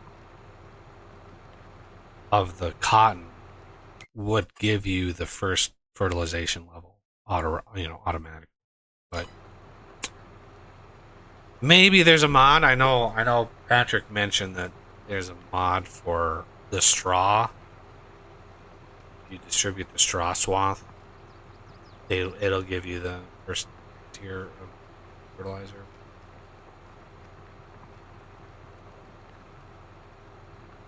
At least we don't have to line.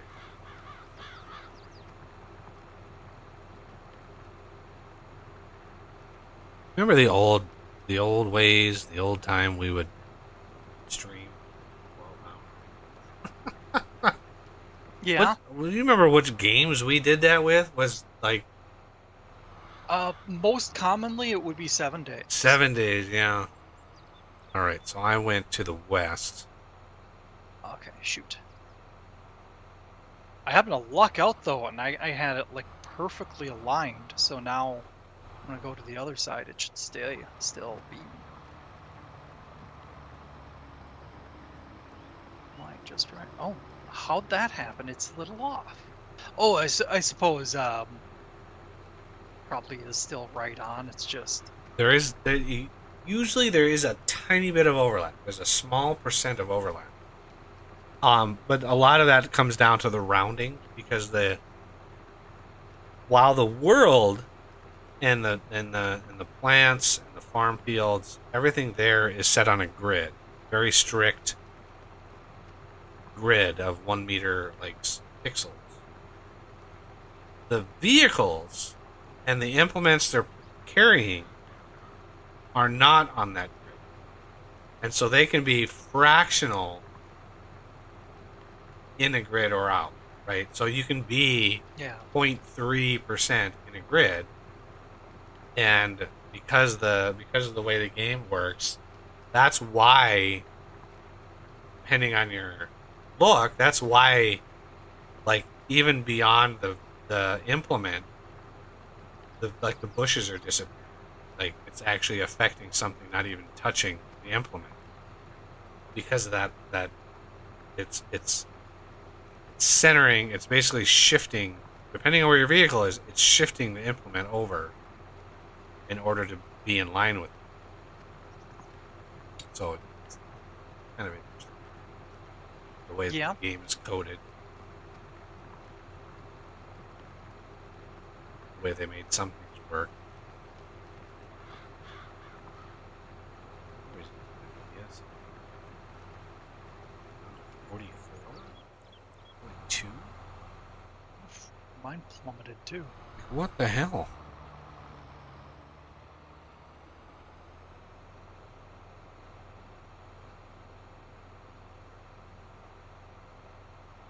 Could be maybe the dirt flying out the back. No, particles are client side. My particles should not affect you. Well, true, but I'm plowing too.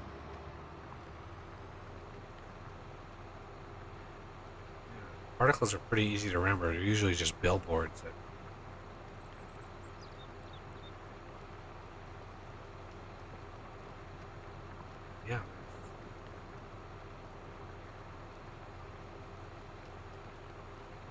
The fact the game has a Lua backend means there's a huge room for productivity or efficiency improvement. If they switch their backend from Lua, and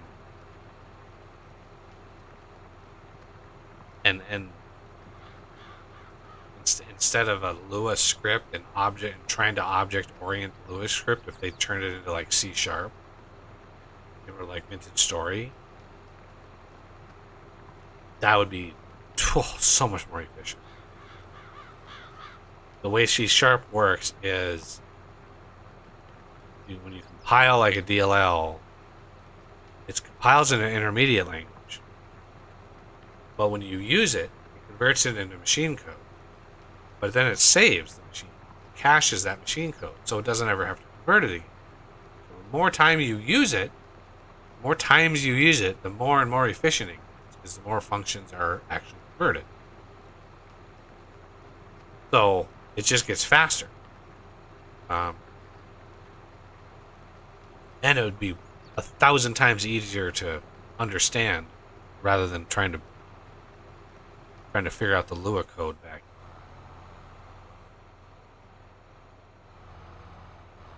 But of course they would never do that. Once you have a team in place that is using one technology, it is exceptionally rare for the entire project to switch. Yeah. Because look at what happened with Hightail. I mean, the client was being written in C#. The dedicated server was being written in Java for reasons passing understanding. And obviously, in some of their initial testing and stress testing, they were hitting massive walls of performance. Because look at Minecraft. Like, yeah, you can have Minecraft servers that have tons of people on them, but the resources consumed by those servers is unbelievable, and it's really expensive to run like a Minecraft server that's really, really big and actually performs right, especially if it's modded. A vanilla Minecraft server probably would be okay for 100 people, but a modded Minecraft server that has machines and automation and shit, forget about it. There's no way. So obviously in the process of making Hightail, they realized, yeah, this is not going to be good enough.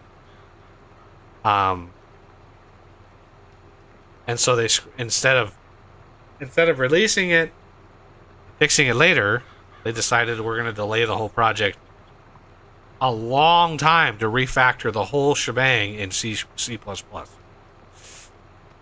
So now the client and the server are going to be in C++.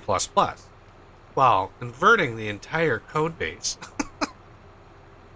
over to a new language, especially depending on the version of C++ they use, that is a formidable task. And the thing that they haven't mentioned in any of the last 2 or 3 years of updates is what impact that's going to have on the modding side of it. Because C#, doing everything in C#, that was brilliant because it was very moddable. I mean, look at Vintage Story.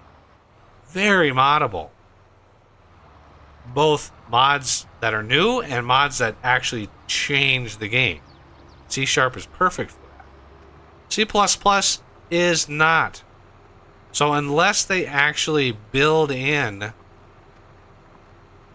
ways of, like, if they have a data-driven architecture, that would work, where all of the game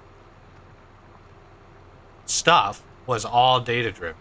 It was all loaded in at runtime, and basically the engine was just rendering and loading it of the data. That means you could go in and tweak values or add mods that tweak values that the game would then integrate. If they hard code anything, that is a huge red flag. If health, XP, stamina, whatever, if any of those things are hard coded, yeah, modders will probably eventually figure out a way to mod it, because you can't stop. You can't stop the modders. You can't stop them. But yeah, I wish they would put out something having to do with like what this refactoring of code means for the modding. Because they had a lot of the modding tools already well on the way to being done. The animation tools, they could even paint models in engine. Like, the screenshots and stuff I was seeing were crazy. But yeah, there's been no word at all about that project, about that game, for a long, long time. Nothing substantive, nothing substantive. Yeah. I named Noxie shit on Twitter a couple months ago. They posted the spring update on their blog site. The spring update. Now, they've been posting only 1 or 2 of these a year. So a spring update, people are, waiting for this game. Like, let's get some news. And the entire update was on, hey, we're hiring some people and we're making progress. That's it. That was the entire blog post in a nutshell. Yeah, our team is growing and we're making good progress. Like, what the hell? And yeah, he posted that blog post thing on Twitter, and I just basically wrote back, and I was like, "That's it? That's all the information?" And then yeah, a little time later, some one of their community managers that they hired post on Twitter something about getting bombarded by questions about the game and how they were getting stressed out. And it was just and I replied to that and said, yeah, God forbid that you actually tell people about the game that they've been waiting for, I said, God forbid you actually give details about a game you announced 6 years ago. Yeah. It's laughable now how long it's been since they released the trailer for that game. It's almost become its own meme now. Are you ever going to release this game? Jesus Christ.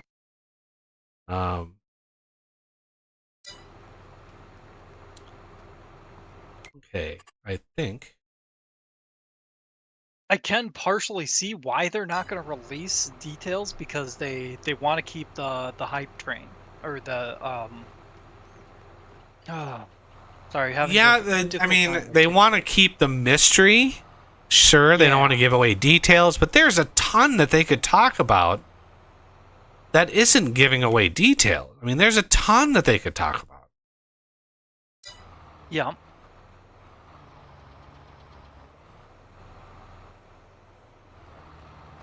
Talk about the modding scene. Release.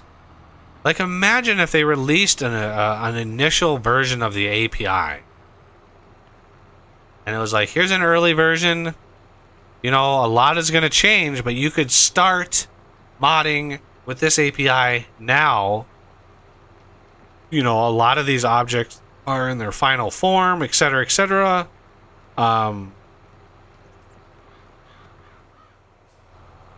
Yeah, I just...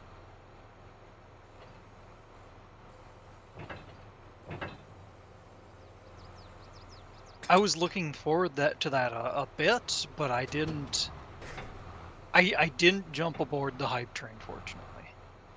I was excited for it, certainly. But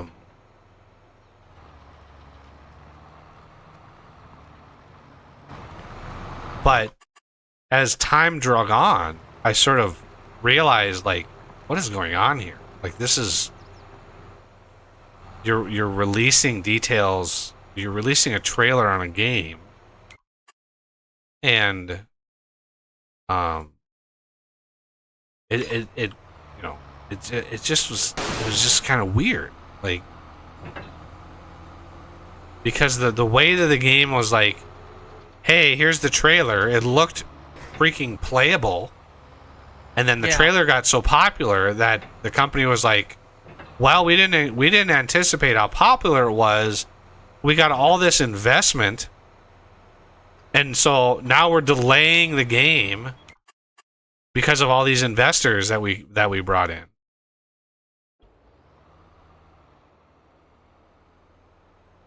Yup. And yeah, it's stupid.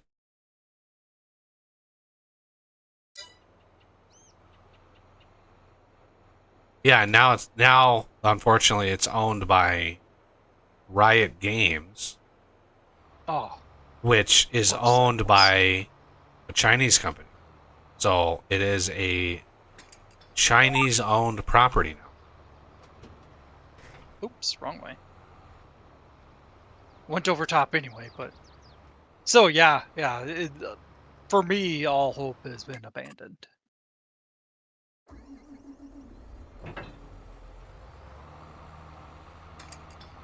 So the blue ones we can drop. I can change the color of these.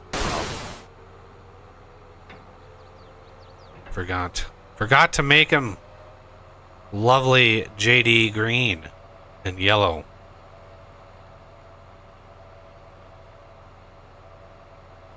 For shame. Yeah, I was in blue and white mode.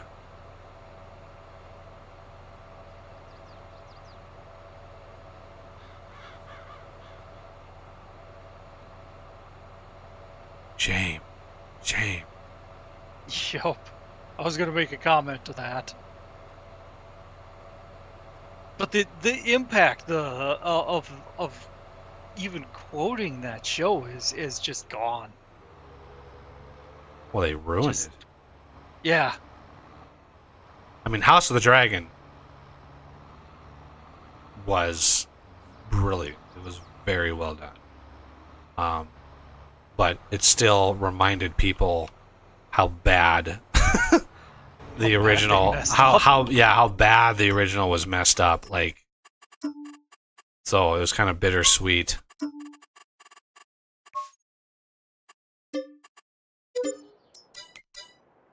Should I bring the other one over to there? Yeah. Okay. I'm gonna get it repainted. I wasn't sure where painting occurred. Yeah, it's in the. I saw it on the stream now. Oh, okay.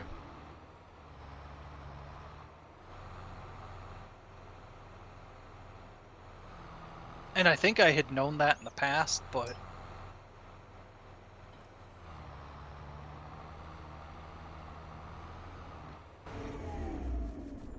snicker past, but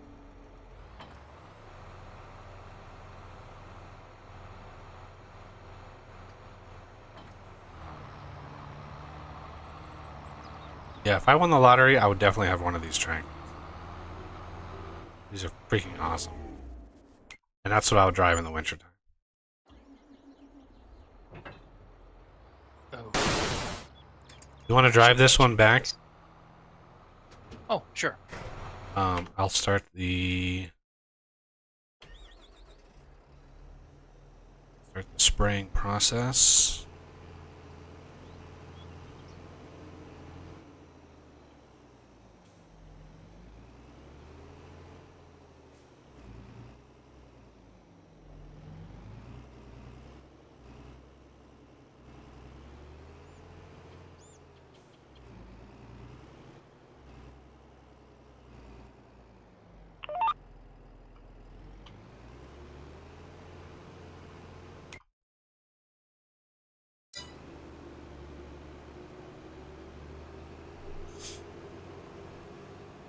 Yeah, I think it was Riot Games who acquired a game I was looking forward to, Kerbal Space Program 2. Mm.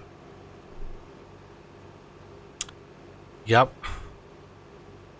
Yeah, if you know finances and you know how to research, it's astonishing the number of companies now owned by Chinese companies. Like the company Tencent. I don't know where they get their name, but it's Tencent. It's a Chinese company. It's one of the largest in the world. This company is they've got their fingers in everything. And it is a massive company. Massive. But yeah, it is kind of scary where a lot of this money's come from. Not only that, but real estate. Like the amount of foreign currency buying up real estate is also kind of alarming.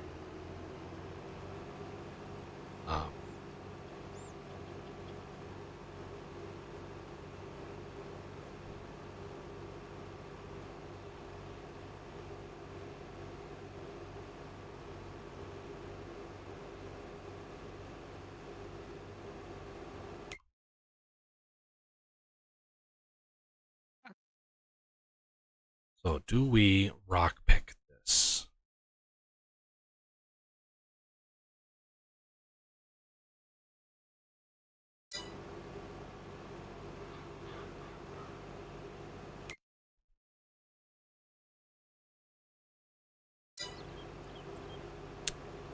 This field, yeah, I thought we could hammer this field out during the stream just because I was like, oh, this is, I mean, only our second largest field.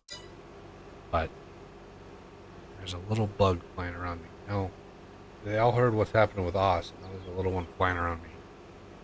Yup. Back of the flies. They communicated through the network. They know. They know.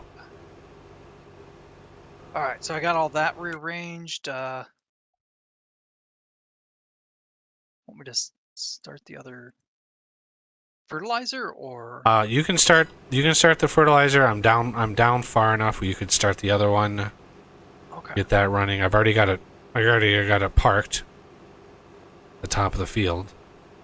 Yeah, nicely aligned and everything. I don't think it's aligned, but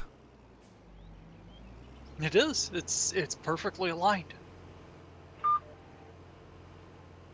really, because I parked that before I ever sprayed anything, so it's kind of funny that it's aligned. I mean, the fertilized part on the left side spills over just a little bit beyond the blue line. So I could maybe try and tweak it over one little notch, but no, Nice. you are apparently awesome at Oh, estimating. I've gotten very, very good at it. I've done it enough times. I have gotten very good at it. I do that with a DB122, like the 120 foot wide planter. I will line up and I will be literally like one square off after I unfold it. It's like, holy crap! I only have to shift this over a little bit. Like, that's crazy.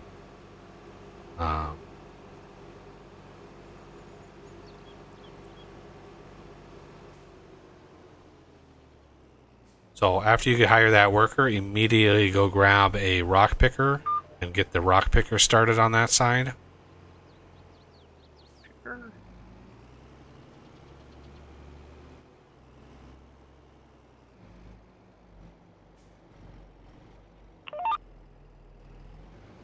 Those are the ones with the dark spinny things. Yeah, there's no white on.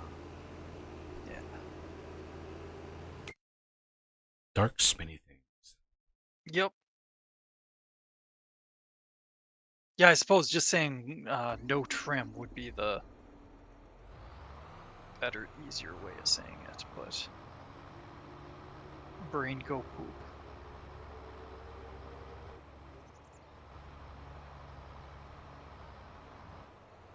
I have no idea which one I'm grabbing. I just struggling with the steering. Well, you got to pick one, otherwise, otherwise it's going to be really hard to get them because.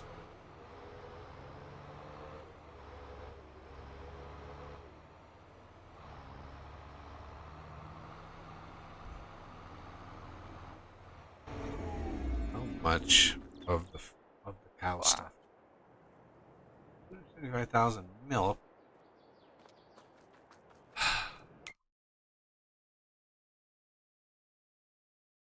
Should I go ahead and start it? Yep, get her started. Okay. The fertilizers do twice the width of those things, so yeah. Yeah. And they're faster. Oh, Yeah, even if they were half as fast, they'd still kick the smithereens out of these.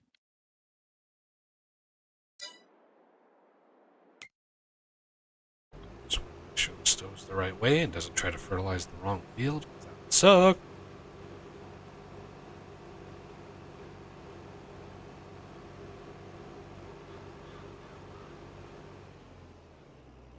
Yay, okay.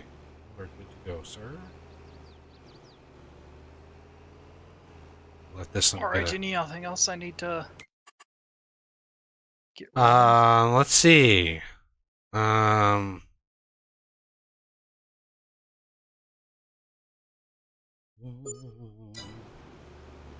Let this guy get a ways ahead of me here.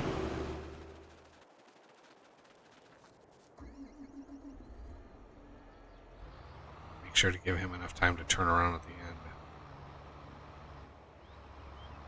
Oh, what else is there? Well, we need to decide what to plant here.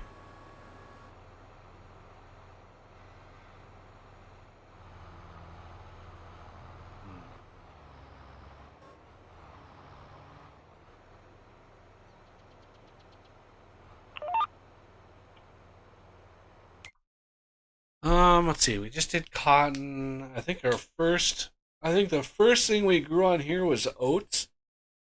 I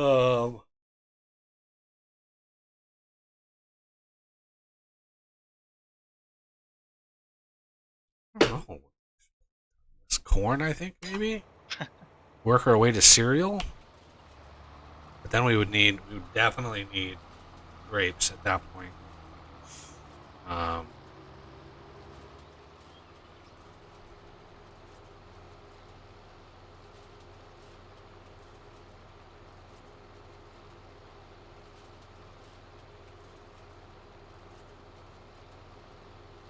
Hire worker.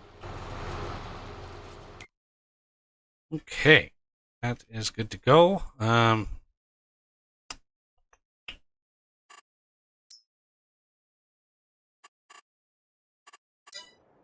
crazy amount of stuff to harvest. Yeah, this canola will be done next month, as well as, I believe, maybe the oats, which would be kind of crazy. Two of our biggest fields harvestable in 1 month. Yeah. Holy shit. That is going to be an insane amount of material coming in 1 month. The canola and the oats. Luckily, the sugar beets are still a ways off. Nola and the Oats. Is that a rock band? Canola and the oats. Yeah. Yeah. There's a splinter group from Pollen Oats. Ah!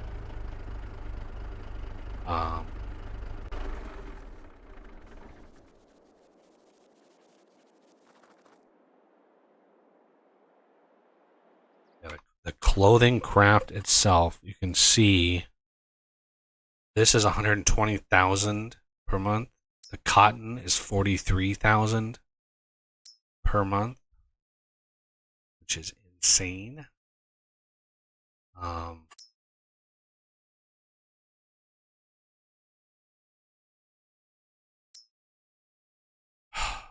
Seeds is low.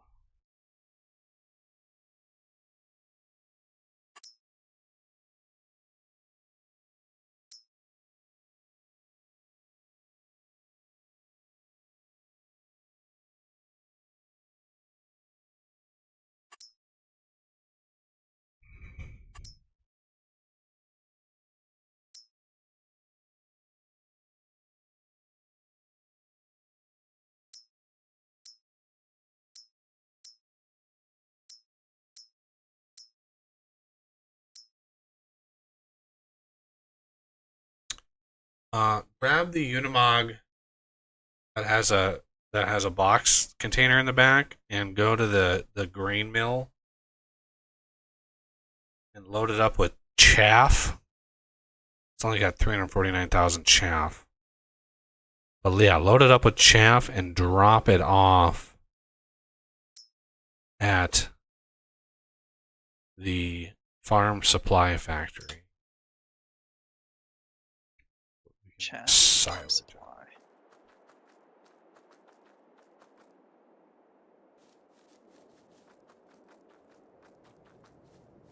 But yeah. Chaff is basically like Ah, there it is. what you get when you just grind biomass like corn before you harvest it. You get chaff. And that's at the refinery, you said? The chaff is at the grain mill, Grain mill. and it's a loose product, which is why you need the box in the back. Yeah. And then that can be dropped off by the sawmill at the farm supply factory. That can go to make silage. Silage is like silage and TMR. I mean, granted, the cows need it, but I loaded it up with 3 million food, so the cows should be really fat and happy by now.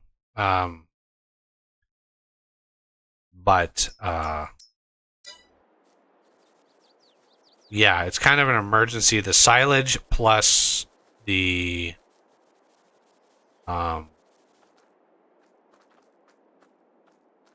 TMR is sort of a ripcord emergency in case we need money, because we can just load up 5 million TMR and unload it for money in case we need it. Because the odds are that we skip ahead a month, it's going to be so damned expensive, which is why I basically have sold sold so much.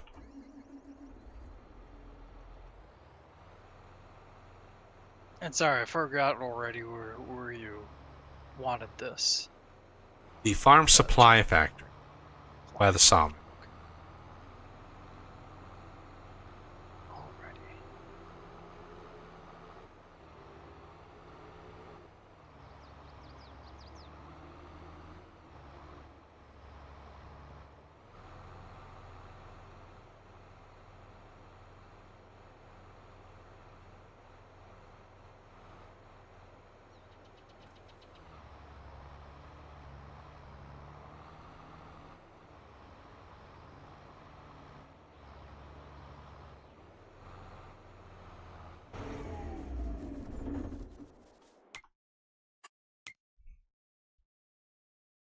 Alrighty. Should I park this back where it was?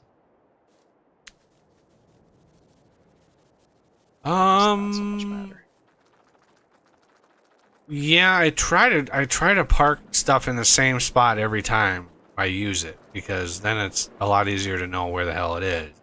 I'm pretty sure I parked the Unimogs by the the fuel refinery. Yep, that's where it was.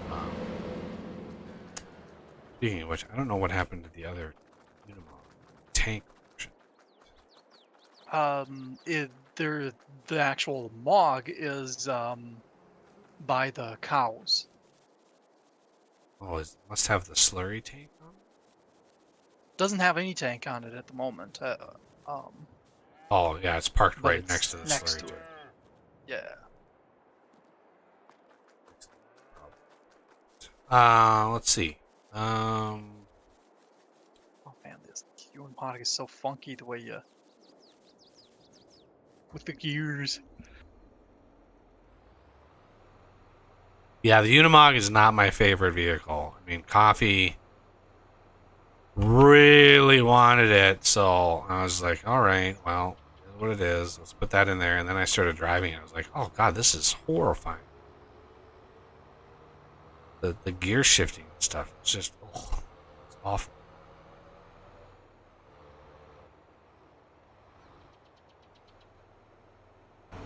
I was just gonna fill up while I'm good. You fill up, manure. God, that's so slow. Who in their right mind would make a manure heap that can hold 4 million manure but only allow it to discharge like 2K per second. Right. Like this is just like painfully slow. Unless there's something that it can somehow gather, or like if you build a factory right next to it or whatever, it can use it. That I could maybe see. But Yeah, I don't think it works like that. even then, why Because not? you can't. There doesn't have a UI. You can't open a UI Yeah. on it.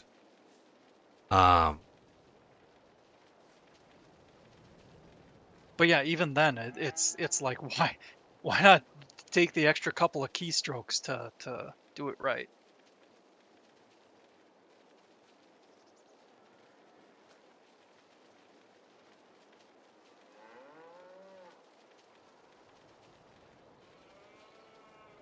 All the poo, all the poo. You. Yeah, it would smell pretty ripe in this neighborhood of all these animals. Yeah.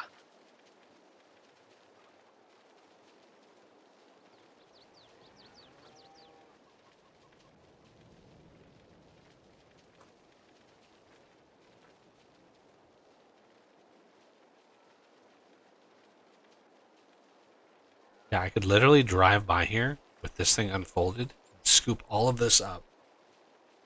Like, in 30 seconds. God damn flying bug. Oh, I killed it. Yay! Grabbed it right out of the sky. Bam!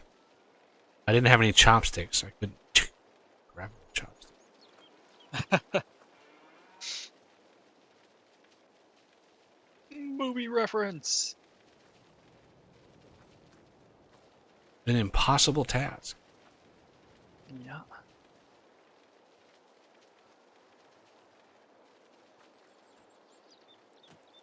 And I just love the comment.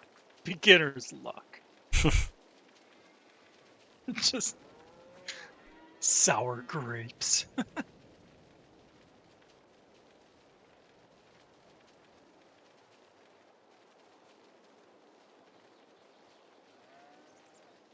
Have you ever heard of the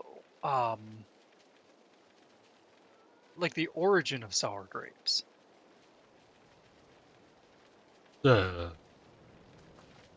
Why that's a phrase? Time in the sun? I mean, Nope. oh, the origin. I thought you meant what made sour grapes. Oh no, like the phrase. Why we say that for what we do? Why it's an idiom? Oh. It's weird because it's like an old story or something like that. There's a fox that sees some grapes and they're just out of his reach and he's trying to jump up. I think it was a fox. Jump up and grab them, but he's not quite tall enough to actually get all the way up there. And he finally gives up and says to himself, "Ah, they were probably sour anyway." Hmm. Well, things you tell yourself, I guess. Yep.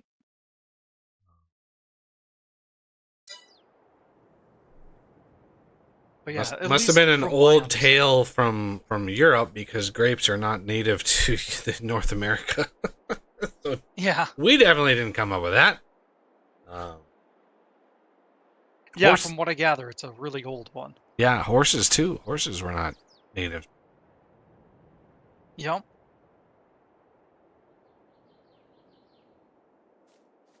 Yeah, the first Europeans brought horses with them, and some of them got loose and got out, and bam, now you have wild horses. You know, and it's funny because when you think of like iconic American like symbolism, like the Mustang, like the untamed wild Mustang, you know, that Yeah. kind of thing is like it's not even, you know, 500 years ago that did not exist. There were no horses in North America. So, yeah, Yeah, it's really funky. it's an invasive species. Get rid of it. But And yeah, when you think of Native Americans, you always think of them as, or not always, but It's quite standard to think of them riding a horse, Mhm. but they gravitated to them so quickly. Oh yeah. I mean, you see a bunch of cowboys or you see a bunch of settlers on horses. It's like, oh man, that is really efficient. I like that. I want a piece of that. You steal their horses, and you know, it's amazing when you look at the population, the estimated population of horses, all the way up to World War One.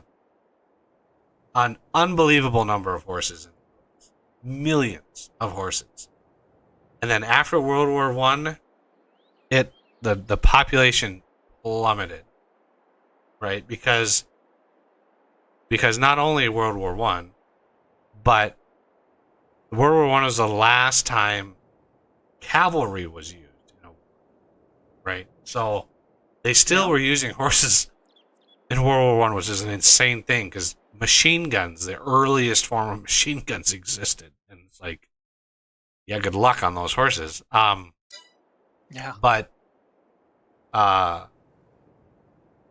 was also the advent of the motorized car, and so after World War One, the population of horses. And I remember somebody posted years ago, like, what happened to all the horses? Like, Yeah. there were hundreds of thousands of horses just in like New York, because the New York Police Department back in the 1800s were all on horses, and there were, I mean, city halls had official stables, and like the number of horses in the U.S. was crazy, and it fell off at like. The number plummeted so fast. It was like, no way were all these horses dying of natural cause. No way was that a thing. Maybe that's where Elmer's glue came from. I don't know. Like, but yeah, now horses are almost like a novelty or a sign of wealth. Yeah. I know that the same article that mentioned the lottery winner having bought that super expensive mansion in Beverly Hills, they said they also bought like 4 prized race horses for God only knows how much it was.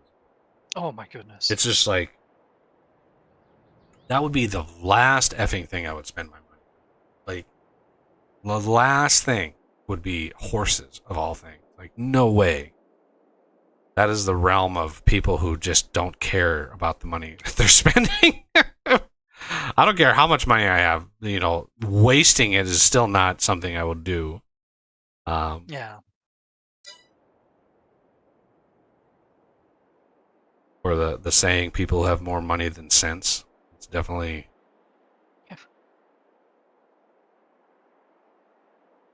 Which is kind of funny because if you have that much money, you have a lot of CENTS. Yeah. Sense. Yeah. How you spend them is crazy. I couldn't imagine having that much money. I know. I buy a lot. When the lottery gets high, I usually buy a ticket or two, and that gives me a couple days of fantasy world of just living it out of my head and just getting a little bit of a serotonin rush or whatever, and just being like, that would be kind of cool. But actually winning, I don't even know what I would do. Yeah, right now you have all these plans, but then if it actually happened, you'd be like, wait, what now? I mean, the first thing, you get a lawyer, you get an accountant, you get you immediately get representation. You don't care how much it is. Nothing beats having really good people around you to help you. Nothing beats it. And you want a bloodthirsty lawyer who is willing to fight for everything. Okay, I think we're gonna get down to the end here. Why don't you jump into H? Sure thing. And when he finishes his line down to the bottom, drive him back manually. And then once this guy gets down to the bottom, I will go up the strip that's left. Because it's not full width and it cannot be... You cannot hire a worker on something that's not full width. I've tried, it sucks. You set the width, you set them up, and you get going, and you hit H to hire them, and bam, it's full width again. He just completely resets the width.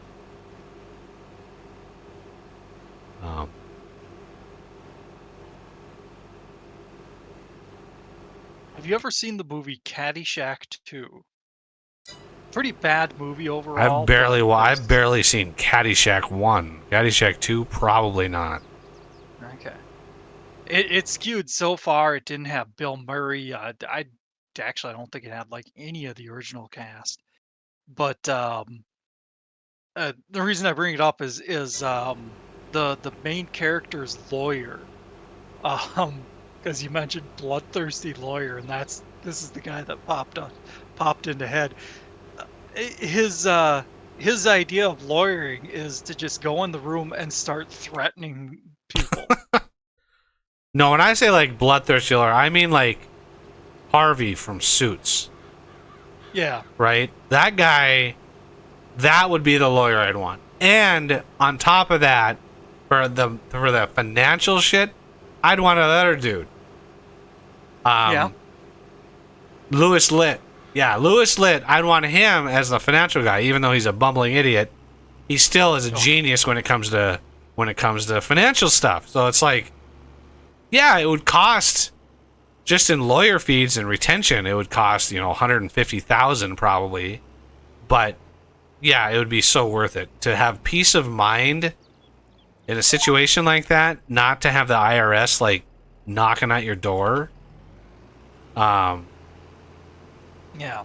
To have a lawyer and like accountant, like people in there and go, oh yeah, we got you covered. Like, don't worry, we will do everything by the book. I'm not going to try to get out of anything. I would never dream of trying to get out of something, but I would want it to where once it's paid and once money is in my hands, that I do not have to freaking worry about the IRS. Like, oh, by the way, we forgot about this bullshit, whatever, right? I'd be able to hand them my lawyer's card and be like, talk to them. Like, they're the ones that are handling this. And, yeah, just having that peace of mind would be miraculous, and then you can focus on what you do with it. And then because you have the lawyers, you can automatically like, hey, I want to create a company or blah, blah, blah, or saving trusts for family members, or, giving money to family members and paying the taxes on it. That's the kind of stuff that I would have to go through in a lawyer and an accountant. So finding really good ones, I think would be hard. It would be hard. Because when you're dealing with that much money, people get really strange. And they'll promise you the moon, and it's like, basically effectively ambulance chasers. And it's like, Jesus, like, spare me. Don't need that shit. Everybody in your life always, all of a sudden, has a business idea that they need help with. Oh yeah, my dad would be the worst, man. He'd be calling me every other day. I've got another business idea, because he already does that shit. All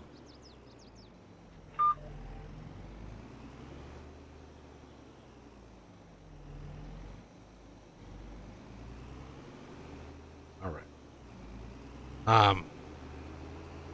Yeah, it would be sort of like the message would be very clear, like it's locked down. I would give some money to family, 100%. I would even send money to patrons and say thank you for your support. And here's 10 times the money back that you paid in, or 100 times even, and just thank you for your support, and you're not going to get another dime, but this is what you do. And some people can handle that and some can't, or some people get greedy at that point. Some people say thank you and move on. Yeah, I would have a story for you, but that's more for I can tell Oss later on because it's a crazy effing story. It is an insane story. And at how blatant it can be. All right, let's move this truck out of the way. You want to grab another rock picker and start in the middle, and I can do the same. Boy, We are so close to being done. It's gonna be a long one today. yeah. I mean, it's getting dark a lot earlier, so it feels like it's a lot longer, but I mean, we're at 10 hours. We've done several 10-hour streams for Saturdays in the past month and a half. So this isn't anything new. It just feels like it's later because it gets dark so damn early nowadays. It's just painful. I've somehow been able to maintain an almost decent schedule for, I think it's almost a week now. Wow. So yeah, for me, I'm already starting to think, oh man, it's getting close to bedtime. What time do you usually go to bed? Boy, when it first started, I was getting to bed at 9 p.m. Before that, if you mean, random. 2 a.m., 2 p.m., next day 9 a.m., 9 p.m. Sometime both. Just I couldn't. Did you say going to bed at 9 a.m.? Is that did I miss that? No, that Holy yeah, shit. 100% right on the money. I mean, years ago, before I moved up here, you know, when I first started the channel, I could routinely go all night. There were times when I would do recording sessions and videos because my internet connection was so slow that I needed to get videos recorded and uploaded way ahead of time because it took 2.5 hours to upload a video. And so I would start an upload of like 3 days worth of videos and then go to bed. But it would be like 8 in the morning. Yeah. Right? And I would routinely do all-nighters that way. Getting tons of stuff recorded and then rendered, which usually didn't take, you know, you were looking at 10 to 15 minutes per video to render it, but uploading it took like 2 hours, 2.5 hours for like a 30-minute episode. And I would always go to bed after I got all the uploads set up. And then every once in a while, what really would piss me up, I would wake up after 12 hours of just crashing and see that the upload failed like 10 minutes after I fell asleep. Yeah. That is one of those, like, you want to throw the computer through the window sort of moments. Like, oh my God, I just wasted. So then the whole next day would be completely wasted because it would take so long to upload the video. And it wasn't really that I was pulling all-nighters, it's just it was so random when I was tired enough to actually sleep. Whereas now, you know, I start feeling a little tired when it, you know, about now, and I can probably get to sleep, but I'm not drop dead tired. Whereas 2 weeks ago, I had to be drop dead tired, or I wasn't getting to sleep. Well, did you change your diet at all? Like, what did anything change that you're aware of? I had mentioned something to you offline. Oh, Jesus. Yeah, I'll mention it to you later. Heroin. Yeah, probably the heroin. Which way did yours go? Did it go This east time or- I went west. Okay. You know, it's it is just a crapshoot which direction you actually go. It's almost as random as Oss's sleeping schedule. Yeah. I mean, my sleeping schedule, as soon as I stopped drinking Pepsi, what's funny is I get worse sleep now than when I was drinking Pepsi. Yeah. And it has nothing to do with caffeine, although I do want to do like a no caffeine November. I'm pondering to do that, just to like cleanse the caffeine out of my system. Because I just today for the stream I drank 6 cups of coffee, right? Doing that twice a week, you know, Saturdays and Wednesdays, that's a lot of caffeine. So I'm thinking of November doing no caffeine the whole month. Hopefully I can get through it. And seeing if that changes or improves my sleep, because yeah, I'm getting such shit sleep that usually I wake up and I'm exhausted. I'm ready to go to bed again. Because it just, my sleep is just, and part of it is the cat. Part of it I blame the cat. Because she's insistent on laying between my legs. And so I wake up in the most uncomfortable, contorted positions because she's in between my legs, and so I just cannot move.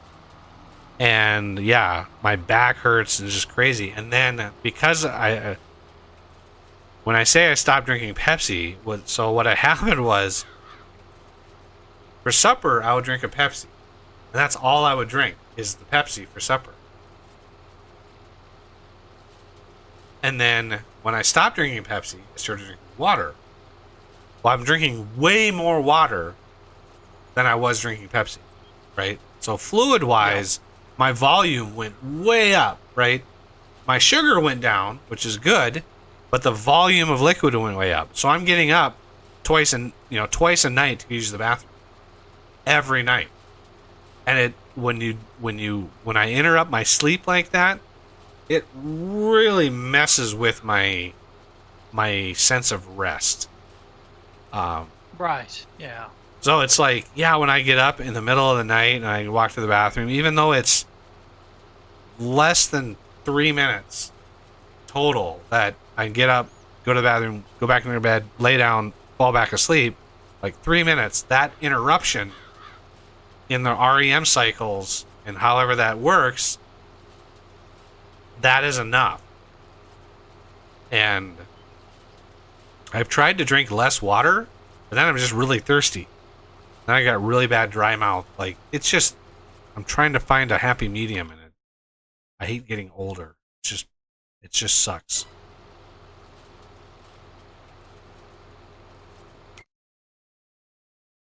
But yeah. I tried hiring a worker, but he's like, I'm gonna go the wrong way. Oh yeah, there's no way. This I guy, figured as much. this guy, as soon as he gets to the top, oh, am I gonna be happy? Yeah, I'm gonna fire this guy as soon as he gets.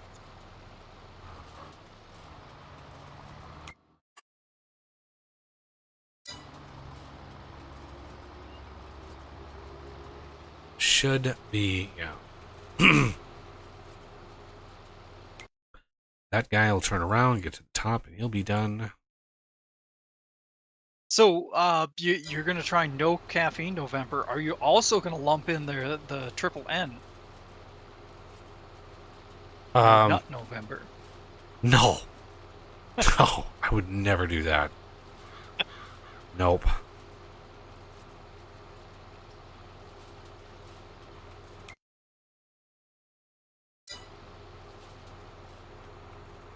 Especially since you're depriving yourself of caffeine, you know. Gotta keep myself awake somehow. Basically.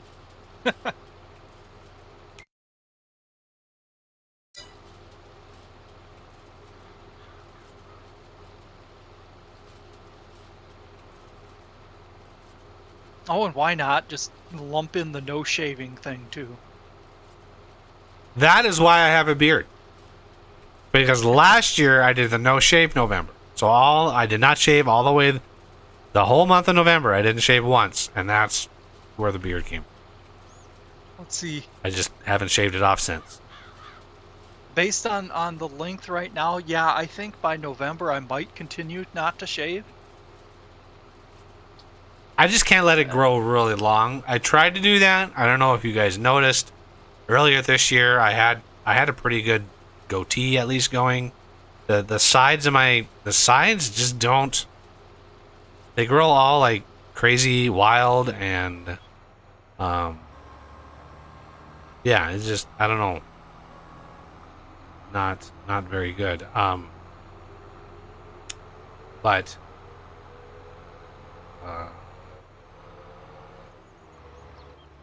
anyway, so and then it just wasn't looking quite right.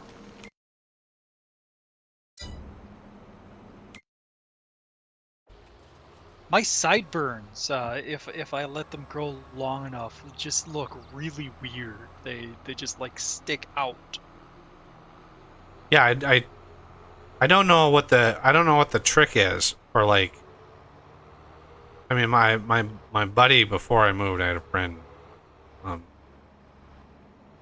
that I saw quite often. He had, I mean, his nickname was Jesus because he looked like Jesus, and he had this full beard. He could shave completely, and in 2 weeks he'd have a beard, like a really elegant beard. Damn. They're crazy. Just like he could just close his eyes and push really hard, and poof, you'd have a beard. It was just crazy. But yeah, like the full bushy, like really, like the Deep Rock Galactic beards, right? Like those epic beards. There's just no way I'd be able to do something like that. Like, Yeah. I don't know. I don't know how, if it's genetics or what it is, but it just sucks. Both my younger brothers also, like, my youngest brother can grow a pretty full beard, but my second to youngest brother is just as kind of scraggly as I am, with like spots that are like missing. Like, it's like somebody forgot to put like hair follicles there. It's just bizarre. Like, what is going on? Yeah. Okay. No, oh, go ahead. Let's get the planter ready. What are we gonna plant here? I forgot. Not canola, not sorghum, not that. Corn? So we go corn, full corn. The internet is for corn? Corn. The most subsidized crop on earth.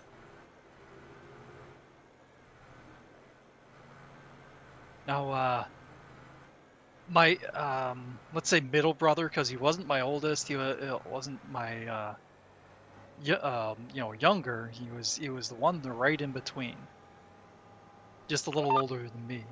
He claims that if you want a nice thick full beard when you're really young, before you even start getting to the point of saying you have a beard, start shaving. Yeah, that's been You know, so- debunked. The shaving makes it thicker and grows it in. That I've seen so many dermatologists be like, no, that's not how it works. Like, that is not how, literally not how it works. I have personal experience that disagrees. Really? What happens when you shave it, right? When it first grows in, what happens is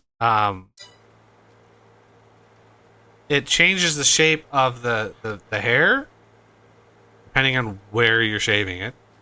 And it doesn't actually grow new hair, it's just darker. I'm not saying that's not true, but that's not the extent of it. Because I did not actually shave my face until prom, junior prom, and I didn't go above peach fuzz status. That's pretty normal. I was the same way. I didn't start shaving with a razor probably until my junior or senior year, easily. And even then, it was still like once a week. Like I do, even after I shaved, it was still not very often.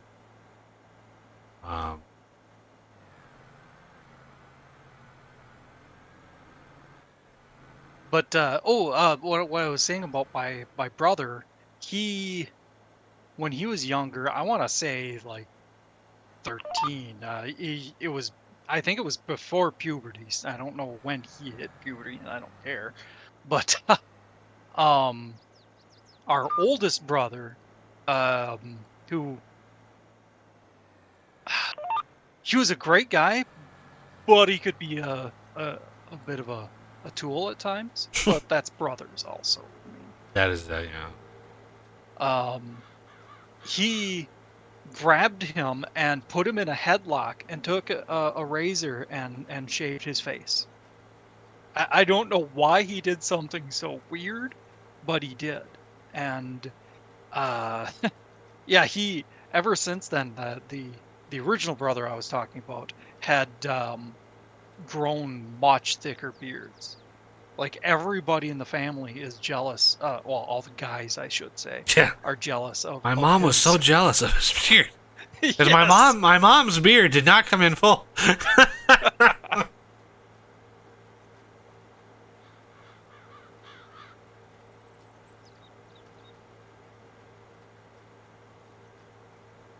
Yeah, But yeah, maybe there's other variables involved because yeah, shaving for me has never impacted the look at all or the thickness or anything like at Yeah. all. Oh, here's another one that I can use to debunk it. And this may be a surprise to a lot of people. Native Americans don't grow beards. Not full beard, no. No, they no beards at all. Oh, that's not true. Name me a movie where there's a pure-blooded Native American that has a beard.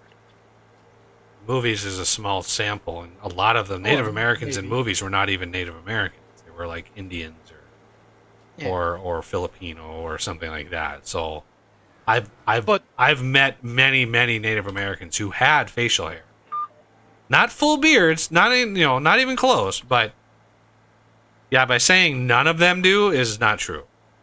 It was plain not true. Maybe there's some tribes or whatever, but I have a partial Native American brother-in-law, and he's only a 16th, I think, or something like that. But at least for his tribe, they didn't have facial hair. The only reason that he is able to grow a beard is because he's and this isn't me talking, this is him talking. I'm just quoting him. Yeah, the only reason he's able to is because he's only a 16th Native American. Or maybe it's even 32nd. And the only reason he's able to grow a beard now is because he was in the Navy and they forced him to shave. And I don't know that he was necessarily opposed to it, but yeah, every day you have to shave. Doesn't matter if you need it or not. And when he first did it, he wouldn't have had to. He could go a week and it would have been tiny. It would have looked like peach fuzz.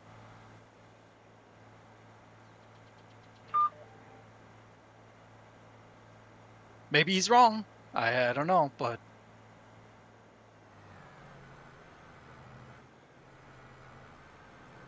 Yeah, it definitely isn't universal. I mean, Native Americans are largely in the Mongoloid group, from the same population that eventually went to North America are from Mongolia and China. So as they moved into that area and started developing, eventually they came over the land bridge. So the bloodlines for that are Mongol.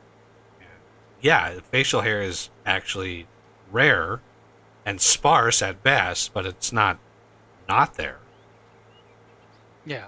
And there's a difference between having hair on your face and having facial hair, which I think is a part of what you were saying. Yeah, they're not going to grow a beard, that's for sure. Yeah. But I knew one that had a small little goatee. Like, they work with what they got. But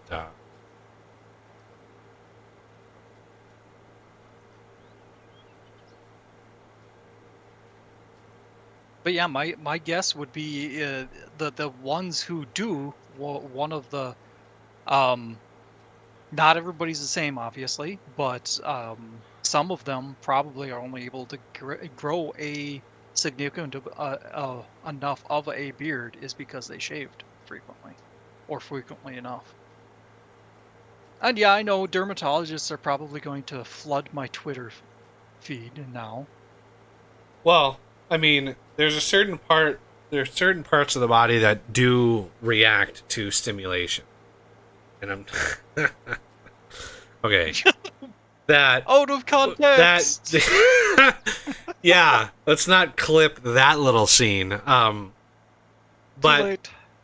for example, if you work with your hands a lot, like when I was working at the cabinet shop and I was staining cabinets, I was sanding them constantly with like block sanders and just working with my hands every day. My fingernails grew so fast that I would have to trim them every weekend. Because remember, we worked like Monday through Thursday, and by Sunday I would have to trim my nails because Friday, Saturday, and Sunday they grew enough that I needed to trim them. Because during the week they were getting worn down by all the sandpaper and all the stuff that I was doing, and they would grow super fast. The same that I discovered, if you wear socks around the house, you usually don't see this, but as soon as I started wearing slippers, which makes me sound old, but I keep the temperature of my apartment at 55, so it gets a little chilly in here in the wintertime. So I started wearing slippers. I have to cut my toenails at least every week and a half. At least. At most 2 weeks. Because wearing the slippers is stimulating the nail bed, and the nail bed is causing it to grow. So there's a certain element of when you shave, you are stimulating the nerves on the face near the hair follicle. And I can understand how it would cause them to actually grow a little bit faster. But hair on average grows like a millimeter a day. A millimeter a day. So to have a significant impact on that, I just don't know what percent that it would have to be in order for somebody to notice it. Right? I just don't know, like, it's not doubling it, that's for sure. As you can tell, I'm not an expert at stimulating hair follicles, as you can tell by the camera. If I knew the answer to how to do that, my youngest brother, same pattern, balding. I started losing my hair in my 20s. In my mid to late 20s, my hair started thinning, and it was thinning a remarkable amount. And I had long ago come to terms with losing my hair. I was in junior high, literally junior high, when I realized that I was going to lose my hair at a young age. Because even in junior high, I had a super high hairline and my hair was already thinning a little bit. So my youngest brother is one that tried to remedy that. And so he got, I forget which product he tried. I don't know if it was Rogaine, but it was something along those lines. And when you apply that, you're literally supposed to wear gloves when you apply it, because whatever chemical it is not exactly good. And what's funny is after he was using it for a while, I asked him about it. He goes, "Oh, I stopped using it." I was like, "Oh, wasn't it working?" He was like, "It was, but not on my head." And so it made him like a bear, right? Like his back and his shoulders, like the hair just started bursting out of everywhere, Oh man. except on his head where he was actually applying it, right? So it had not the effect that he wanted. So Shoot. now he's like this super hairy guy, and he's just like, yeah, he's just like, yeah, this is terrible. You just shed it everywhere, right? You never commit a crime because they're gonna nail your ass. So yeah, Well, this no, is he could just go into a zoo and disappear. right. Yeah, you could be like a silverback, just like grunt and groan at the customers. Look, it's a nearly hairless ape. But yeah, the whole balding thing, I just sort of embraced it. I was just like, whatever. And now both my younger brothers, both of them, have started cutting their hair really short because they both have the same pattern. And so they both not shave, not like skinhead shave, but just like when I cut my hair, I've been cutting my own hair for 10 years, and I just have a pair of clippers and I put the quarter inch lift on it, and I cut my hair, and that's I do it 4 times a year. Every quarter, I cut my hair. And it doesn't take me very long because I don't have much. Yeah, both my younger brothers have now done it, and my older brother is still hanging on by a thread. He still has some hair on top. He is doing everything he can to hold on to it. Yeah. Yeah, because if you look at my dad and then you look at my grandpa when he was alive, it was like, yeah, I got double whammied on both sides of my family line, and I was screwed from the start. Man, there was no way that I was having a nice full head of hair all my life. Funny how genetics work, Yeah. but Or at times don't. yeah, like my next younger brother, I'm number 2, so number 3 brother out of 4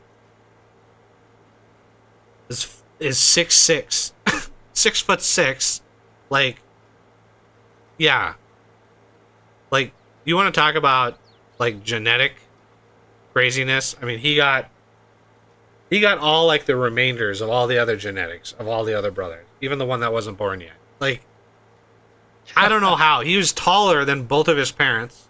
My dad is only 6'2", and so somehow my little brother is 6'6". Like, how the hell did that happen? Yeah, crazy. This is crazy. It's funny whenever I see him, I'm like, "Hello, little brother," and he's just like, he's literally a foot taller than I am. I don't know how, but my hair loss just paused. It's just like, okay, we're gonna take a break here. Is it I don't know. is how it the hell that comparable to your works. dad or your grandpa or your grandpa on your mother's side? Like, what is it? If you look at your dad and you look at your grandpa on your mother's side, what is your hair in comparison to them? My grandpa had thin hair. Grandpa on mother's side, he had thin hair, but it was pretty full-headed. Maybe the traditional, the forehead, off to the sides a little thin or bald, but on the top and on the back it was full head. So we had widow's peaks. Whereas, You maybe know not what a even that widow's peak is? pronounced.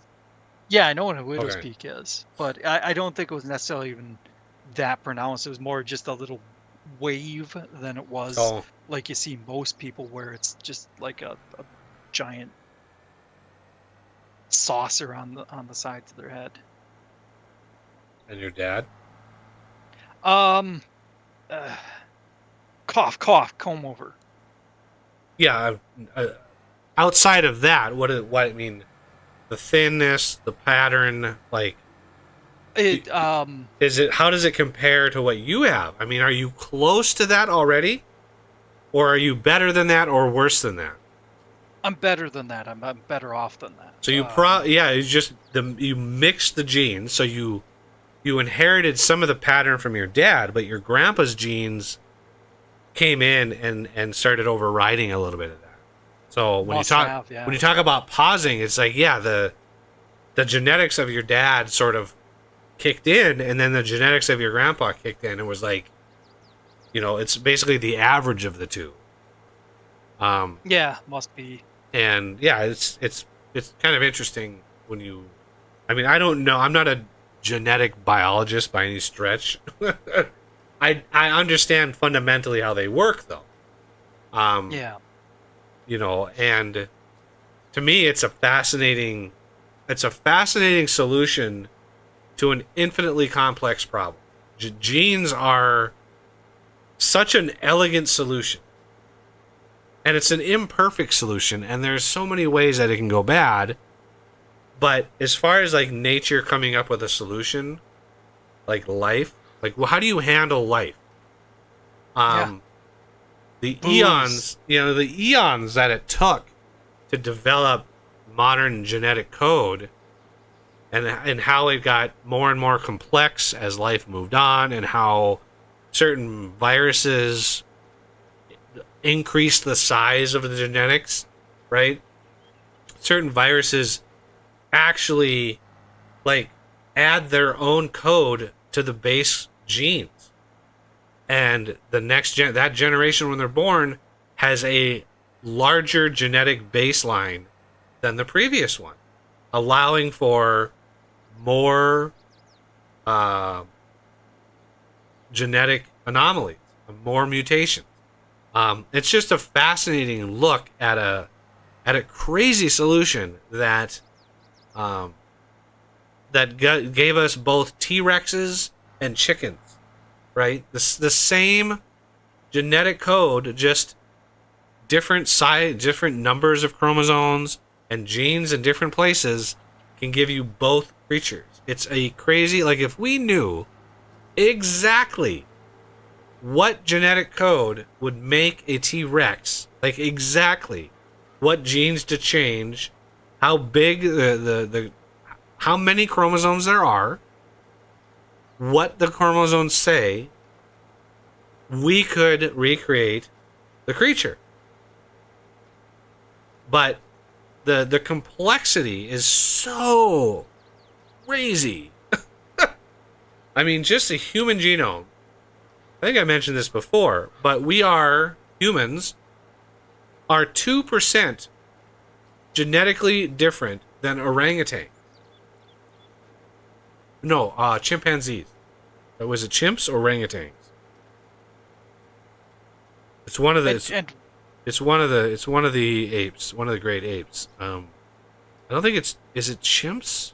I'd have to look it up. Anyway, we're 2% genetically different from them. So if you look at an average chimp or orangutan, and you see their daily life, their social structure, their intelligence, and then you say 2% for a human, 2%, and you think, what would happen if us as humans developed 2% more different, right? Or we met an alien species that was 2% different from us. What would that mean? That is a crazy, like, it doesn't sound like a lot, 2%, but if 2% can separate us from the apes, what would 2% from us separate us from, like, alien life? Yeah. It doesn't take much change. It doesn't take much mutation to radically change a life form. You know, some genes are resilient. Some genes, if you change, don't make a difference. Because there's a lot of the human genetic code that's unused. It's bound up. It's locked away. It's not even used. It's in every cell, but it's not used. It's bound up in clusters that don't express any protein. And that's basically what genes do. They just express protein. But yeah, life is life is amazing. And yeah, the religious people out there be like, "Wow, it was designed." Man. It's like, no, no, no. It took 1 billion years for life to go from a single cell, i.e., bacteria, took 1 billion years to go from that to a multi-celled organism. That's a lot of trial and error trying to get it to work. Another interesting thing is mitochondrial DNA. Right, mitochondria. It's assume largely seen that mitochondria were a separate life, Yep. and they the eukaryotes at the time basically absorbed these mitochondria and had a symbiotic relationship, and they both benefited. Mitochondria produced the energy, the cell provided protection and food. And together, eukaryotic life just exploded into everything that we know today and all of the fossil record. Just amazing amount of life from that symbiotic relationship. Pretty amazing. Oh, speaking of weird genetic things inheriting from paternal and maternal ancestry, stripes. Have you heard of why tigers have stripes and stuff like that? Yeah, it's called a chimera. It is two sets of genes that are expressed one after the other. Yeah. The same reason why only female cats can be calico. That can have stripes, because it's two like male and female genes being expressed, which gives you the stripes or the spots or the whatever pattern genes take. And yeah, specifically the stripes, the way it determines, which part is going to be which color is it's at least this is my understanding, is that the male X chromosomes are expressed one way, whereas the female origin X chromosomes are expressed the other way. Yeah, what's interesting is That- what can you discern? Like looking at a zebra, the uniqueness of its stripes, what could you discern from the genetics underlying all, Yeah. right? And there are some humans that are born with chimera gene, and under a certain frequency of light, like I don't know if it's UV or whatever frequency of light, their skin is actually striped, just like a tiger. Yeah. Um, I think most people, or most women anyway. I wouldn't go so far as saying most women. And it's not necessarily light. It's more if you found a way to visualize them, you would see basically stripes. And with a wider sample set of genetic information, there are some old held beliefs. There are some old held what you call laws of genetics that have been now debunked in large part, that nobody thought would be debunked. One of those is that people only get their mitochondrial DNA from their mothers.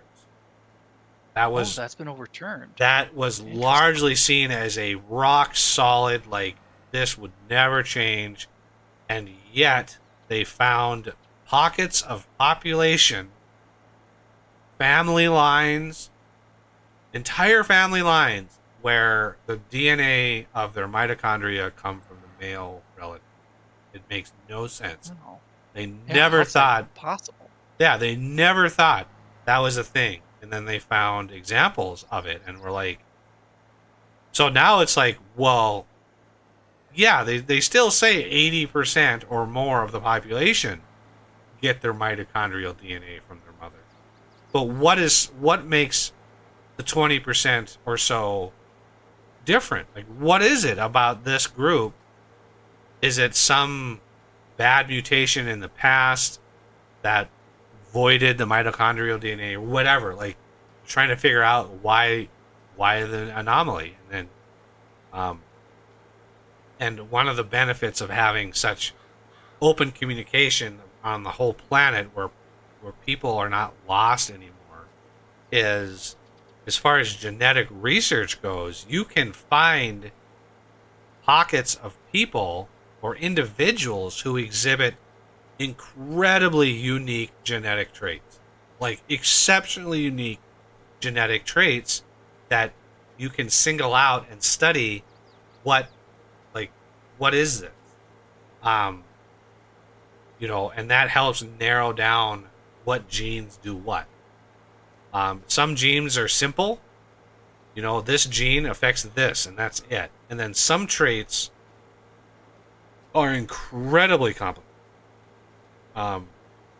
Some traits are like 5 different genes, all working in the same sort of way, and different combinations of these genes express in very wildly different ways. And so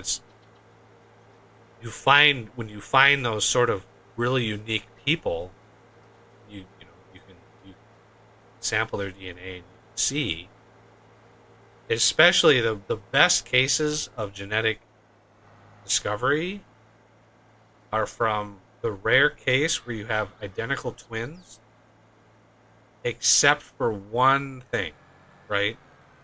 There are rare cases of identical twins where, like, one of the twins is deaf, right?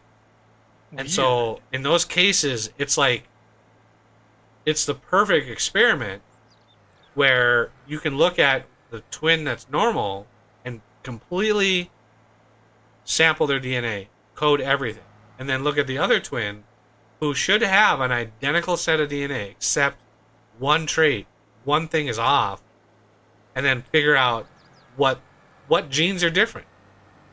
And using those genes, then they can go into animals and try to poke and test and see, turning those genes on and off in a mouse or something, what effect that. But those are really rare cases. Twins are rare, and then twins that have something different. I wonder if part of that is mutation. Yeah, it's a mutation in utero. Yeah. So And after the cell divides and creates two fetuses, there's a mutation that switches some genes off or on, and it otherwise are identical. It's just a random mutation that happens, which can happen when you only have 50 cells or even 2 cells. Usually, maternal twins are created at the very first cell division.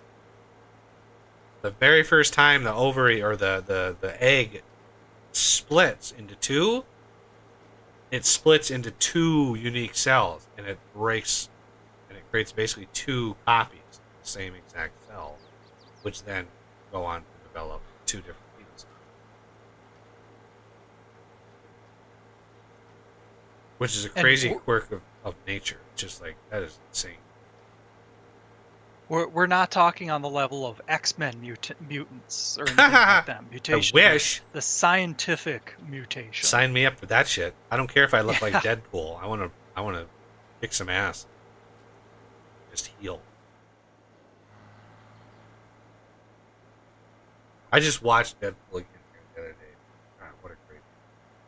Oh, the first one is just Jeez. fantastic. I'm not as much for the second one, but Well, yeah, the first one was very hard to follow up. Like, what do you do in the second one? right. And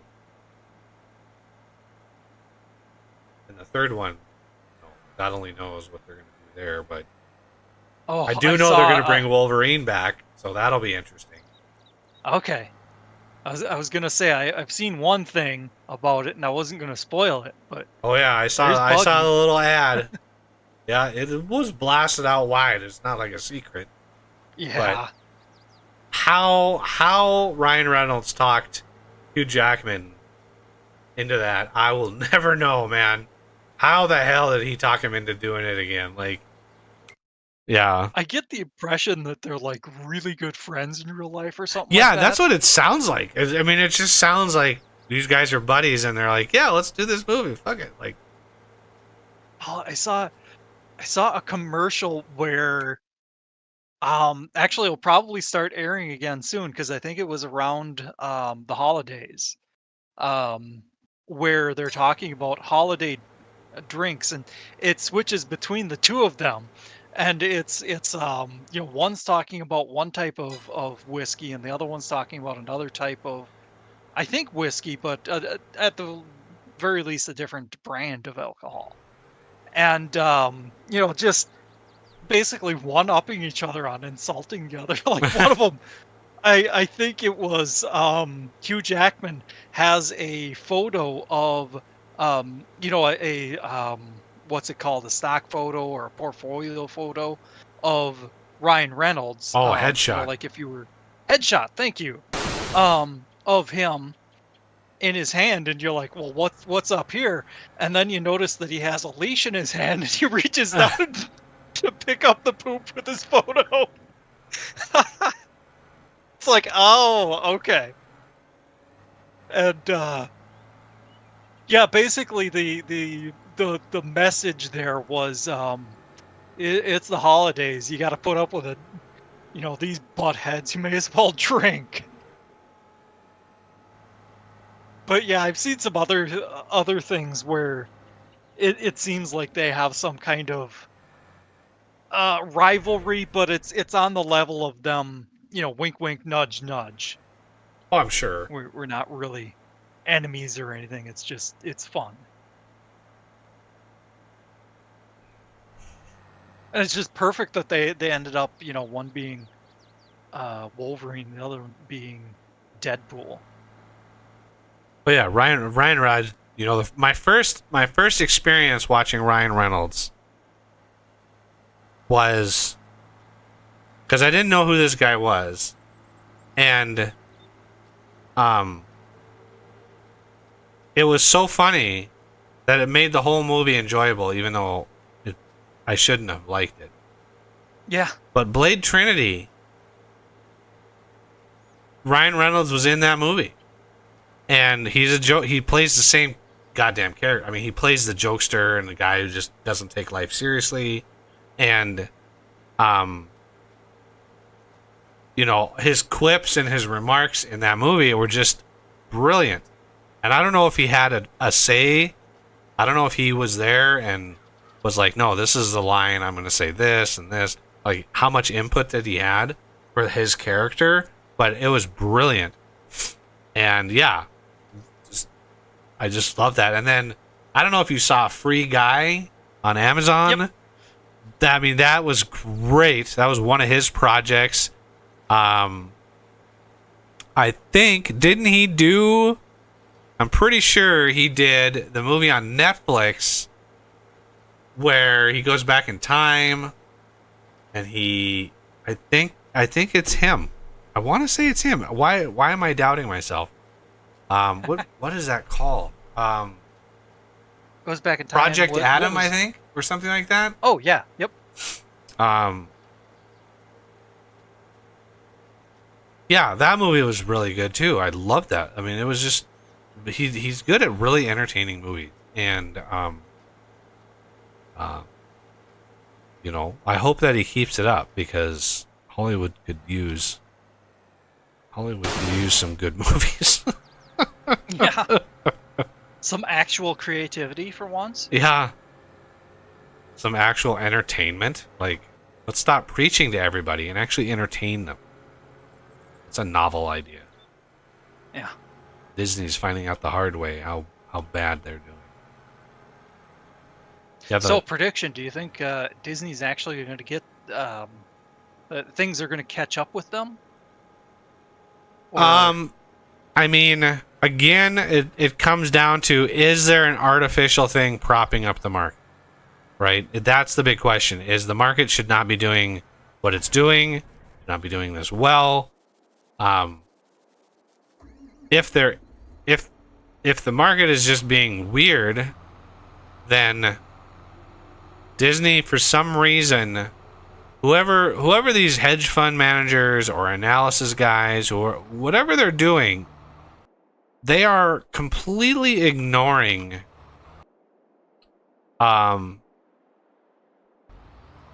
actual reason why Disney Plus is going down, or their park attendance is abysmally low this year.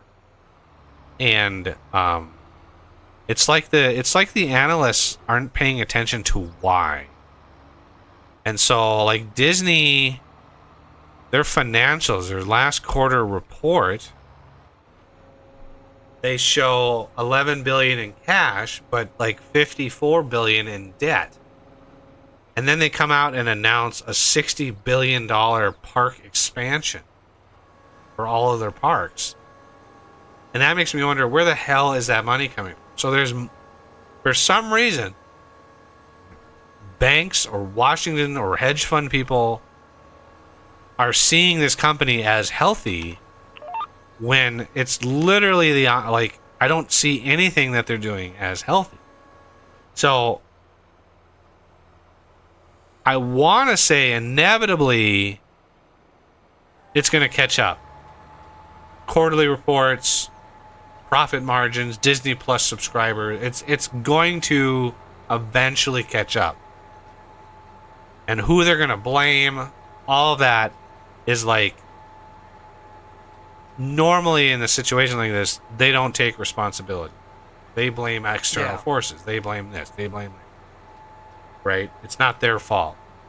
It's not my fault. It's your fault. So,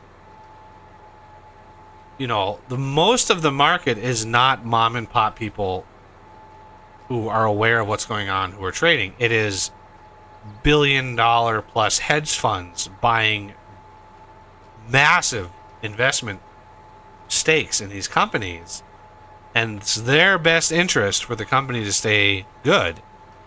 So it's like this small group of people going, hey, we got 500 billion total invested into Disney. Let's work with the banks that we know to make sure that these guys remain up, make sure they have enough money. It's all like, at some point, bill comes due, and whether or not it's the American public that are holding the bill at the end of the day, who knows? But this company should not be doing as good as it's doing in the market. I guess it that just didn't should. occur to me. They could be setting themselves up for a bailout. Right. I mean, it's Disney. It's an American icon. Like, who would want to see Disney go out of business? And then you have the sort of whispers of companies that are bigger than Disney coming in and buying them up. So it was whispered that, that if things got really bad, that Apple would come in and scoop them up. Which would be weird, but... And Apple kind of, I think Tim Cook came out and said, yeah, we're not really interested. We're not really interested. But if you look at their books, if you look at Disney's books, the health, they have under like assets, they have a line item called goodwill. And goodwill is valued at 70 billion. So I talked to my mom about this, who's an accountant, and she says companies that have, like, who buy intellectual property, which is kind of an intangible, they will put on their goodwill in order to be able to depreciate the investment and show, hey, we bought this property, therefore we actually are worth this much. It's not just hardware and people, it's actually the brand, right? So if you bought the brand of like Doritos, right? There is a massive value to the name. Well, how do you value that? How do you value the name? Well, it's goodwill. So Disney thinks that it holds $70 billion worth of goodwill. And it jumped back in like 2018 or 2019. their goodwill line item, if you go back to the old finances, their goodwill jumped from like 32 billion to like 86 billion in one shot. And it was like, Jeez. what the hell did they do for that? They bought Fox. They bought Fox for like $70 billion. And like, what? I don't know why they would buy Fox. I have no idea what was behind that purchase, but they didn't get the Fox News channel. That was excluded from the deal. Rupert Murdoch still owns that. But that's where that jump came. And I'm sure they did a similar jump when they bought Marvel. They did a similar jump when they bought Pixar. And they did a similar jump when they bought LucasArts. Right? Lucasfilm. And they have trashed those IPs. They've trashed Disney, or they've trashed Pixar. Pixar is... the movies they're putting out are utter garbage now. They've completely destroyed Star Wars. Nobody watches that shit anymore. And they've completely destroyed Indiana Jones. The last movie was a complete failure. And time and time again, they're destroying these IPs. So if you look at goodwill, it is not 70 billion. Those IPs are not worth that amount of money. I partially disagree. It could be 70 billion. It's just there might be a little negative in front of it. Yeah. Like Lucas sold LucasArts for like $4.5 billion, right? Which is a good payday for him. And only like, my brother looked up the deal, only like 15% or so percent was in stock. The rest was in cash. So George Lucas got paid. So he's sitting on billions. Damn. I'm sure that he could approach Disney and say, hey, I want to buy Star Wars back. I want to buy LucasArts back. And I'm only going to give you $1 billion. Right? That is a distinct possibility. Because Disney has so eviscerated that IP.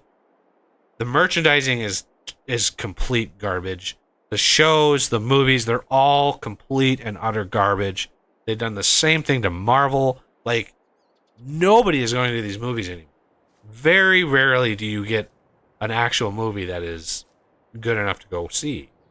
Like, there was one, like, Spider-Man No Way Home did really, really well, but no other Marvel movies in the last 2 years have even approached that. So they're all dying very quickly. Nobody's talking about them. Nobody's going to see them.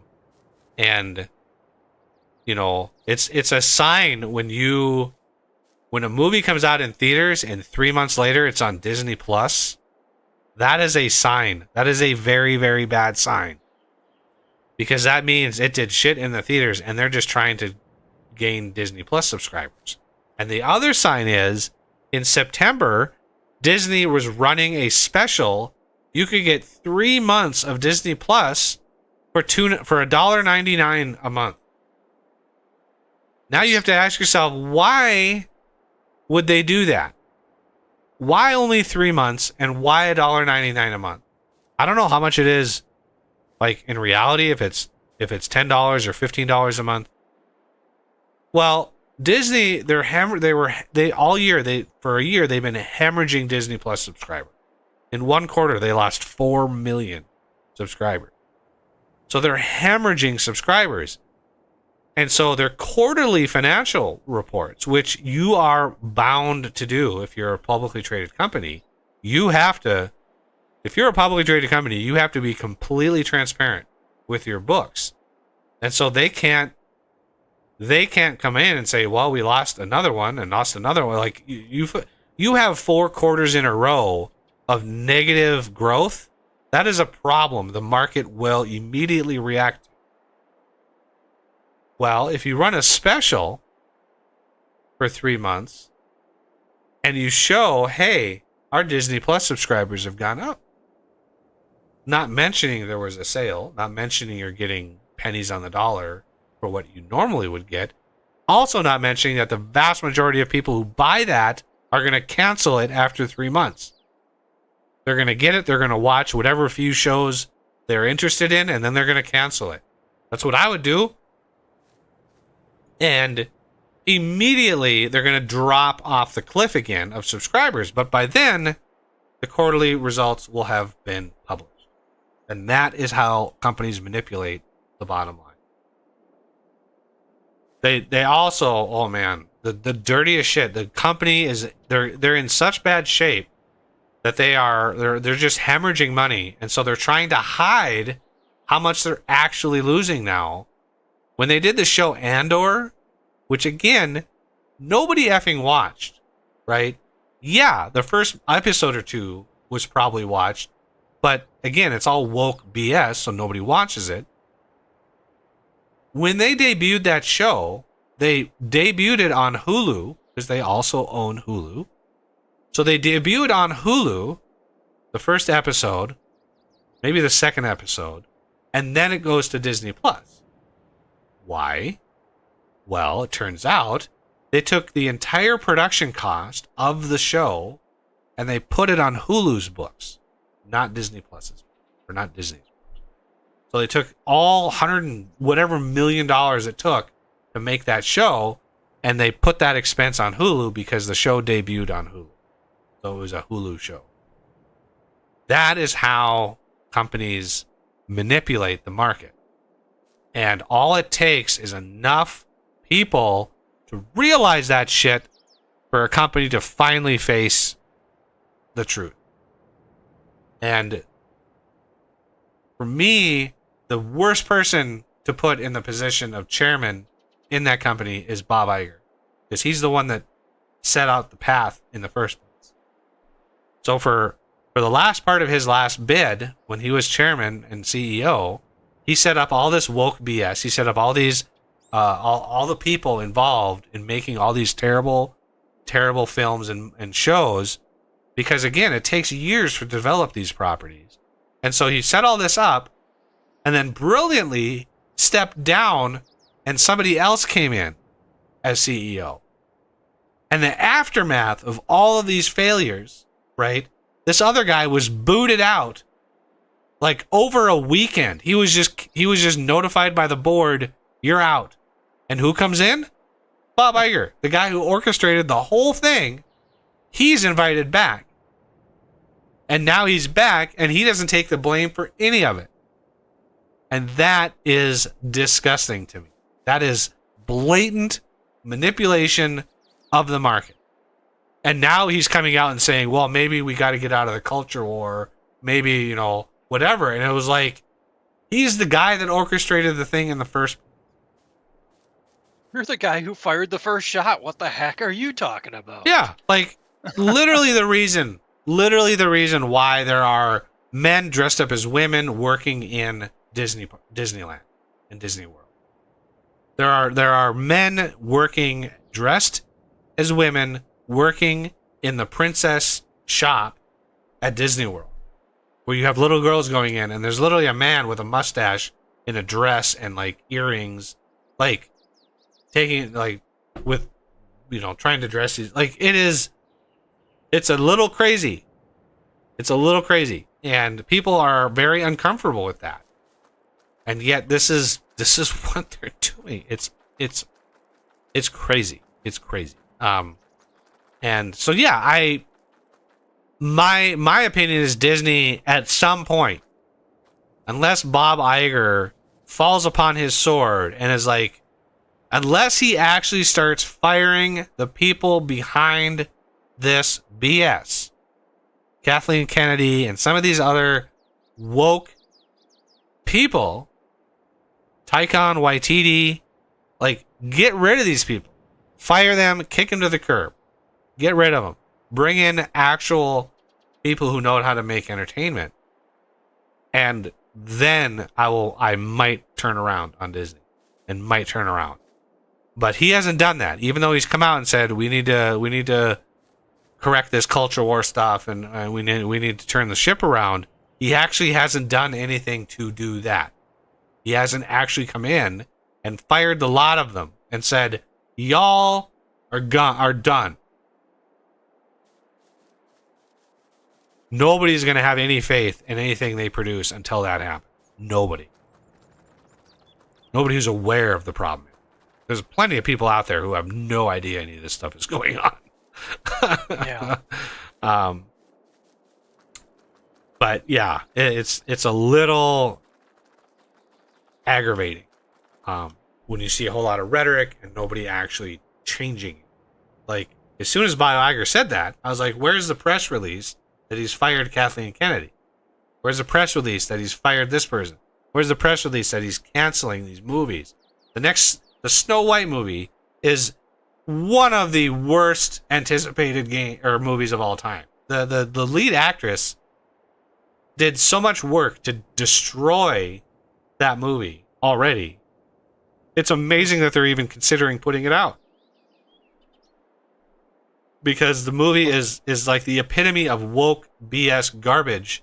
And it's like nobody is going to be interested in watching it. I think I saw an image of that. The whole mirror on the wall, show me the fairest person in the land, whatever. And it shows the queen who's pretty gorgeous, and then Snow White, and it's just like, here. Yeah, the queen who's doing that is actually more beautiful than Snow White.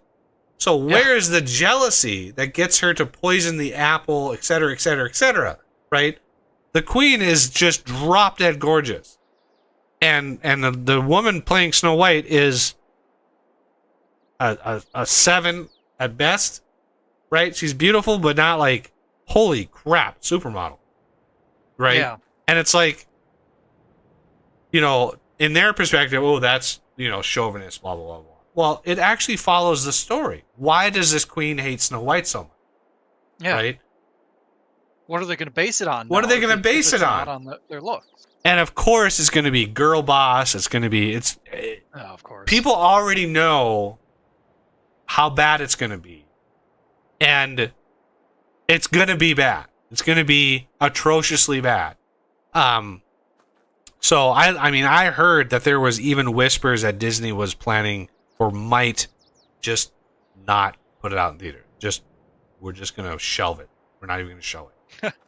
Because of how badly their movies have been doing. It's hard to describe a movie, like, take the Indiana Jones movie. The budget for that movie was like $350 million. It is one of the most expensive single movies ever made.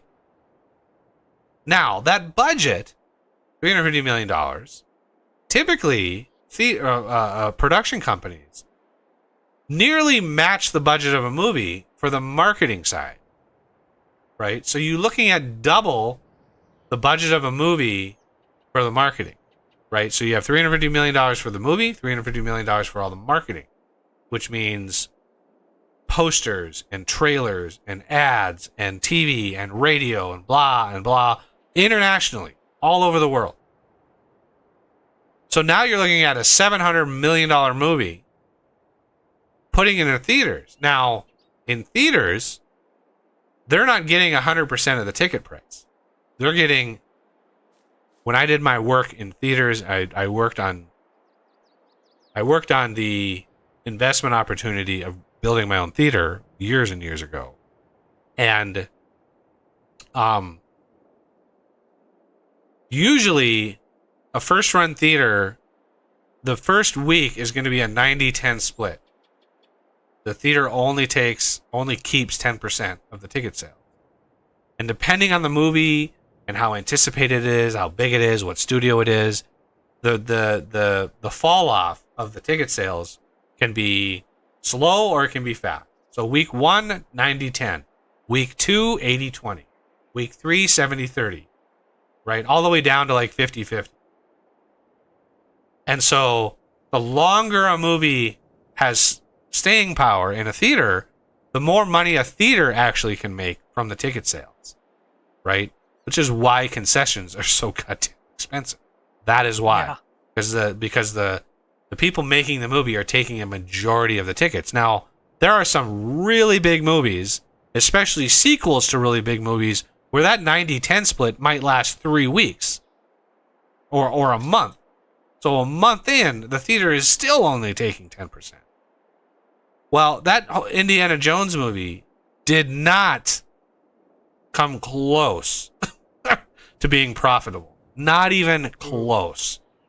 So you're looking at a massive hundreds of millions of dollars that you're not getting back. Now multiply that over like 7 films over the last 2.5 years. Over and over and over and over. Just one after another not being profitable. And how long can a company sustain that? That is the question. How long can Disney sustain loss after loss after loss, as well as a dwindling attendance to their parks? And now you get why I'm looking at Disney going, why the hell is this company $80 a share? Right? If you look at the 2-year trend, yeah, it's down. It's just a steady down mark. But why are there still people investing? I still see news articles of like, Disney is a great buy. We should buy Disney. And it's like, are you guys even aware of what's going on? Like, why Disney is so low? It boggles my mind. So yeah. Well, they're probably part of the problem. They're one of the reasons why it's still being propped up. Yeah, they're one of the reasons why people are just ignoring that, because they may not know anything about what's going on, about why Disney, why nobody is showing up to their movies, why people are unsubscribing from Disney Plus. Like, why is all this happening? They're just seeing Disney as this 100-year-old company. It's got all of these assets. Look at the volume of assets, and not only real estate and the parks and all of that, but Fox and ESPN and Hulu and Disney Plus and Marvel and LucasArts and Pixar, and they're looking at all of this like, look at all of this stuff this company has, but they have systematically destroyed over and over and over again. They've systematically destroyed those IPs and that property, and nobody cares anymore. I mean, the series Ahsoka that just ended is one of the lowest viewed Disney Plus series in history. Nobody is watching the show, and they know it. They have all the internal numbers on how many people are watching it, when they're watching it, how many minutes they're watching it. Streaming gives these companies some of the best data according to viewer habits in history. Yeah. And they know that nobody's watching this shit. And yet, they're still pounding the drum. They're still like, this is the best series. And they're still putting out the propaganda BS. It's amazing, the BS that's out there. So, anyway, that's a last-minute rant. It is time to go. So I thank Oz for coming by and helping me out, even though it probably pushed him to the limit. And I hope everybody comes back on a Wednesday where we tackle an insane amount of shit to harvest. It is going to be an unholy amount of stuff. And the whole stream on Wednesday is going to be harvesting and flipping. And this is the entire reason I made this map, and I'm doing this so this happens, so we do this. But this field and this field, the two largest fields that we have on the map so far, are going to be turned over on Wednesday. So that will require a lot of hardware, as we go. So thank you all for coming by, and I will see you on Wednesday.